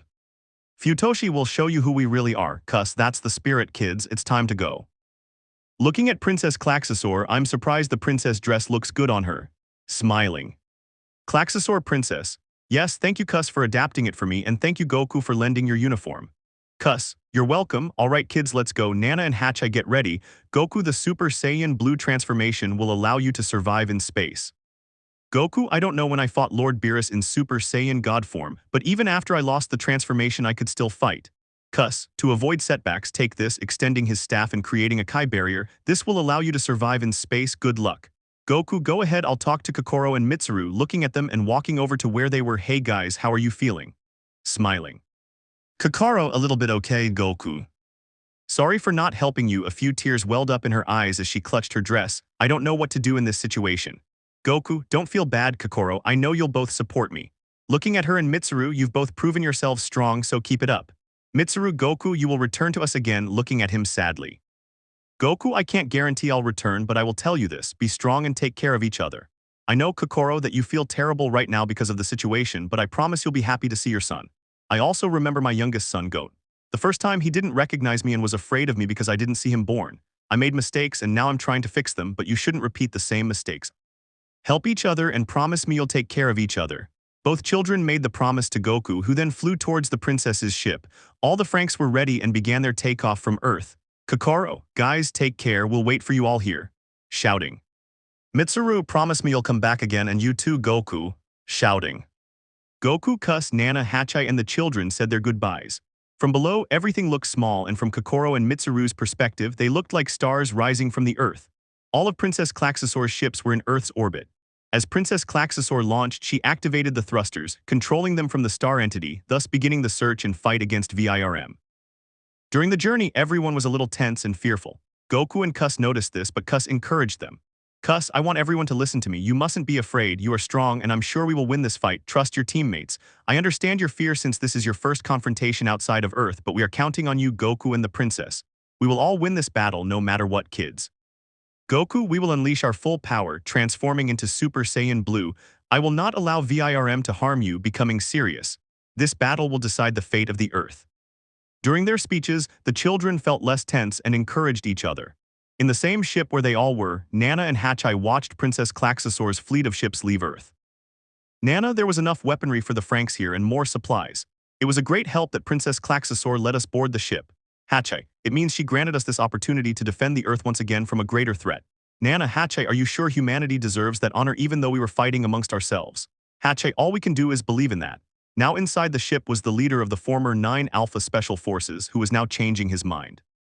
9 Alpha, even though I don't want to admit it, this time you'll pay for what you did to me, Dad. Goku managed to hear this and approached.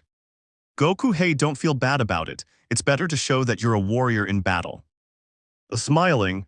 9 Alpha, why do you treat me like this, even though you knew I should have killed you first and we never got along? Goku, you were under orders and needed recognition because you wanted to be the best, and killing me would make you feel better. I noticed that your ambition was mainly to eliminate me to make Virm feel good and gain glory. No, I'm a Saiyan, and despite being a warrior specialized in fighting, I could have been someone bad, but fate changed my course. You're not a bad person, you only act that way because you pretend to be. Well, goodbye. Saying goodbye and walking away from him. 9 Alpha, hey Goku, not Son Goku, looking at him seriously and Goku doing the same. I recognize that you are a great warrior, smiling slightly, fight with all your strength. Goku, thank you, and I'll do the same. You prove yourself in the fight, smiling slightly and leaving. Passing by with Nana and Hachai, Kus was with them, looking at the space as it appeared. Kus, it's amazing to see all this, smiling and amazed. Nana, if it is, Kus, smiling and looking at Hachai. Hachai, do you understand the navigation controls? Hachai, if only a little bit, Nana. Nana, but the navigation system is similar, isn't it? Hachai, if they're similar to ours, in fact, this ship is self-driving. Princess Klaxosaur heard this through a communicator, saying, Klaxosaur Princess, of course human, that's how the ships were designed. The coordinates of our destination were programmed beforehand to face VIRM. Nana, but what will we find in Mars orbit? Looking at the ship's navigation panel. Hachai, I have no idea, but what I am sure of is that all the ships and we are heading to the same place. Nana, we're heading to a very dangerous place. I don't want the children to get hurt in this fight. Kus, don't worry, smiling and taking her hand, Goku will win. Together we will defeat VIRM and all this will be over soon. Don't be worried, Nana, hugging her. Nana, thank you, Kus, for helping me. Before I saw you all as mere tools, including Goku and you, Kus. I don't know why, but I felt bad. Thanks to you, I was able to recover. Hachai, do you really think worrying about them is wrong? Their only purpose was to fight. If the next battle is their last, the children will be left without any purpose and will need someone like you. Kus, Nana, Hachai is right. If this is the final battle, Goku and I promise to help rebuild the earth again, smiling. Nana, how will you do it, Kus, watching her? Kus, I know I'm a guardian angel, but I can also do different jobs. I'll even train the children so they can learn more about life. Goku taught me that I don't always have to do the same thing. I can change that into something much better for myself. Without him, I would never have met any of you, and I'm glad I met you all. Smiling, Nana hugged Kus because of what she said, and a couple of tears escaped her. Then an alarm sounded, Hachai warning of the presence of a VIRM fleet in sight. Goku headed towards where the others were preparing to go out and fight.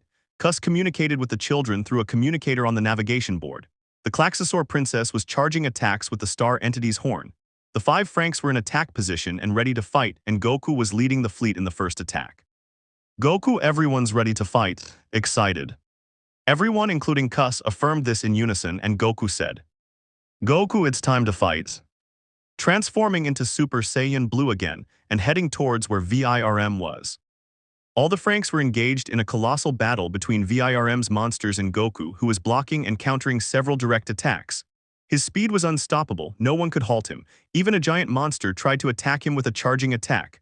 Goku, excited, responded with a Kamehameha. The attacks collided, each locked in a battle to see which could destroy the enemy. The monster's attack lost power, and Goku took advantage of this, increasing his Kai and destroying its face, cleaving it in half. The Klaxosaur Princess with the star entity had managed to destroy half the fleet. Strelitzia and Genista were engaged in a fierce battle. It seemed like a competition between the 2 Franxx. Delphinium and Argentia were in the same situation, and Chlorophytum was holding its position, preventing damage to the ship carrying Nana, Hachai, and Kus. But this proved insufficient. Chlorophytum was damaged and the star entity suddenly lost power. The energy had exhausted. Princess Klaxosaur didn't know what to do and screamed. Klaxosaur Princess, son, what's wrong? Please answer me, Goku, please help me. Almost crying. Upon hearing this, Goku flew at full speed towards the star entity, which VIRM troops were attempting to destroy. Goku launched himself forward, instantly obliterating them all. At that moment, he was wounded in his left arm. A large explosion erupted near the star entity due to the impact. During this, Kus, Nana, and Hachai escaped in a small ship. Goku was floating near where he had been attacked, clinging to a plate of the star entity. He managed to maintain his grip, transforming from Super Saiyan Blue to God form and beginning to regenerate. Nana stated that the ship was not what they had assumed, but a bomb. The Klaxosaur Princess, now calmer, confirmed that it was indeed a bomb. At that moment, VIRM appeared, saying, VIRM, stop fighting already. Hachai, it's Dad's voice. VIRM, tell us, what is the point of this pointless battle? All life forms will eventually join us. Surrender to the sweet and perpetual pleasure we offer. In our utopia, there is no hatred or discrimination between species. Humans and Klaxosaurs, your differences will not matter, all will be equal. Our utopia goes beyond that. Your eternal and peaceful dream awaits. You will be one step closer to your perfect evolution. If you reject us, you are heading towards imminent and senseless destruction. Come join us. Goku heard this and due to his injuries couldn't fight but he still responded. Goku, you think that's really freedom? That's going back to that damn slavery again. You're all cowards. You let children sacrifice their lives and die. You stole their future and turned them into killing machines. You're all cowards. I promise I'll destroy you from this reality. It's getting angry. The journey to the afterlife. VIRM, destroy the star entity now, Goku. Don't let them survive. Quickly, 9 Alpha, 9 Beta, and 9 Gamma intervened against the monsters and were captured, preventing Goku and the star entity from being harmed. 9 Alpha, hey son Goku, it was nice meeting you, smiling slightly. Both he 9 Zeta and his 2 companions were destroyed, giving Goku more time to recover from the damage he received. 9 Delta and 9 Epsilon, angered by this, decided to fight. At that moment, a violent current approached them all. Cus sensed that it was Goku becoming even more enraged. All the Franxx were violently pulled away from the area, some collided with asteroids. Cus quickly sensed this and warned the children. Cus, kids, get out of the area now, Goku is about to unleash his power. Everyone heard that and Cus managed to create another, even more gigantic cube to cover the Franxx. Goku emanated a massive amount of Kai that lashed out at VIRM's troops and was destroying them. VIRM, what's happening? Keep attacking. In another attack launched by VIRM, a flash of light appeared and it had been caught by something, but that light obscured everything. At that moment, the star entity regained its energy and continued fighting. Little by little, the light dimmed, and when it finally faded, it was none other than Goku. He had his Ultra Instinct in its final stage and stood atop the star entity. Everyone felt relieved, but they remembered that there wasn't only a fight happening there. Kokoro and Mitsuru were on Earth, supporting them from afar. She didn't want to leave, hoping everyone would return. Mitsuru tried to calm her, but she refused. Kokoro, leave me alone. I can't be a parasite anymore. I have nothing left. The only thing I can do is wait for them to come back again, crying. Mitsuru, remember Goku told us that even though he wasn't here, we should take care of ourselves, Kokoro. The fight for all of us and together with our friends is his reason for fighting. It's because he's seen that we have a future and we must show him that his fight has meaning just like everyone else's. I'll stay by your side, Kokoro. Kokoro, go away, you don't need to take responsibility for anything. Mitsuru, I'm not doing this for that reason. Don't say you have nothing left because I feel like I have nothing without you, Kokoro. I've found something very important, a reason to live and protect your future and the babies. I know I'm weak and I don't quite understand loving someone, but despite everything, I want to be by your side. It's the only thing I'm sure of. Taking out the ring he designed for the wedding he made earlier, you know this means we'll be together and I want you to be with me. Thanks to our friends we're here, Kokoro, understand. Now with Goku and the others, the battle continued. VIRM was losing the fight against Goku, and Cus decided to let them fight, helping Goku.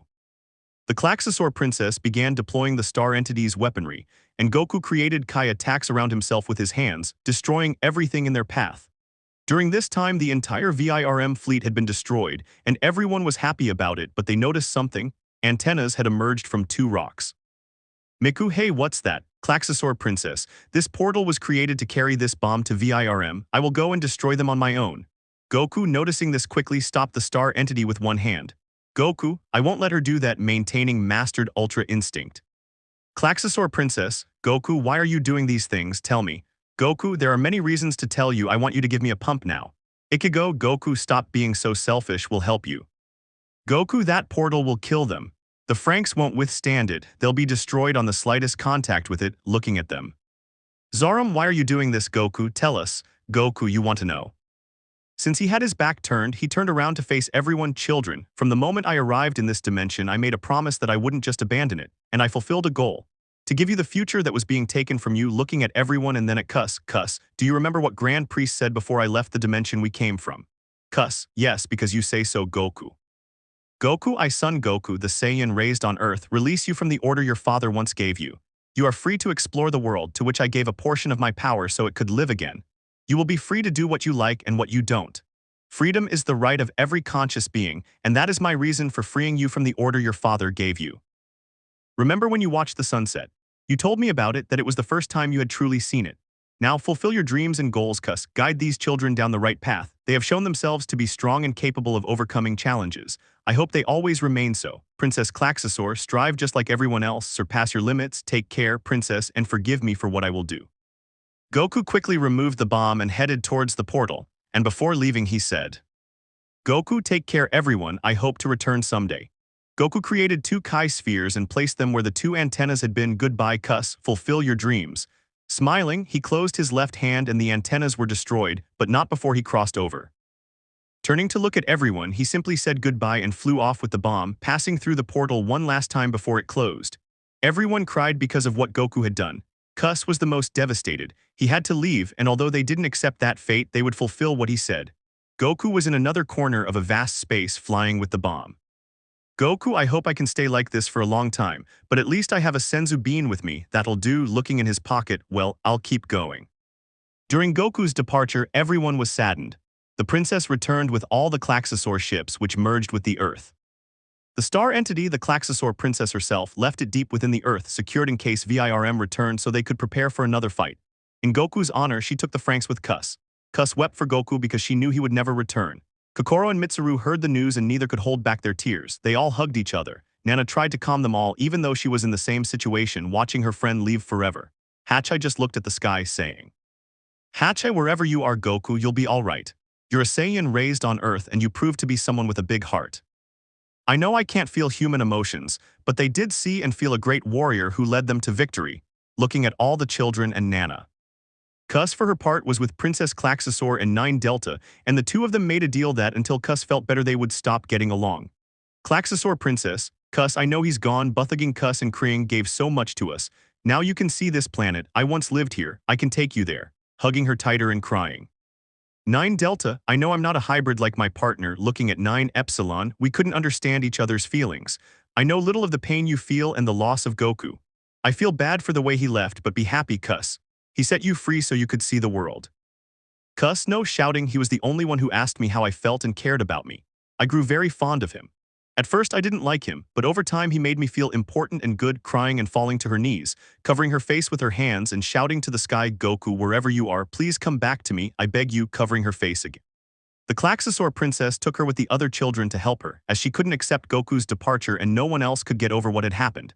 Everyone cared for her as best they could. She did everything she always wanted, but now she knew she had no rules, orders, or obligations. She stayed with the children, starting a society. She was chosen as their teacher and guide, helping them create a new world. The power Goku had once left behind became one with them, creating life anew and the Earth flourishing, revealing its true beauty. During that time she felt happy to see this, but without Goku she felt sad. Even so, she carried on. She helped manage the plantation's progress with Nana and Hachai, contributing new ideas for improvement. Mitsuru always kept an eye on Kokoro as someone special was coming to the new world. Now with Ichigo and Goro, he wondered. Ichigo, do you think Goku is still there? Looking up at the sky, thinking that he's gone and Cus is sad without him. Even though he smiles, he still hides how sad he is. I wish I could have done something for him when we were there. Looking down. Goro, he's still alive, touching his head with his hand and looking up at the sky. He's a Saiyan, he'll never give up. His strength is the motivation that keeps him going even though he may not have the means, but his will, his own strength makes him continue. The confidence that others give him is what makes him Goku. Somewhere in space, Goku was holding the bomb. Goku, I'll never find those damned people. Getting angry and calming down at the same time, I need to calm down. I know Ultra Instinct is keeping me going, but I don't know how long it will last. I'll have to hurry. Increasing his speed. On Earth, Kokoro gave birth to Mitsuru's son. This was a great joy for everyone present, as she broke the cycle that had once been forbidden to them. The progress of life on Earth was shown as it flourished. All the children began to rebuild the world that had once been destroyed. Each one had a different role, a task to perform. Hyro and Zero 2 fulfilled their dream of getting married just like in that fairy tale. Meanwhile, in space, Goku was waging a fierce battle against VIRM with the bomb. Goku felt a little happy. He had finally reached VIRM's planet. He had detected multiple Kai signatures and VIRM had appeared before him. VIRM, insignificant, inferior life form, abandon that physical form and join me in my utopia. Goku, I will never do it. I will not surrender to you damned bastards. Releasing Kai and pulverizing the VIRM copies. You look like that thing I destroyed on Earth. A Fringhorny came speeding towards him and grabbed him with its fingers, destroying him completely. VIRM, you're in our territory, Goku. It's impossible for you to win. Goku, we'll see about that. He used his Kai to envelop the bomb and prevent it from being destroyed. He headed towards the other Fringhorny that were coming towards him, easily destroying them. But now the same thing happened to him as during the Tournament of Power fight. Ultra Instinct made him pay the price for using it for too long. His body emanated rays of darkness that destroyed the Fringhorny that were reaching him. Few even managed to graze him. He was being injured. He quickly entered the bomb, which was covered by his Kai. Each Fringhorny was destroyed before impact, disintegrating. On Earth, Kokoro and Mitsuru's little daughter ran towards Goku's Franxx, repeatedly calling out Son Goku, and both parents arrived. Mitsuru, what's wrong AI, don't hit the robot. Smiling at him. The girl only said Son Goku. Kokoro arrived asking what was happening and Mitsuru didn't know. The little girl kept saying son and then Goku, pointing to the Franxx. Kokoro didn't know why the girl was saying that until they guessed the most obvious explanation. Everyone was informed of what had been said. Kus, without hesitation, quickly arrived at the Franxx and the others were already there. Futoshi, how will we communicate with him if he's in space? Kus, he's barely alive, he's still unconscious. 02, he's still alive, rejoicing, darling is alive, he is hugging Hiro. Hiro, you did it, Goku. Mitsuru will contact him, everyone hold hands. The Klaxosaur princess refused to hold hands with the children, but she agreed for Goku's sake. 9 Delta and 9 Epsilon gave their hands to Kus and then they all held hands, touching the Franxx, and Kus spoke. Kus, Goku, wherever you are, if you can hear me, give me a sign. Since the day you left starting to cry, I haven't gotten over your leaving this place. I haven't truly felt happy. With you I could be and I liked it. Please come back, Goku.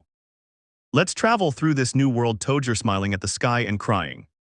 They all spent day and night together like this, until Goku managed to wake up. Goku, where am I? I fell asleep, looking at the bomb and his surroundings. Now I remember the bomb, I must destroy VIRM. And she began to hear voices in her head after waking up. Goku, Kus, Hiro, Ichigo, Goro, 02, tell me where you are. Kus, Goku, are you still alive? Crying, come back to me, Goku, I need you. Goku, Kus, don't worry, I'll be back.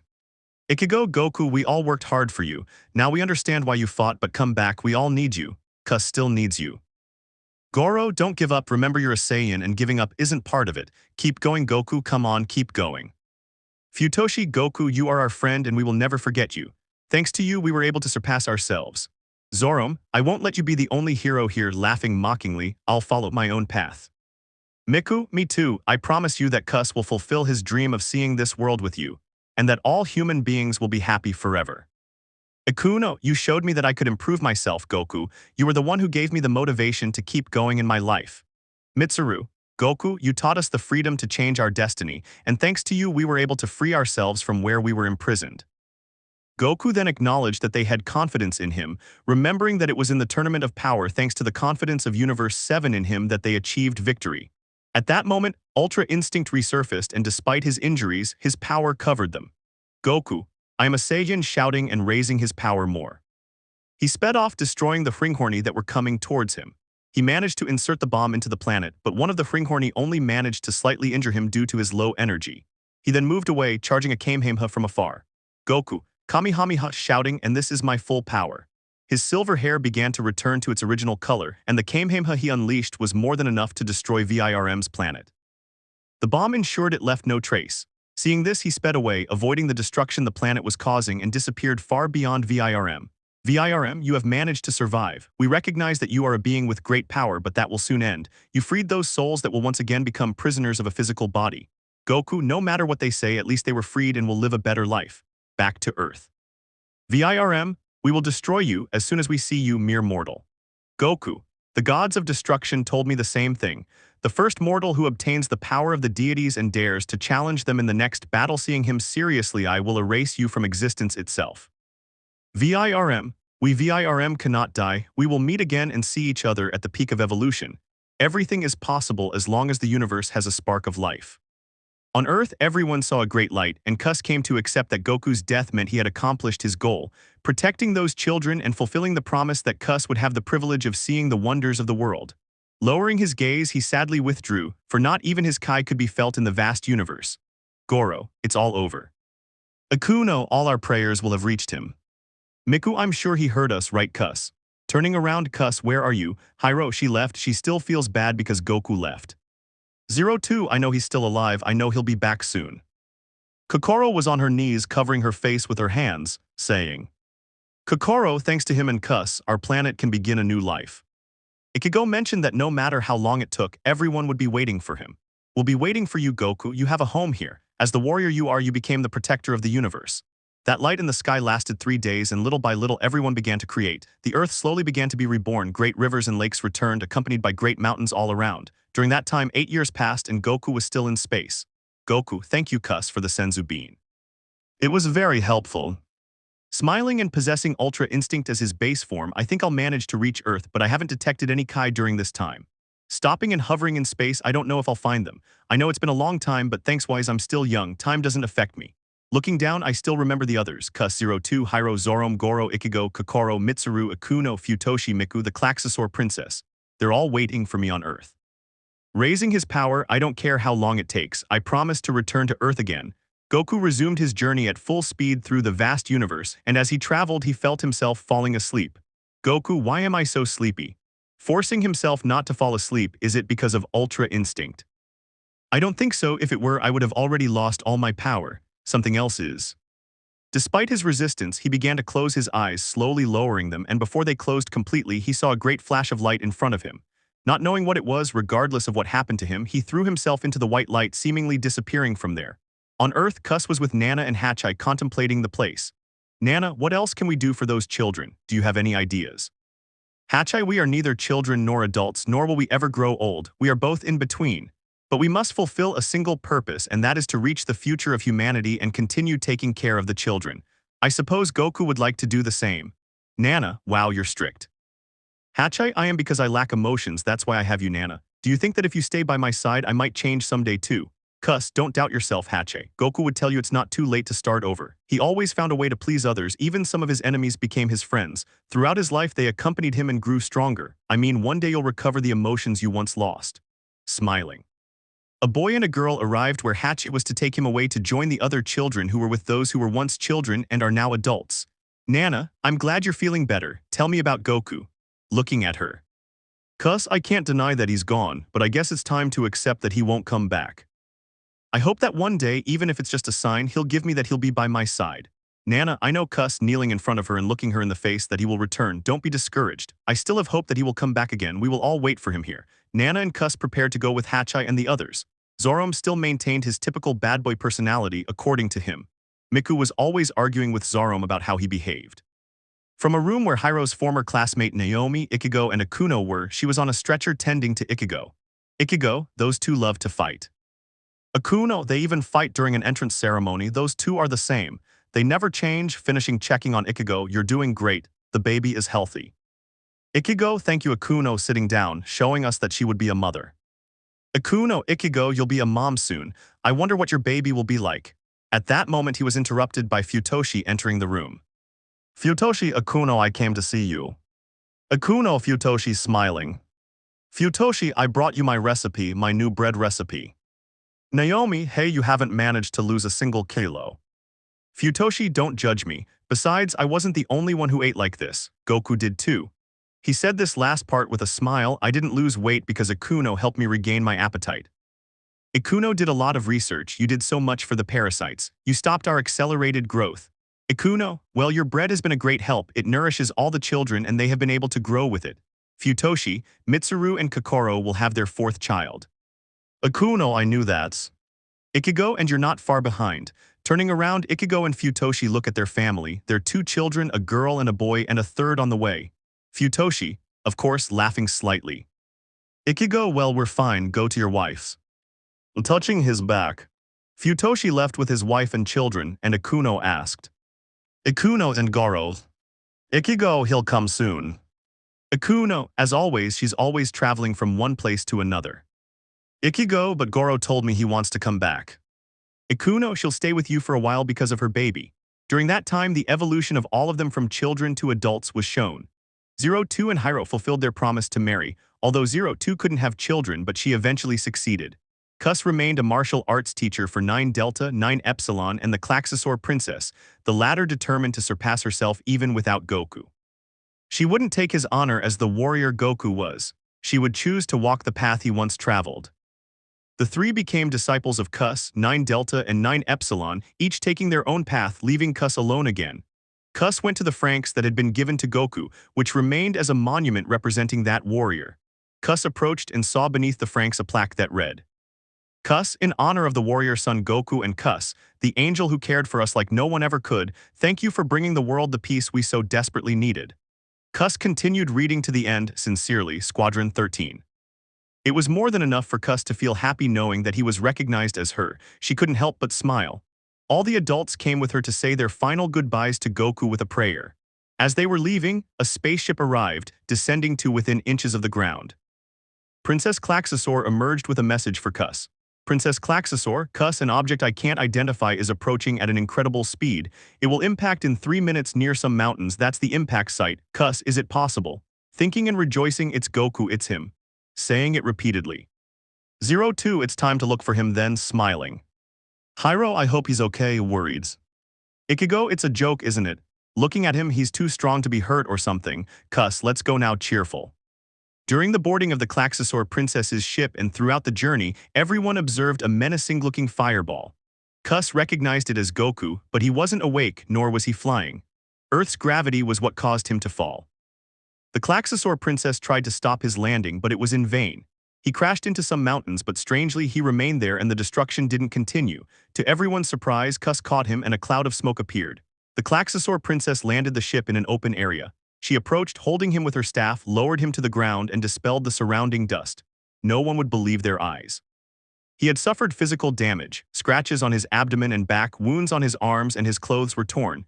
She quickly healed him, but he still hadn't woken up. The hypersleep had been very deep for him. Cuss didn't believe he was dead since his Kai was weak, but it still resembled Ultra Instinct 02, holding her young daughter, approached Goku, calling his name. 02 nodded along with Hyro, confirming it was him. The princess took him inside the ship to monitor his vital signs, though it proved useless as his immense power destroyed several devices. Cuss indicated it would be best if she observed him herself, and Ikuno approached to see him. Ikuno, Goku, thank you for coming back, touching his forehead. You know, I don't know if you can hear me, but I did some research on you. Thanks to Cuss, I was able to complete the first part, but I need you to come back again to help me finish my research. I'll be waiting for you again, Goku, smiling. Futoshi, hey Goku, smiling, you know, I learned how to bake bread, and this bread is unique. I bet you'll be completely full after 100 orders, smiling. I hope you recover, Goku. Goro, I knew you could do it, Goku, smiling. Ichigo thought you couldn't, but I told him to have faith in you because you're a Saiyan, touching his shoulder. I hope you come back to us, Goku. So each one of them went to see Goku to tell him stories about how they had spent their time. He, unable to hear them, felt that now he could hear each of them, but his body didn't respond or move, like a kind of coma. His efforts were in vain.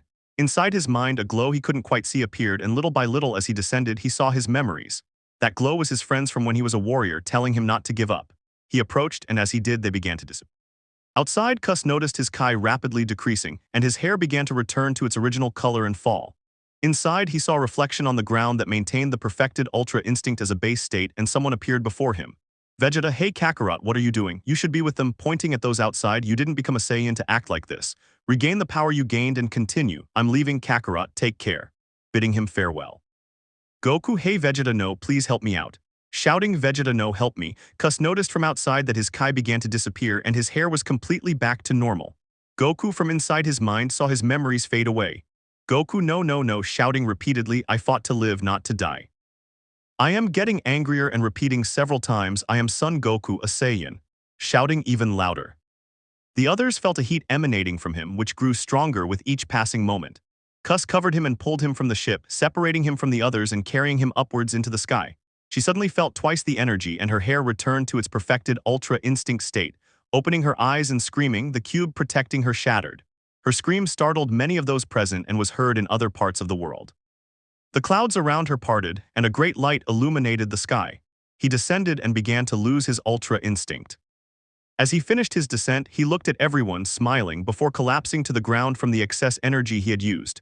Everyone rushed to his side and Cuss came down crying. Cuss, Goku, you came back to me, you heard me, hugging him tighter. Miku, Goku, you're back again, smiling and crying.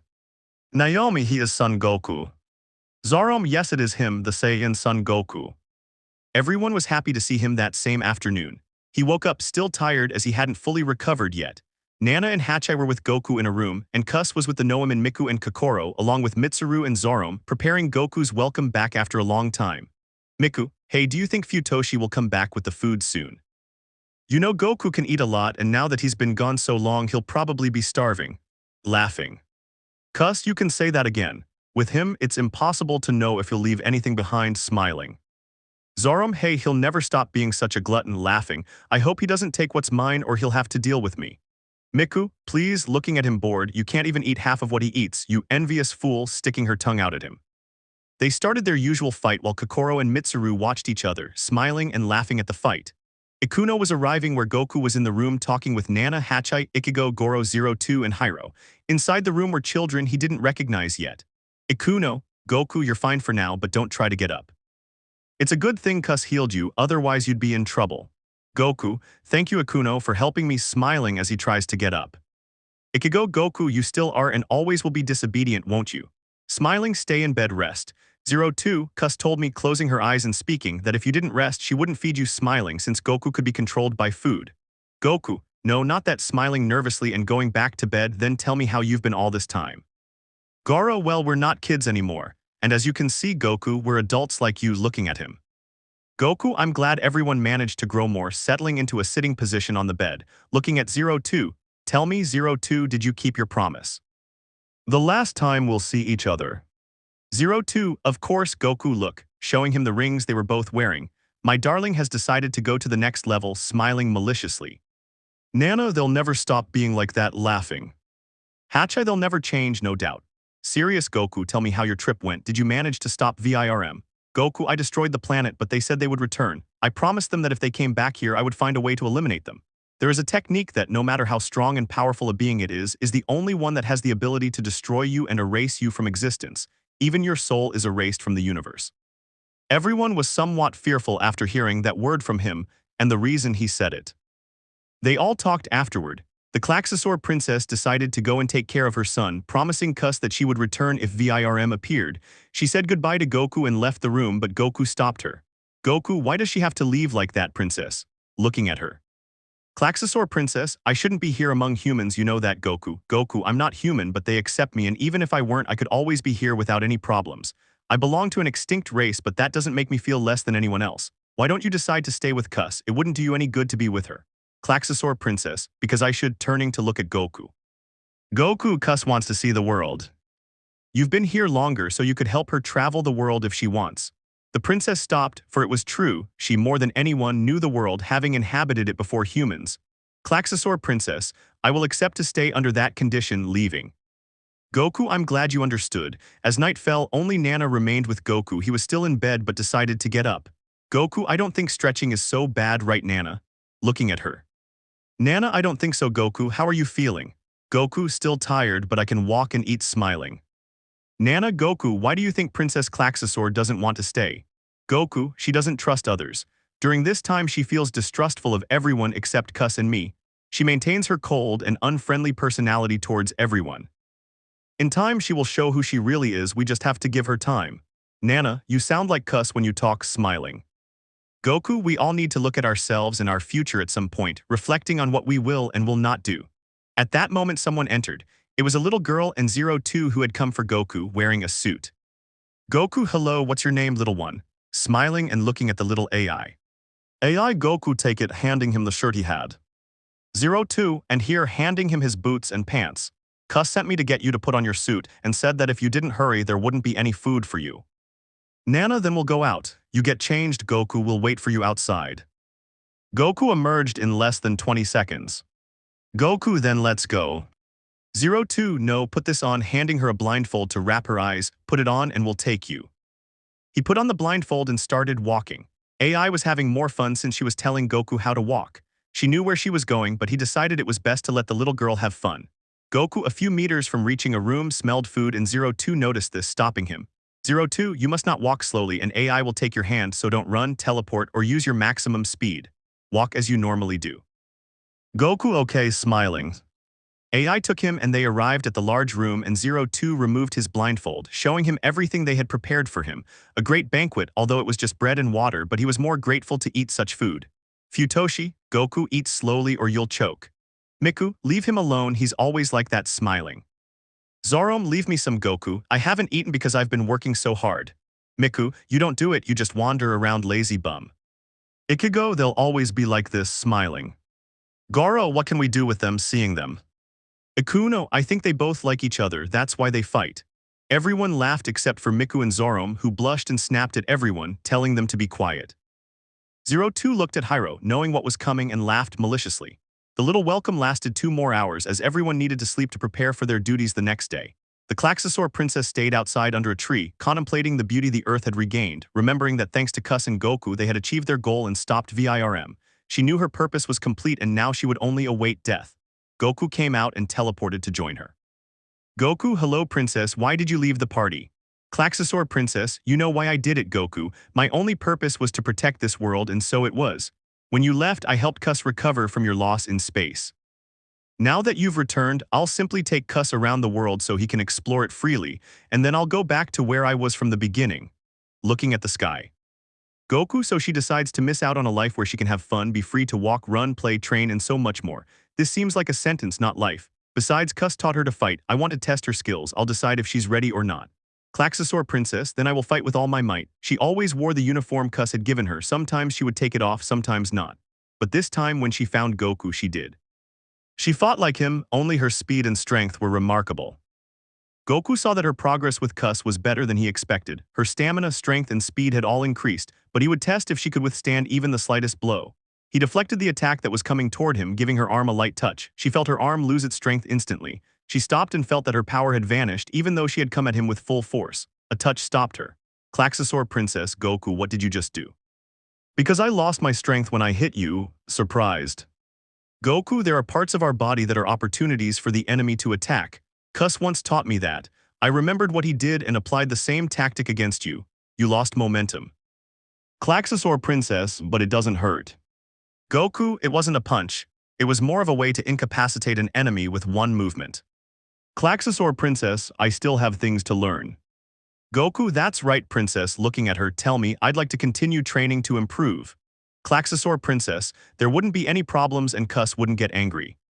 Goku, she wouldn't do that. Besides, looking at the uniform, that suit isn't very functional, it has some torn parts. Klaxosaur princess, I asked Cus to leave them so I could remember how I've progressed in each training session. Goku, I'm glad to hear that, smiling. She and Goku had a conversation until Goku fell asleep. The Klaxosaur princess noticed and stayed with him. The next morning, Cus found them and just watched. The Klaxosaur princess felt the sun's rays on her face and woke up, seeing that she was with Goku and Cus just approached. Cus, I'm impressed that Goku hasn't moved yet behind the princess. Klaxosaur princess, how long have you been there? Looking at her frightened. Cus, for a few minutes now, laughing. Klaxosaur princess, I hope I never fall asleep like this again, looking at Cus. Cus laughed at what she saw and each adult resumed their work again. Nana and Hachai kept talking and watching, everyone enjoying life. Goku, who had recently woken up, spoke with Cus. The princess, for her part, went to another place. Goku, hey Cus, how's it going? Yawning and stretching. Cus, good, and you, Goku? I see you had some pleasant company yesterday, didn't you? Goku, I spoke with the princess, she wants to leave again. Cus, she told me the same thing. Goku, we can convince her to stay with us. Cus, that would be nice, Goku, but I'm not willing to force her. It's her decision whether to accept or not. I don't want you to force her to stay. Yes, her will decide whether or not, looking at him. Goku, I promise. At that moment, several children arrived with Goku and Cus, and they took them both to explore the entire place, including the Franxx, which now stood as monuments. Goku, wow, I'm impressed. Now the Franxx serve as statues. Cus, since you left, everyone stayed in their place. Others served as mechanisms to create wind turbines. Goku, well, they're good for something then. Miku would be arriving along with Kokoro. Kokoro, hi Goku, hi Cus, how are you? Giving them a hug and then separating. I thought you weren't coming back, Goku, but I'm glad to see you again, smiling. Goku, that's what I thought too, looking at the Franxx. Tell me where the Franxx is that the princess took. Miku, that Franxx was brought here by her. She left it a little ways from here. All we did was put a plaque on it with a small message. If you want, you can go see it, Goku. Cus, let's all go. Goku nodded, and the children who had brought Goku and Cus had stayed behind playing with other adults. The four of them began walking until they reached the Franxx, which was alone. Goku, he's still tough, giving him 2 light taps. Cus, don't break it, Goku, worried. Goku, it won't happen. Let's see what it says here, looking at the license plate. In short, I can't read very well, so I didn't understand. Miku and Kokoro laughed at this. Cus looked at him with a disappointed expression, and together they began to spell out each letter. Cus just thought that Goku might be the strongest and have immense power, but even so, he couldn't read. Cus, Goku, you know, now that we have more time, I think you'll read and learn better if you do, smiling. Goku simply closed his eyes, placed his fingers to his forehead, and teleported away, evading Cus. She remarked that even if he concealed his Kai, she wouldn't be able to detect him. The 3 of them decided to continue their journey and encountered 02 and Hyro playing with other children. A little girl approached Cus, showing her a tree seed she had found. Cus took it and examined it. The girl wanted to know what she would do with the seed. Cus replied that they could plant it and watch it grow into a large tree. The little girl, as enthusiastic as the other children, went to find water. Goku interrupted, saying he would teleport away and return with a bucket full of water. Cus struck the ground with her staff, creating a small hole where the seed would be placed, and they planted it. From then on, Goku learned more than he had known before. Cus would fulfill her dream of seeing the world. More than anything in the world, she was happy to see each sunset and each morning. They embarked on a journey each day to different parts of the planet. The three of them camped together since Princess Klaxosaur had joined the journey as a promise to Cus to accompany her, and Goku knew that now she didn't have to follow any orders. So time passed as they explored the world. For the first time, she felt free. She could play, read, write, train, do whatever she wanted without being punished during their time apart. Their advancements led to the repopulation of the world, and they stopped using magmatic energy since it drained the very life from the earth. Goku and Cus, being immortal beings, watched the lives of some pass by.